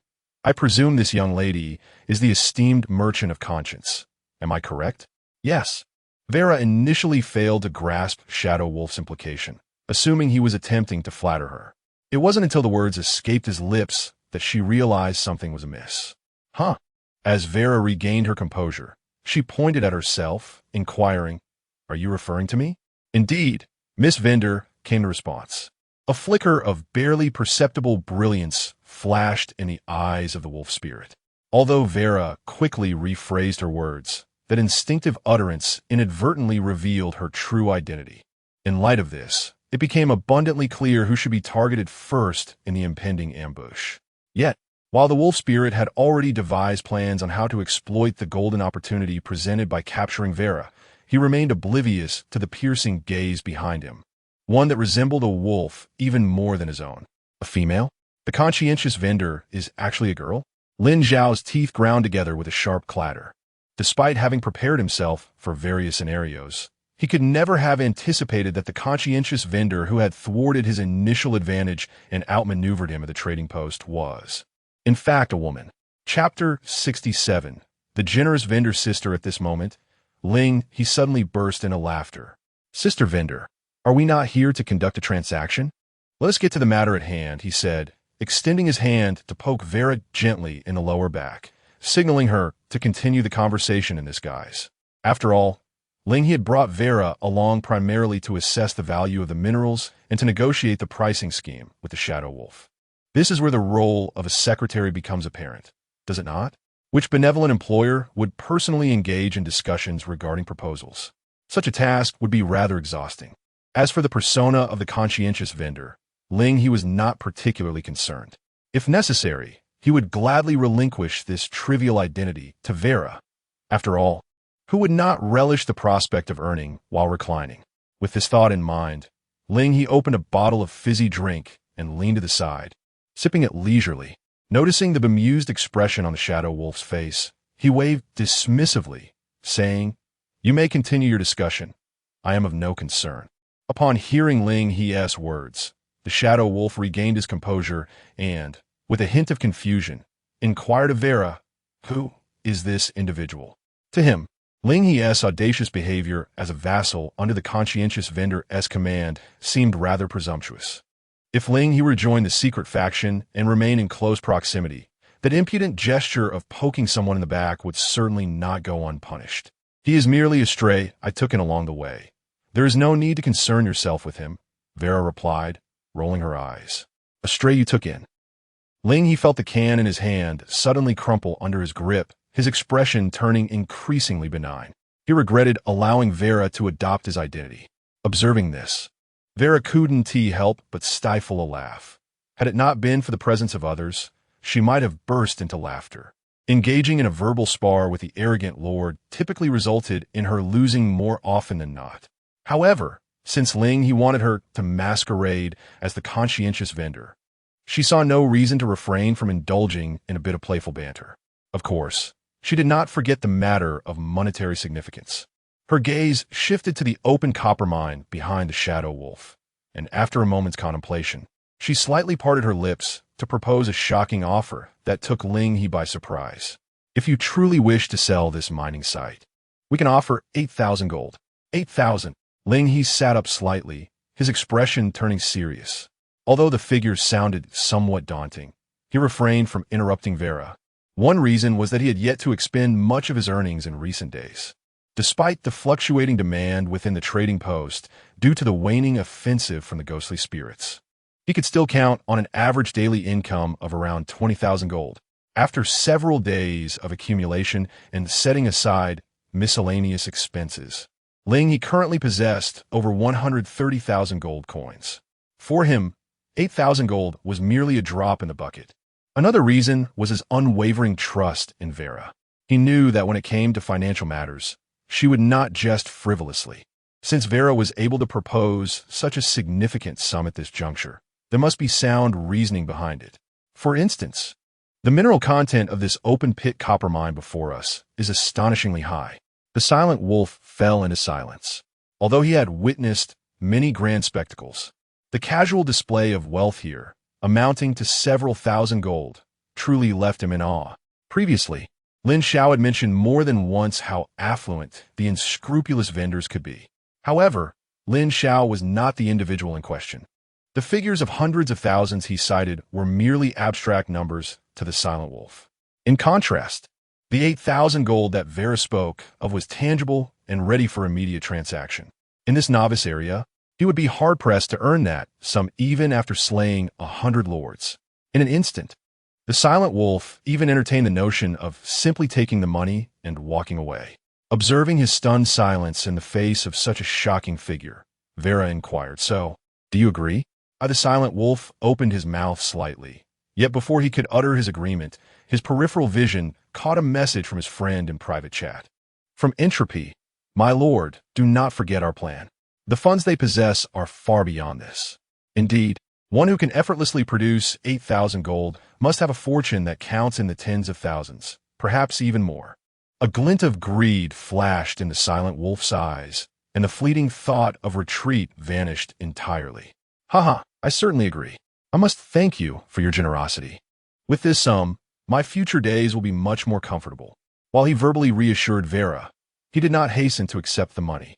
He understood that once he accepted the payment, he would lose his legitimate reason to remain close to the individuals by the war chariot. This moment of preparing to receive payment was, in fact, an opportunity for the silent wolf to exploit. As he relaxed their vigilance, he stepped toward the war chariot and casually inquired, "Given the rampant activities of the Ghost Spirit clan, I am quite safe hiding here in this concealed location. But it seems you few are rather isolated. It must be quite perilous to venture out without some followers. The journey here must have been challenging. No? Perilous?" Ling glanced at the silent wolf with a peculiar expression. He was not Vera. Why would he care about the safety of their group? Nevertheless, since they were conversing, Ling indulged in a light-hearted reply, chuckling. "What danger could there be? Even if there were, do you think Sister Vender's financial resources would not suffice to handle it?" Upon hearing this, the silent wolf let out a wry smile, tapping his forehead in realization. Yes, with Sister Vender's wealth, summoning thousands in an instant would be a trivial matter. How could I have overlooked such a fact? Observing this, Ling shook his head slightly. In truth, considering the time, the hundreds of contracted ghost warriors from behind were merely 10 minutes away. It was only because the silent wolf was alone that Ling had refrained from revealing the presence of the contracted ghost warriors. After all, to put it plainly, Ling had no intention of resorting to forceful robbery. The news of the acquisition was personally disseminated by him. The goods were of no concern, and the funds for the acquisition were trivial in his eyes. He had no reason to sacrifice his broader vision for the sake of a mere trifling sum. Engaging in theatrics reminiscent of the infamous 800 axe-wielding warriors. The primary purpose of bringing forth the contracted ghost warriors was to remain vigilant against the potential emergence of the spectral creatures during the night. Furthermore, after completing the acquisition of the minerals, they would be tasked with overseeing the security of the copper mines. Indeed, in an era where the value of livestock is increasingly favorable, Ling He was fully prepared to phase out the contracted lumberjacks from his production framework. The remaining units of ghost warriors would be entirely reassigned to the security division. However, just as Ling He contemplated this, a notification appeared before him. "You have entered an ambushed state. Your chat and recruitment panels will be temporarily disabled." Chapter 68. The Armored Knight. The events unfolded with astonishing swiftness. At the very moment the pop-up appeared, before Ling He could react, the Phantom Wolf had already discarded all pretense, reaching out towards Vela with a predatory grasp. Victory was within his grasp. A fleeting glimmer of triumph flickered in the Phantom Wolf's eyes. This so-called conscientious vendor was no different from the foolish victims he had dispatched in the past. Yet, just as his hand descended, poised to seize Vela by her collar, an excruciating pain suddenly pierced through his fingers. Ah! The connection between his 10 fingers and heart screamed in agony, prompting the Phantom Wolf to instinctively retract his hand. When he regained his composure, he discovered that a diminutive wallet had latched onto his fingers. What sort of absurdity was this, that even wallets could bite in this day and age? A sense of surrealism washed over the Phantom Wolf. At that moment, all his attention was diverted to the wallet, causing him to momentarily forget his intention to attack Vela. It was Mo who first regained her wits, steering the chariot to distance themselves from the Phantom Wolf. After creating a safe space, She refrained from launching a counterattack immediately. Instead, like a protective hen, she extended an arm to shield Ling He and Vela from potential hidden threats. What do you mean by this? Vela finally grasped the situation, her gaze filled with indignation as it fixed upon the Phantom Wolf. Had it not been for the wallet's unexpected assault, her momentary lapse in vigilance may have led to her being dragged off the chariot by the Phantom Wolf. What do I mean? In response to Vela's inquiry, the Phantom Wolf, now fully unmasked, abandoned all pretense and let out a sickly laugh. I came up at, my intentions are quite simple, dear vendor sister. With that, the Phantom Wolf seized the wallet, yanking it forcefully from his fingers. Even as flesh was torn from his hand, he remained oblivious to the pain, solely focused on addressing Ling He and the others. I have a grand endeavor that requires the assistance of our dear vendor sister. Might you accompany me for a brief journey? As his words resonated, the ground around them rumbled with the sounds of heavy objects colliding. Cloaked figures, intermixed with fully armored warriors, emerged from the openings of the open-pit copper mine. Shadows surrounded them, and the chariot occupied by Ling He was subtly encircled. After the secret faction's ambush surged forth from the underground, the Phantom Wolf did not hastily issue further commands. To him, this so-called conscientious vendor had become mere prey on his cutting board, ready for slaughter. His confidence stemmed not only from the inept members of the secret faction, but also from the capable officers he had meticulously groomed. Khan, come forth to meet our future new friend. At the Phantom Wolf's command, a formidable figure emerged from the throng of the secret faction, clad in full heavy armor. Each step he took resonated with a dull thud. Khan, an armored knight from Era 3, would have possessed combat prowess exceeding 150, had it not been for a past incident that led to the demise of his steed. Certainly, in the present day, Khan's combat prowess exceeds 100. The confident Spectre believes that as long as Khan is present, along with the numerous lords of the secret party and their respective forces, leaving merely 3 individuals on that chariot poses no challenge. Thus, he waits, anticipating the moment when the seemingly aloof merchant reveals a visage of terror and despair. Is it not true that the more noble one appears, the more delightful it is to witness such expressions? However, it seems Spectre is destined for disappointment.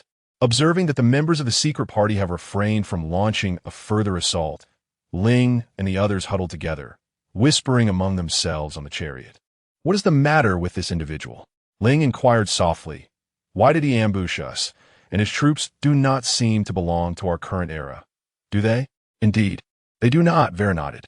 The current era is the Stone Age. Even if someone, like Ling, had advanced to the pseudo-era of Level 2, they would only reach the Bronze Age at best. The forces that ambushed Ling and his companions evidently belong to a far superior era. This raises substantial doubts regarding the true identity of these individuals before them. Are they truly human lords?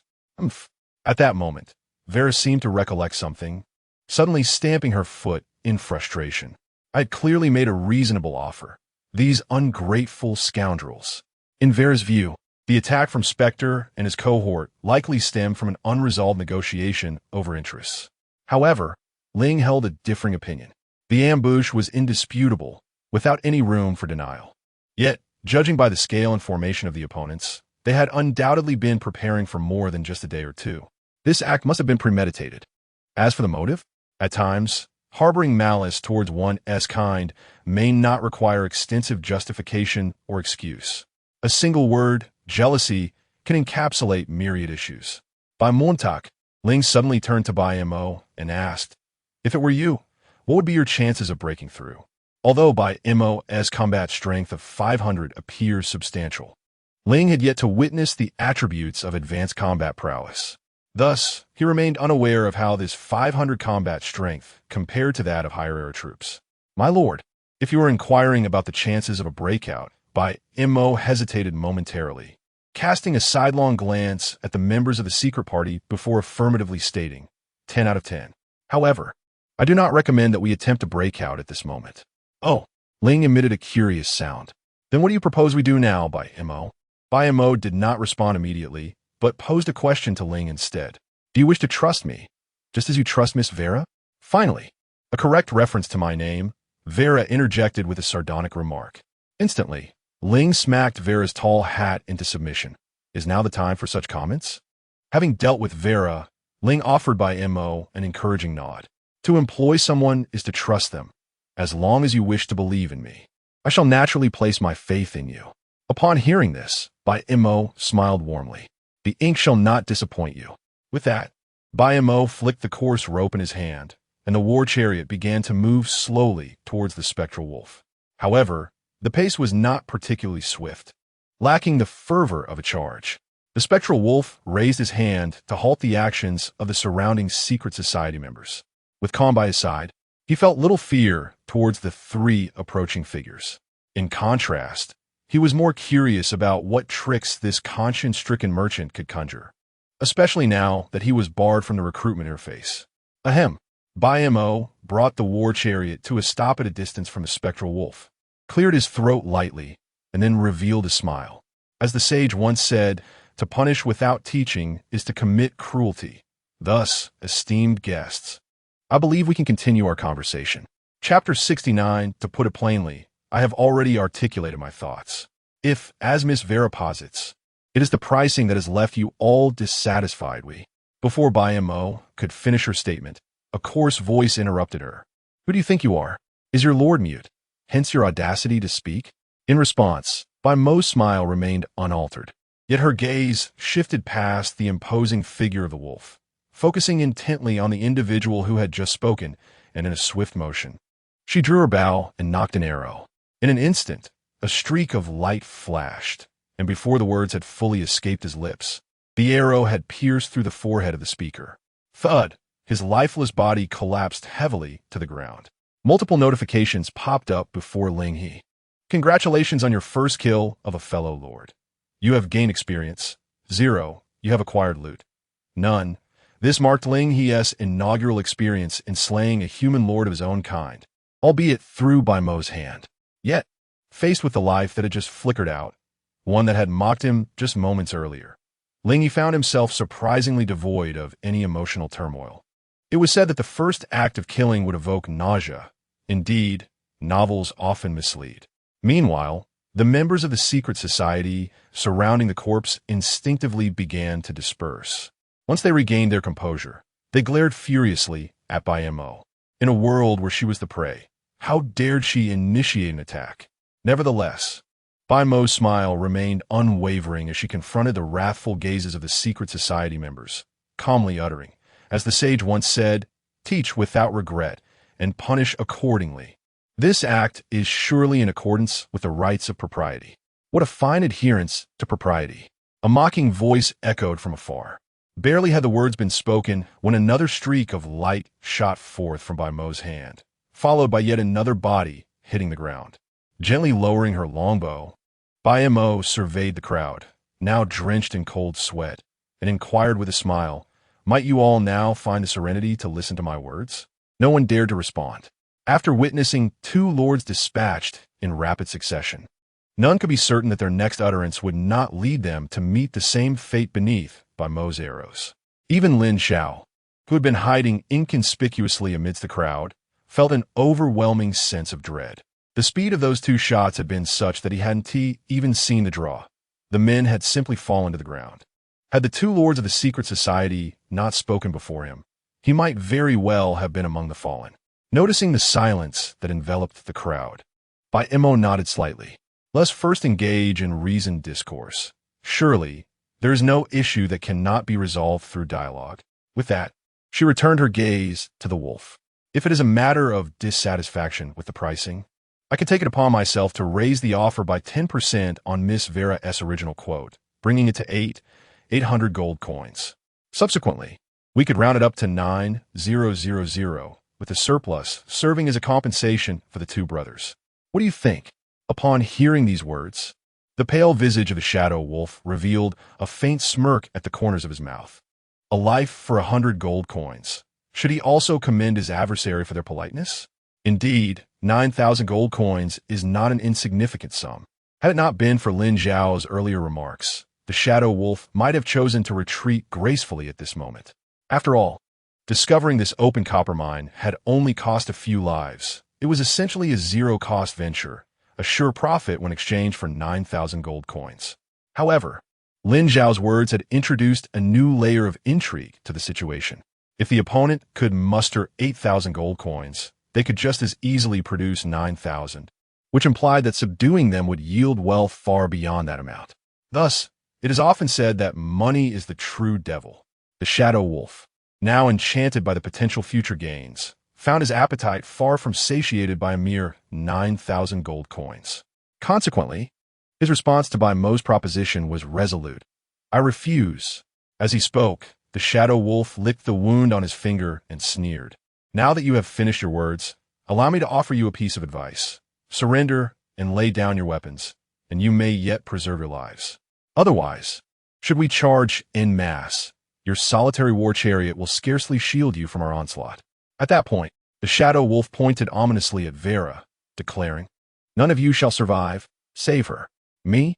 Vera blinked in bewilderment, pointing to herself. In truth, the shadow wolf intended to incite discord between the lord and the officer, employing his unique verbal abilities to achieve this aim.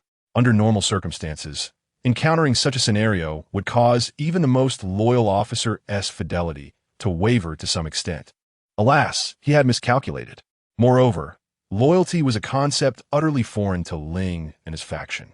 A chuckle escaped Bai Mo, uncertain whether it was born of irritation or amusement at the shadow wolf's antics. Taking a deep breath, Bai Mo knocked an arrow. The tip aimed squarely at the shadow wolf. To put it plainly, why must a matter so simple be resolved with lives?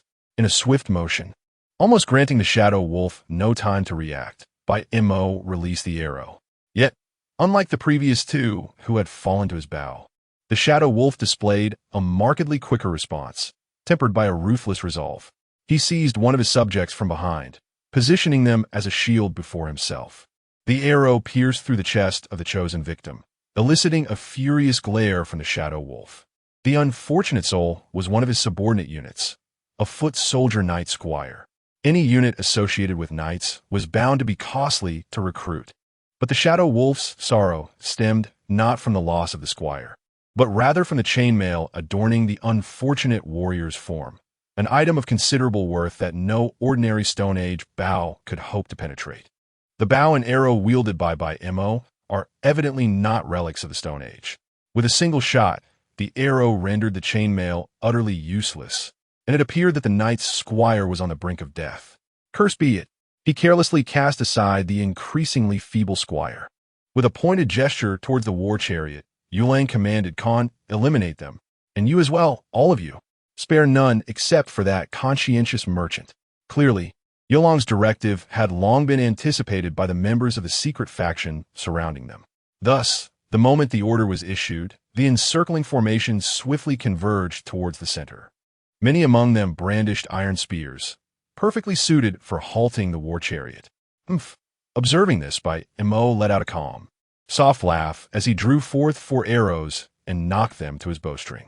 The sage once proclaimed, "Time flows relentlessly, day and night." This implies that the bodies of our foes should incessantly drift in the river, regardless of the hour. It appears we are left with no choice but to become adversaries. Chapter 70. The cost of free is the most expensive. The recent conversation marked the final opportunity bestowed by Mo to Yulang and his cohorts. This was rooted in the ancient wisdom of sages who proclaimed that punishing without teaching is an act of cruelty. Yet at this moment, none among the lords of the secret faction exhibited the slightest inclination towards repentance. To teach yet remain unrepentant, Bai Mo saw no reason to show mercy. After all, they were merely a handful of individuals. With a swift release of her bowstring, 4 radiant arrows simultaneously soared forth, piercing the hearts of 4 distinct, lightly armored units. This was merely the commencement of the carnage. As Bai Mo reached for the quiver on the carriage, an unending flurry of arrows erupted from her grasp. Each pull of her bowstring heralded the imminent demise of several lives. This relentless scene of a merciless harvest of souls left the lords of the secret faction utterly astonished. Was this truly right? Had they not previously understood the epoch they were in, they might have believed that they were the ones being crushed by the tides of time. However, in the next moment, As the arrows and the quiver dwindled, by Mo's satisfaction with mere archery waned. She cast aside the heavy rope in her hand and charged forth with the war chariot. One opportunity, as the chariot drew nearer. A spear wielder tightened his grip on his iron spear. That wretched woman had slain so many of their brethren in such a short time. If he could halt the chariot, the others could surge forward and tear by Mo to shreds. Closer, just a little closer. Suddenly, as the chariot approached within arm's reach, the spear wielder seized a moment and thrust his spear forward. Clang! The sound of metal colliding rang out, accompanied by the astonishment etched on the spear wielder's face. The woman at the chariot's helm had merely deflected his spear with the edge of her bow. "You!" The spear wielder attempted to utter a word, but a wave of sweet iron flooded his throat, and life rapidly ebbed away. It turned out that just after deflecting the spear with her iron bow, Mo had driven the edge of it straight into his heart. With his demise, a breach in their defenses appeared instantaneously, and those nearby couldn't react swiftly enough to seal the gaping wound. Seizing the opportunity, Mo maneuvered the chariot through the encirclement of the secret faction. The tide had instantaneously turned. The war chariot circled the periphery of the secret faction, occasionally claiming a few more lives and continually compressing their space for survival. The shift in circumstances was astoundingly swift. The lords of the secret faction could hardly fathom that the fish on the chopping block they had just surveyed moments ago had transformed into a ravenous white wolf ready to feast. Mo, was she truly this formidable? Ling He murmured softly. Though his voice was faint, it reached Mo's ears. In response, amidst her assault and defense, she turned to Ling He and offered a subtle smile. "Quite the bargain. Wouldn't you agree, my lord?" As Vera observed the formidable display of prowess by Mo on the battlefield, a look of discontent formed on her face, her lips pursed in frustration. It was she who had arrived first. At that moment, as if responding to an unseen signal, her gaze was suddenly drawn to another direction beside the war chariot. In the distance along the horizon, she spotted 100 or so contract ghost warriors, armed with stone axes, charging fervently towards Ling He in her position.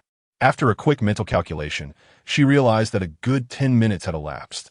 They were indeed due to arrive.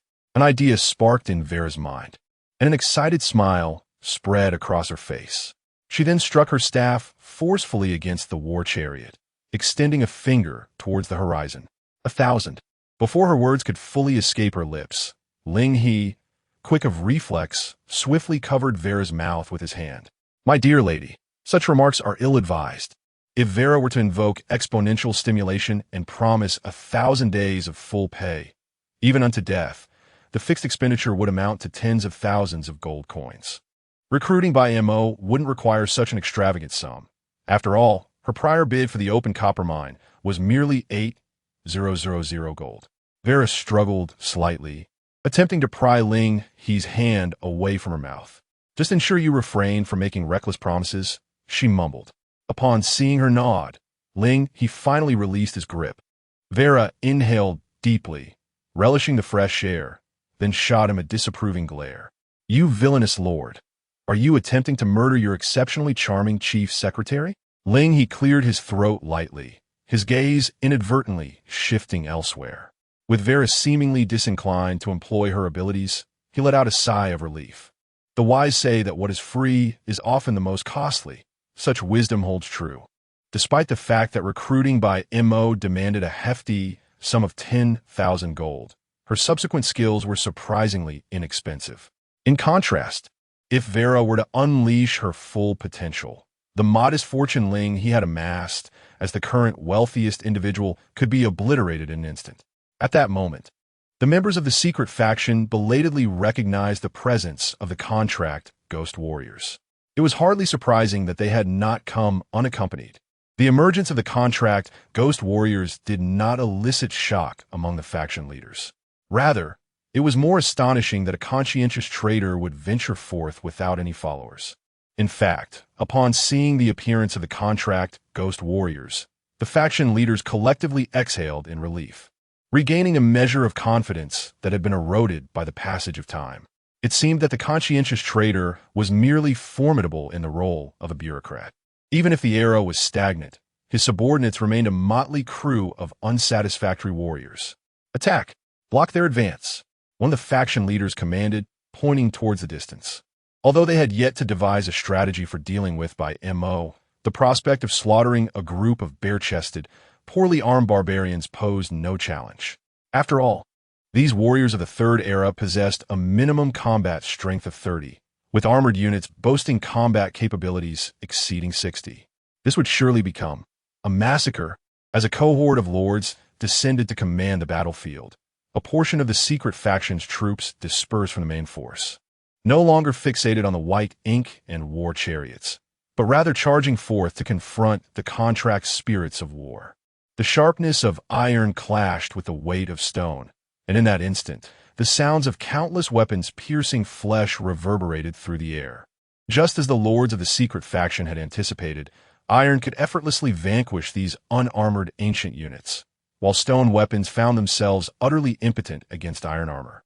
I did it, murmured an inconspicuous spear wielder. Previously, they could only watch helplessly as the white ink reaped the lives of their comrades, their morale having plummeted to a near nadir. Yet now, the spear in his hand had pierced the heart of a contract spirit warrior. Everything seemed to signify that their adversaries were far less formidable than they had imagined. Their foes were, after all, flesh and blood. At that moment, a massive hand suddenly grasped the spear thrust forth by the warrior. Chapter 71. Fear and total collapse, everything. For the sake of profit. A chilling voice, reminiscent of the depths of hell, emanated from the front of the spear-wielding soldier. What is happening? The soldier, frozen in place, turned to gaze upon the contract demon warrior he had pierced through the heart. It was he who grasped the spear that had struck him down. The soldier attempted to pull it out with all his might, yet the weapon remained lodged within the warrior's body, utterly immovable. Despite having lost its heart, the contract demon warrior displayed no signs of weakness. For profit, it murmured incomprehensible words, advancing step by step, spear still embedded within its chest. No. Witnessing such a horrifying scene, the soldier collapsed to the ground in sheer terror. You are not human. You cannot possibly be human. Yet the contract demon warrior uttered no superfluous words. It simply chanted about profit and raised its stone axe high. Thud! The axe came crashing down, striking the soldier on the head. Thanks to the iron helmet, he merely felt dizzy, narrowly avoiding a grievous fate of a shattered skull. However, the contract demon warrior was evidently not inclined to relent. The axe rose and fell repeatedly in its grasp. Thud! Thud! Thud! With each strike, the iron helmet on the soldier's head deformed further. Before long, a mixture of blood and flesh began to seep through the now grotesquely distorted seams of the helmet. Only then did the contract demon warrior cease its assault, leaving the spear embedded in its heart as it dashed toward its next target. Similar scenes unfolded across the battlefield. Some attempted to cleave the contract demon warrior in half, while others sought to slash diagonally from the neck to the abdomen. Yet they could not comprehend why. Despite their efforts, the contract demon warrior would not fall. Even when reduced to half a body, it would stagger to its feet, fighting until the very last moment. At last, a soldier could bear the pressure no longer and succumb to complete mental collapse. No. Were we truly battling against? They are not human. They are demons, malevolent spirits risen from the depths of hell. Weapons fell to the ground. The soldier, overwhelmed with despair, wept and cried out as he turned to flee in the opposite direction of the contract demon warriors. And fear is contagious. Ding! The morale of your spear-wielding soldiers has decreased by 10 points. The morale of your infantry knights has decreased by 10 points. The morale of your spear-wielding soldiers has collapsed, reducing their loyalty by 50 points. Your spear-wielding soldiers have fled. Your sword and shield soldiers have fled. Your infantry knights have fled. With the appearance of the first deserter, the soldiers sent to confront the contract demon warriors disbanded in total disarray. Even amidst the chaos, some panicked individuals fled back along the same path, crashing into the ranks of their comrades who were attempting to encircle by Mo Khan. What on earth are you doing? The furious roar of Yulang reverberated across the battlefield. Do not concern yourself with their lives any longer. If you cannot slay two and spare one, then annihilate them all. Initially, Yulang intended to preserve the conscience of the merchant of this golden mountain, allowing the wealth of the adversary to serve as a stepping stone towards his own ascent. However, as the merchant revealed more and more of his hidden cards, Yulang grew increasingly hesitant to spare his life.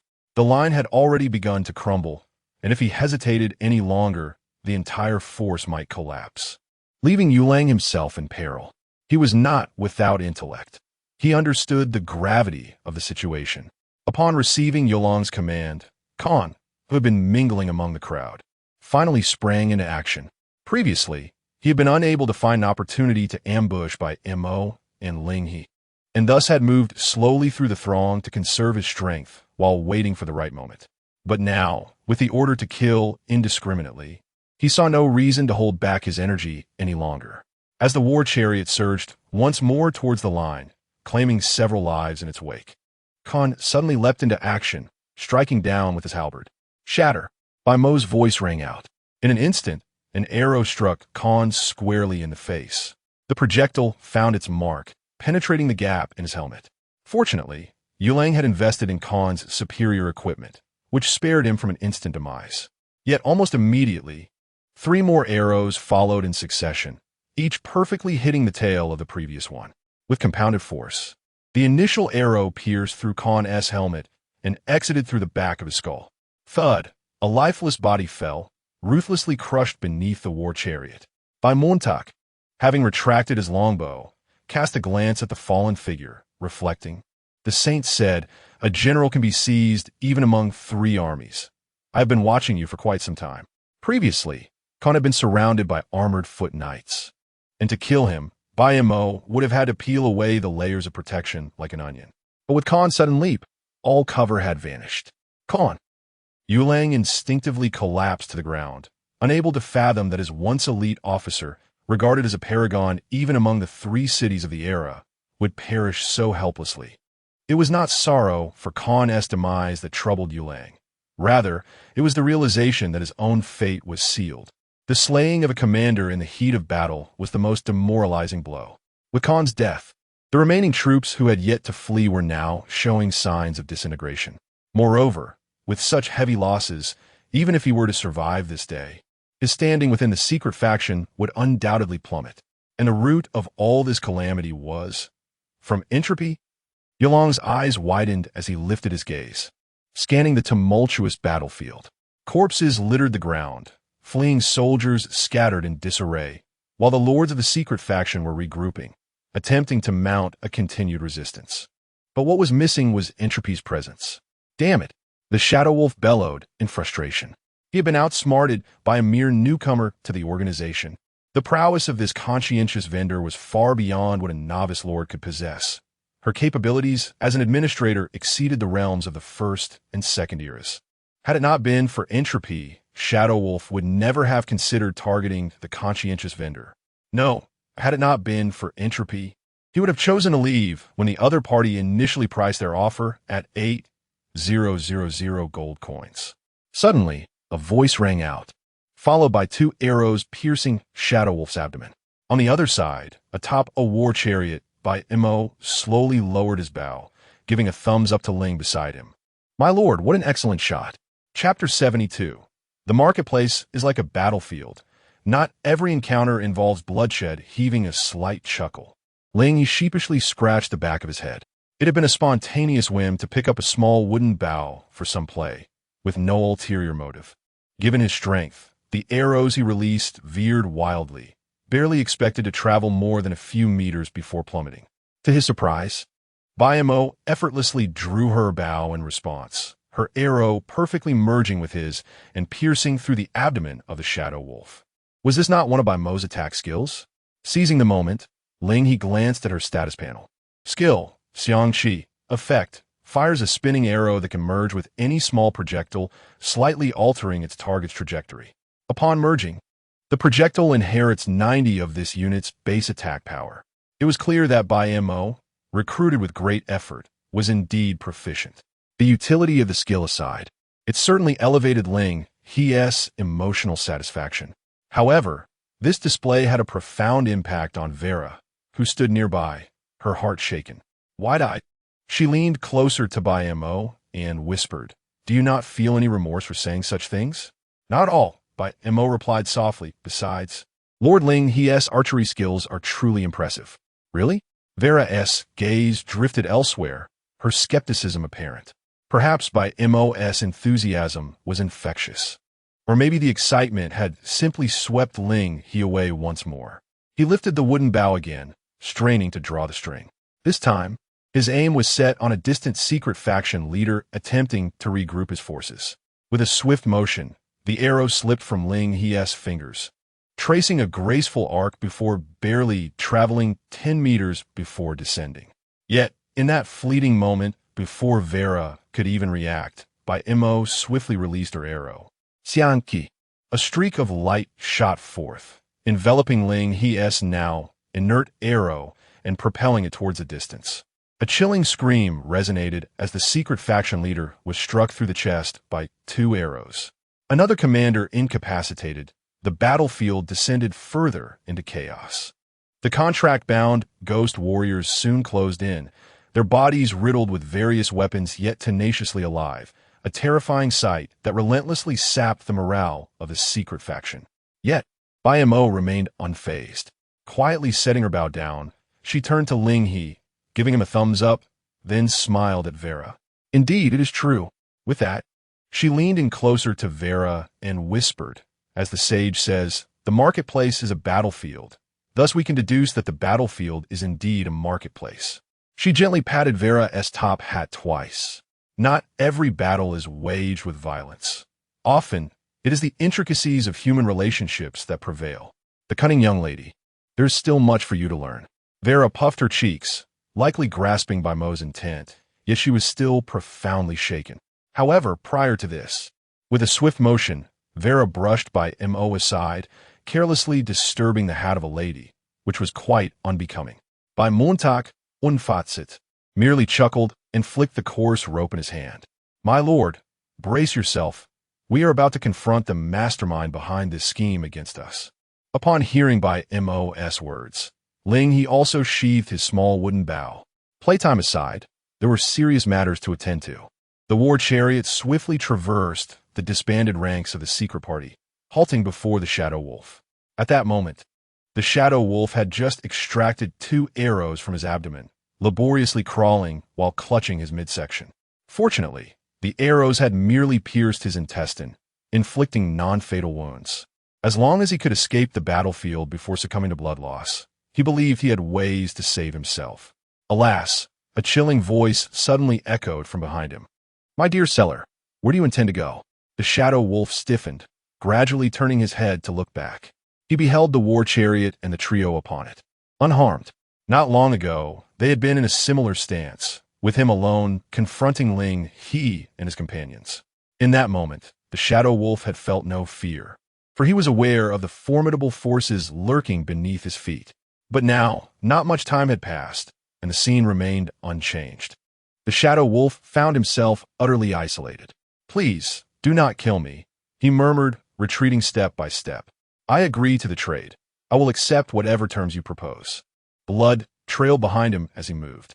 In response, Bai Mo simply raised his iron bow and remarked coolly, "The sage says, the petty fear authority but lack virtue.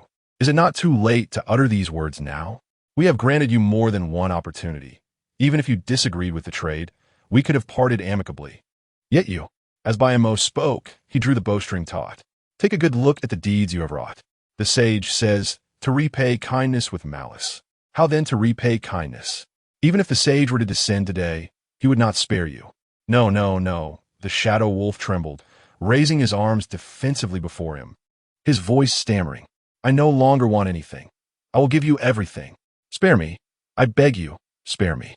In that moment, the Shadow Wolf was stripped of the deranged demeanor he had worn just moments before. He had once believed himself to be different from others. Yet, when faced with the specter of death, he realized that, fundamentally, there was little distinction among people.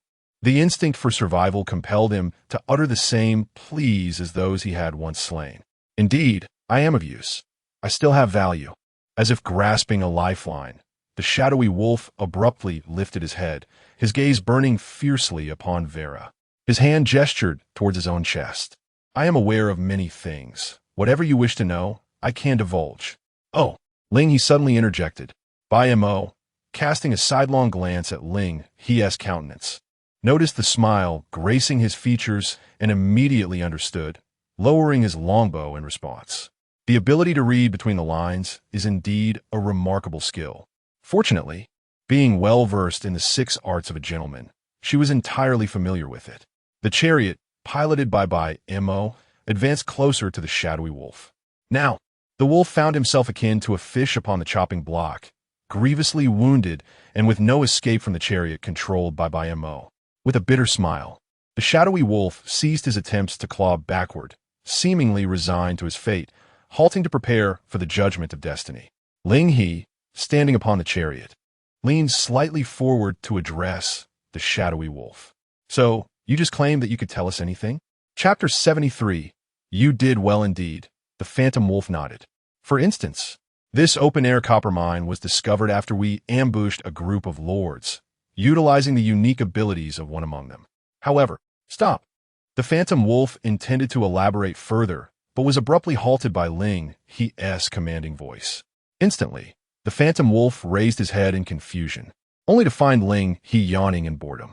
Frankly, I am not particularly interested in how you located this mineral resource, whether it was through theft, robbery, or the elimination of certain individuals matters little to me. What I do know is this. After you discover the mine, the first person you thought of was me, and the first person to find it was also me. That is commendable, indeed.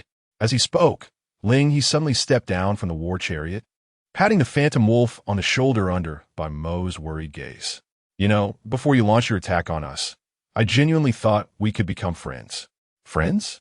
The phantom wolf smiled bitterly. Had Ling He uttered such words a few minutes prior, he would have only retorted with scorn. Who would forge a friendship with an inconspicuous sycophant of a conscience merchant?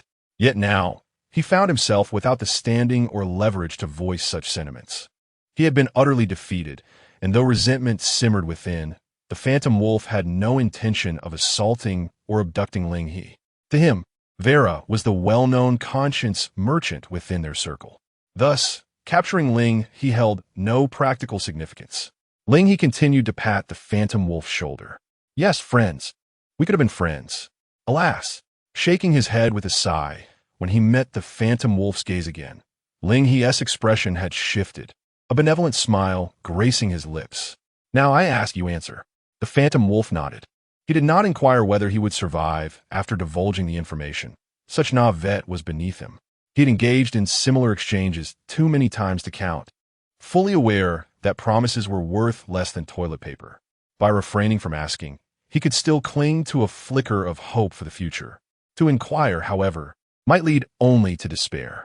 At that moment, Ling He posed his first question. You seem out of place in this era. Who exactly are you? We. Despite the fear coursing through him, a faint smile tugged at the corners of the phantom wolf's mouth as he spoke of his identity. We hail from the secret party. Perhaps you cannot grasp it now, but in our former territory, they referred to us as part of the traitor faction. He spoke candidly about the secret party and the traitors, unashamed despite his considerable standing within the secret party. After all, one who can betray humanity as a whole would feel no psychological burden in betraying the secret party once more. So, the traitor faction is a coalition of madmen, perverts, and cultists? Ling He summarized. The phantom wolf fell silent for a moment. That is one way to interpret it, but it is not entirely accurate. How intriguing, Ling He smiled faintly. Is it intriguing? Yulang has spoken to the traitors to more than one person, but after listening, he chuckled and remarked on its intrigue, noting that he had only ever seen Ling He. Indeed, Ling He nodded, finding it exceedingly fascinating. For reasons unknown, upon hearing Yulong's description of the traitorous faction, Ling He's initial reaction was neither rage nor fear, nor any emotion akin to pity. Instead, his first response resembled the glimmer of an opportunity. If there were no terrorists, to whom would the firearms be sold? And to whom would the ammunition be supplied? In the absence of missiles soaring through the skies, what value would air defense systems hold? The necessary evil serves as the finest catalyst for the market. Lowering his gaze, Ling He glanced at Yolang's wound before turning to extend his hand toward Vera. Did you not gather some herbs on your way here? Are there any for staunching blood flow? Indeed there are. Vera, somewhat reluctant, reached into the sack on the armored vehicle and produced a container of joyful elixir. I had prepared some herbs into an ointment during my leisure, so you rogue lord, should use it sparingly. Once it's gone, it will not return. The remaining herbs must be preserved for cultivation, something you yourself insisted upon, rogue lord. I understand. Ling He accepted the container from Vera and placed it before Yulang. This matter of applying the medicine, surely I need not assist you with? Yulang remained silent for a moment before pouring the ointment from the container onto his abdominal wound. It was not the venom he had anticipated. The herbs provided by Vera immediately stemmed the flow of blood from Yolang's injury. Why do you wish to save me? Yolang's voice was somewhat hoarse. Ling He's actions made him feel as though he had grasped a glimmer of hope for survival. Yet, he feared that his companion, like himself, might relish in tormenting a prey before its demise. He dreaded mistaking an oasis in the desert for mere mirage. The sensation of plummeting from paradise to hell is the most excruciating. In response to Yolang's query, Ling He chose not to answer, for he bore no obligation to do so. Noticing that the blood from Yolang's abdomen had ceased, Ling He swiftly posed his second question. From what you just mentioned, it seems you are not from this region. How did you arrive here? Through the tower of the Ghost Spirit Clan, Yulang replied. Half a month ago, we were within the Ghost Spirit Clan's tower, assisting them in repelling the invasion from the human lords. It was then that the Ghost Spirit Clan abruptly decided to sever ties with their original territory. We had no time to evacuate from the tower, and thus, we were brought here along with the Ghost Spirit Clan to this new area. So that is how it came to be, Ling He nodded thoughtfully. However, his brow soon furrowed, while he had clarified the origins of the secret party. Another question regarding the Ghost Spirit Clan had arisen. It appears that the Ghost Spirit Clan does not belong to the indigenous races of this region. Their adversaries include the human lords of the Age of Three, indicating that their own era is not as weak as one might assume. Given this, how could such a formidable group of lords have employed methods akin to divine intervention to arrive in the primitive Stone Age to fish? Ling He posed this question to Yulang, yet Yulang was equally uninformed. Although they were part of the traitor faction, temporarily aligned with the Ghost Spirit Clan, their bodies were ultimately human, and the Ghost Spirit Clan could not possibly share all their intelligence and information with them. Upon hearing Yolang's words, Ling He and the others could not help but chuckle. Is this not a one-sided display of devotion? Vera remarked with a laugh.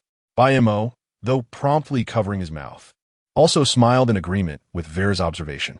A woman's affections met with a man's indifference. Why should one demean oneself to serve like a beast? A warm face pressed against a cold heart. Genuine feelings exchanged for disdainful glances. Chapter 74. The rules protect you. Not me. The specter of the wolf opened his mouth, as if to contest something. Yet upon reflecting on the current circumstances and positions of both parties, he ultimately swallowed his words. Very well. Observing that the wolf was not particularly well-versed in the affairs of the Ghost Spirit Clan, he promptly clapped his hands. Thus, I shall pose my query here. I harbor no interest in the misdeeds you have committed or the lies you have extinguished. As for the present, He suddenly elongated his tone, causing a jolt of anxiety to grip the wolf's heart. This scene was all too familiar. Each time he prepared to take a life, he would adopt such a demeanor. Was it now his turn? A myriad of thoughts raced through the wolf's mind, and a bitter smile crept upon his lips. He did not register a single word of what He was about to say, as his thoughts wandered. Suddenly, He's hand landed on the wolf's shoulder, startling him into alertness. Were you listening to me just now? He scrutinized the wolf with suspicion. Perhaps it was merely his imagination, but he felt that the wolf had momentarily lost focus. In these times, capturing a prisoner felt akin to apprehending a university student. Yes, of course I was listening, the wolf instinctively retorted. He then witnessed He extend his hand before him, making a beckoning gesture. Since you were indeed listening, then it is settled. Besides this mineral resource, you must possess other items you wish to trade with me, correct? Gazing at Ling He's outstretched hand, the wolf's smile grew even more bitter. For not long ago, he had mimicked a similar gesture to Ling He. I understand. In an instant, under Ling He's peculiar gaze, the wolf seemed to age considerably. He extended his hand, and 2 blueprints materialized from thin air. I have heard of your situation and am aware that the wealth you possess is beyond my imagination. I am uncertain if there is anything on my person that would pique your interest.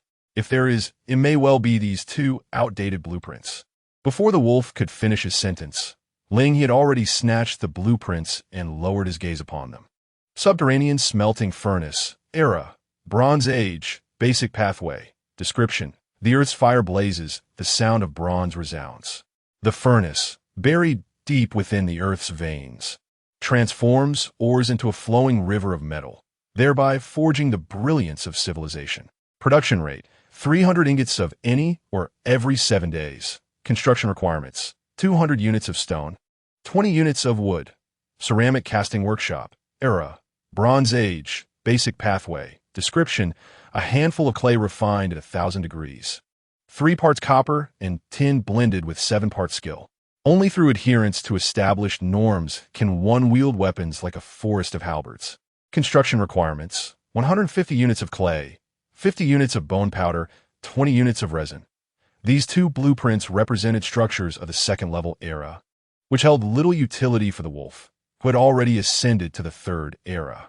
Thus, he had retained them until now, as they were the most likely items he possessed that might catch Ling He's eye.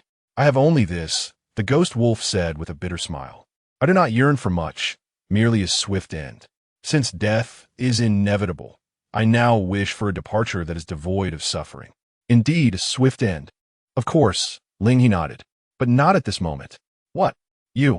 The ghost wolf suddenly lifted his head, a flicker of shadow and resolve flashing in his eyes. Yet, before he could unleash his fury, he noticed Ling He turning to hand 2 blueprints to Vera. Vera, could you assess the value of these 2 blueprints? What does this mean? The ghost wolf, momentarily perplexed by Ling He's actions, pondered. Was his mention of not now merely a means of self-torment? At that moment, Vera had taken the blueprints, glanced at them casually, and then provided her valuation. They hold considerable worth.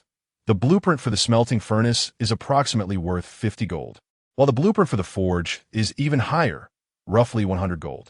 Of course, Vera's assertion of considerable value did not pertain solely to Ling He. Relative to other blueprints from the Bronze Age, these 2 stood at a commendable level. More importantly, for someone like Ling He, who had yet to tap into the mining industry, these blueprints bore significant added value. I see. After hearing Vera's appraisal, Ling He nodded and then turned to grasp the ghost wolf's hand. You. The ghost wolf increasingly found himself bewildered by Ling He's intentions. But soon, he felt a weight in his hand. Looking down, he discovered a substantial handful of gold coins. The transaction was pleasant. Ling He's voice whispered in the ghost wolf's ear. So, this was merely a transaction, just an ordinary trade. The ghost wolf instinctively stored the gold into his personal interface, staring in disbelief at the additional 150 gold coins, as if he were caught in an illusion. See, conducting business is quite simple, isn't it? Ling He patted the ghost wolf on the shoulder. With money and goods exchanged, we owe each other nothing. Noticing the ghost wolf still in a daze, Ling He chuckled and leaned closer to whisper, I shall not share the profits from the minerals with you. I trust you understand the reason. If there are future opportunities for trade, remember this. The rules protect you, not me. With that, Ling He gave the ghost wolf's shoulder a firm pat twice before rising to return to his war chariot. Looking down at the ghost wolf, he smiled and said, Since the trade is complete, I shan't keep you for a meal. You may leave. He spared the ghost wolf's life. Could he truly depart? The ghost wolf staggered to his feet, still grappling with disbelief. Glancing at Ling He hesitated for a moment before uttering the thought that had lingered in his mind. So, you're the conscientious vendor? In truth, the moment Vera had referred to Ling He as Lord, the ghost wolf had begun to entertain a suspicion. Thus, when he spoke, although it was phrased as a question, it bore the tone of a statement. To this, Ling He merely chuckled softly and nodded, acknowledging the sentiment. Hee hee. Hee hee hee. The sound of laughter escaped from the lips of the phantom wolf, seemingly reverting to his previous, morbid demeanor.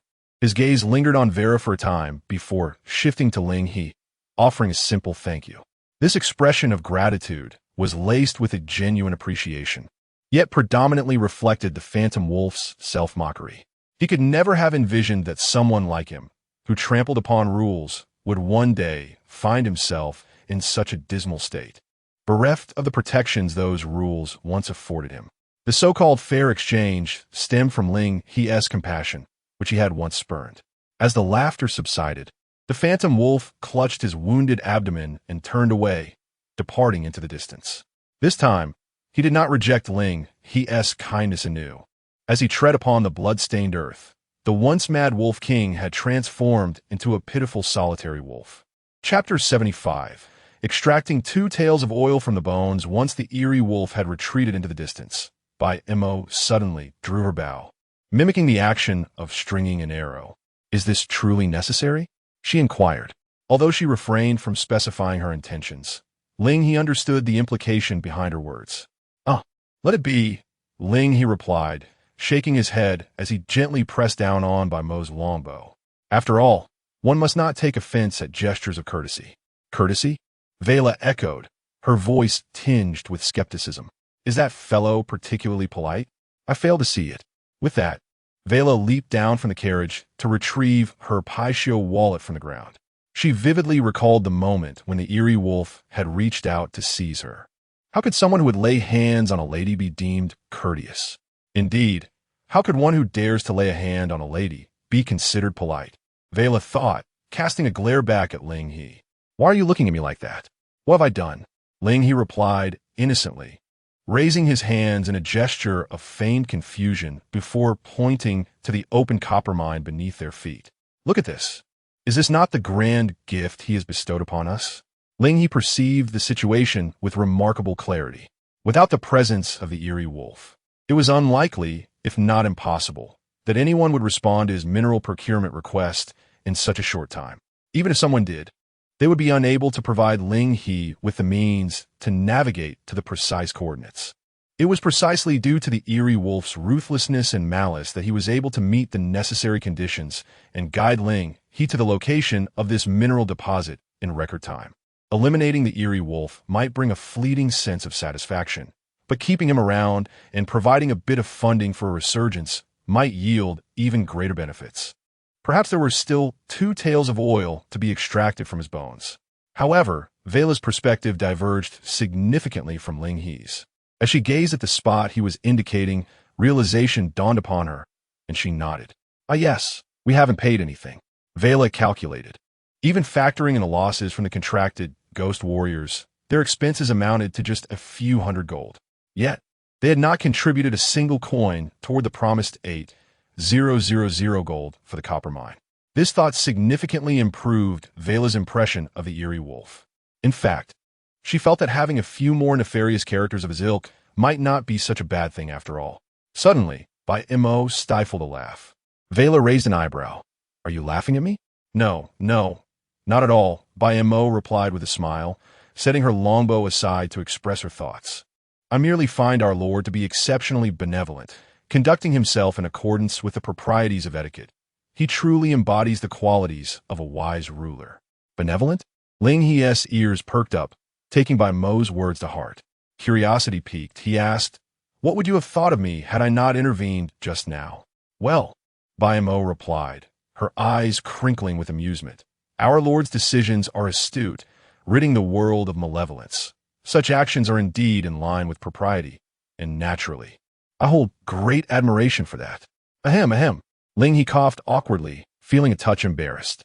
In Mo's eyes, whether he had just slain the Phantom Wolf or released it, both actions ultimately conformed to the principles of propriety.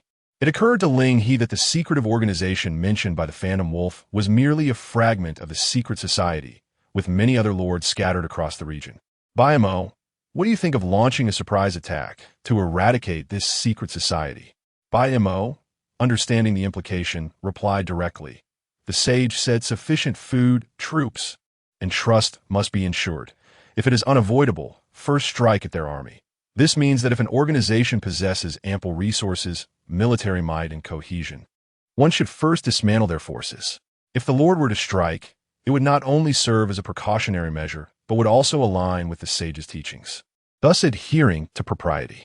And what if I were to turn a blind eye? Ling He inquired. If you were to do so, would it not demonstrate your magnanimity and broad-mindedness, prioritizing the well-being of the people above all? That too aligns with propriety. I believe I understand now. Vela blinked in response, having caught the essence of the conversation between Bai Mo and Ling He. So, all roads lead to propriety? She pondered. What exactly is propriety? Ah, it is indeed a sacred principle, Ling He remarked, patting Vela's hat. Those who understand, understand, and those who do not, well, they simply will not. Vela puffed her cheeks, deciding not to pursue the matter further. Observing her, Ling He chuckled and shook his head, clearly in high spirits. Is this the concept of actions always aligning with propriety? Bai Mo truly lives up to his reputation as an exceptional secretary. Initially, Ling He thought Bai Mo was merely a bodyguard type, skilled only in martial arts. However, it has become evident that public relations are also among Bai Mo's strengths. Henceforth, Ling He could act according to his whims, secure in the knowledge that a learned scholar would advocate for him in the future. All right, enough of these musings. He produced a bottle of happy water to cheer Vela, and then made use of the two blueprints presented by the Phantom Wolf, transitioning into a more serious mindset. First and foremost, securing the mining site was imperative. Fortunately, with the collapse of the secret society, the ambush had long since been lifted. Ling He promptly recruited 2,000 laborers and procured stone tools from the trading post, amounting to a total expenditure of 4,000 gold coins. This acquisition effectively monopolized the stone tools within the trading post. This development stirred quite a commotion in the regional channel, as stone tools held little intrinsic value. Most individuals preferred crafting their own rather than purchasing them directly. The sudden shortage of stone tools in the trading post was indeed a curious occurrence. However, Ling He paid little heed to the ongoing discussions in the regional channel, instead focusing on assigning tasks to his newly recruited laborers. The core structures, the council hall, and the pillar of prayer for displaying goods, were to be constructed first. The construction of these two edifices necessitates a considerable amount of timber. Consequently, while attempting to remove his timber from the marketplace, Ling He discovered an issue inherent to the trading system. You have exceeded the maximum range for item removal at this location. At the open copper mine, the timber he had listed could not be delisted. Prior to this moment, Ling He was unaware of such a restriction within the trading system. It appeared that once an item was listed, it could not be removed if it was beyond a certain distance from its original listing location, unless one returned near that vicinity. It seems that the trading system serves primarily as a local insurance repository. The notion of utilizing it as a lossless remote storage solution is evidently impractical, as this avenue has already been effectively closed off. Fortunately, timber is not exceedingly rare.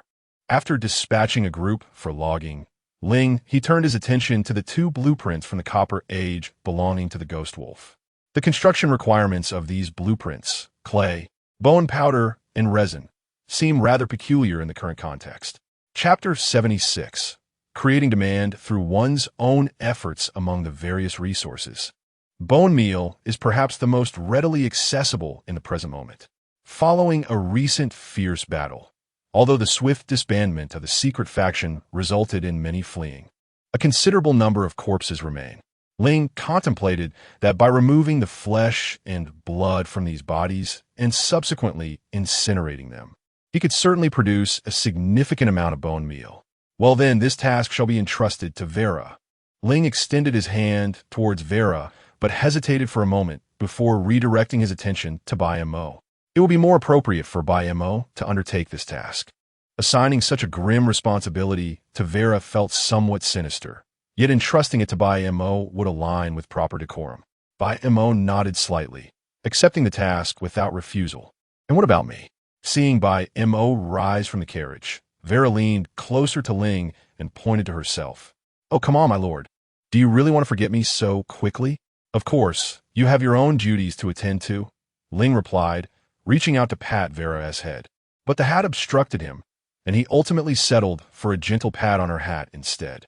Ling refrained from assigning the task of burning the corpses to Vera, as he did not wish to compromise his conscience. As for Vera, idleness was never an option for her. With these thoughts in mind, Ling once again sent out a procurement message in the regional channel. Conscientious trader, actively purchasing clay and resin, 1 gold per set of clay, 3 gold per set of resin. Items can be directly listed for trade. I will purchase upon site. No need for private messages. After dispatching the procurement message, Ling pushed the trading interface closer to Vera.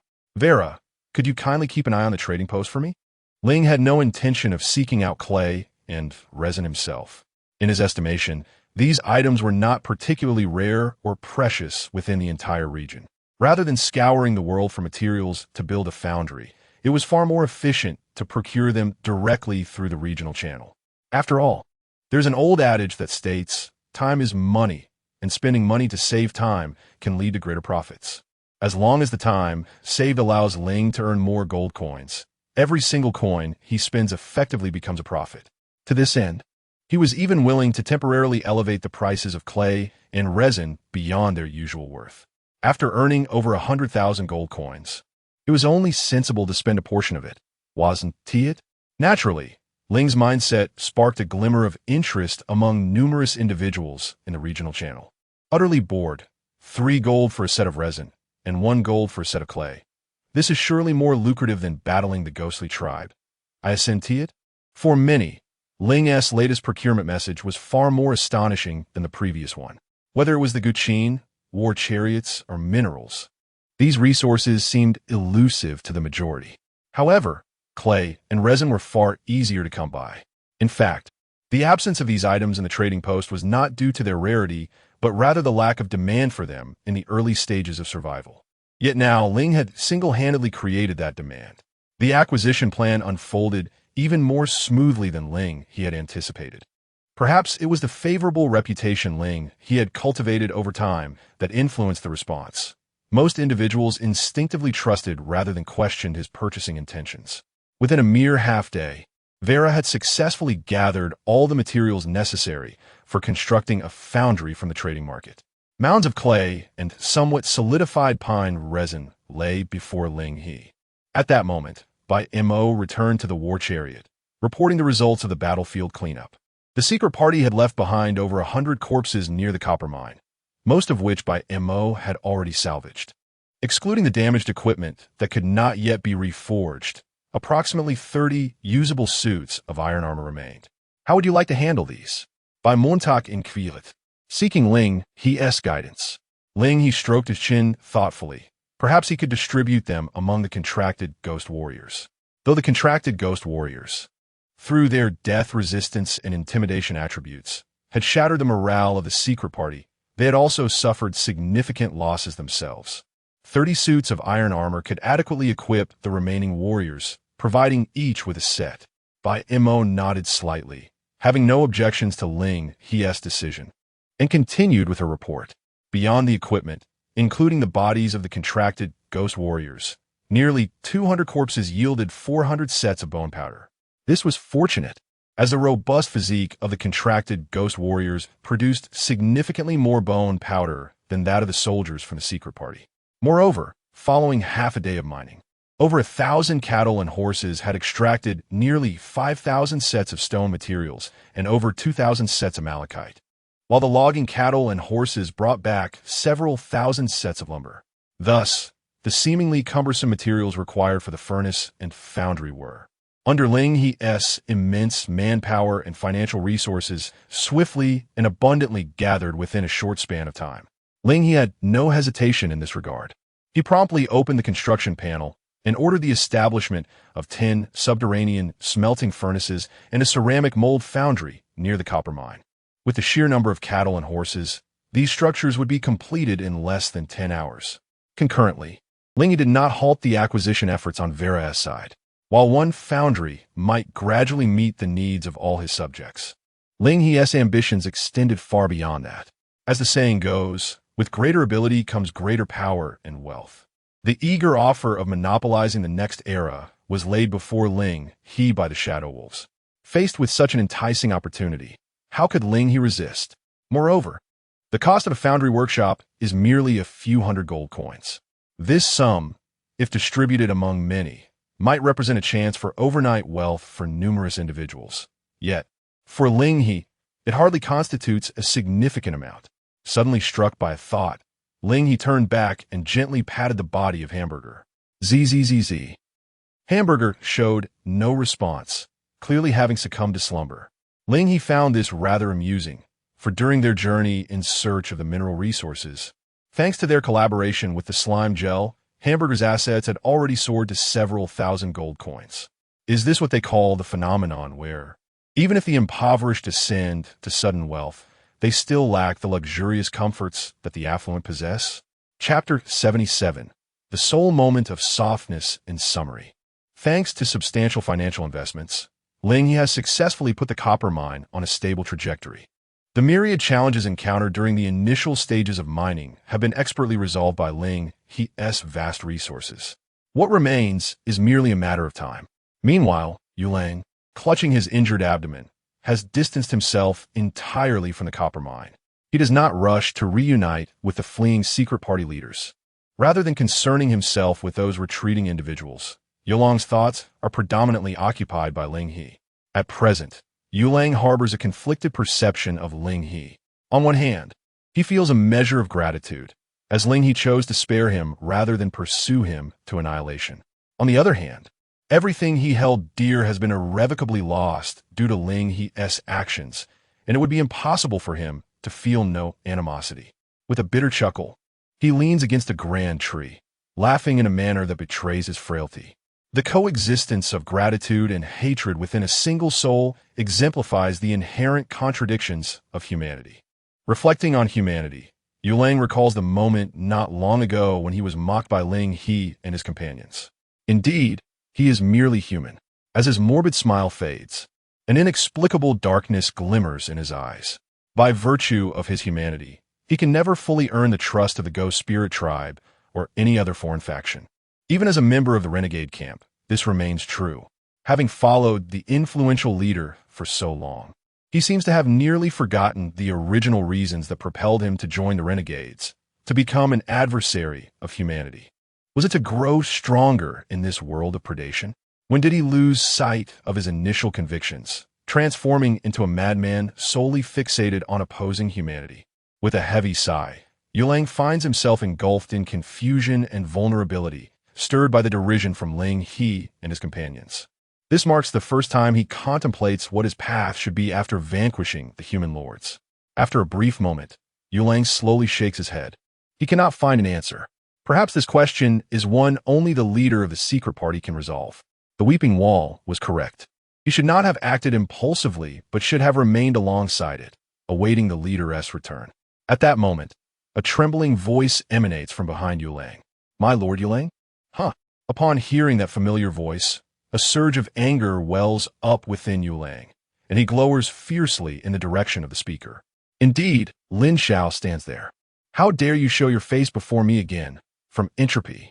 Yulang's accusatory tone prompts Lin Xiao to tremble. I am sorry, my lord Yulang. I was just too frightened. I didn't intend to flee. Yulang gazes coldly at him. If this were once, Lin Xiao's actions alone would have warranted severe repercussions. Even if he did not kill him, he would have ensured Lin Xiao faced dire consequences. However, after his encounter with Ling He, his heart has softened considerably. Observing Entropy's trembling, timid demeanor, one could hardly expect him to scheme against him.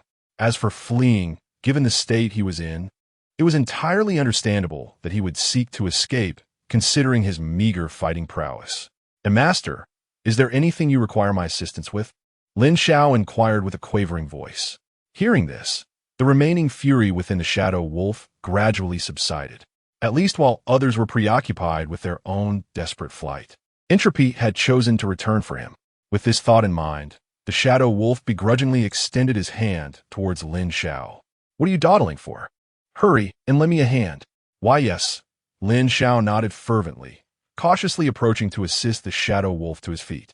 Observing Lin Xiao's meticulous demeanor, the Shadow Wolf felt a sense of relief. Then you shall accompany me from now on. Keep your distance from the crying wall. It's not as formidable as it appears. The shadow wolf's words were abruptly cut short as a sharp pain pierced his chest, and he coughed up a mouthful of blood. Astonished, he glanced down to find a stone dagger plunged into his heart. "We are teammates." As his vision began to fade, this statement elicited no mercy from Lin Xiao, who ruthlessly extracted the dagger from his chest. A torrent of blood gushed forth, dimming the shadow wolf's sight further. In his final moments, a singular thought consumed his mind. This was the first time in his life he had shown weakness. When one softens, the knife is easily plunged. Lin Xiao nonchalantly flicked the blood from the stone dagger, a faint smile gracing his lips. Having betrayed the shadow wolf once, he had no intention of encountering him again. However, an unexpected meeting revealed a scene of profound vulnerability. Casting a glance at the ground, he noticed a glimmering pile beneath the shadow wolf's lifeless form. His eyes widened in surprise. Gold coins? Collecting them into his personal interface, he discovered an astonishing total of over 30. Such wealth typically required the defeat of 2 ordinary lords to accumulate. Moreover, the benefits of slaying the shadow wolf extended far beyond mere coins. Lin Xiao's gaze traversed the growth path, his body trembling with excitement rather than fear. Growth path, the false creator god, current level, LV11. The experience gained from eliminating the shadow wolf propelled Lin Xiao's severely stunted development into the ranks of the elite within this region. Yet, when compared to the conscientious vendor, the thought of the vendor caused Lin Xiao's smile to dissipate entirely, his mood darkening. In contrast to that economically formidable cultivator, he remained nothing. No, not merely in the present. The more he focused on the vendor, the deeper the sense of helplessness grew within him. Leveraging the market, the vendor's growth was nearly equivalent to the total of all human lords in the region. The mountain of gold elevated him higher, making Lin Xiao feel increasingly suffocated as he yearned to chase and climb. Meanwhile, within the initial hidden grotto, before a gathering of secretive lords, the weeping wall emitted a sound that was a curious blend of sobbing and laughter. The spectral wolf had perished, and his warriors were expected to have played a more significant role. Upon hearing this, the surrounding lords displayed no overt signs of astonishment. For once one joins the clandestine order, they are automatically added to each other's circle of acquaintances. The removal of the spectral wolf and several other lords from the friends list spoke volumes. "My lord, please accept my condolences," someone murmured softly as they approached the weeping wall. Yet the wall shook its head. Those who observed its countenance would discern that at this moment it was smiling. A night of bloodshed had passed. Dawn broke. Ling stood before the smelting furnace, tirelessly worked upon throughout the night by the cattle and horses, holding a piece of malachite in hand as he turned to Vera and Mo. "So, can we now refine copper?" Chapter 78. While I may not understand alloys, I certainly grasp the art of business, of course. Absolutely not. The voices of Mo and Vera echoed almost in unison. Why not? Ling He and Mo exchanged glances, directing their attention towards Vera. "You don't mean to suggest something inappropriate, do you?" Ling He inquired hesitantly. "What inappropriate thing?" A question mark appeared above Vera's head, but she soon shook it off and pointed a finger at Ling He. "You mischievous lord. Are you planning to smelt red copper?" "Red copper? Isn't it bronze?" As he spoke, Ling He cast a pleading look towards Mo. "Is copper categorized into red, yellow, orange, green, blue, indigo, and violet?" Mo straightforwardly shook his head. "I'm sorry, my lord. As the sage said, to know is to know, and not to know is not to know. I am indeed unfamiliar with the red copper mentioned by the black-hearted lady." Upon hearing this, Vera slapped her forehead in exasperation. "All right, my mistake. This isn't common knowledge." But then, a smirk crept onto her lips. It seems even the exceedingly competent secretary by Mo is not all-knowing. "Oof. Allow this lady to enlighten you." With that, Vera turned her gaze to Ling He. "Mischievous lord, do you know how many types of copper exist?" "Enough with the chatter. Just tell us." Ling He tossed the malachite he was holding and stepped forward to firmly flatten Vera's high hat, giving it an aggressive rub for good measure. "Ugh," Vera puffed out her cheeks. "Just say it. Why must you be so hands-on?" Interrupted by Ling He, Vera lost her inclination to show off. After clearing her throat twice, she began earnestly explaining the varieties of copper to Ling He and by Mo. There are many types of copper, including brass, bronze, white copper, and red copper. Brass requires the smelting of zinc or alongside copper, or also known as a copper-zinc alloy, and is often used for casting musical instruments. White copper, a copper-nickel alloy, possesses corrosion-resistant properties, making it a popular choice among those who wish to appear affluent without spending excessively, as it is a more affordable alternative to silverware. If someone like the mischievous lord here were to indiscriminately smelt copper, the resulting product would be pure copper, which is what I just referred to as red copper. Red copper boasts superior conductivity, but when fashioned into equipment, its hardness is a mere 35 HV. At this point, Vera paused to observe the expressions on Ling, He, and by Mo's faces. The outcome was evident. Both wore bewildered looks. Ling He felt as though long-forgotten chemistry knowledge was infiltrating his mind, while by Mo was utterly lost amidst the myriad terminologies Vera had used. Clearly, compared to by Mo, Vera held an advantage. At least in their respective eras, Vera completely overshadowed by Mo. And what about bronze? By Mo inquired directly. The sage once stated that there is no shame in seeking knowledge from those beneath oneself. Thus, by Mo does not perceive his lack of understanding in certain areas as a matter of disgrace. Bronze, Vera declared, raising one finger, then reconsidering, she lifted two. Bronze can be broadly categorized into two types, one of which epitomizes the brilliance of the entire Bronze Age, necessitating the addition of tin or to copper, thereby creating a copper-tin alloy. As she spoke, Vera's gaze shifted to Ling He. This time, however, she had learned her lesson. After a brief glance at Ling He, she directed her attention back to by Mo. Do you know the hardness of copper-tin alloy or bronze? As Vera anticipated, by Mo was somewhat accommodating. After a moment's hesitation, he ventured a guess. 50 HV? He did not comprehend what HV meant, but since bronze is indeed harder than red copper, this seemed a reasonably conservative estimate. However, Vera smiled knowingly. Incorrect. The answer is 100 HV. The hardness of copper-tin alloy is nearly 3 times that of pure copper. To have an era named after it, the might of bronze far surpasses ordinary imagination. Yet after Vera uttered this, Ling He shook his head in distress. Are you implying that, aside from copper, I must also seek zinc and nickel ores, and most crucially, a source of tin, or, alternatively, you could opt for another bronze variant? Vera smiled again and elaborated. Arsenical bronze, typically derived from the direct smelting of arsenical copper ores, boasts a simpler process and can achieve a hardness of 80 HV. Though arsenical bronze is indeed softer and more brittle compared to copper-tin alloy, it possesses a notable characteristic once forged into equipment. Vera slightly parted her lips, uttering a single word, toxic. The byproduct of smelting arsenical copper ore is arsenic frost, or as you may refer to it, arsenic. The bronze equipment crafted from arsenical bronze, upon inflicting wounds on conventional life forms, results in a significantly higher mortality rate than that of copper-tin alloy. Furthermore, stop. As Vera's discourse seemed unending, Ling He interrupted her lengthy exposition. Before we continue discussing bronze, could you enlighten me on how red copper equipment compares to stone tools? It is undoubtedly superior. Although Vera consistently emphasized the shortcomings of red copper equipment, that assessment depends on the comparison made.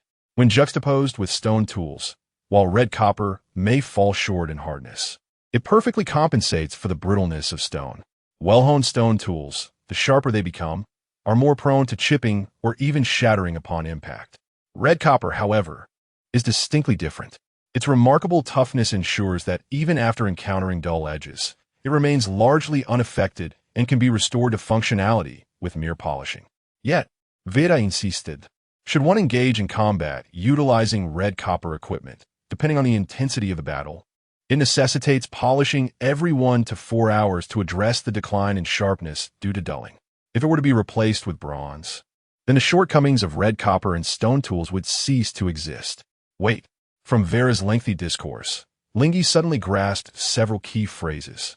Are you implying that red copper equipment requires polishing after just a few hours of use, and that this polishing results in a loss of thickness, ultimately leading to the complete destruction of the equipment after a certain period? Vera tilted her head in confusion. affirming that it was more or less the case. Asking if there was a problem. The problem is immense. Ling He placed his hands on Vera's shoulders, exclaiming that this is precisely the arrival of low-end products in our next era. He may not comprehend alloys, but he certainly possesses a keen sense for business. If the equipment crafted from red copper is indeed as Vera described, then in the forthcoming era, it is likely that no one will be able to surpass Ling He and extend their reach into the copper market. Chapter 79. The Gatekeeper of the Bronze Age. What does it mean? Vera blinked in confusion. Wasn't she discussing the drawbacks of copper equipment?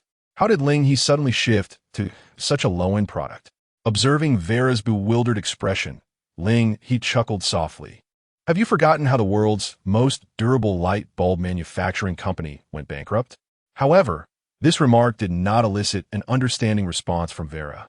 What on earth are you talking about? I can't comprehend, she replied.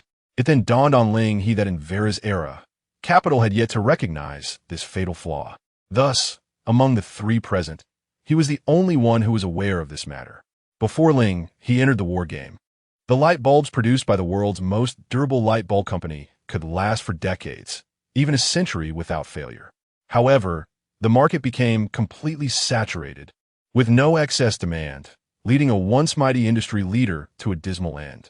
Stepping over the bones of their predecessors, the successors established the Solar Alliance, which subsequently dictated that the lifespan of light bulbs be capped at 1,000 hours.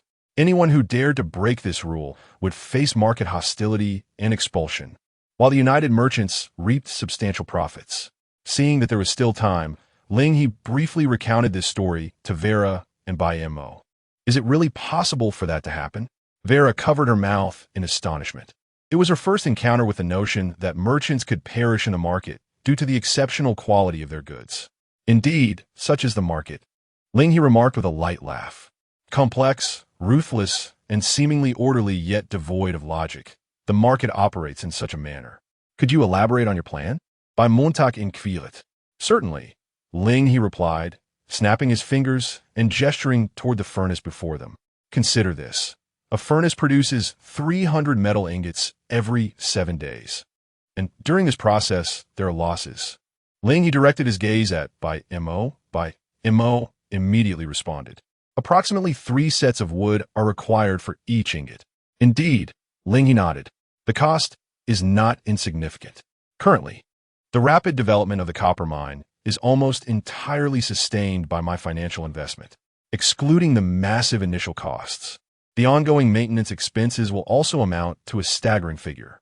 If we were to directly produce powerful and durable bronze equipment, how should we price it? I know. Vera raised her hand enthusiastically. Considering the initial investment, as well as the material and labor costs during production, 10 gold for each bronze ingot seems to be a reasonable figure. Yes, Ling He acknowledged, but then posed several additional questions.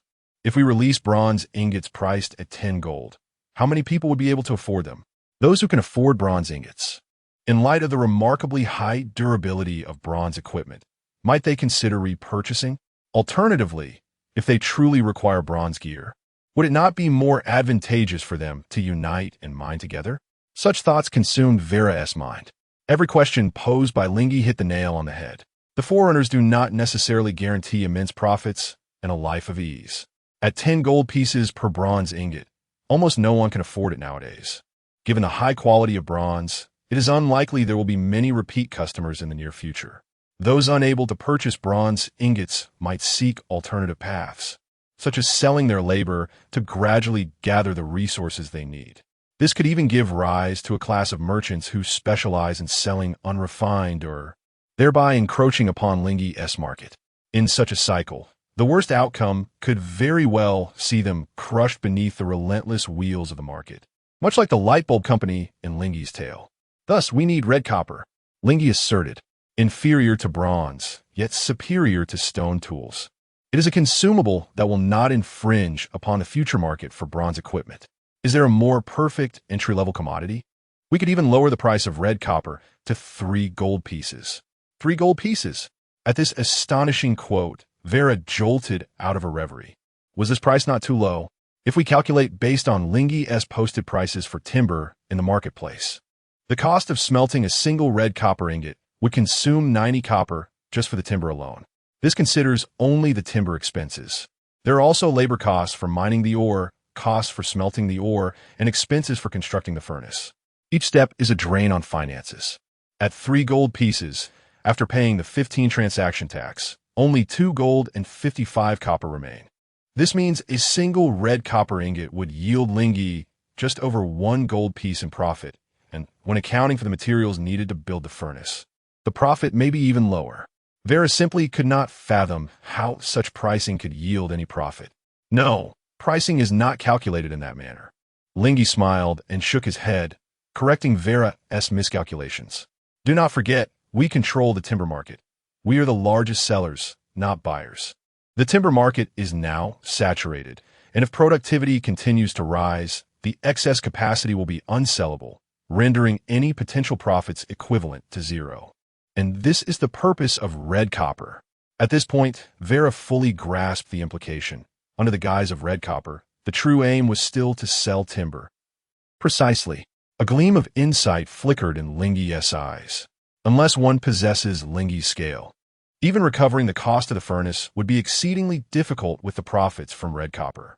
Such is the game of capital. Vast resources form an impenetrable wall, obstructing the path of all latecomers. Upon this reflection, Ling entered the construction interface and once again erected several subterranean smelting furnaces, then extended his arms towards the horizon.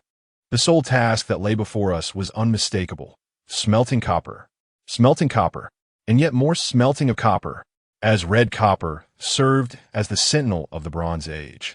It would guard against any who dared to covet our minerals. With that, Ling descended from the war chariot, tossing 2 cans of joyous beverage to Vera and her companion, before opening one for himself, lifting it high. To celebrate our impending venture into new markets, cheers resounded. Cheers! Bayamo, unperturbed, raised his can, gesturing towards Ling. However, on the other side, Vera gazed at the can in her hand, her expression growing increasingly uneasy, for she had finally come to a startling realization. The wretched lord. This is Tin, Chapter 80. Unable, yet capable of learning with a startled laugh, Ling He inadvertently sprayed the delightful beverage he had just sipped upon hearing Vera's words. Wiping the corners of his mouth, he lifted the can of joy in his hand and inquired, "Are you suggesting that this substance is tin?" Vera nodded affirmatively, asserting, "My judgment is never mistaken. But didn't you previously claim that this item holds little value?" Ling He recalled the excitement on Vera's face when he first presented her with the delightful drink. It was not the kind of excitement one would cherish. Rather, she regarded him as an extravagant fool. Vera was acutely aware of her past demeanor and did not deny it. At that time, I truly believed it to be worthless. However, Vera promptly provided her reasoning. Although this delightful beverage contains tin, the quantity is rather minimal. As she spoke, Vera pulled the tab of the can and tilted her head back, gulping down the entire contents of the drink. With a satisfied belch, she brought the now empty can close to Ling He, revealing its inner surface. "Look here, you scoundrel lord." She pointed to the interior of the can. The so-called tin was merely a thin layer lining the inside. "That's hardly a significant amount," Ling He instinctively remarked, only to quickly grasp the implication of Vera's assertion regarding value. One must not judge solely by price without considering quantity. While tin's worth is not negligible, a mere thin coating does not amount to much. Yet, conversely, one must also not overlook the significance of quantity over mere measurements. Presently, Ling He possessed all the delightful beverages in the entire region, with ample cans still remaining on the wagon. The cumulative amount of tin across so many cans would indeed add up. Ling He, surprised by the unexpected fortune that had arisen from his seemingly trivial indulgence, chuckled and remarked, "I suppose my luck is rather splendid. I assenti it. Luck is merely part of it." Vera rolled her eyes, explaining, "The requirements for a copper-tin alloy are not particularly stringent. The tin content can range from 5 to 20 to produce acceptable bronze. Even at the minimum standard of 5 tin content, the hardness of the resulting bronze is more than twice that of red copper. This means that if utilized effectively, the cans we possess could sufficiently equip a contingent with bronze weaponry. Had I not been privy to the circumstances beforehand, I would have thought you, the scoundrel lord, had orchestrated this. At this point, Vera suddenly paused, casting Ling He a skeptical glance. Scoundrel lord, this isn't something you meticulously planned, is it? Laughing, Ling He scratched the back of his head and distinctly shook his head. It is merely the result of a wealthy man's unintentional whim. How could he have anticipated such a turn of events from so long ago? Observing his reaction, Vera withdrew her dubious gaze. It is indeed a thought. If Ling and Jun could manipulate every aspect of life, it would be rather terrifying. However, there is a crucial point that the insufferable lord must remember. Vela raised a finger, indicating that during the smelting process, only the tin layer from the cans may be mixed within the copper ore. The cans of this delightful beverage are primarily made of aluminum, and if excessive aluminum is introduced during the smelting of the copper ore, the entire batch of metal will be rendered utterly useless. This task is quite simple. Ling did not find what Vela proposed to be particularly difficult. He casually summoned 2 sturdy beasts from the furnace before him and presented the empty can to them. Break this can open and carefully grind down the inner coating. Tell me if you can manage that. The 2 beasts cautiously accepted the can from Ling's hands, hesitating for a moment before resolutely stating, "No, but we can learn." "Excellent." Ling stepped forward and patted the shoulders of the 2 beasts, proclaiming, "We need such ambitious individuals. Ahem, I mean personnel." He then pointed at the 2 beasts, declaring, "From today onward, you shall be the captain and vice-captain of the can grinding team. I will assign a few more personnel to you." As he spoke, Ling summoned several more beasts on site and handed them the empty cans that had been drained from the war chariot. Without waiting for the 2 beasts to express gratitude for the opportunity, he waved them away. "All right, why are you just standing there? Get to work." After the beasts moved away, beginning to pick up stones to grind the interior of the cans, Ling turned to Vela and spread his hands. "See, the issue has been resolved, has it not? The previous problem has indeed been addressed." Vela blinked. "But when did we ever have a position such as the captain of the can grinding team?" "Oh dear." Ling chuckled, shaking his head. "Beyond her realm of expertise. Vela can be surprisingly naive." With this thought, Ling waved his hand dismissively, saying to Vela, "There is no need for additional wages. Why concern ourselves with such trivialities?" "That is a valid point." Vela nodded in agreement, acknowledging the insufferable Lord's audacity. "Do not acknowledge things that do not exist every day," Ling muttered quietly, his gaze shifting to by mo, slightly inclined his body, remarking that the esteemed lord, in his wisdom, values talent and employs it judiciously, which is indeed in accordance with propriety. See, although Vela calls him an insufferable lord daily, he has always been a good person. Moving past that topic, Ling's mind wandered to the situation at the lumberyard. In his hurried departure, most of his delightful beverage and the empty cans were left behind at the lumberyard. With the trading post no longer suitable for long-distance spatial equipment, how to transport so many cans has indeed become a dilemma. No, perhaps the trading post is not entirely without utility. With his keen commercial instinct, Ling quickly realized another purpose for the trading post: delivery. As long as one is willing to pay a sufficient transaction tax, materials can be swiftly exchanged between 2 lords of the same lineage. The sole drawback lies in the potential for other lords within the region to seize the opportunity should the pricing be set too low. However, when it comes to an empty canister, even a price as low as 1 copper coin may still fall prey to opportunistic buyers.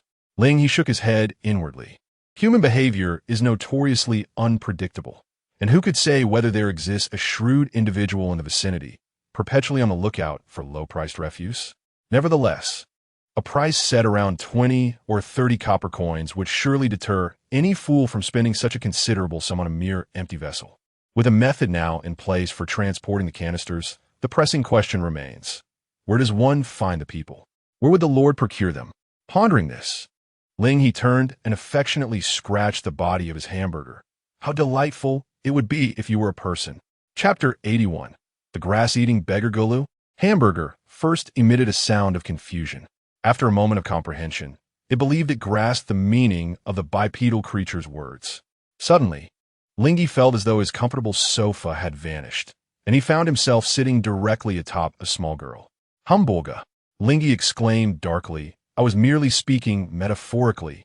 Moreover, he was aware that even if Hamburger transformed into a human form, it would be incapable of utilizing the racial trading post available to humans. As it could not even access the trading post, it was naturally impossible for it to engage in remote transactions with Ling He. Vera stifled a laugh, covering her mouth. "You sly lord, your true nature is revealed, isn't it?" Clearly reluctant, yet showing no intention of standing up.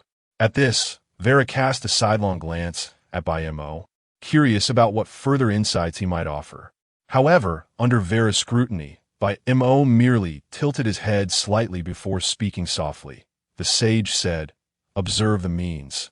Contemplate the origins, and examine the resting places."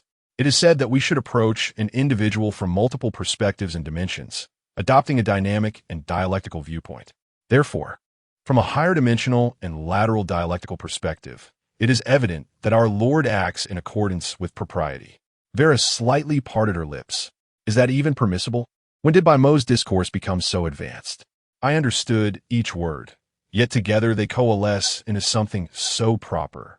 Nevertheless, bolstered by Vera's earlier remark, Ling He felt a twinge of embarrassment at remaining seated on Hamburger for too long and swiftly rose to his feet. He then turned, grasped Hamburger's cheeks, and lifted it into the air, shaking it vigorously until Hamburger reverted to its original form. Seeing his agent Hamburger finally restored, Ling He released it and comfortably reclined back onto his sofa. What had he been contemplating? Ah, yes. He needed to find an agent of the same kin. Regretting his earlier decision, he lamented having released the Shadow Wolf too soon. Had he known he would require it now, he should have kept it around a while longer. At the very least, he could have captured one of those inexplicable secret faction lords trailing behind the Shadow Wolf for use. Now, with the Shadow Wolf vanished, and those lords also nowhere to be found, he was left to seek out a human lord in close proximity. However, solitary human lords were difficult to encounter, and given the population density of the area, it was likely that he would pass by one without even noticing. Otherwise, Ling He wouldn't have gone an entire week traveling from the lumberyard to the open copper mine without encountering a single soul. Hey! At that moment, a familiar yet foreign voice resonated in Ling He's ear. It was neither Vera nor Mo, nor did it belong to the mining beasts. The voice emanated from afar. Ling He abruptly lifted his head and spotted, at the horizon's edge, several figures that he vaguely recognized rushing toward him. For a moment, he could not recall who they were. Yet, they were indeed rare human lords.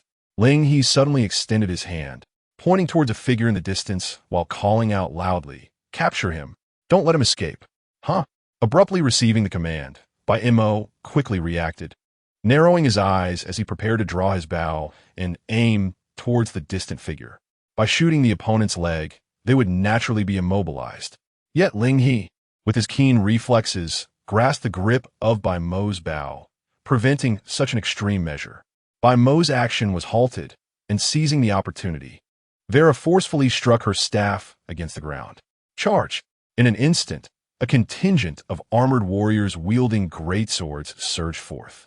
After a round of re-equipping, the remaining contracted ghost warriors under Ling He's command had significantly enhanced their combat prowess.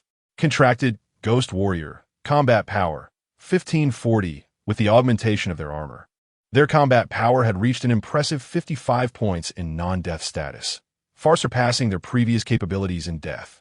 As the security force arranged by Ling He in this mining area, any Stone Age combatants they faced would surely be torn to shreds. Meanwhile, the diminutive Evil Lord, accompanied by several of his subjects, continued to sprint towards Ling He, waving as he ran. "Hey, I finally found you." However, no sooner had he spoken than the diminutive Evil Lord collided head-on with the approaching contracted ghost warriors. Faced with these hulking armored figures, the diminutive Evil Lord subjects exchanged glances, seemingly making a resolute decision. "Ding! Your subject, the Wasteland Tracker, has experienced a decrease in loyalty by 100 points. Your subject, the Beast Whisperer, has experienced a decrease in loyalty by 100 points. Your subject's loyalty has now entered negative values. Your subjects have fled." Fleeing? The diminutive Evil Lord abruptly halted, turning around in bewilderment to find himself alone. Rubbing his eyes, he still saw no one. Eh, eh, eh. The sounds of his astonishment grew louder. In the next moment, he felt a heavy weight crash onto him, pinning him down. Half a minute later, after confirming the absence of threats, the contracted ghost warriors allowed Ling He, seated in the chariot driven by Mo, to leisurely arrive at the scene. Help! Help beneath the contracted ghost warrior. The diminutive evil lord trembled, extending his hand as if on the brink of losing consciousness. Release him, Ling He commanded, prompting the warrior to rise. As the oppressive weight lifted, the diminutive evil lord gasped for fresh air. Just moments ago, he had been nearly suffocated under the combined weight of 60 pounds of armor and a nearly 200-pound muscular man. Big shot, it's only our second meeting. Must you be so enthusiastic? He said, wiping away tears brought forth by his near suffocation. Second meeting? Listening to the other party's words, Ling He gradually recalled his impression of him. Who are you? After a moment of contemplation, Ling He suddenly clapped his hands. You are the beggar who hides on the mountaintop, grazing. Beggar.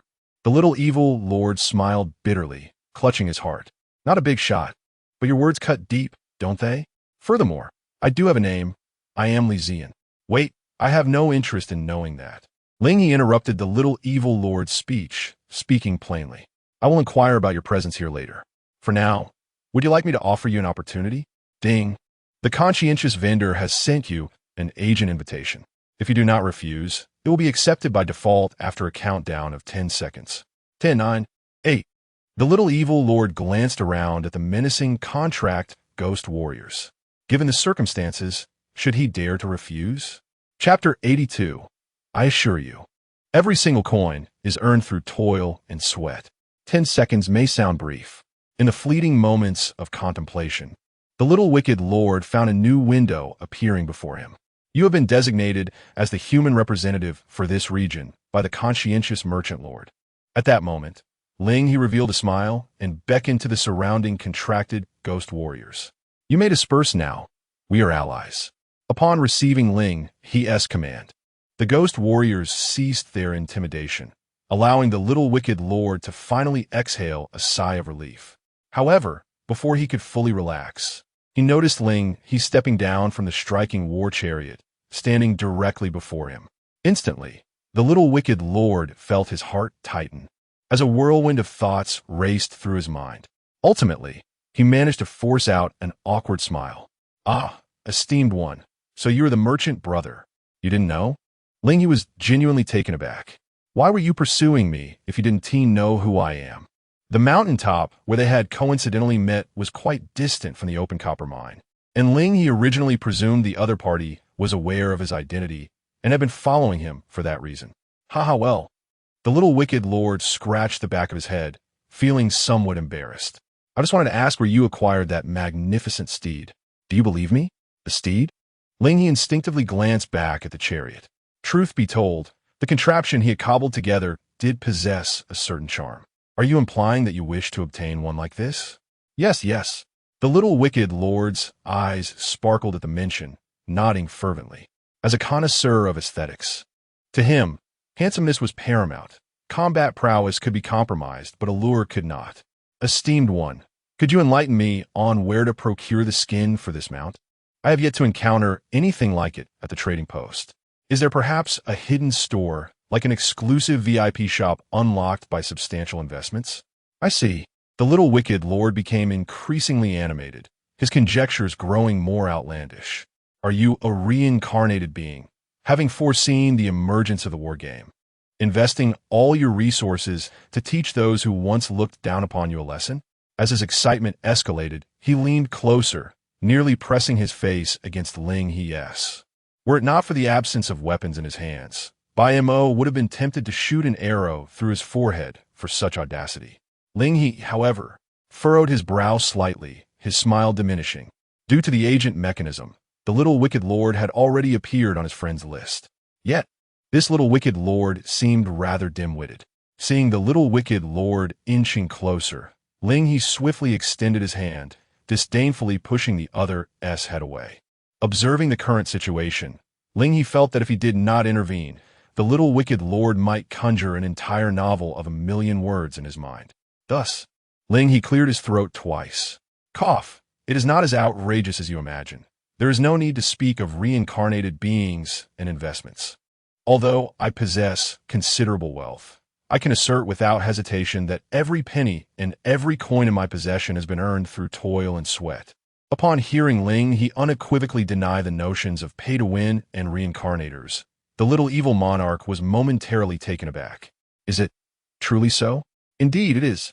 Ling He decisively nodded, expressing his disdain for those who seek unearned gains. As he spoke, a thought suddenly struck him, with a light laugh. He gestured towards the war chariot behind him. Is this not what you desire? If you genuinely wish for this chariot, it is not beyond reach, albeit at a price. 1,000 gold. 1,000 gold. The little evil monarch swayed at Ling He's quotation, appearing as though he might shatter. Though he had mentally prepared himself for the fact that attractive skins would not come cheaply, the price of 1,000 gold struck him as exceedingly outrageous. Could even the wealthiest lord in the entire region procure such a sum? No, wait. The little evil monarch stole a glance at Ling He. Well, indeed, the richest lord in the region could likely muster 1,000 gold. But could the second wealthiest lord achieve the same? The answer was no. According to Ling He's price, this dashing steed would likely remain his exclusive possession for quite some time. Noticing the reluctant glimmer in the little evil monarch's eyes, Ling He smirked. The quote of 1,000 gold was not intended to mock the little evil monarch or to withhold the chariot from sale. Rather, such a chariot could not be mass-produced. As the saying goes, rarity enhances value.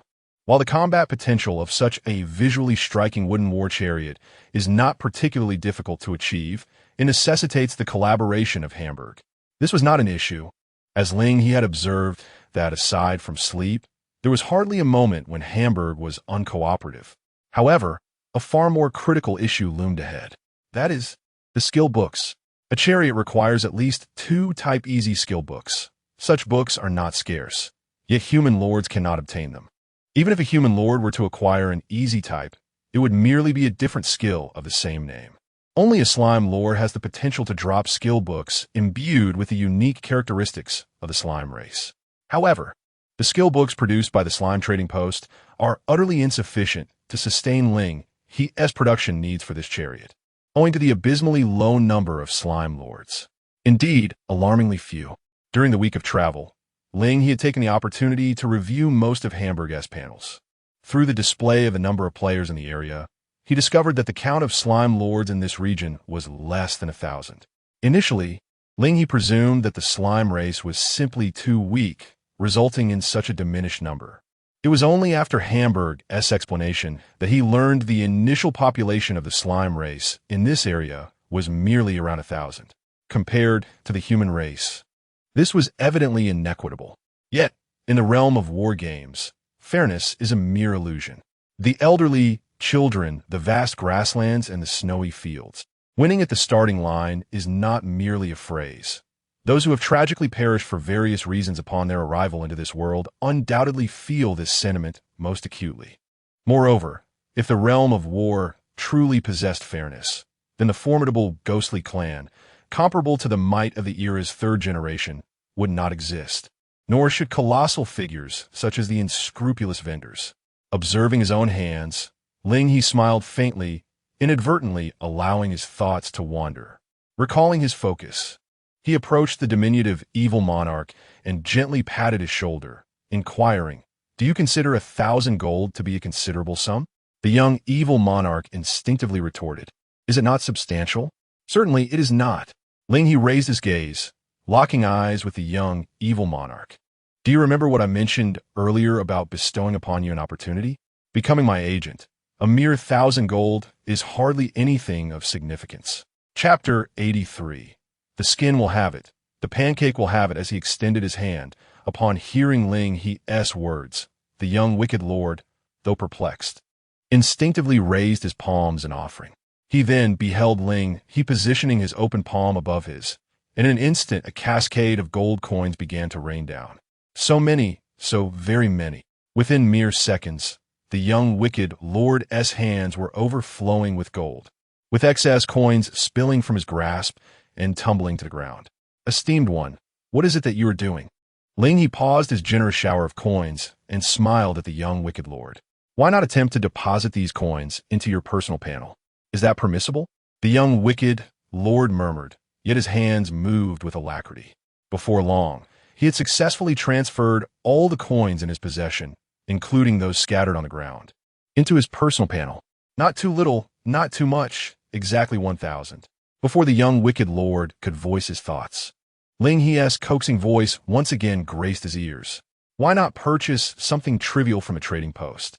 Something of considerable value. Under Ling He's guidance, the young wicked lord accessed the trading panel. After all, it wasn't his own money at stake. Even if it were squandered, he wouldn't feel the loss. With this in mind, he gazed at the trading post and spotted a skill book labeled Whirlwind Slash, extending his hand to select it. Whirlwind Slash, listed price, 15 gold, including 20 trading tax. Would you like to purchase it? Yes. Transaction failed. Transaction failed? The young wicked lord stared in astonishment at the suddenly appearing window, then glanced at the currency balance displayed on his personal panel. Surely, there were enough coins. Why then had the transaction failed? Did this war game also harbor bugs? This scene did not escape Ling He's notice. Previously, while collaborating with Hamburger's on the slime farm, he had harbored a suspicion, but Hamburger's exemplary behavior had prevented him from substantiating his doubts. Now, by testing it on the young wicked lord, Ling He was able to confirm his hypothesis. It pertained to the agent mechanism, which imposed an unspoken rule regarding the management of wealth. Your money is your own, and my money is mine. The agent mechanism delineates ownership of currency with utmost clarity. For the portion of wealth that rightfully belongs to the agent, this mechanism imposes no restrictions. However, should it be money granted by Ling He, even if it appears in the agent's account, it would be subject to limitations akin to a secretary system. If Ling He had not explicitly allowed it, then the funds belonging to him could not be utilized at the agent's discretion. Just like moments ago, Ling He had merely suggested that the young wicked lord buy something from the trading post without specifying what it should be or granting permission to access his funds. Therefore, when faced with the Whirlwind Slash priced at 15 gold, the young wicked lord found his balance insufficient, resulting in the failed transaction. Now, attempt to purchase another Whirlwind Slash, Ling He said with a smile. Oh, the young wicked lord held no expectations as he casually tapped the screen once more. A skill book for the Whirlwind Slash suddenly fell at the feet of the diminutive evil lord. How could this have succeeded again? A question mark floated above the evil lord's head. In response, Ling He merely smiled and explained the concept of the agent mechanism to the evil lord in broad strokes. This included his logistics ideas and the role that the evil lord would play in the process. The specifics were not particularly challenging, and the evil lord grasped them with ease. He also came to understand the meaning of the opportunity Ling He spoke of. By guarding this mine and effectively serving as a logistics node, he would be able to earn a 1 commission from every transaction he conducted with Ling He. Although this may not seem substantial, the sheer volume of goods Ling He handled was formidable. Merely the trickle that slipped through Ling He's fingers could yield him 1,000 gold coins or more in just a month or two. This was far more lucrative than the perilous battles he could engage in. Does this mean that in a month or two, I will be able to purchase a mount skin? Ahem. Ling He anticipated that the evil lord was still fixated on that skin. However, this was a good sign. A demand would certainly enhance his enthusiasm for work.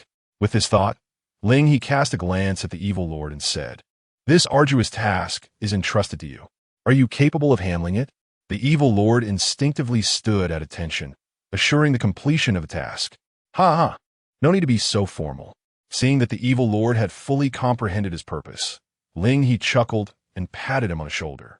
He then instructed the surrounding contract ghost warriors to escort the evil lord back to the mine, delivering him to the newly appointed captain of the grinding team. If there are any tasks later, I will inform you through private chat. Ling He's voice grew fainter as he distanced himself. When the evil lord returned to reality from his daydreams of future wealth, Ling He had already faded from his sight. Alone, he was led deep into the furnace area of the mine by the contract ghost warriors. Gulp. The evil lord instinctively swallowed. What was this sudden illusion of being trapped in a pyramid scheme? Could he still escape? With this thought, The evil lord cautiously glanced at the contract ghost warriors and tentatively took a step toward the mine's exit. The contract ghost warriors turned their heads, emitting a sound of confusion. The evil lord immediately bowed deeply, apologizing in haste. I merely had a cramp in my leg and wished to stretch. I sincerely apologize for any inconvenience caused.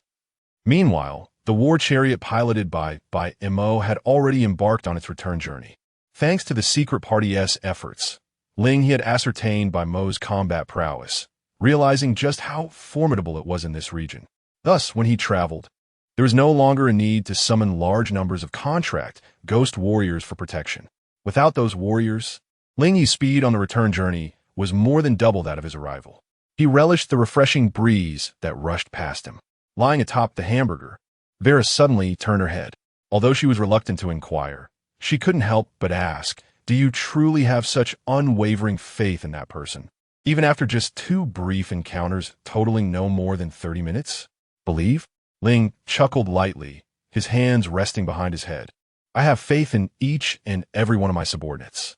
If someone proves unsuitable, it's simply a matter of dismissing them and finding a replacement." "That is indeed true," Vera nodded in agreement. "The agent mechanism stipulates that within the same territory, only one agent of a particular race may exist simultaneously, and direct replacement is not permitted. How one goes about dismissal is an unspoken matter among them. However, what piqued my interest more was another question. Ling, in Vera's presence, accessed his personal panel. Why, after all these days, am I still stuck at level 7? Chapter 84. The name of the growth path does not determine potential. Ling He recalled that just a week ago, his level stood at 7. Now, despite the passage of several days and earning a significant sum of gold, his experience had not increased even a fraction. He remained at the same level he was when he left the lumberyard. Since Ling He spoke in a casual tone, Vera did not directly respond to his question. Instead, she leaned on Hamburger, tilting her face to ask him in return, "Are you eager to level up?"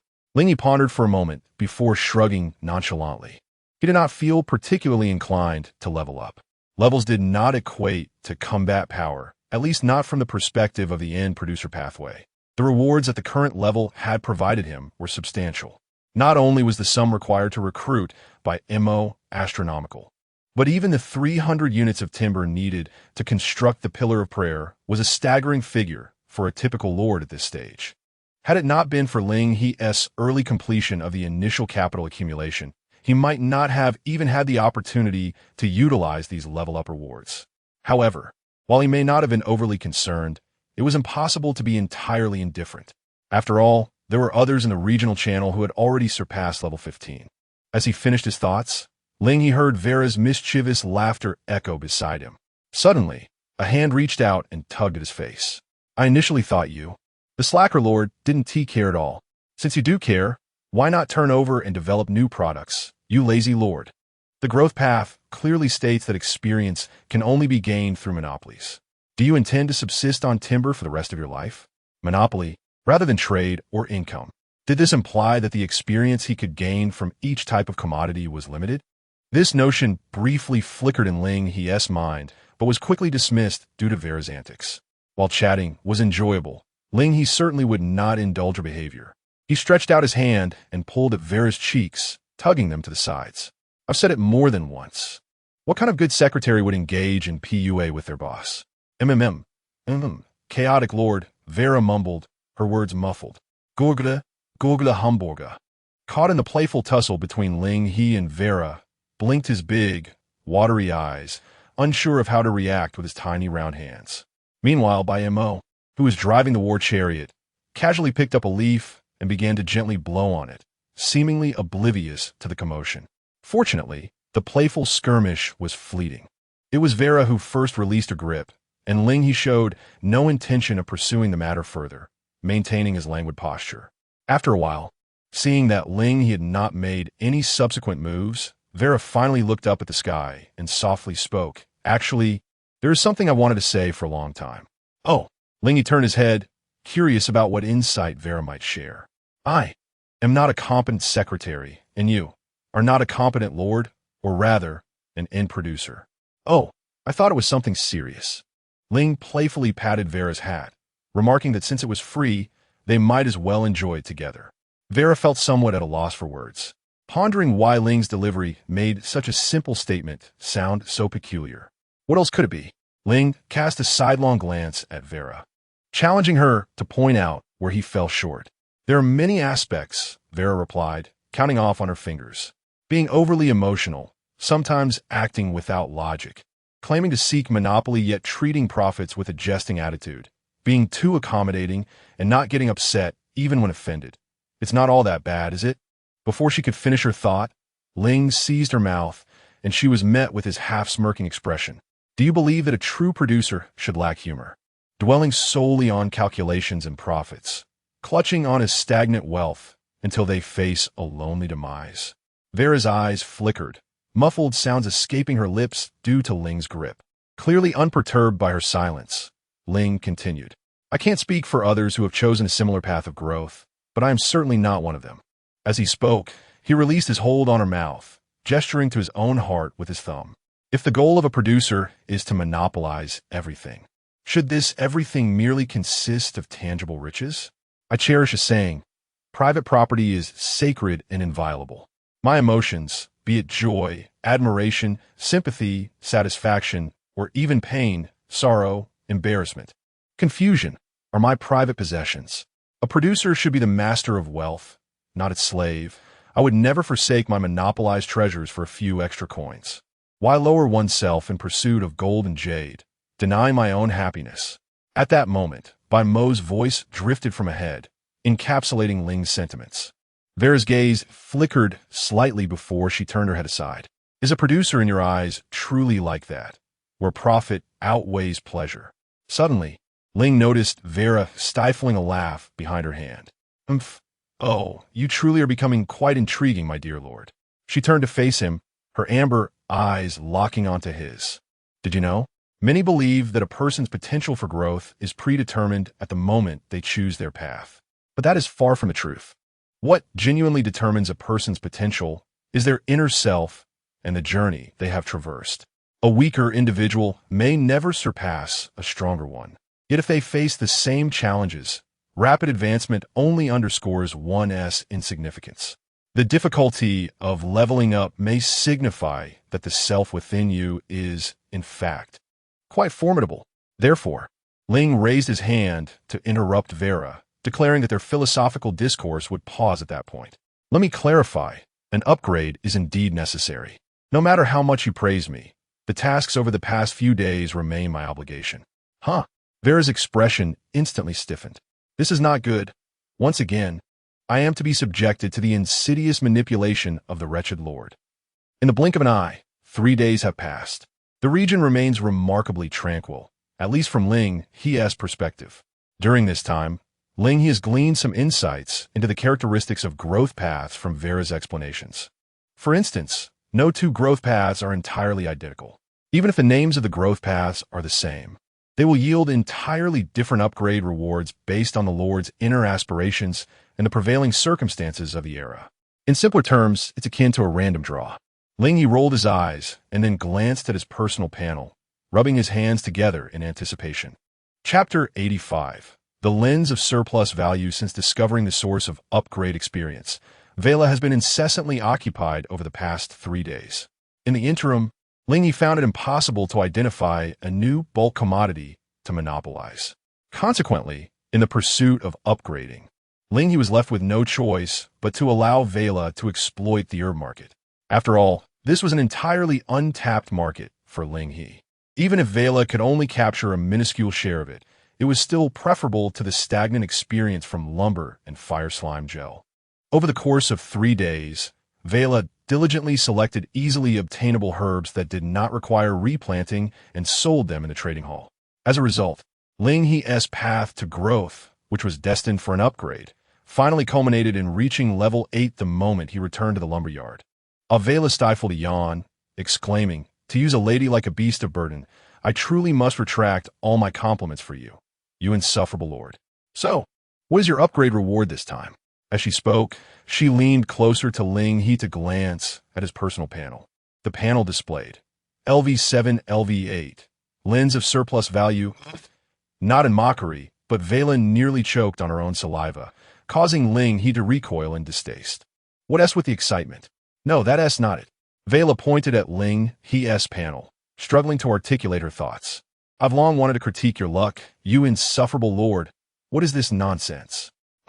Ling He, puzzled by Vela's remark, queried, what is wrong with my luck? He glanced at his upgrade reward, which was yet another item-type reward, and felt a tinge of disappointment. Lens of surplus value, consumable item. Description, observe the surplus value. Effect, select any category. If there exists a high-value target within this area, a random location will be marked. From the effect, it appeared somewhat akin to the tortoise shell previously sold to him by the ghost wolf, both being single-use consumables. At that time, the ghost wolf had priced the tortoise shell at a mere 100 gold, leading Ling He to initially overlook its potential value. Seeing this, Vela face-palmed and shook her head, reminding him, insufferable lord, have you forgotten why we returned? To acquire tin ore. Ling He suddenly recalled that in his relentless focus on extracting resources from Vela, he had nearly forgotten their primary objective. He quickly dismounted from the battle vehicle to list all the empty Joy soda cans from the lumberyard. Then, through his friend panel, he called upon Little Evil Lord to ensure he remained diligent, as he observed Little Evil Lord purchasing all the listed Joy soda cans, calculating that he could extract a furnace's worth of bronze, or at the minimum ratio. Ling He finally returned to Vela's side. Did you have something more to say just now? To this, Vela sighed and said, insufferable lord, could you not allow me to finish my thoughts? What I intended to convey is that, when calculated according to rarity, tin ore can indeed be classified as a high-value target. In that moment, Ling instinctively shifted his gaze towards his personal panel. Subsequently, Vera's voice resonated beside him, affirming that if his understanding of high-value targets was not flawed, the probability of locating tin or using this item was remarkably high. Moreover, it was likely concealed within rich mineral layers beneath the surface. As she spoke, Vera's gaze towards Ling grew increasingly peculiar. You lucky lord, what on earth is your fortune? I can't shake the feeling that the goddess of fortune is eagerly feeding you. Vera had long sensed something amiss. Typically, reward from leveling up should be rather random. Given Ling's relatively low level, it was curious that he consistently received precisely what he needed or rewards that significantly aided his progression with each upgrade. Was it due to the one luck from the attributes of the spiritualization era? No, that didn't seem plausible. Vera quickly dismissed that thought. In her view, Ling had already been immensely fortunate before entering the spiritualization pseudo-era. Could it truly be, as Ling suggested, that those who smile often are blessed with good luck? It couldn't possibly be that simple. Ling chuckled and scratched the back of his head.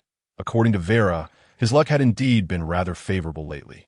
Suddenly, as if struck by an idea, Ling half-jokingly remarked, could it be because I still owe 100,000 gold coins? Although he had the means to repay the loan taken to purchase the spiritualization logging yard, he had no immediate plans to do so. After all, a year was still a long time. There was no rush to repay just yet. Perhaps he might even perish within that year, rendering the initial loan unnecessary. Using debts as leverage in a war game. Vera exclaimed, realizing, so that's why you Haven T repaid your debts. No one does it quite like you.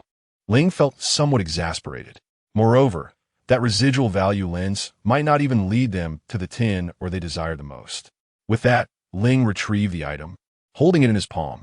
The residual value lens appeared as a transparent rhombus crystal. Just as Ling took it out, a notification window appeared before him. Please select the item you wish to seek. Note, if there are no qualifying high-value targets within the area, the usage count will still be consumed. This meant that regardless of the success of the search, the residual value lens could only be used once. Ling pondered for a moment, but chose not to store the item away.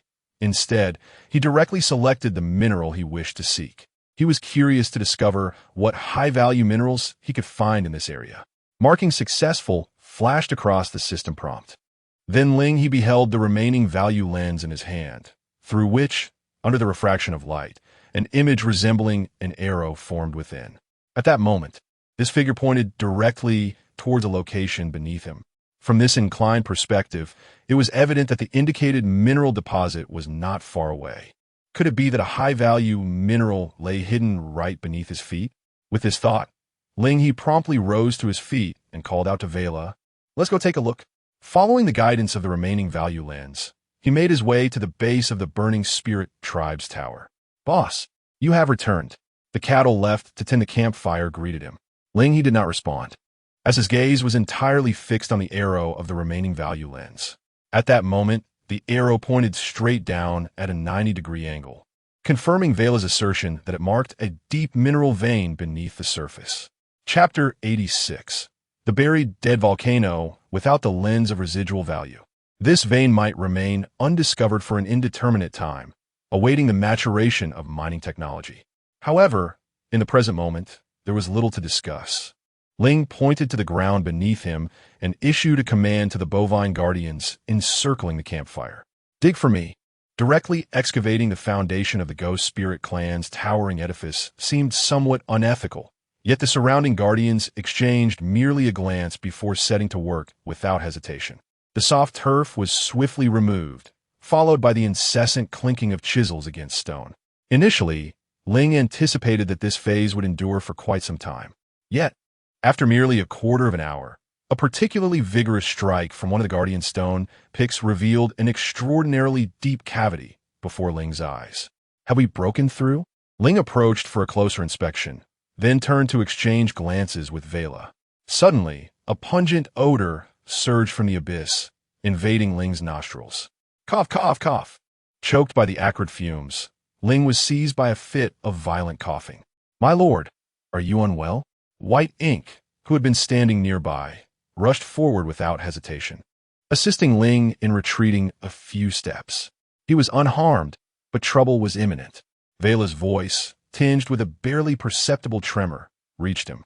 Ling turned to see Vela crouched at the very spot he had just occupied, as if conducting a chemistry experiment, covering her nose while cautiously inhaling the emanating vapors from the hole. The scent of marsh gas. What is surfacing is hydrogen sulfide. "I believe I discern the situation now." Vela abruptly rose and hastily returned to Ling and White Ink's side, a slight smile gracing her lips. This place was once a dormant volcano, its burial beneath the plains indicative of millions of years of tectonic evolution. "Moreover, I think we ought to flee." "Why?" Ling instinctively inquired. No sooner had he spoken than he noticed Vela extending a trembling finger toward the campfire burning before the Ghost Spirit clan's tower. "Hydrogen sulfide is flammable. It will explode." "What?" White Ink's complexion shifted dramatically. Disregarding all decorum, he swiftly grasped Ling and Vela, one in each arm, and retreated to the war chariot, hastily driving away. Not long after the chariot had departed, a thunderous roar erupted behind them, resonating clearly even several kilometers away. Simultaneously, the ground trembled violently, and a terrifying mushroom cloud ascended into the sky. Goodness! From a distant hillside, several human lords stood in stunned silence, gazing at the mushroom cloud in awe. The towering structure of the Ghost Spirit clan was so conspicuous that it was nearly impossible for the lords, positioned in elevated terrain, to overlook its presence. In ordinary times, few dared to approach the towering edifices of the Spirit clan, which also served as Ling He's lumberyard, a fact that had kept it hidden from the attention of other human lords. Yet many fantasized about methods to eradicate those lofty towers standing resolutely in the region. Explosions were among the most common notions. However, as most remained ensconced in the Stone Age, such thoughts were little more than idle whims, mere jest in the recesses of their minds. Who would have imagined that the mushroom cloud, which they had never witnessed in their lives, would manifest today in close proximity during the War Games? As they beheld that mushroom cloud soaring skyward, darkening the heavens, many lords gulped audibly in trepidation. Soon, the regional channel erupted into chaos, overwhelmed by a deluge of disordered messages, all overshadowed by the sudden emergence of that colossal mushroom cloud. Frantic snail? Where on earth did this come from? Is this still the Stone Age? Milk tea without sugar. A mushroom cloud. My goodness, a mushroom cloud. I think I see my great-grandmother smiling at me. Half-price chips. Was this caused by a human lord? Please, someone responsible, speak up. I'm about to wet myself. Allahu Akbar. The great Lord has declared responsibility for this matter. In the face of the suddenly rising mushroom cloud, some expressed fear, others adopted a joking demeanor, and still others declared accountability. The myriad human emotions were laid bare within the regional channel. However, many lords situated at a considerable distance remained utterly oblivious to the unfolding events.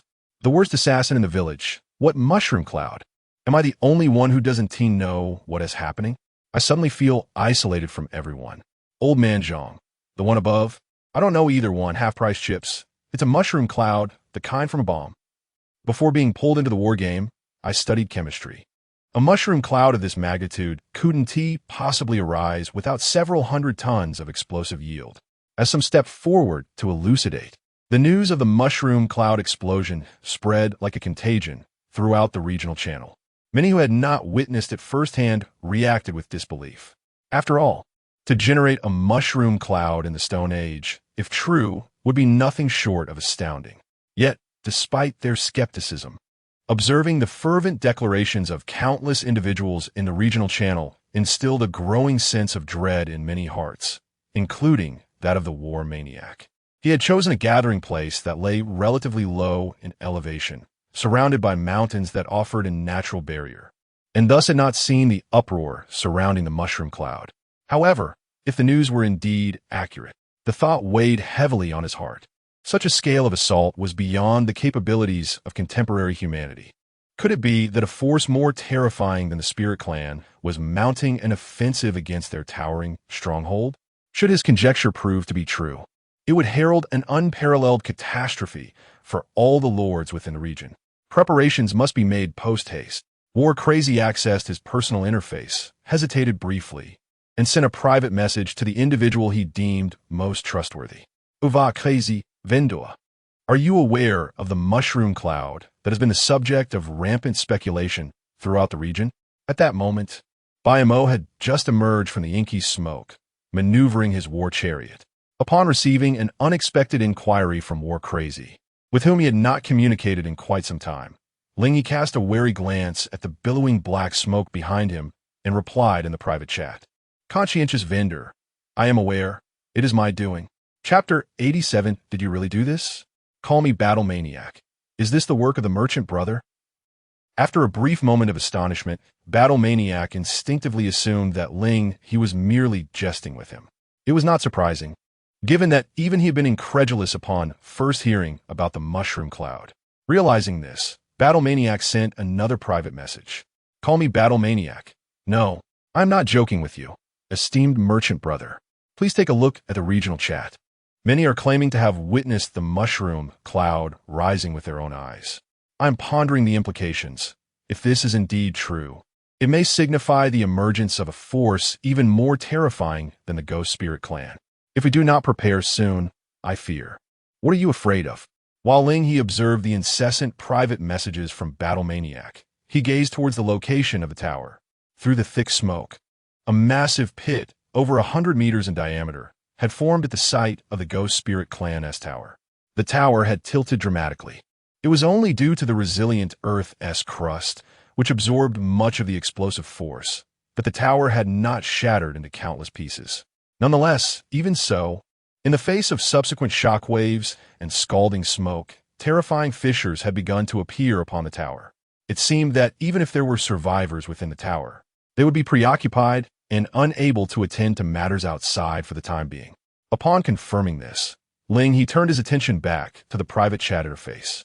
Call me Battle Maniac. I fear we may all perish in this calamity.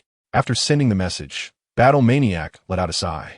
For him, and indeed for the majority of human lords, the sudden onset of this war game could be considered a catastrophe.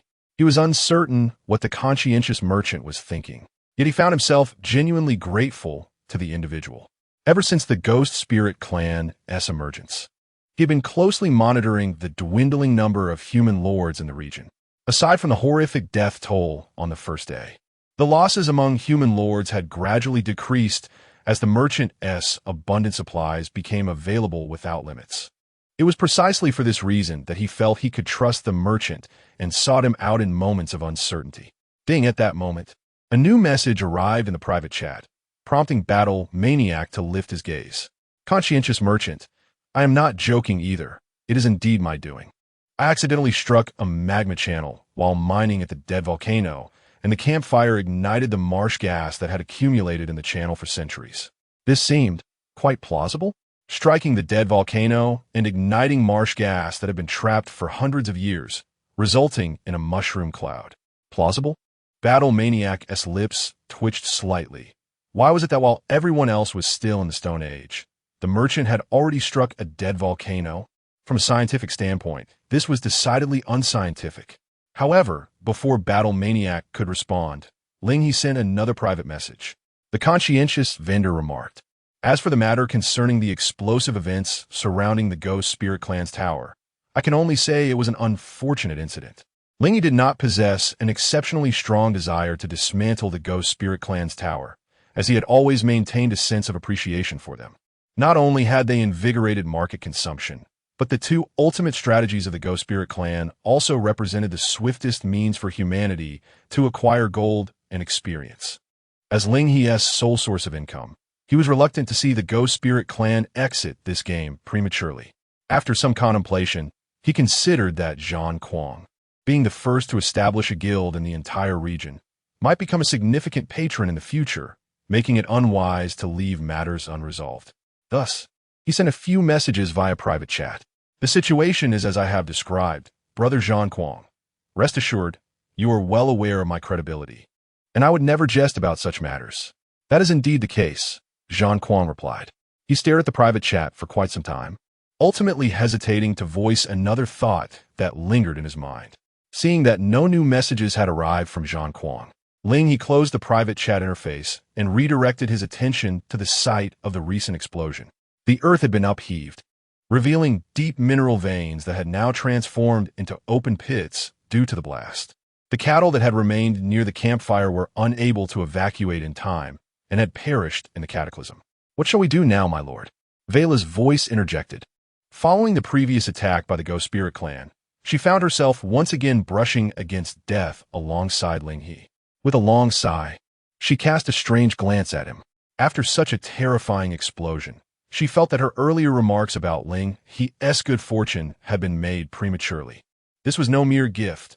It was a matter of life and death. Why, instead of directing him towards high-value targets, had the remaining value lens pointed him to such a dire location?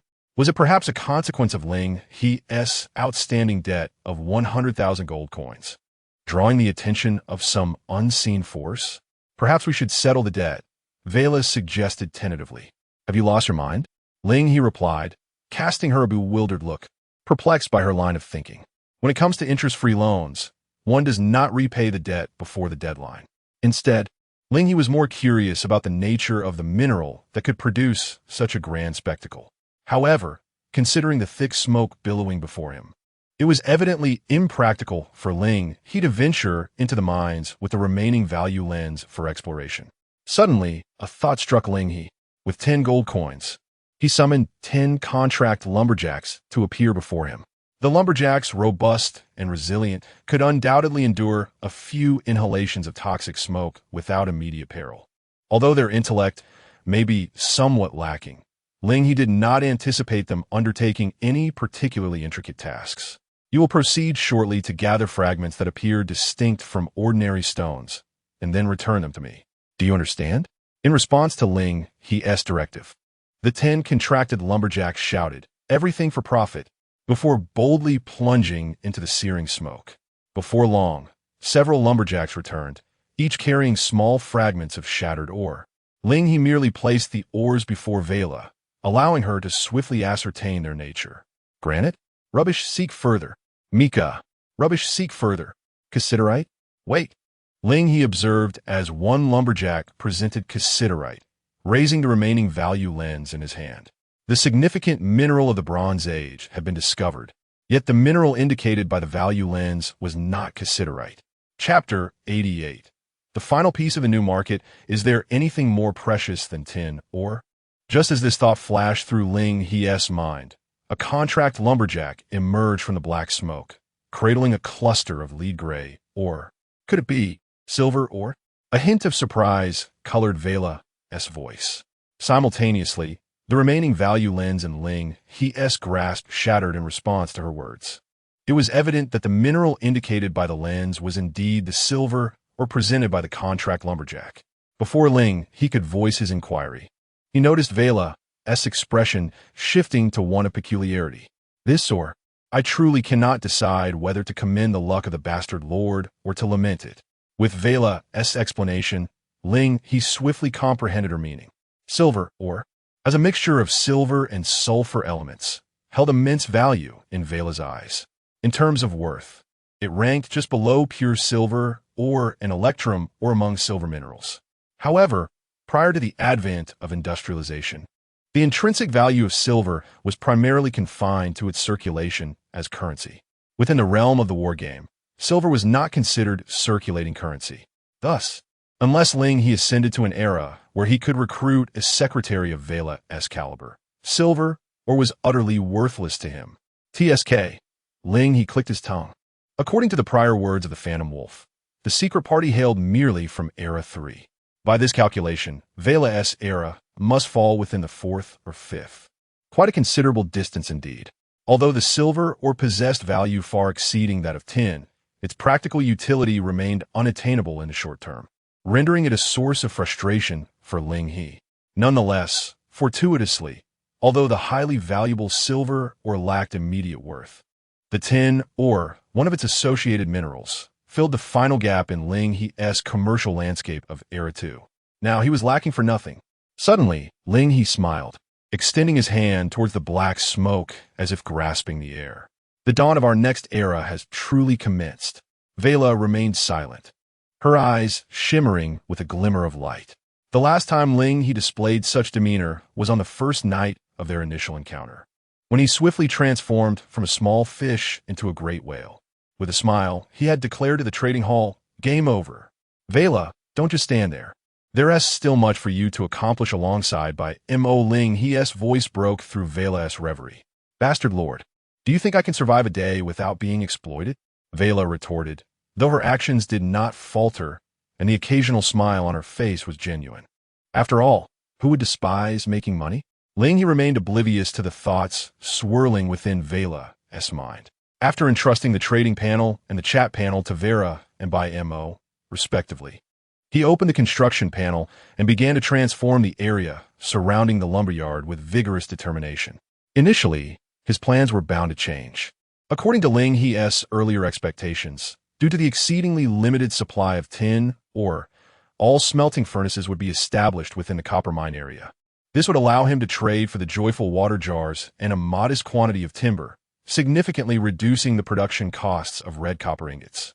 However, as tin ore was unearthed, employing a similar production method proved to be impractical for cost control. On one hand, the pricing of tin ore was problematic.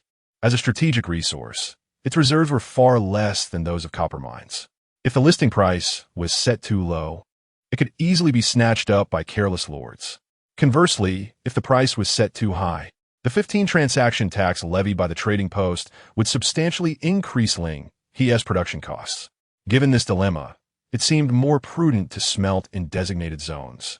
Apart from the first batch of bronze ingots, the copper mine area would solely be responsible for the production of red copper ingots, while the smelting area for bronze ingots would be relocated near the lumberyard.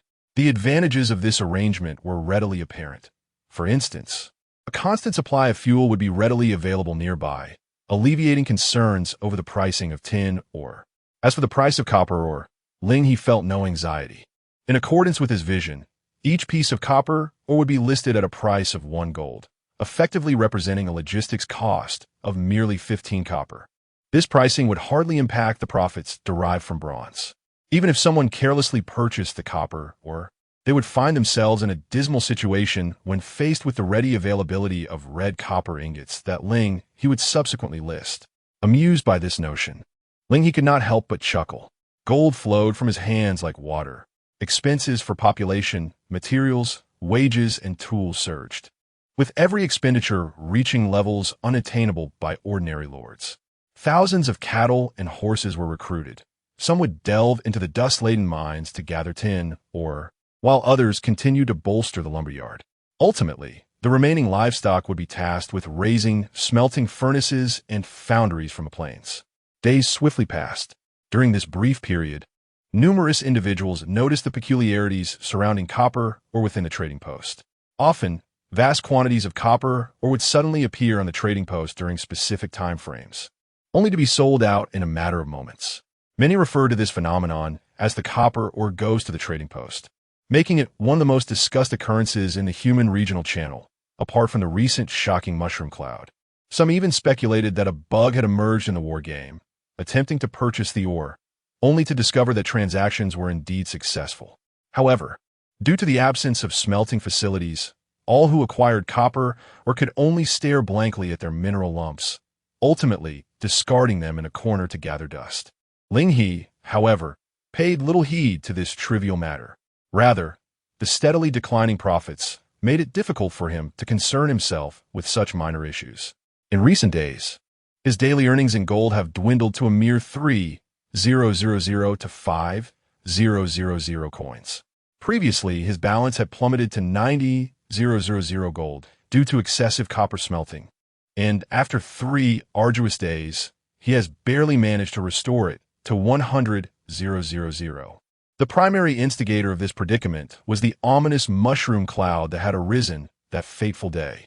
The terrifying nature of that cloud was magnified by the relatively small expanse of the area, leading to swift dissemination of news regarding the mushroom cloud among all creatures. Consequently, the once diminishing offensive of the ghostly tribe was abruptly halted, plunging them into a state of retreat out of sheer fright. As the ghostly tribe withdrew, the absence of stimulants led to an immediate market collapse. With no demand, the sales of honeycomb gel have stagnated significantly. In the absence of external threats, the human lords found themselves with the leisure to kindle fires, yet the sales of fire slime gel continued to decline day by day. Chapter 89.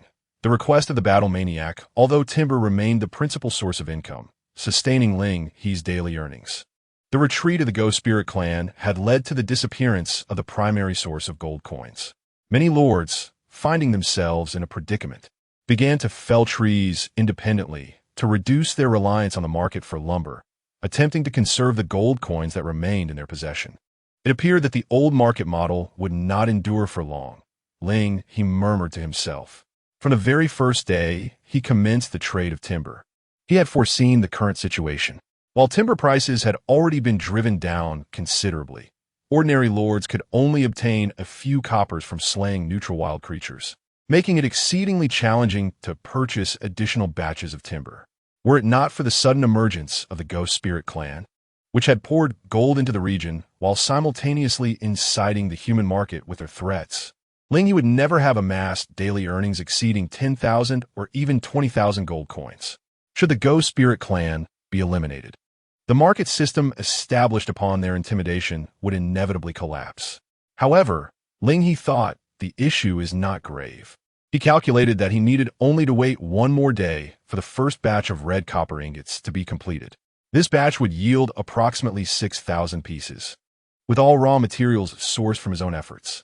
Therefore, even though he anticipated a selling price of merely 3 gold coins, the entirety of the profits from the entire production line would fill his own coffers, resulting in earnings far exceeding others' expectations. Speaking of which, the bronze ingots would also be ready tomorrow, Ling He mused. Previously, at the open-air copper mine, he had utilized the leftover empty canisters from his war chariot to smelt a small portion of bronze ingots. However, this hardly constituted a full batch, as the maximum output was only around 20 pieces, insufficient to make a significant impact in the marketplace. Consequently, Ling He had no intention of selling this particular batch of bronze ingots. He intended to keep them as a memento and also to conduct preliminary tests on the disparities between bronze and red copper equipment. For now, all Ling He needed to do was patiently await the passage of time, thereby solidifying his dominant position in the future market.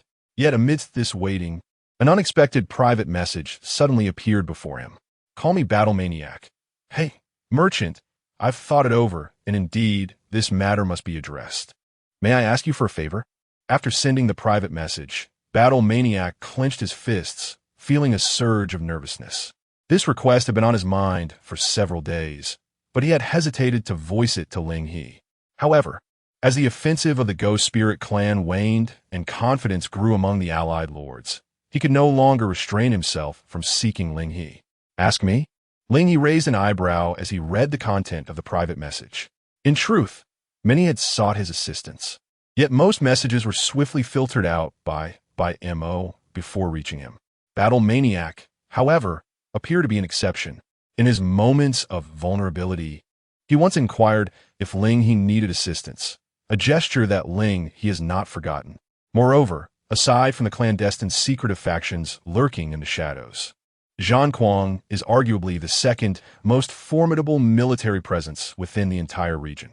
It is indeed difficult to fathom that he would ever be in a position to seek aid. Thus, for both emotional and rational reasons, Ling He was prepared to discover precisely what Zhang Kuang required of him. Conscientious merchant, Zhang Kuang, please do share. After all, we are all human. Is there any matter that cannot be negotiated? Observing Ling He's lack of immediate rejection, Zhang Kuang ceased his hesitance and promptly conveyed his request through a private message. Call me Zhang Kuang. It's rather difficult to broach this topic. However, could I implore you, esteemed merchant, to lend us some timber? Timber? Ling He was momentarily taken aback. If Zhang Kuang had requested a loan of currency, he might have been reluctant to oblige. Yet, considering the current stagnation in the marketplace, he found himself with an abundance of timber. Thus, lending it was a feasible option.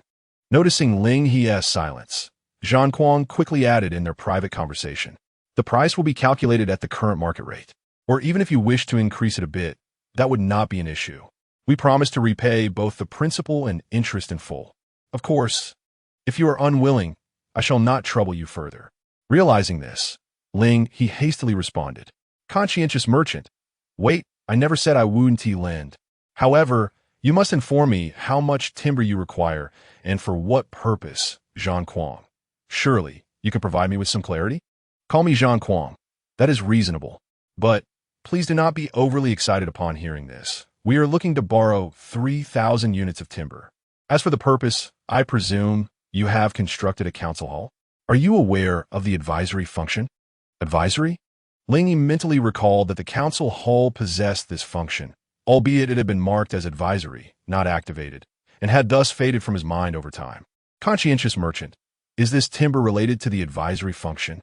Call me Zhang Kuang. Indeed, to be frank, I have an individual under my command whose level reward upon reaching level 10 is a special ability that activates the advisory function. In short order, Zhang Kuang provided Ling He with detailed information regarding this ability. Dimensional advisory mechanism. Era. Stone Age ritual path. Description: destiny is preordained in the unseen. Our fates intertwined by blood, connecting us across vast distances. Effect: sends an advisory request to the top 100 clan lords within the region. Invited lords may proceed to the council hall to accept the advisory. When the number of accepting lords exceeds 50, the advisory will be executed. Ling He scrutinized the information sent by Zhang Kuang closely. He began to comprehend the rationale behind Zhang Kuang's request for a loan of 3,000 units of timber. To engage in deliberation, 3 conditions must be fulfilled. First, the development level must rank among the top 100 within the region. Second, a council chamber must be constructed. And third, there must be someone to initiate the deliberation.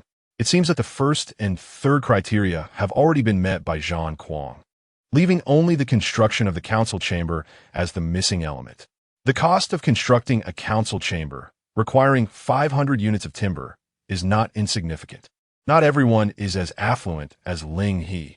Nevertheless, Ling He found himself perplexed as to why Zhang Kuang would extend credit for an ambiguous deliberation function. Preferring directness, Ling He posed this question to Zhang Kuang. Soon enough, he received a response. If I were to say that the deliberation function determines the ultimate strategy we, the human race, shall employ in this region? Chapter 90, Diplomatic Support, the final strategy? Upon reading these 4 words, Ling He paused for a moment. He recalled that 2 weeks prior, there were 2 prompts regarding the final strategy, heralding the arrival of the spectral tribe in this region. Although his understanding of the final strategy was still somewhat limited, The intelligence at hand indicated that it undeniably influenced the overarching dynamics of the entire area. If what the battle maniac suggested was indeed accurate, the advisory function would determine the human race's subsequent deployment of the final strategy within this territory. A soft chuckle escaped Ling He's lips. Conscientious trader, battle maniac, I can offer you 5,000 units of this timber, with all transaction taxes covered by me, and you will not need to repay any gold coins. However, I have one condition. Battle maniac gazed at the private message from Ling He, pondering in silence for a while. Although he recognized that he had a tenuous connection with the conscientious trader, he was acutely aware that their relationship was not valued at such a high cost. To waive 500 gold coins outright, and even cover the transaction fees, all for the sake of a single condition, suggested that in the trader's mind, this condition bore significant worth. What then could this condition be? Battle maniac felt a twinge of uncertainty, but nonetheless responded in the private chat. Call me battle maniac, please, trader. Conscientious trader, no need to be anxious. My condition is actually quite simple, and won't require much effort on your part. Ling He dispensed with the suspense and explicitly stated his requirement. I need you, battle maniac, and your associates to provide me with complete diplomatic support in future advisory votes. In simpler terms, during the advisory sessions, should any issues arise that necessitate voting, I require your unconditional backing for the options I endorse. Diplomatic support. Upon seeing these words, battle maniac was momentarily taken aback, only to feel a wave of relief wash over him. It was not an overly burdensome condition. The conscientious trader's integrity was well recognized in the region, and any option chosen by him would undoubtedly be sound. Given this, was there truly any difference between presenting this as a condition and offering it freely?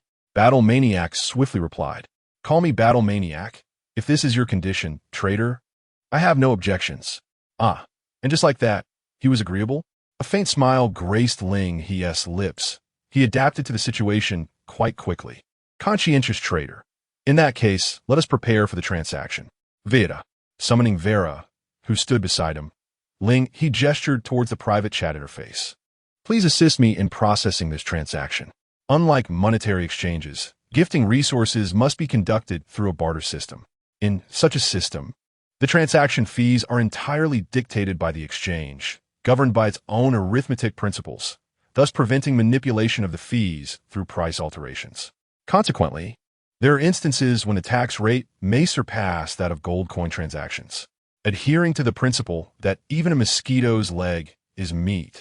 This transaction was aptly suited for Vera. After all, it was not Ling He's intellect that would suffer. Vera leaned closer, engaging in the transaction with the battle maniac. However, she did not forget to murmur, Are we truly giving it away for free? That scoundrel lord is becoming increasingly wasteful. What are you mumbling about? Ling He chided, lightly tapping Vera's hat. He understood that Vera was not opposing him. She was merely lamenting the small sum of money that had slipped through her fingers. After all, as a black-hearted capitalist of the Victorian era, it was not surprising to harbor such thoughts in a time when one would rather pour milk into the river than sell it cheaply. Nevertheless, Ling He felt compelled to correct Vera's perspective. As the saying goes, value is not solely represented by visible currency. Everything in this world, whether tangible or intangible, can be measured in terms of value. Rather than being a gift, it is more accurate to describe this as an ordinary exchange, wherein we trade our surplus tangible goods for the intangible benefits we require. The battle maniac would not incur a loss in this transaction, and certainly, I shall not either. All right, scoundrel lord. You know I don't comprehend these matters, Vera replied, shaking her head and pointing to the panel before Ling He, indicating that the transaction had been completed. The battle maniac seemed to have more to say to the scoundrel lord. Ling He followed Vera's gesture. Call me battle maniac. Thank you. Merchant. 3 days, at most 3 days for construction, and I will send a proposal invitation to all the human lords in the region. Taking advantage of the current retreat of the Wraith clan, as long as we human lords unite and possess our ultimate strategy, we shall have the chance to utterly defeat them. At that time, humanity will become the largest and sole dominant force in this region, ensuring safety for all. So this was the battle maniac's perspective. Ling He lingered particularly long on the words victory and safety. This was indeed characteristic of the battle maniac. After all, how could he be described as a kind-hearted individual willing to extend a helping hand to strangers otherwise? Unfortunately, disappointment awaited him. Ling He chuckled softly and typed a few words in the private chat channel. Conscientious merchant. All right, I await your response. He then casually closed the private chat channel. Returning to a state of idleness, Ling He's gaze inevitably drifted towards the distant, pitch-black smoke. The cracked tower of the Wraith clan still loomed, shrouded in the haze. If the strength and foundation of the Wraith clan were truly as limited as currently displayed, one could only wonder how much longer this tower would stand upon the land. Retracting his gaze, he and Vera spent the afternoon enjoying the cool breeze on the grass.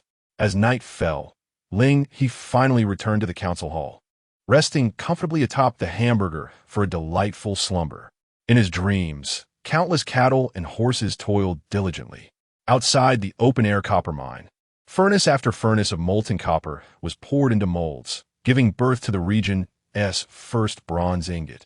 In a moment of dazed reverie, a notification window materialized before Ling He. Both by Mo and Vera, stationed beside her, simultaneously took note of this apparition. The wretched lord. Shoo. Just as Vera reached out to rouse Ling He, she was halted by Mo, noticing Vera's puzzled expression. Mo placed a finger to her lips and offered a gentle smile. If she doesn't wish to wake, then so be it. The sun's radiant beams streamed through the wooden windows of the council chamber, and Ling He rose from her slumber, stretching her arms in a languid manner. Unbothered by Vera, it was yet another day of indulgent sleep. My lord, you are awake? Came by Mo's soft voice from directly ahead. Ling He glanced up to find, as was customary, that she had already prepared warm water, standing beside the bed with unwavering attentiveness. Chapter 91. The Art of Spring and Autumn. Clean your face, my lord, by Mo remarked, producing a delicate white handkerchief embroidered with golden threads. After moistening it with warm water, she gently began to wipe Ling He's face. Such a handkerchief was undoubtedly a luxury unattainable in this era. Thus Vera had to endure a slight grievance. Once she had finished tidying Ling He's countenance, Mo offered a gentle smile. The sage proclaimed, "A gentleman straightens his garments and respects his appearance, instilling awe in those who gaze upon him." Although circumstances were not wholly favorable, as the secretary, it was my duty to ensure the lord maintained a presentable and hygienic demeanor. Moreover, Mo's peripheral vision caught sight of Vera, who was sleeping beside Ling He. Soft snores escaped Vera's lips and nostrils, and her small hands mischievously fidgeted with the hamburger, even allowing drool to trickle down the corner of her mouth, landing on the hamburger's smooth surface. Little money. Little money. Mo smiled warmly and, after thoroughly soaking the handkerchief, vigorously wiped Vera's face. Awake, you heartless miss. If you do not rise, the sun will scorch your behind. Ugh, I'm dying. Vera squirmed beneath Mo's relentless ministrations. Yet, even without any enhancements, Mo possessed a formidable combat power of 4 times that of an ordinary contract woodcutter, with Vera's combat power essentially non-existent. She could only endure Mo's playful assault upon her face. After a considerable time had elapsed, and Vera's face gleamed as if polished, Mo finally ceased her actions. You survived. Vera lay slumped in the embrace of the hamburger, appearing as if she had narrowly escaped a calamity. However, it was not long before she sensed something amiss. Hey, why is my handkerchief in your possession again? Who knows? Montag schwelget innocently, bemused that such an event was not recorded in the sage's teachings.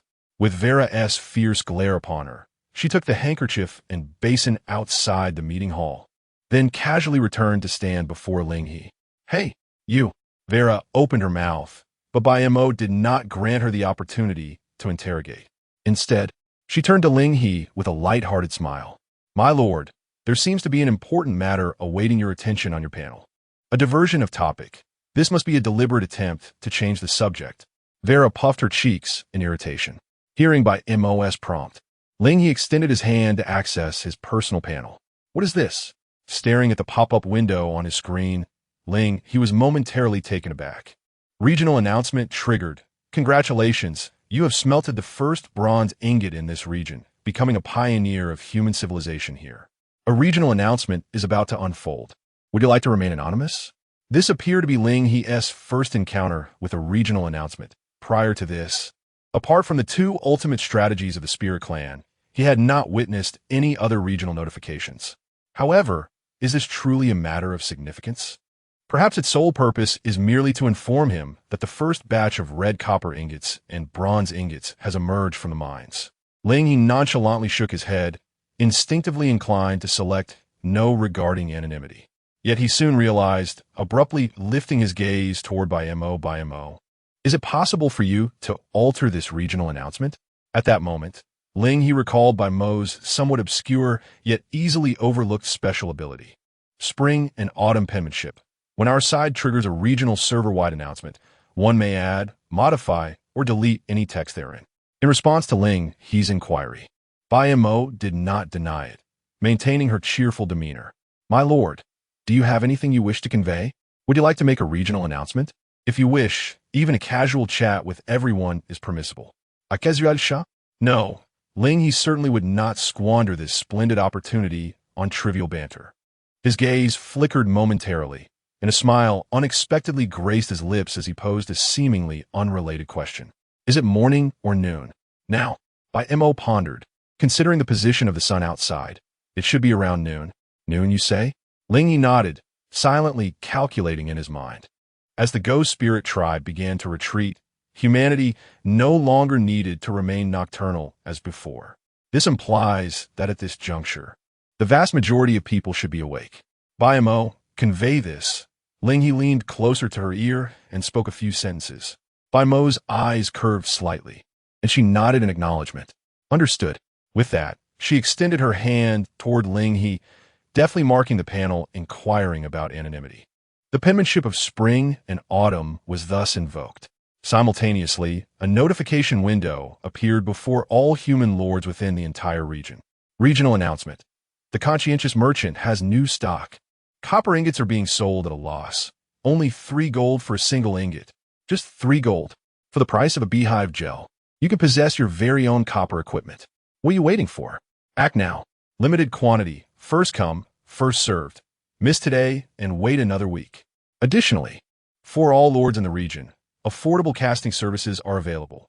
For an extra 1 gold, enjoy the copper equipment shaping service, choosing from swords, spears, halberds, axes, and more. New product preview.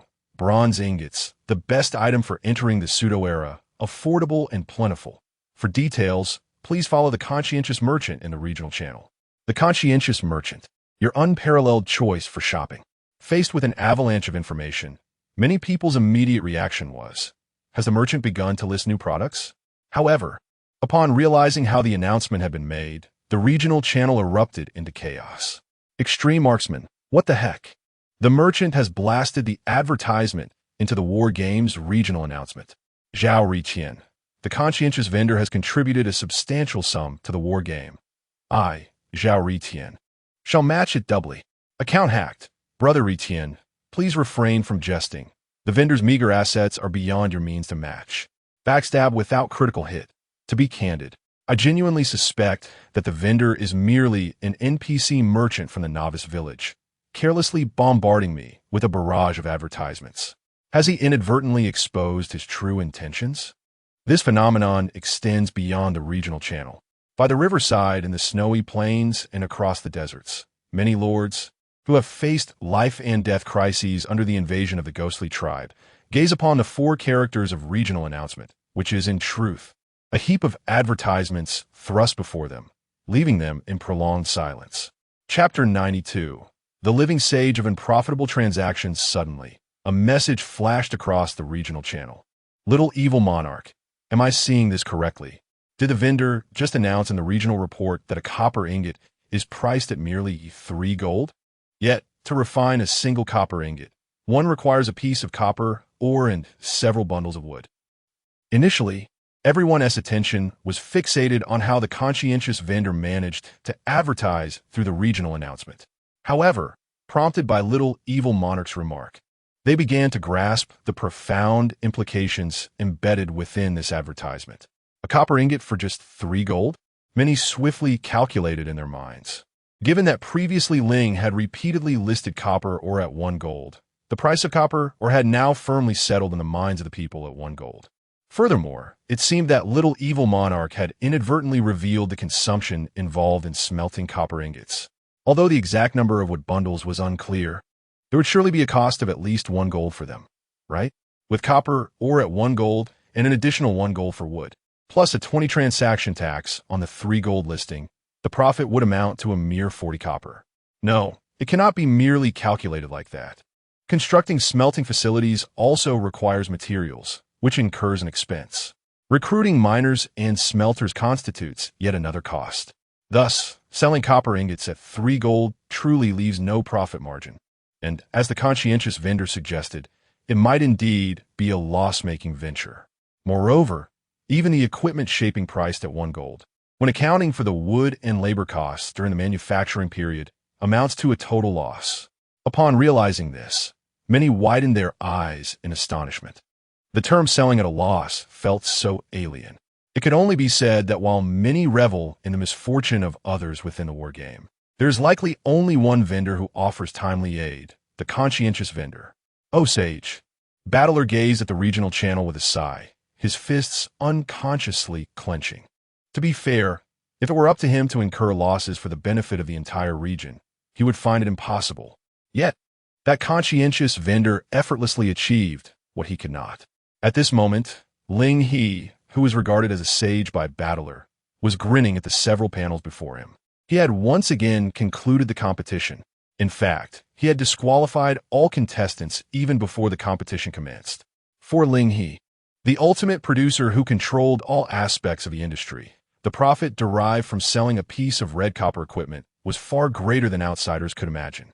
Even disregarding the value of surplus wood, in terms of cost reduction alone, Ling He had reached the pinnacle of efficiency. Take, for instance, the equipment shaping that requires an additional 1 gold. By employing a large-scale, organized foundry integrated with smelting furnaces, he effectively eliminated the time and material costs associated with remelting during shaping. Therefore, even after deducting the 15 transaction tax, Ling He could still retain the vast majority of the profit. This mode of play is something that those lords who have not completed the original accumulation of capital cannot possibly emulate. Ling He smiled subtly and murmured, "Those who imitate me shall perish." This aligns perfectly with his long-held beliefs and methods of operation. Good and evil are not inherent in individuals. Customers are always allies, while competitors are the true adversaries. In an unregulated capitalist market, a true merchant, as a pioneer, would never leave any semblance of a path for those who follow. With this thought in mind, Ling He reached out in the private chat to send a message to the little evil lord. Conscientious merchant, well done. Indeed, the guidance on how to steer the conversation within the regional channel was imparted by Ling He to the little evil lord. He chuckled. In response to Ling He's praise, the little evil lord, positioned far away at the open copper mine, shyly scratched the back of his head with a smile.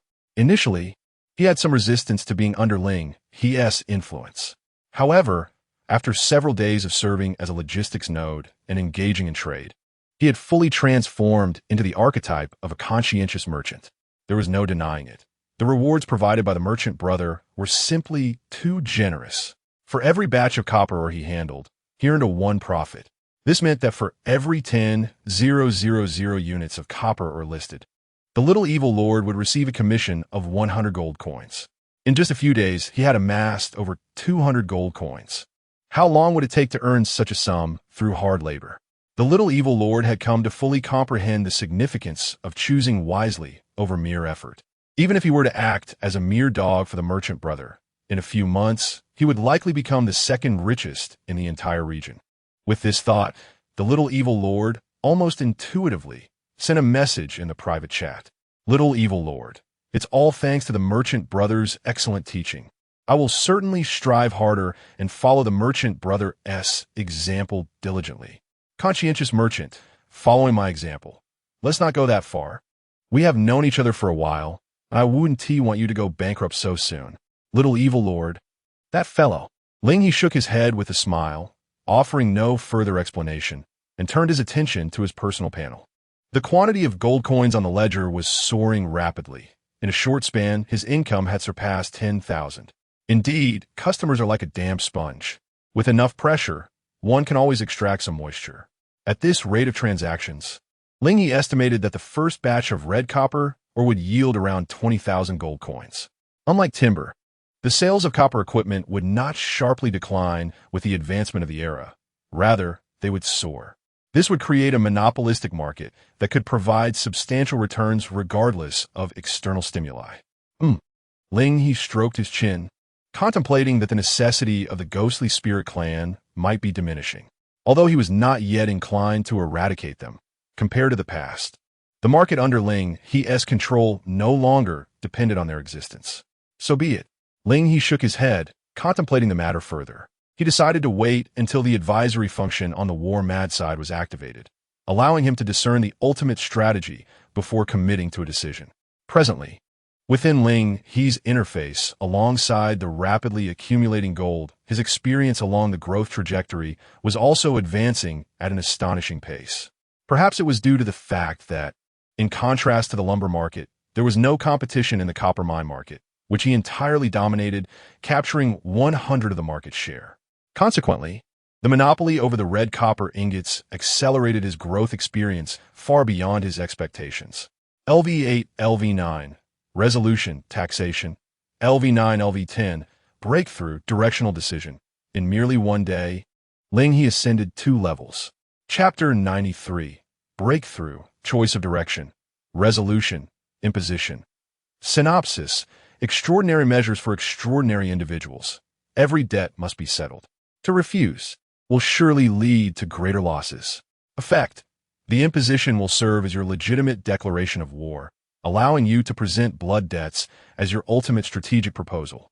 The ultimate strategic proposal. Vera and by Mo had been steadfastly by Ling He's side, and this startling voice immediately drew their attention. Are you all right, you scoundrel lord?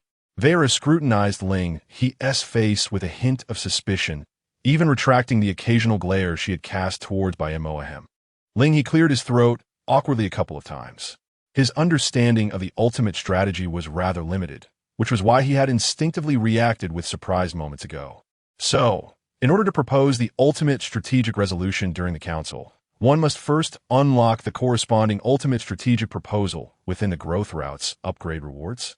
Ling He silently noted this in his mind.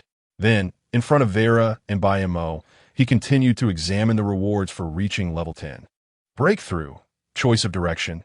Synopsis, we have completed the initial accumulation of capital. Through trials and tribulations, we have navigated the most challenging phase of starting from scratch. Now, it is time for us to decide the path of our future, irrespective of right or wrong. The distinction lies solely within our thoughts. Effect, choose a direction. Depending on the chosen inclination, it will influence subsequent upgrade rewards to a certain extent. Note, if no inclination is chosen before level 11, it will be automatically regarded as a renunciation, adhering to the path of moderation. After reviewing the synopsis and effect, Ling He murmured, choosing the inclination for the future could be akin to class changes in online games. No, the rules of war games should not be so simplistic. With this thought, Ling He instinctively clicked to proceed. However, instead of a selection interface, a prompt appeared. You are about to enter the choice of direction. During this period, you will temporarily enter a state of slumber. Please ensure you are in a safe area. Additionally, you may choose a guiding secretary to accompany you into the choice of direction. Suddenly, a soft sensation grasped Ling He's palm. He looked up to see Vera, who had just moments ago called him a scoundrel lord, now extending her hand to hold his, her seemingly calm gaze betraying a hint of cautiousness. Scoundrel, my lord, will you choose me or by Mo as your guiding secretary? Due to Ling He's earlier exclamation, both Vera and by Mo had noticed the contents of Ling He's panel, while the choice of a guiding secretary, who would accompany Ling He into the choice of direction, seemed inconsequential. It would actually reveal much in subtle ways. For instance, whom Ling He trusted more, favored more, and leaned towards in his heart. The position and authority of the secretary largely stem from the Lord himself. The moment of choice for Ling He had already commenced as he prepared to engage in the decision-making process. Rather than directly announcing the selection of a guiding secretary, he lifted his gaze towards Bai Mo. In response, Bai Mo chuckled softly and shook his head, taking a step back. You need not concern yourself with my opinion. I can better ensure your safety from the outside. Alternatively, if you truly feel apprehensive, I believe the guiding secretary is not an obligatory choice. Is it? Ling He paused slightly, realizing with Bai Mo's suggestion that indeed it was a viable option. He could very well proceed without either Vela or Bai Mo, embarking on the decision-making journey alone. In doing so, he would embody the spirit of moderation. Furthermore, any choices he made would remain unknown to anyone but himself. Noticing Ling He's silence, Vela gently released her grip on his hand. I understand. At this juncture, opting not to choose anyone is the wisest decision. Yet, just as Vela was about to withdraw, Ling He suddenly reached out and grasped her wrist. Vela, come with me. Huh? Vela's eyes widened in disbelief as she looked at Ling He, questioning if he did not comprehend Bai Mo's implication. Isn't it best not to choose anyone right now? Best choice? Ling He chuckled lightly, recalling how she had once told him that the Bronze Age was the optimal entry point into the pseudo-era. When have I ever adhered to conventional methods? You. Vela wished to voice more, but Ling He did not afford her that opportunity. Do you confirm that you are in a safe zone? Yes. As the words fell, both Ling He and Vela suddenly felt a wave of disorientation wash over them, a profound drowsiness enveloping them. In mere moments, they collapsed to the ground, succumbing to deep slumber. It's so filthy to sleep on the ground. Bai Mo sighed, shaking her head. Then, with one hand each, she lifted Ling He and Vela off the ground. Her gaze then turned to Hamburger. Your name is Hamburger, correct? Such a peculiar name. May I ask a favor of you? Gulp. Hamburger bounced slightly, unable to comprehend her words, but Bai Mo took it as acquiescence.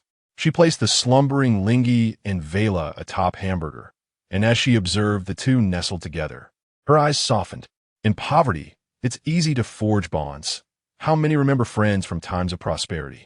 Lord and the heartless miss, I find you quite endearing. Meanwhile, Ling He shivered, abruptly awakening from his hazy state. Am I dreaming? He looked around, finding only darkness and two floating objects on either side, a balanced scale and a gaping, rotund mouth. After a brief glance at the objects hovering in mid-air, Ling He drew his gaze back. Vela, Vela, are you still there? The call of Ling He reverberated through the pitch-black space, echoing all around him. Soon, he heard the sound of a staff clattering to the ground, followed by a hand, adorned with a tattered white glove, resting upon his shoulder. Vela emerged from the darkness, exclaiming, Of course I am still here, you insufferable lord. Before she could finish her sentence, Ling He pushed her aside, supporting his face. You are still here, so why adopt the demeanor of a nocturnal assassin? Who are you trying to frighten? Ling He retorted with irritation. It seems you have failed to intimidate this insufferable lord, Vela pouted, leaning in once more. You certainly have quite the audacity, insufferable lord. Enough with the idle chatter, Ling He interjected, pointing towards two floating objects. Come and help me examine this. Is this what you call a biased choice? Oh, Vela lifted her gaze, scrutinizing the scales and the enormous beak above them, her eyes narrowing slightly. If I am not mistaken, this is likely due to your entry into the pseudo-spiritual era, which has influenced your growth trajectory. This has added a few enigmatic elements to the available choices. Chapter 94. The Direction of the Heart. Endless Greed. Mysterious Elements? Indeed, mysterious elements. Vela nodded, acknowledging that the scoundrel lord should have sensed this as well. Since entering the era of spiritual transformation, many rewards obtained through leveling up have transcended the bounds of common understanding. Thus, when faced with a choice, one must adopt a perspective that transcends ordinary logic. However, it would be futile to inquire about such matters with me. Vela patted her chest, asserting that she is, after all, a steadfast advocate of capitalistic materialism. Really? Ling hesitated, his expression tinged with skepticism. Then why were you once cursed by the god of commerce? The initial secretary recruitment card that had summoned Vela stated it could recruit secretaries from any era, leaving Ling uncertain about her true origins. The so-called Victorian era was merely a jest of Ling's. At least in his understanding of that period, the notion of a god of commerce, which sounded profoundly idealistic, would not arise. Ugh!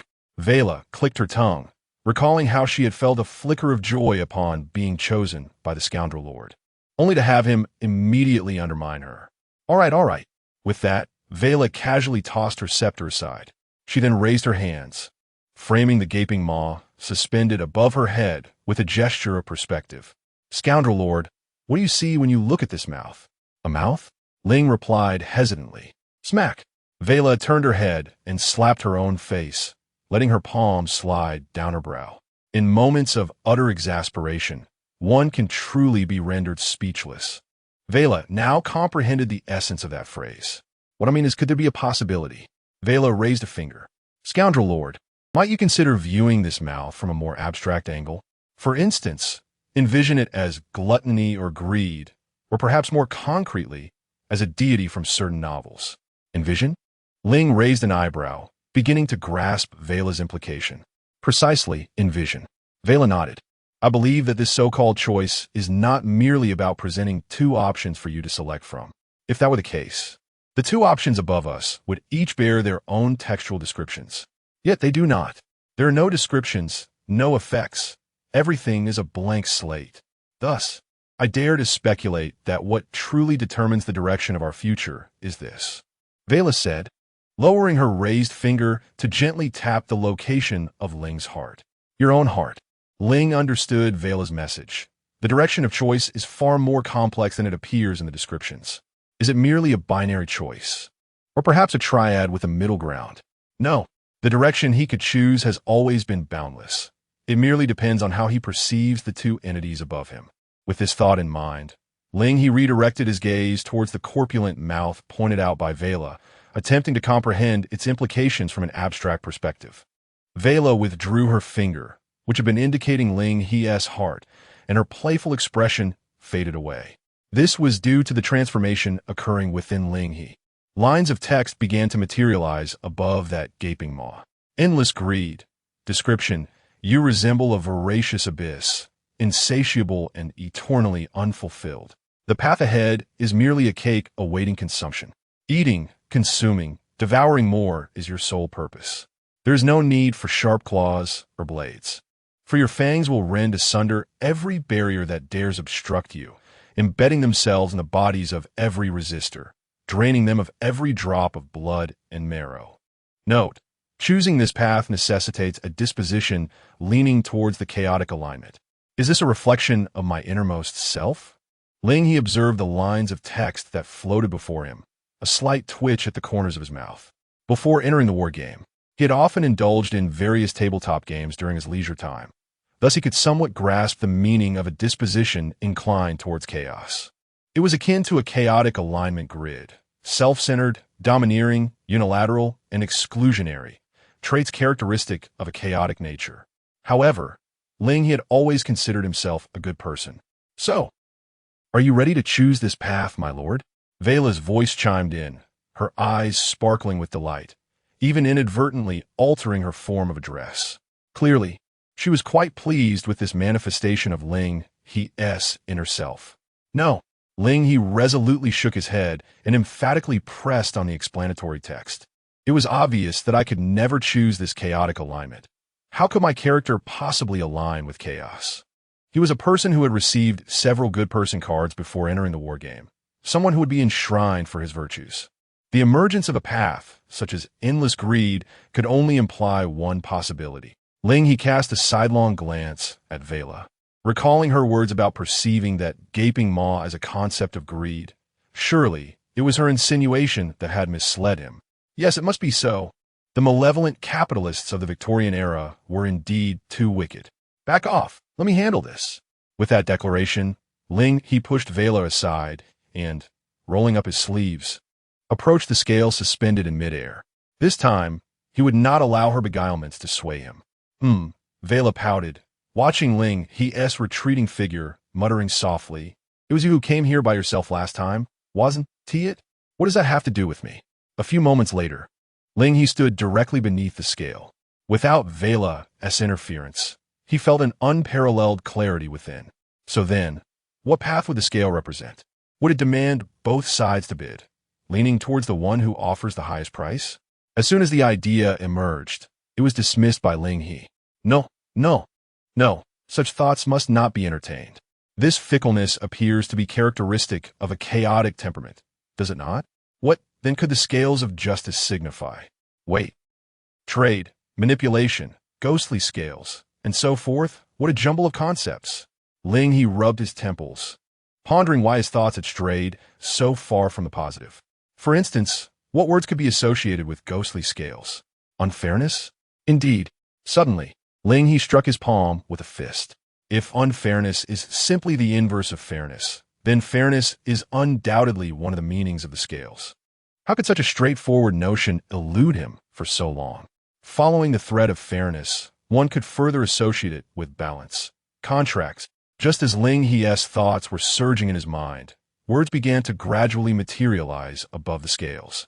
Chapter 95. Axioms Descend. Balance on both sides. Axiom, Oath of Gold. Introduction. Axioms descend. Balance on both sides.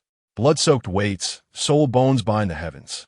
We place gold and silver on one side of the scale, willing to reap all we desire through the equilibrium of the balance within the covenant.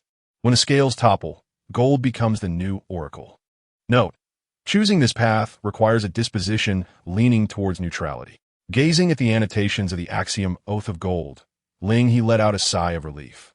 Based on his experiences drawn from insatiable greed, it was evident that the two vacant options in this darkness could each be molded only once. Once a complete understanding was formed, it could never be altered again.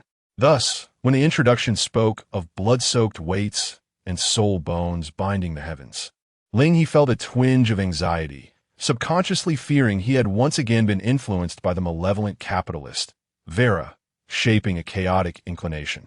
Two consecutive chaotic inclinations that could not be chosen meant he would be confined to the path of moderation, did it not? Fortunately, the final requirement for character leaned towards neutrality, which Ling He felt he could align with quite well. Well, it is not as insatiable as greed, Vera commented after pondering for a moment. No, Ling He shook his head, then patted Vera's top hat twice. No matter how favorable a disposition may be, one must have the option to choose, right? What are you doing? Vera stepped back, shielding her hat. If you keep this up, I'll end up shorter. And why are you so certain that you cannot choose insatiable greed? You scoundrel lord. Just as Vera uttered this, she witnessed Ling He reach out towards the scale above his head with remarkable swiftness, too quick for her to continue her persuasion.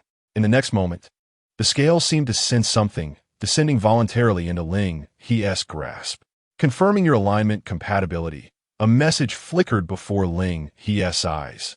Immediately afterward, the pitch-black space appeared to illuminate, filled with 5 distinct hues of light.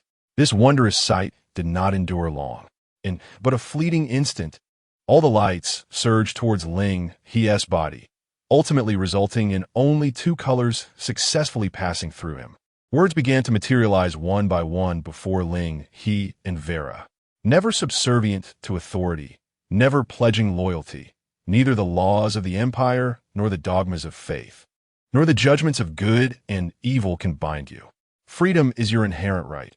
You cherish your freedom, but do not strive to safeguard the freedom of others. Under freedom, your actions are often unpredictable. You may sacrifice an army to save a stranded kitten or stab the heart of a savior for the taste of an exquisite wine. You do not lean towards either side of good or evil, for they reside within the bounds of your own thoughts. Free to act as you wish. Difficult to predict. Your character alignment is chaotic neutral. Do you confirm your chosen direction? Axiom, Oath of Gold. Is this not slander? To think that his character truly leans towards the chaotic alignment. Ling He's lips twitched, without a moment's hesitation. He could already sense the playful expression on Vera's face beside him. I knew it. Vera raised her head high, tilting it as if to say, if you, the scoundrel lord, were not of such a disposition, how could such inclinations arise within you? Just as she was about to continue, Ling He, without granting her an opportunity, pressed down on the scales. Confirmation. Congratulations, you have successfully chosen the path inclination. Axiom Oath Gold. You have acquired a special ability, Scales of Bloodstained Weights, influenced by spiritualization. Your combat power has increased. A multitude of notification windows appeared before Ling He. The two colors that had lingered in the dark space now surged into his body. In an instant, he felt a warm current coursing through him, as if it bestowed upon him boundless strength. Is this the sensation of spiritualization? Ling He instinctively clenched his fist and glanced at his personal interface. He saw that his combat power had reached. Combat power? Uft, uft. Ha! Vera, momentarily stunned, burst into hearty laughter, her words becoming somewhat unclear through her amusement. At least, Scoundrel Lord, you are no longer a character with no attributes. TSK. Ling He clicked his tongue, feeling all the energy that had surged within him dissipate. Looking on the bright side, his combat power had improved from 0 to 1, which meant this choice of direction had granted him an infinitely positive enhancement. Moreover, with such an enhancement, there was still ample room for future growth. A mere 100 increase was easily attainable. What was there to be dissatisfied about? Ling He nodded to himself. Indeed, thinking positively made him feel much more at ease. One must be content to find joy. Furthermore, this choice of direction had also bestowed upon him 2 special abilities, had it not? Ling He carefully scanned his personal panel. Ling He, nickname, Conscientious Vendor, Growth Path, Final Producer, Current Level, LV10, Cost Control, Attack Defense Capability, Special Abilities, Scales of Bloodstained Weights, Combat Power, Evaluation. When someone wishes to hang you from a lamppost, you can proudly inform them that the rope in their hands also belongs to you. It had changed. His personal panel had undergone significant transformation. Setting aside the malicious evaluation, Ling He noted that the parentheses next to his level had shifted from starting from scratch to cost control. This confirmed that he had completely departed from the phase of starting from nothing, evolving into a formidable tycoon with considerable capital. Perhaps this would also, to some extent, influence the rewards he would receive for future upgrades. He decided to keep this change in mind for now. Ling He then turned his gaze towards the special abilities he had acquired after choosing his inclination. The Balance of Scales. Introduction. All things possess a spirit. Once awakened, the world becomes acutely aware of your existence. Effect. By balancing the scales, you may engage in the exchange of any item with any entity, encompassing but not limited to the tangible, the conceptual, cognition, thought, and emotion. All transactions conducted through the scales shall be guaranteed by covenant with the world, and any entity that breaches this agreement will face severe repercussions from the universe. Note, within the realm of spiritual awakening, violating the covenant incurs a penalty of immediate demise. This penalty may be exempted by one's own health. Immediate demise? A skill of instant death. Ling He was astonished that, upon choosing a direction, he could acquire such a formidable ability. If he had opted for moderation instead, would he have gained nothing at all? This might also correlate with his choice of spiritual awakening during the pseudo-era. Ling He surmised that had he selected a materialistic bronze pseudo-era, his decision to lean towards one side or remain neutral would yield similar outcomes, devoid of any extraordinary powers. Nevertheless, aside from the concept of instant death, the capability to trade any item with any entity, Ling He shifted his gaze to the side. Chapter 96. Bloodstain Balance. He has found the target of the experiment. Raising the balance in his hand, Ling He directed his gaze toward the boundless greed, softly uttering into the void, "Shall we strike a deal?" As his words faded, the balance slipped from his grasp, once again suspended in midair. Immediately, a colossal maw, embodying insatiable greed, thunderously descended upon one side of the balance, causing it to tilt precariously. "Hey, what are you doing, you wretched lord?" Vela stared blankly at the scene before her. She seemed to grasp Ling He's intentions, yet hesitated to fully believe them. This was simply too absurd. Of course, he was negotiating with the war game. Excitement flickered in Ling He's eyes, for even he had been uncertain of the feasibility of this endeavor until now. It turned out that any target described on either side of the balance indeed encompassed the war game itself. If the war game were merely a game, Ling He could not help but exclaim at this moment, The freedom it offers is astonishing. Alas, the war game was reality. Thus, it did not adhere to the logic of conventional games, rendering it devoid of anything particularly strange. Reigning in his exhilaration, Ling He shifted his focus to the elevated side of the balance. According to the axiomatic oath that granted him two special abilities for evaluation, the boundless greed, being a selectable inclination, should also bestow upon him at least one unique ability. Now he merely needed to increase his stakes to level the balance, thereby allowing him to select two different inclinations simultaneously from this choice. This constituted Ling He's fourth option, amidst the three already established. He could have them all. Then, let us commence. With a thought, a cascade of gold coins materialized from the air, clattering onto the elevated side of the balance. As the coins multiplied, the balance appeared to expand. No matter how many coins were added, not a single one fell beyond its reach. However, a staggering 100,000 gold coins were placed upon the balance, yet it merely shifted a minuscule fraction. It was evident that if he wished to negotiate with the war game for boundless greed, a mere 100,000 gold coins would be woefully insufficient. Just how exorbitant was this cost?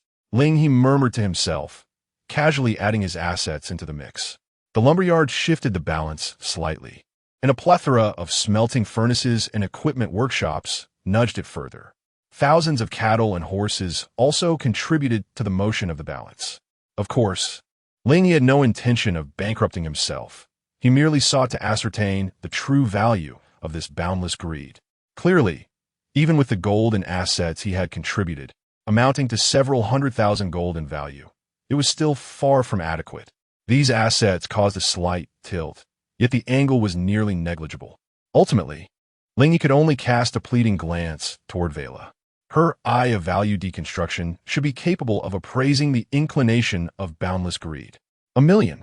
Vera slowly uttered two words, then turned to Ling He, spreading her hands and sighing. I have long warned you, you foolish lord, that the path you have chosen is inferior to boundless greed. The abilities offered now may seem indistinguishable in value, yet the future assistance that limitless avarice can provide in terms of growth far surpasses what this wretched scale you have selected can offer. Ling He paid little attention to Vera's subsequent words. His focus was solely on the term that piqued his interest. 10 million? The figure Vera mentioned could not possibly refer to copper coins, for 10 million copper would amount to merely 100,000 gold. The scale before him held far more than that. In other words, was it 10 million gold coins?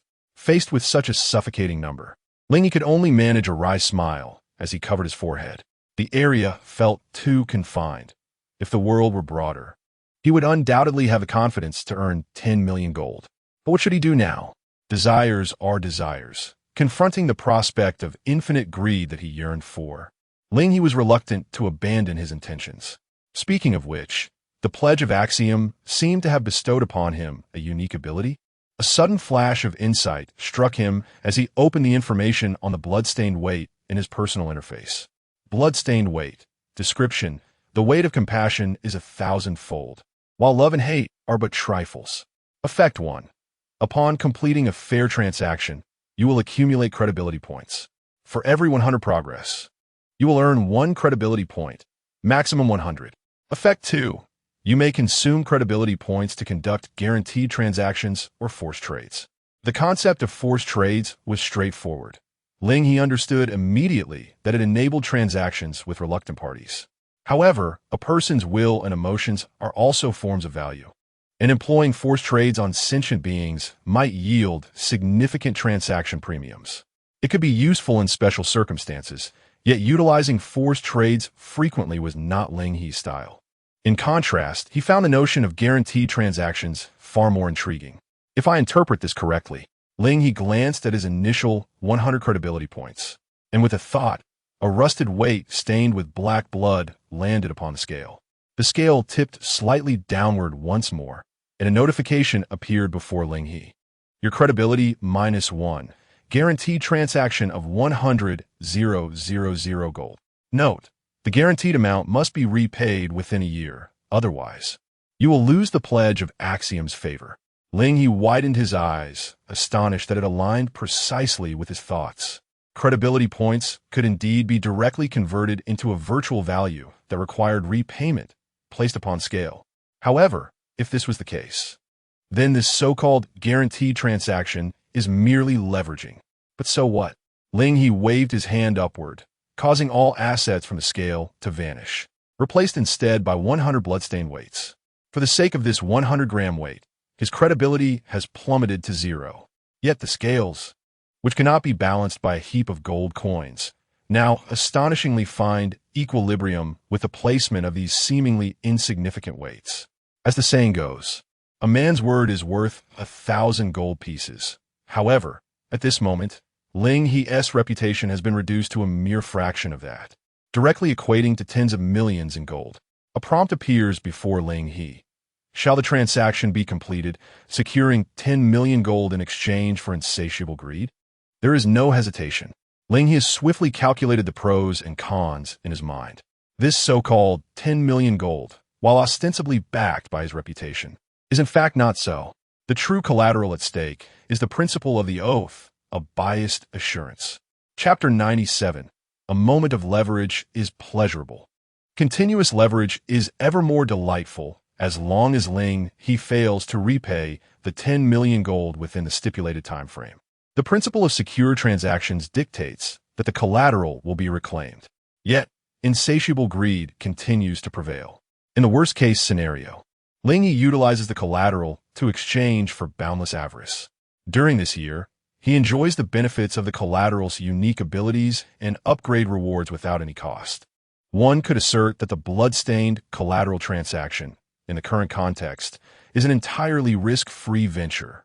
Moreover, the 10 million gold, serving as a credibility guarantee, shows no inclination to demand interest from Ling He. What is there to fear from interest-free leverage? Leverage must be embraced. One moment of leverage brings joy, and continuous leverage brings perpetual delight. Congratulations!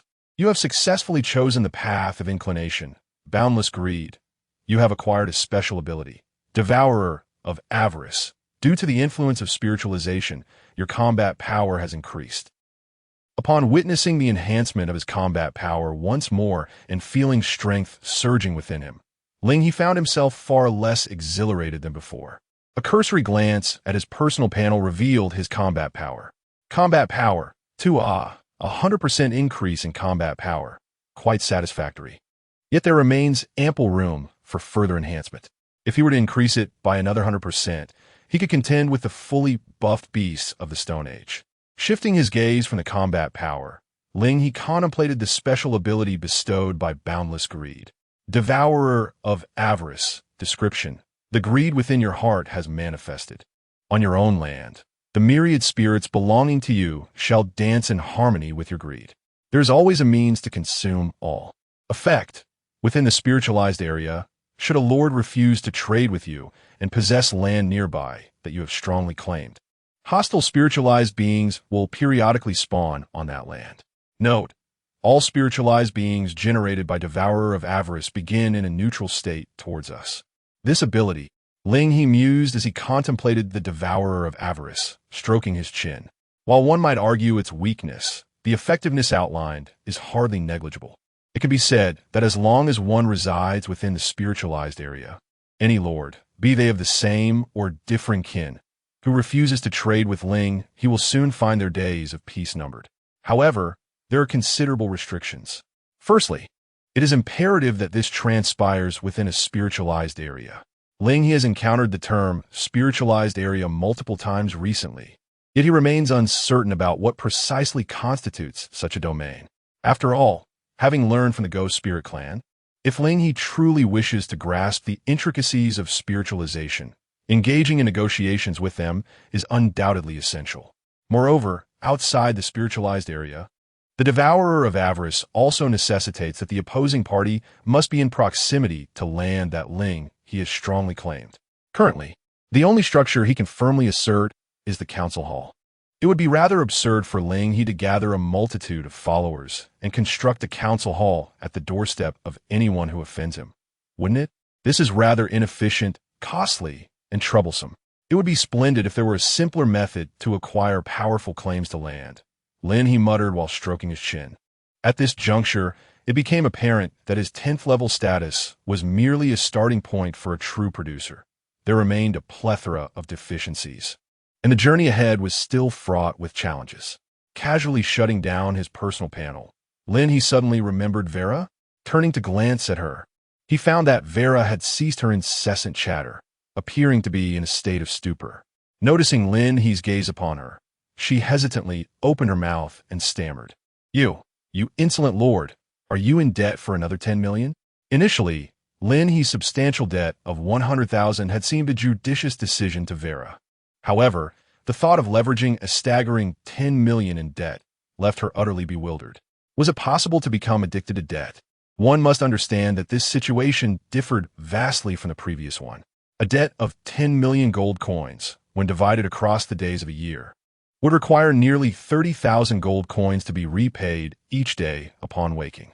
Given the current number of lords in the region, each would need to contribute at least 5 gold coins daily to help Ling He fill this gaping hole. But is this feasible? As the resources extractable from the ghostly tribe dwindled, the notion appeared increasingly implausible. Observing Vera's flustered demeanor, Ling He chuckled and patted her on the head. It's all right. If I cannot repay, then I shan't bother. After all, this loan is secured by my own credibility, which has already been thoroughly consumed. Am I not entitled to a moment of ease?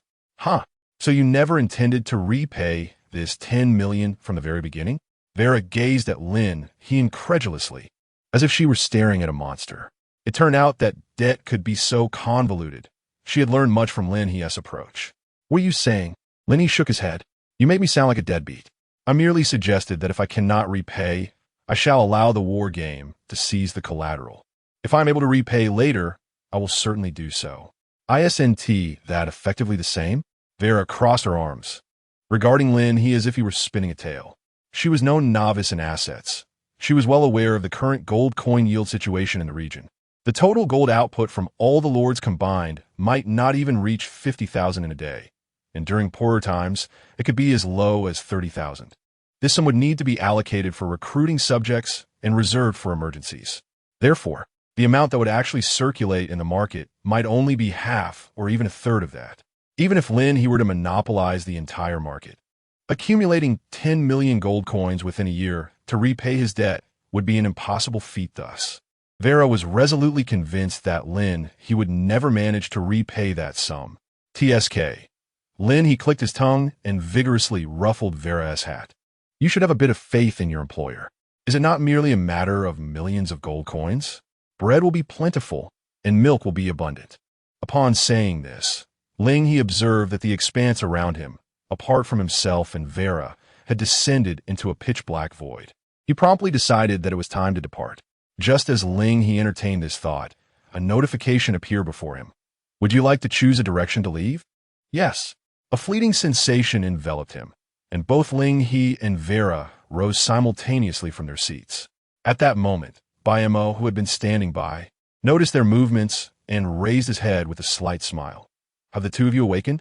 It must have been a formidable decision for the Lord to contemplate for an entire day and night. Ling He was taken aback by Mo's words. Had he truly slumbered for a full day and night? It seemed to him that he had not been absent for such an extended period. Could it be that the pure darkness of this space had distorted his sense of time? As Ling He pondered this, a message was dispatched to the top 100 lords in the area regarding developmental progress. Chapter 98. The Council. The Lord of the Retreat Drum invites you to enter the council. Do you agree? Note: please enter the council chamber within 1 hour to accept the invitation, or it will be considered a refusal. This was an invitation to the council. Ling He calculated the time. The council chamber over at the Battle Maniac side should have just been completed. With this thought in mind, Ling He waved his hand towards Mo. Let Vela discuss the matter of directional choices with you. I have some matters to attend to first. After instructing Vela to relay the events that transpired in the dark space to Mo, Ling He extended his hand towards the personal interface. Agree. Despite having just awakened, he appeared exceptionally alert. However, at the very moment Ling He clicked agree, a wave of drowsiness washed over his eyelids. I knew it would be like this. What an irritating sensation. His voice dwindled to a whisper. Ling He swayed slightly and reclined back onto the burger. As he drifted into slumber once more, The only individuals awake in the council chamber were Vela, and Mo crossed his arms, smiling as he looked at Vela. Miss Blackheart? Vela paused for a moment. Initially, she had no intention of sharing these matters with Mo. However, the abundance of points of interest in this situation, coupled with Ling He's encouragement for her to speak, made it difficult for her to resist. Oh well, Vela shrugged, raising her hands. Since the insufferable lord wanted her to share with Mo, allowing herself a moment of venting wouldn't be too excessive, would it? In the next instant, Vela sat up from the burger, tugging at Mo's sleeve as she moved towards the door. Let me tell you, meanwhile, when Ling He opened his eyes again, he found the scene before him had transformed once more. He now resided within a completely enclosed wooden cabin. Although the space was confined, it was not dark. Oil lamps illuminated the wooden walls, flickering flames dancing within them. Ling He surveyed his surroundings and recognized that the seemingly simple design of the cabin was, in fact, quite sophisticated. The entire space was circular, divided into 5 distinct areas: east, west, south, north, and center. The central area, being the lowest in elevation, was unobstructed by tables or chairs, resembling a natural focal point for discourse. The 4 peripheral areas were designed identically, each featuring tiered, semicircular wooden tables arranged in ascending order. However, the passageway separating the 4 areas created a clear distinction among them. Ling He was not the first to arrive in this place. Prior to him, numerous lords had already entered the council space. Some congregated in pairs or small groups, while others sat alone in corners. Fortunately, the ample supply of tables and chairs, far exceeding 100, prevented the space from feeling overcrowded.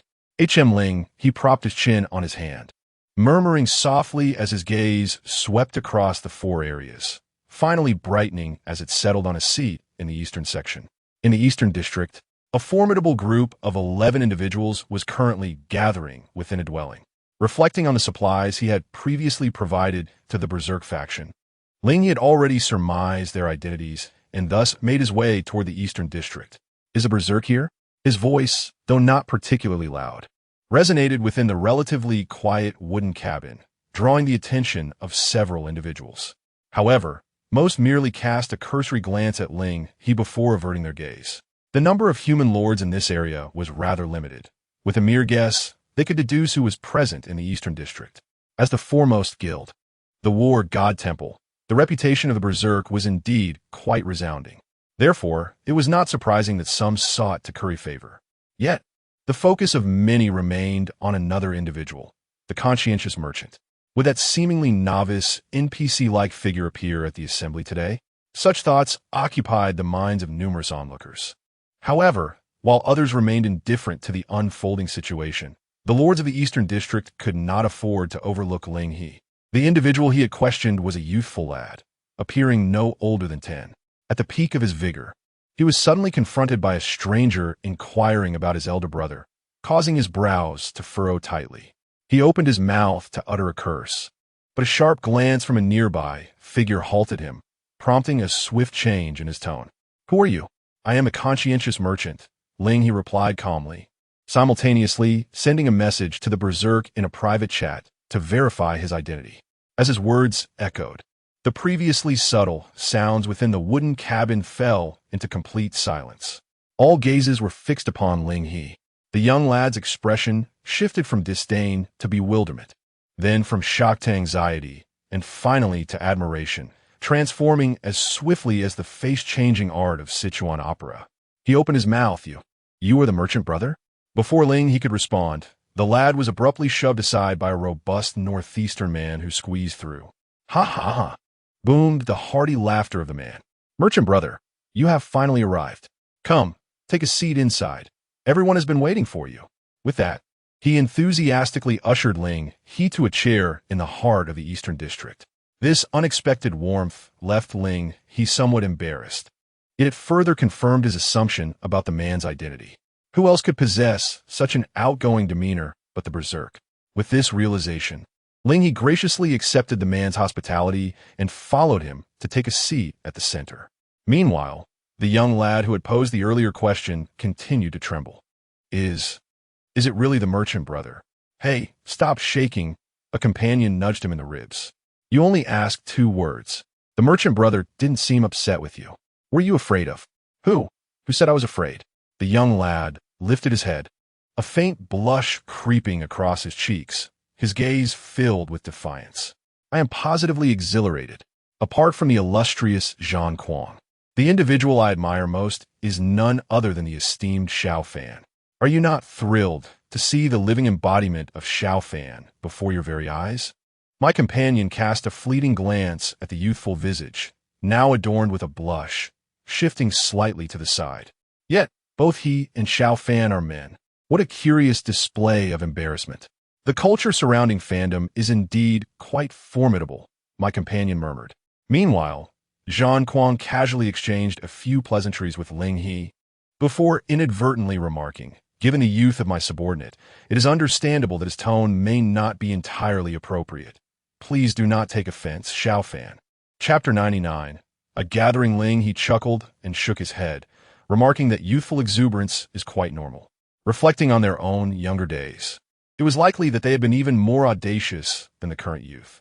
He could see that Zhang Kuang had done an admirable job of protecting those who had allied with him, resulting in many of them retaining an unrefined outlook.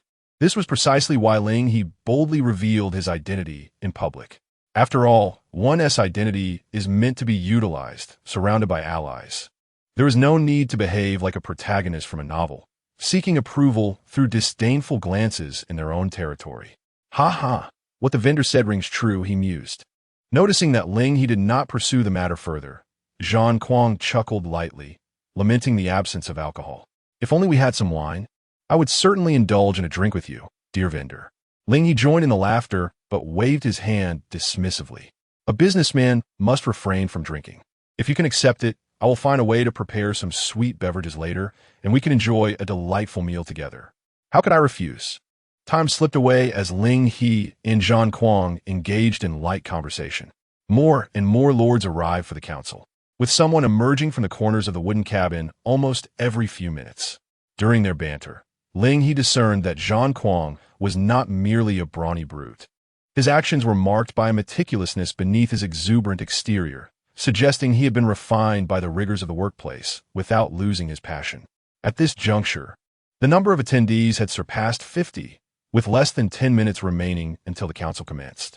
Between their exchanges, Ling He's gaze wandered over the lords seated in the 4 sections.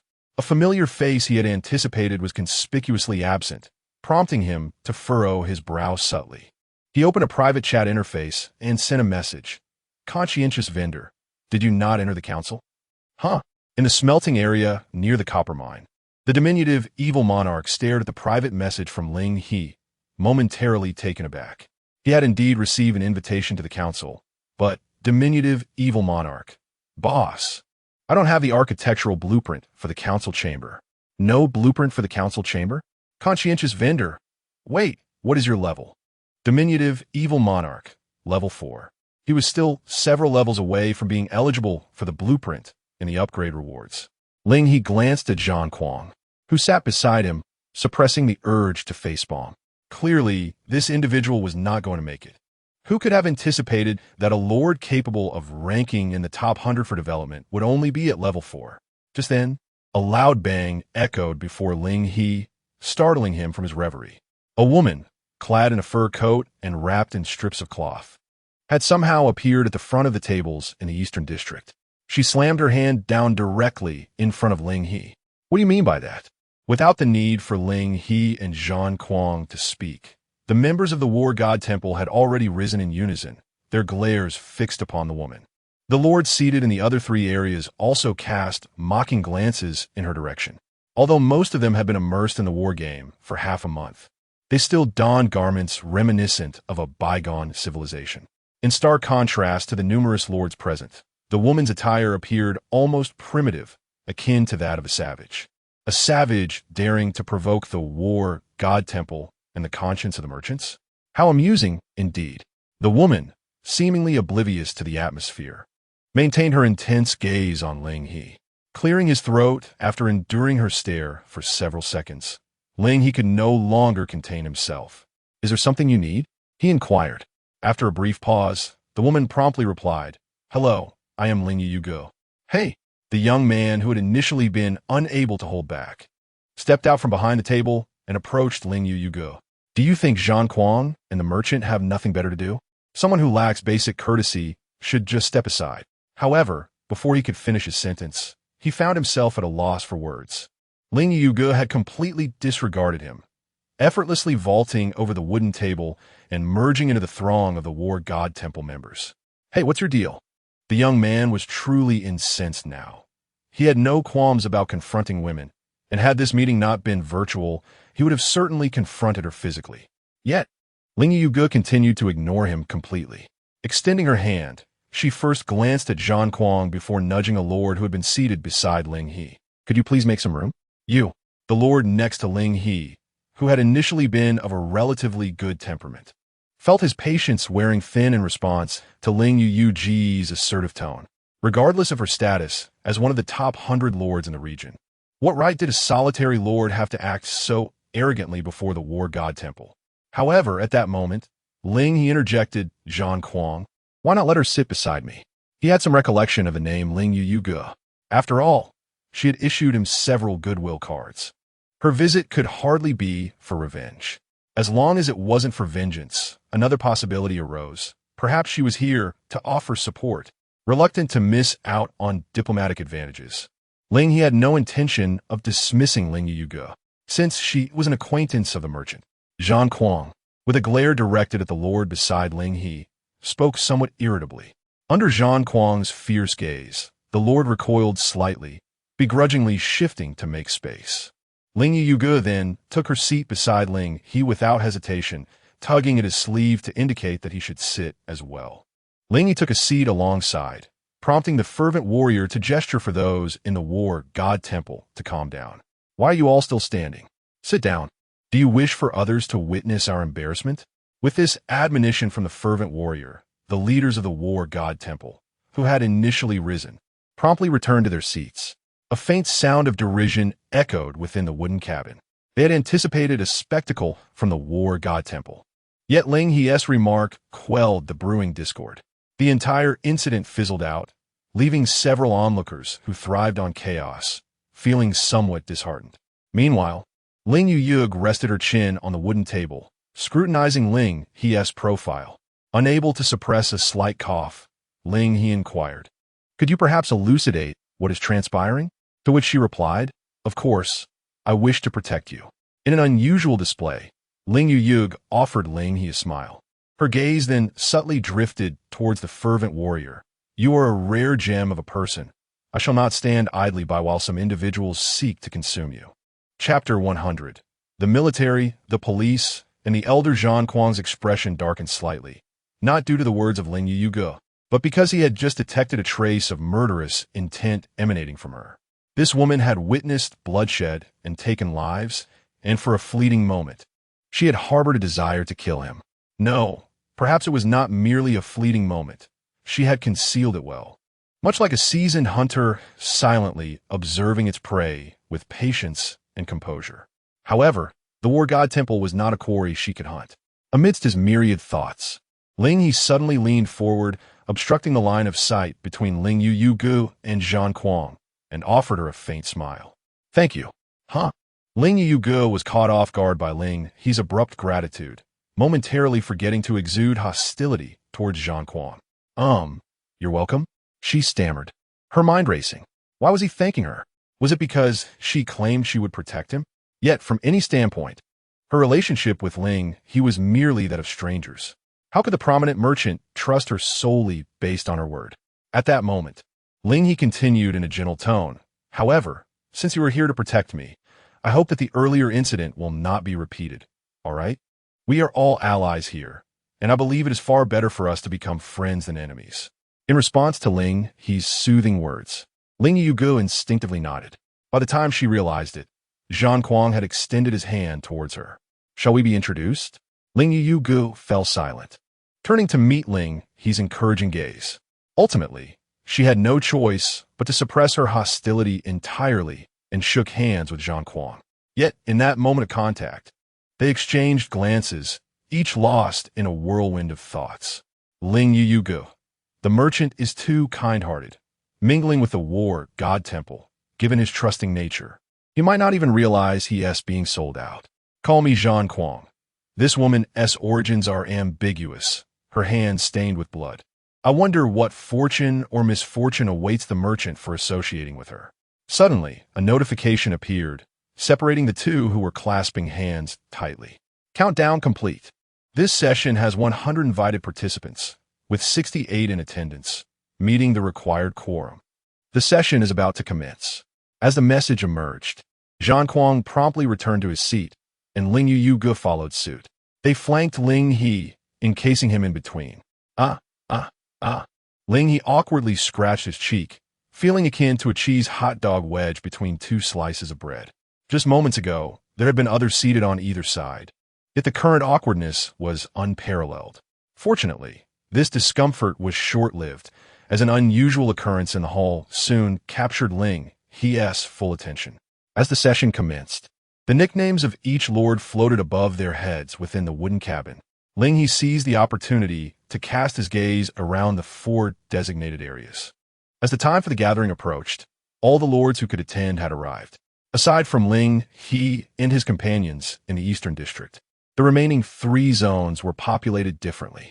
In the Northern District, the seats were occupied solely by independent lords, each maintaining a respectful distance from one another, as if adhering to an unspoken agreement. Conversely, the Western and Southern Districts were home to several small factions. The Southern District was distinctly divided into 2 groups, each led by Eric Zimmer and Antoine Durand, respectively. Wait, are those their real names? Ling He paused momentarily, then realized that the lords seated in the Southern District indeed bore authentic names. Seemingly sensing Ling He's surprise, the voice of the battle maniac soon whispered into his ear. The individuals in the Southern District were likely affiliated with the military and police. Unlike Ling He, who was preoccupied with commerce and treated all customers alike, the War God Hall was relatively well-informed in this area. Those from the military and police possessed formidable combat and reconnaissance skills prior to entering the war game, thus naturally enjoying a significant advantage over ordinary participants once inside. Were it not for their limited numbers, it was probable that half the attendees would be personnel from the military and police. However, the battle maniac leaned closer to Ling He and murmured a few words. Understanding dawned on Ling He's face. According to the battle maniac, the military and police had likely interacted previously, though the nature of their exchange remained unclear, leading to a discordant parting. Even now, within this deliberative assembly, both factions preferred to maintain a distance from one another, unwilling to collaborate. A soft chuckle escaped Ling He's lips. Division is advantageous. The lack of unity between the 2 sides implies that, typically, they would not simultaneously support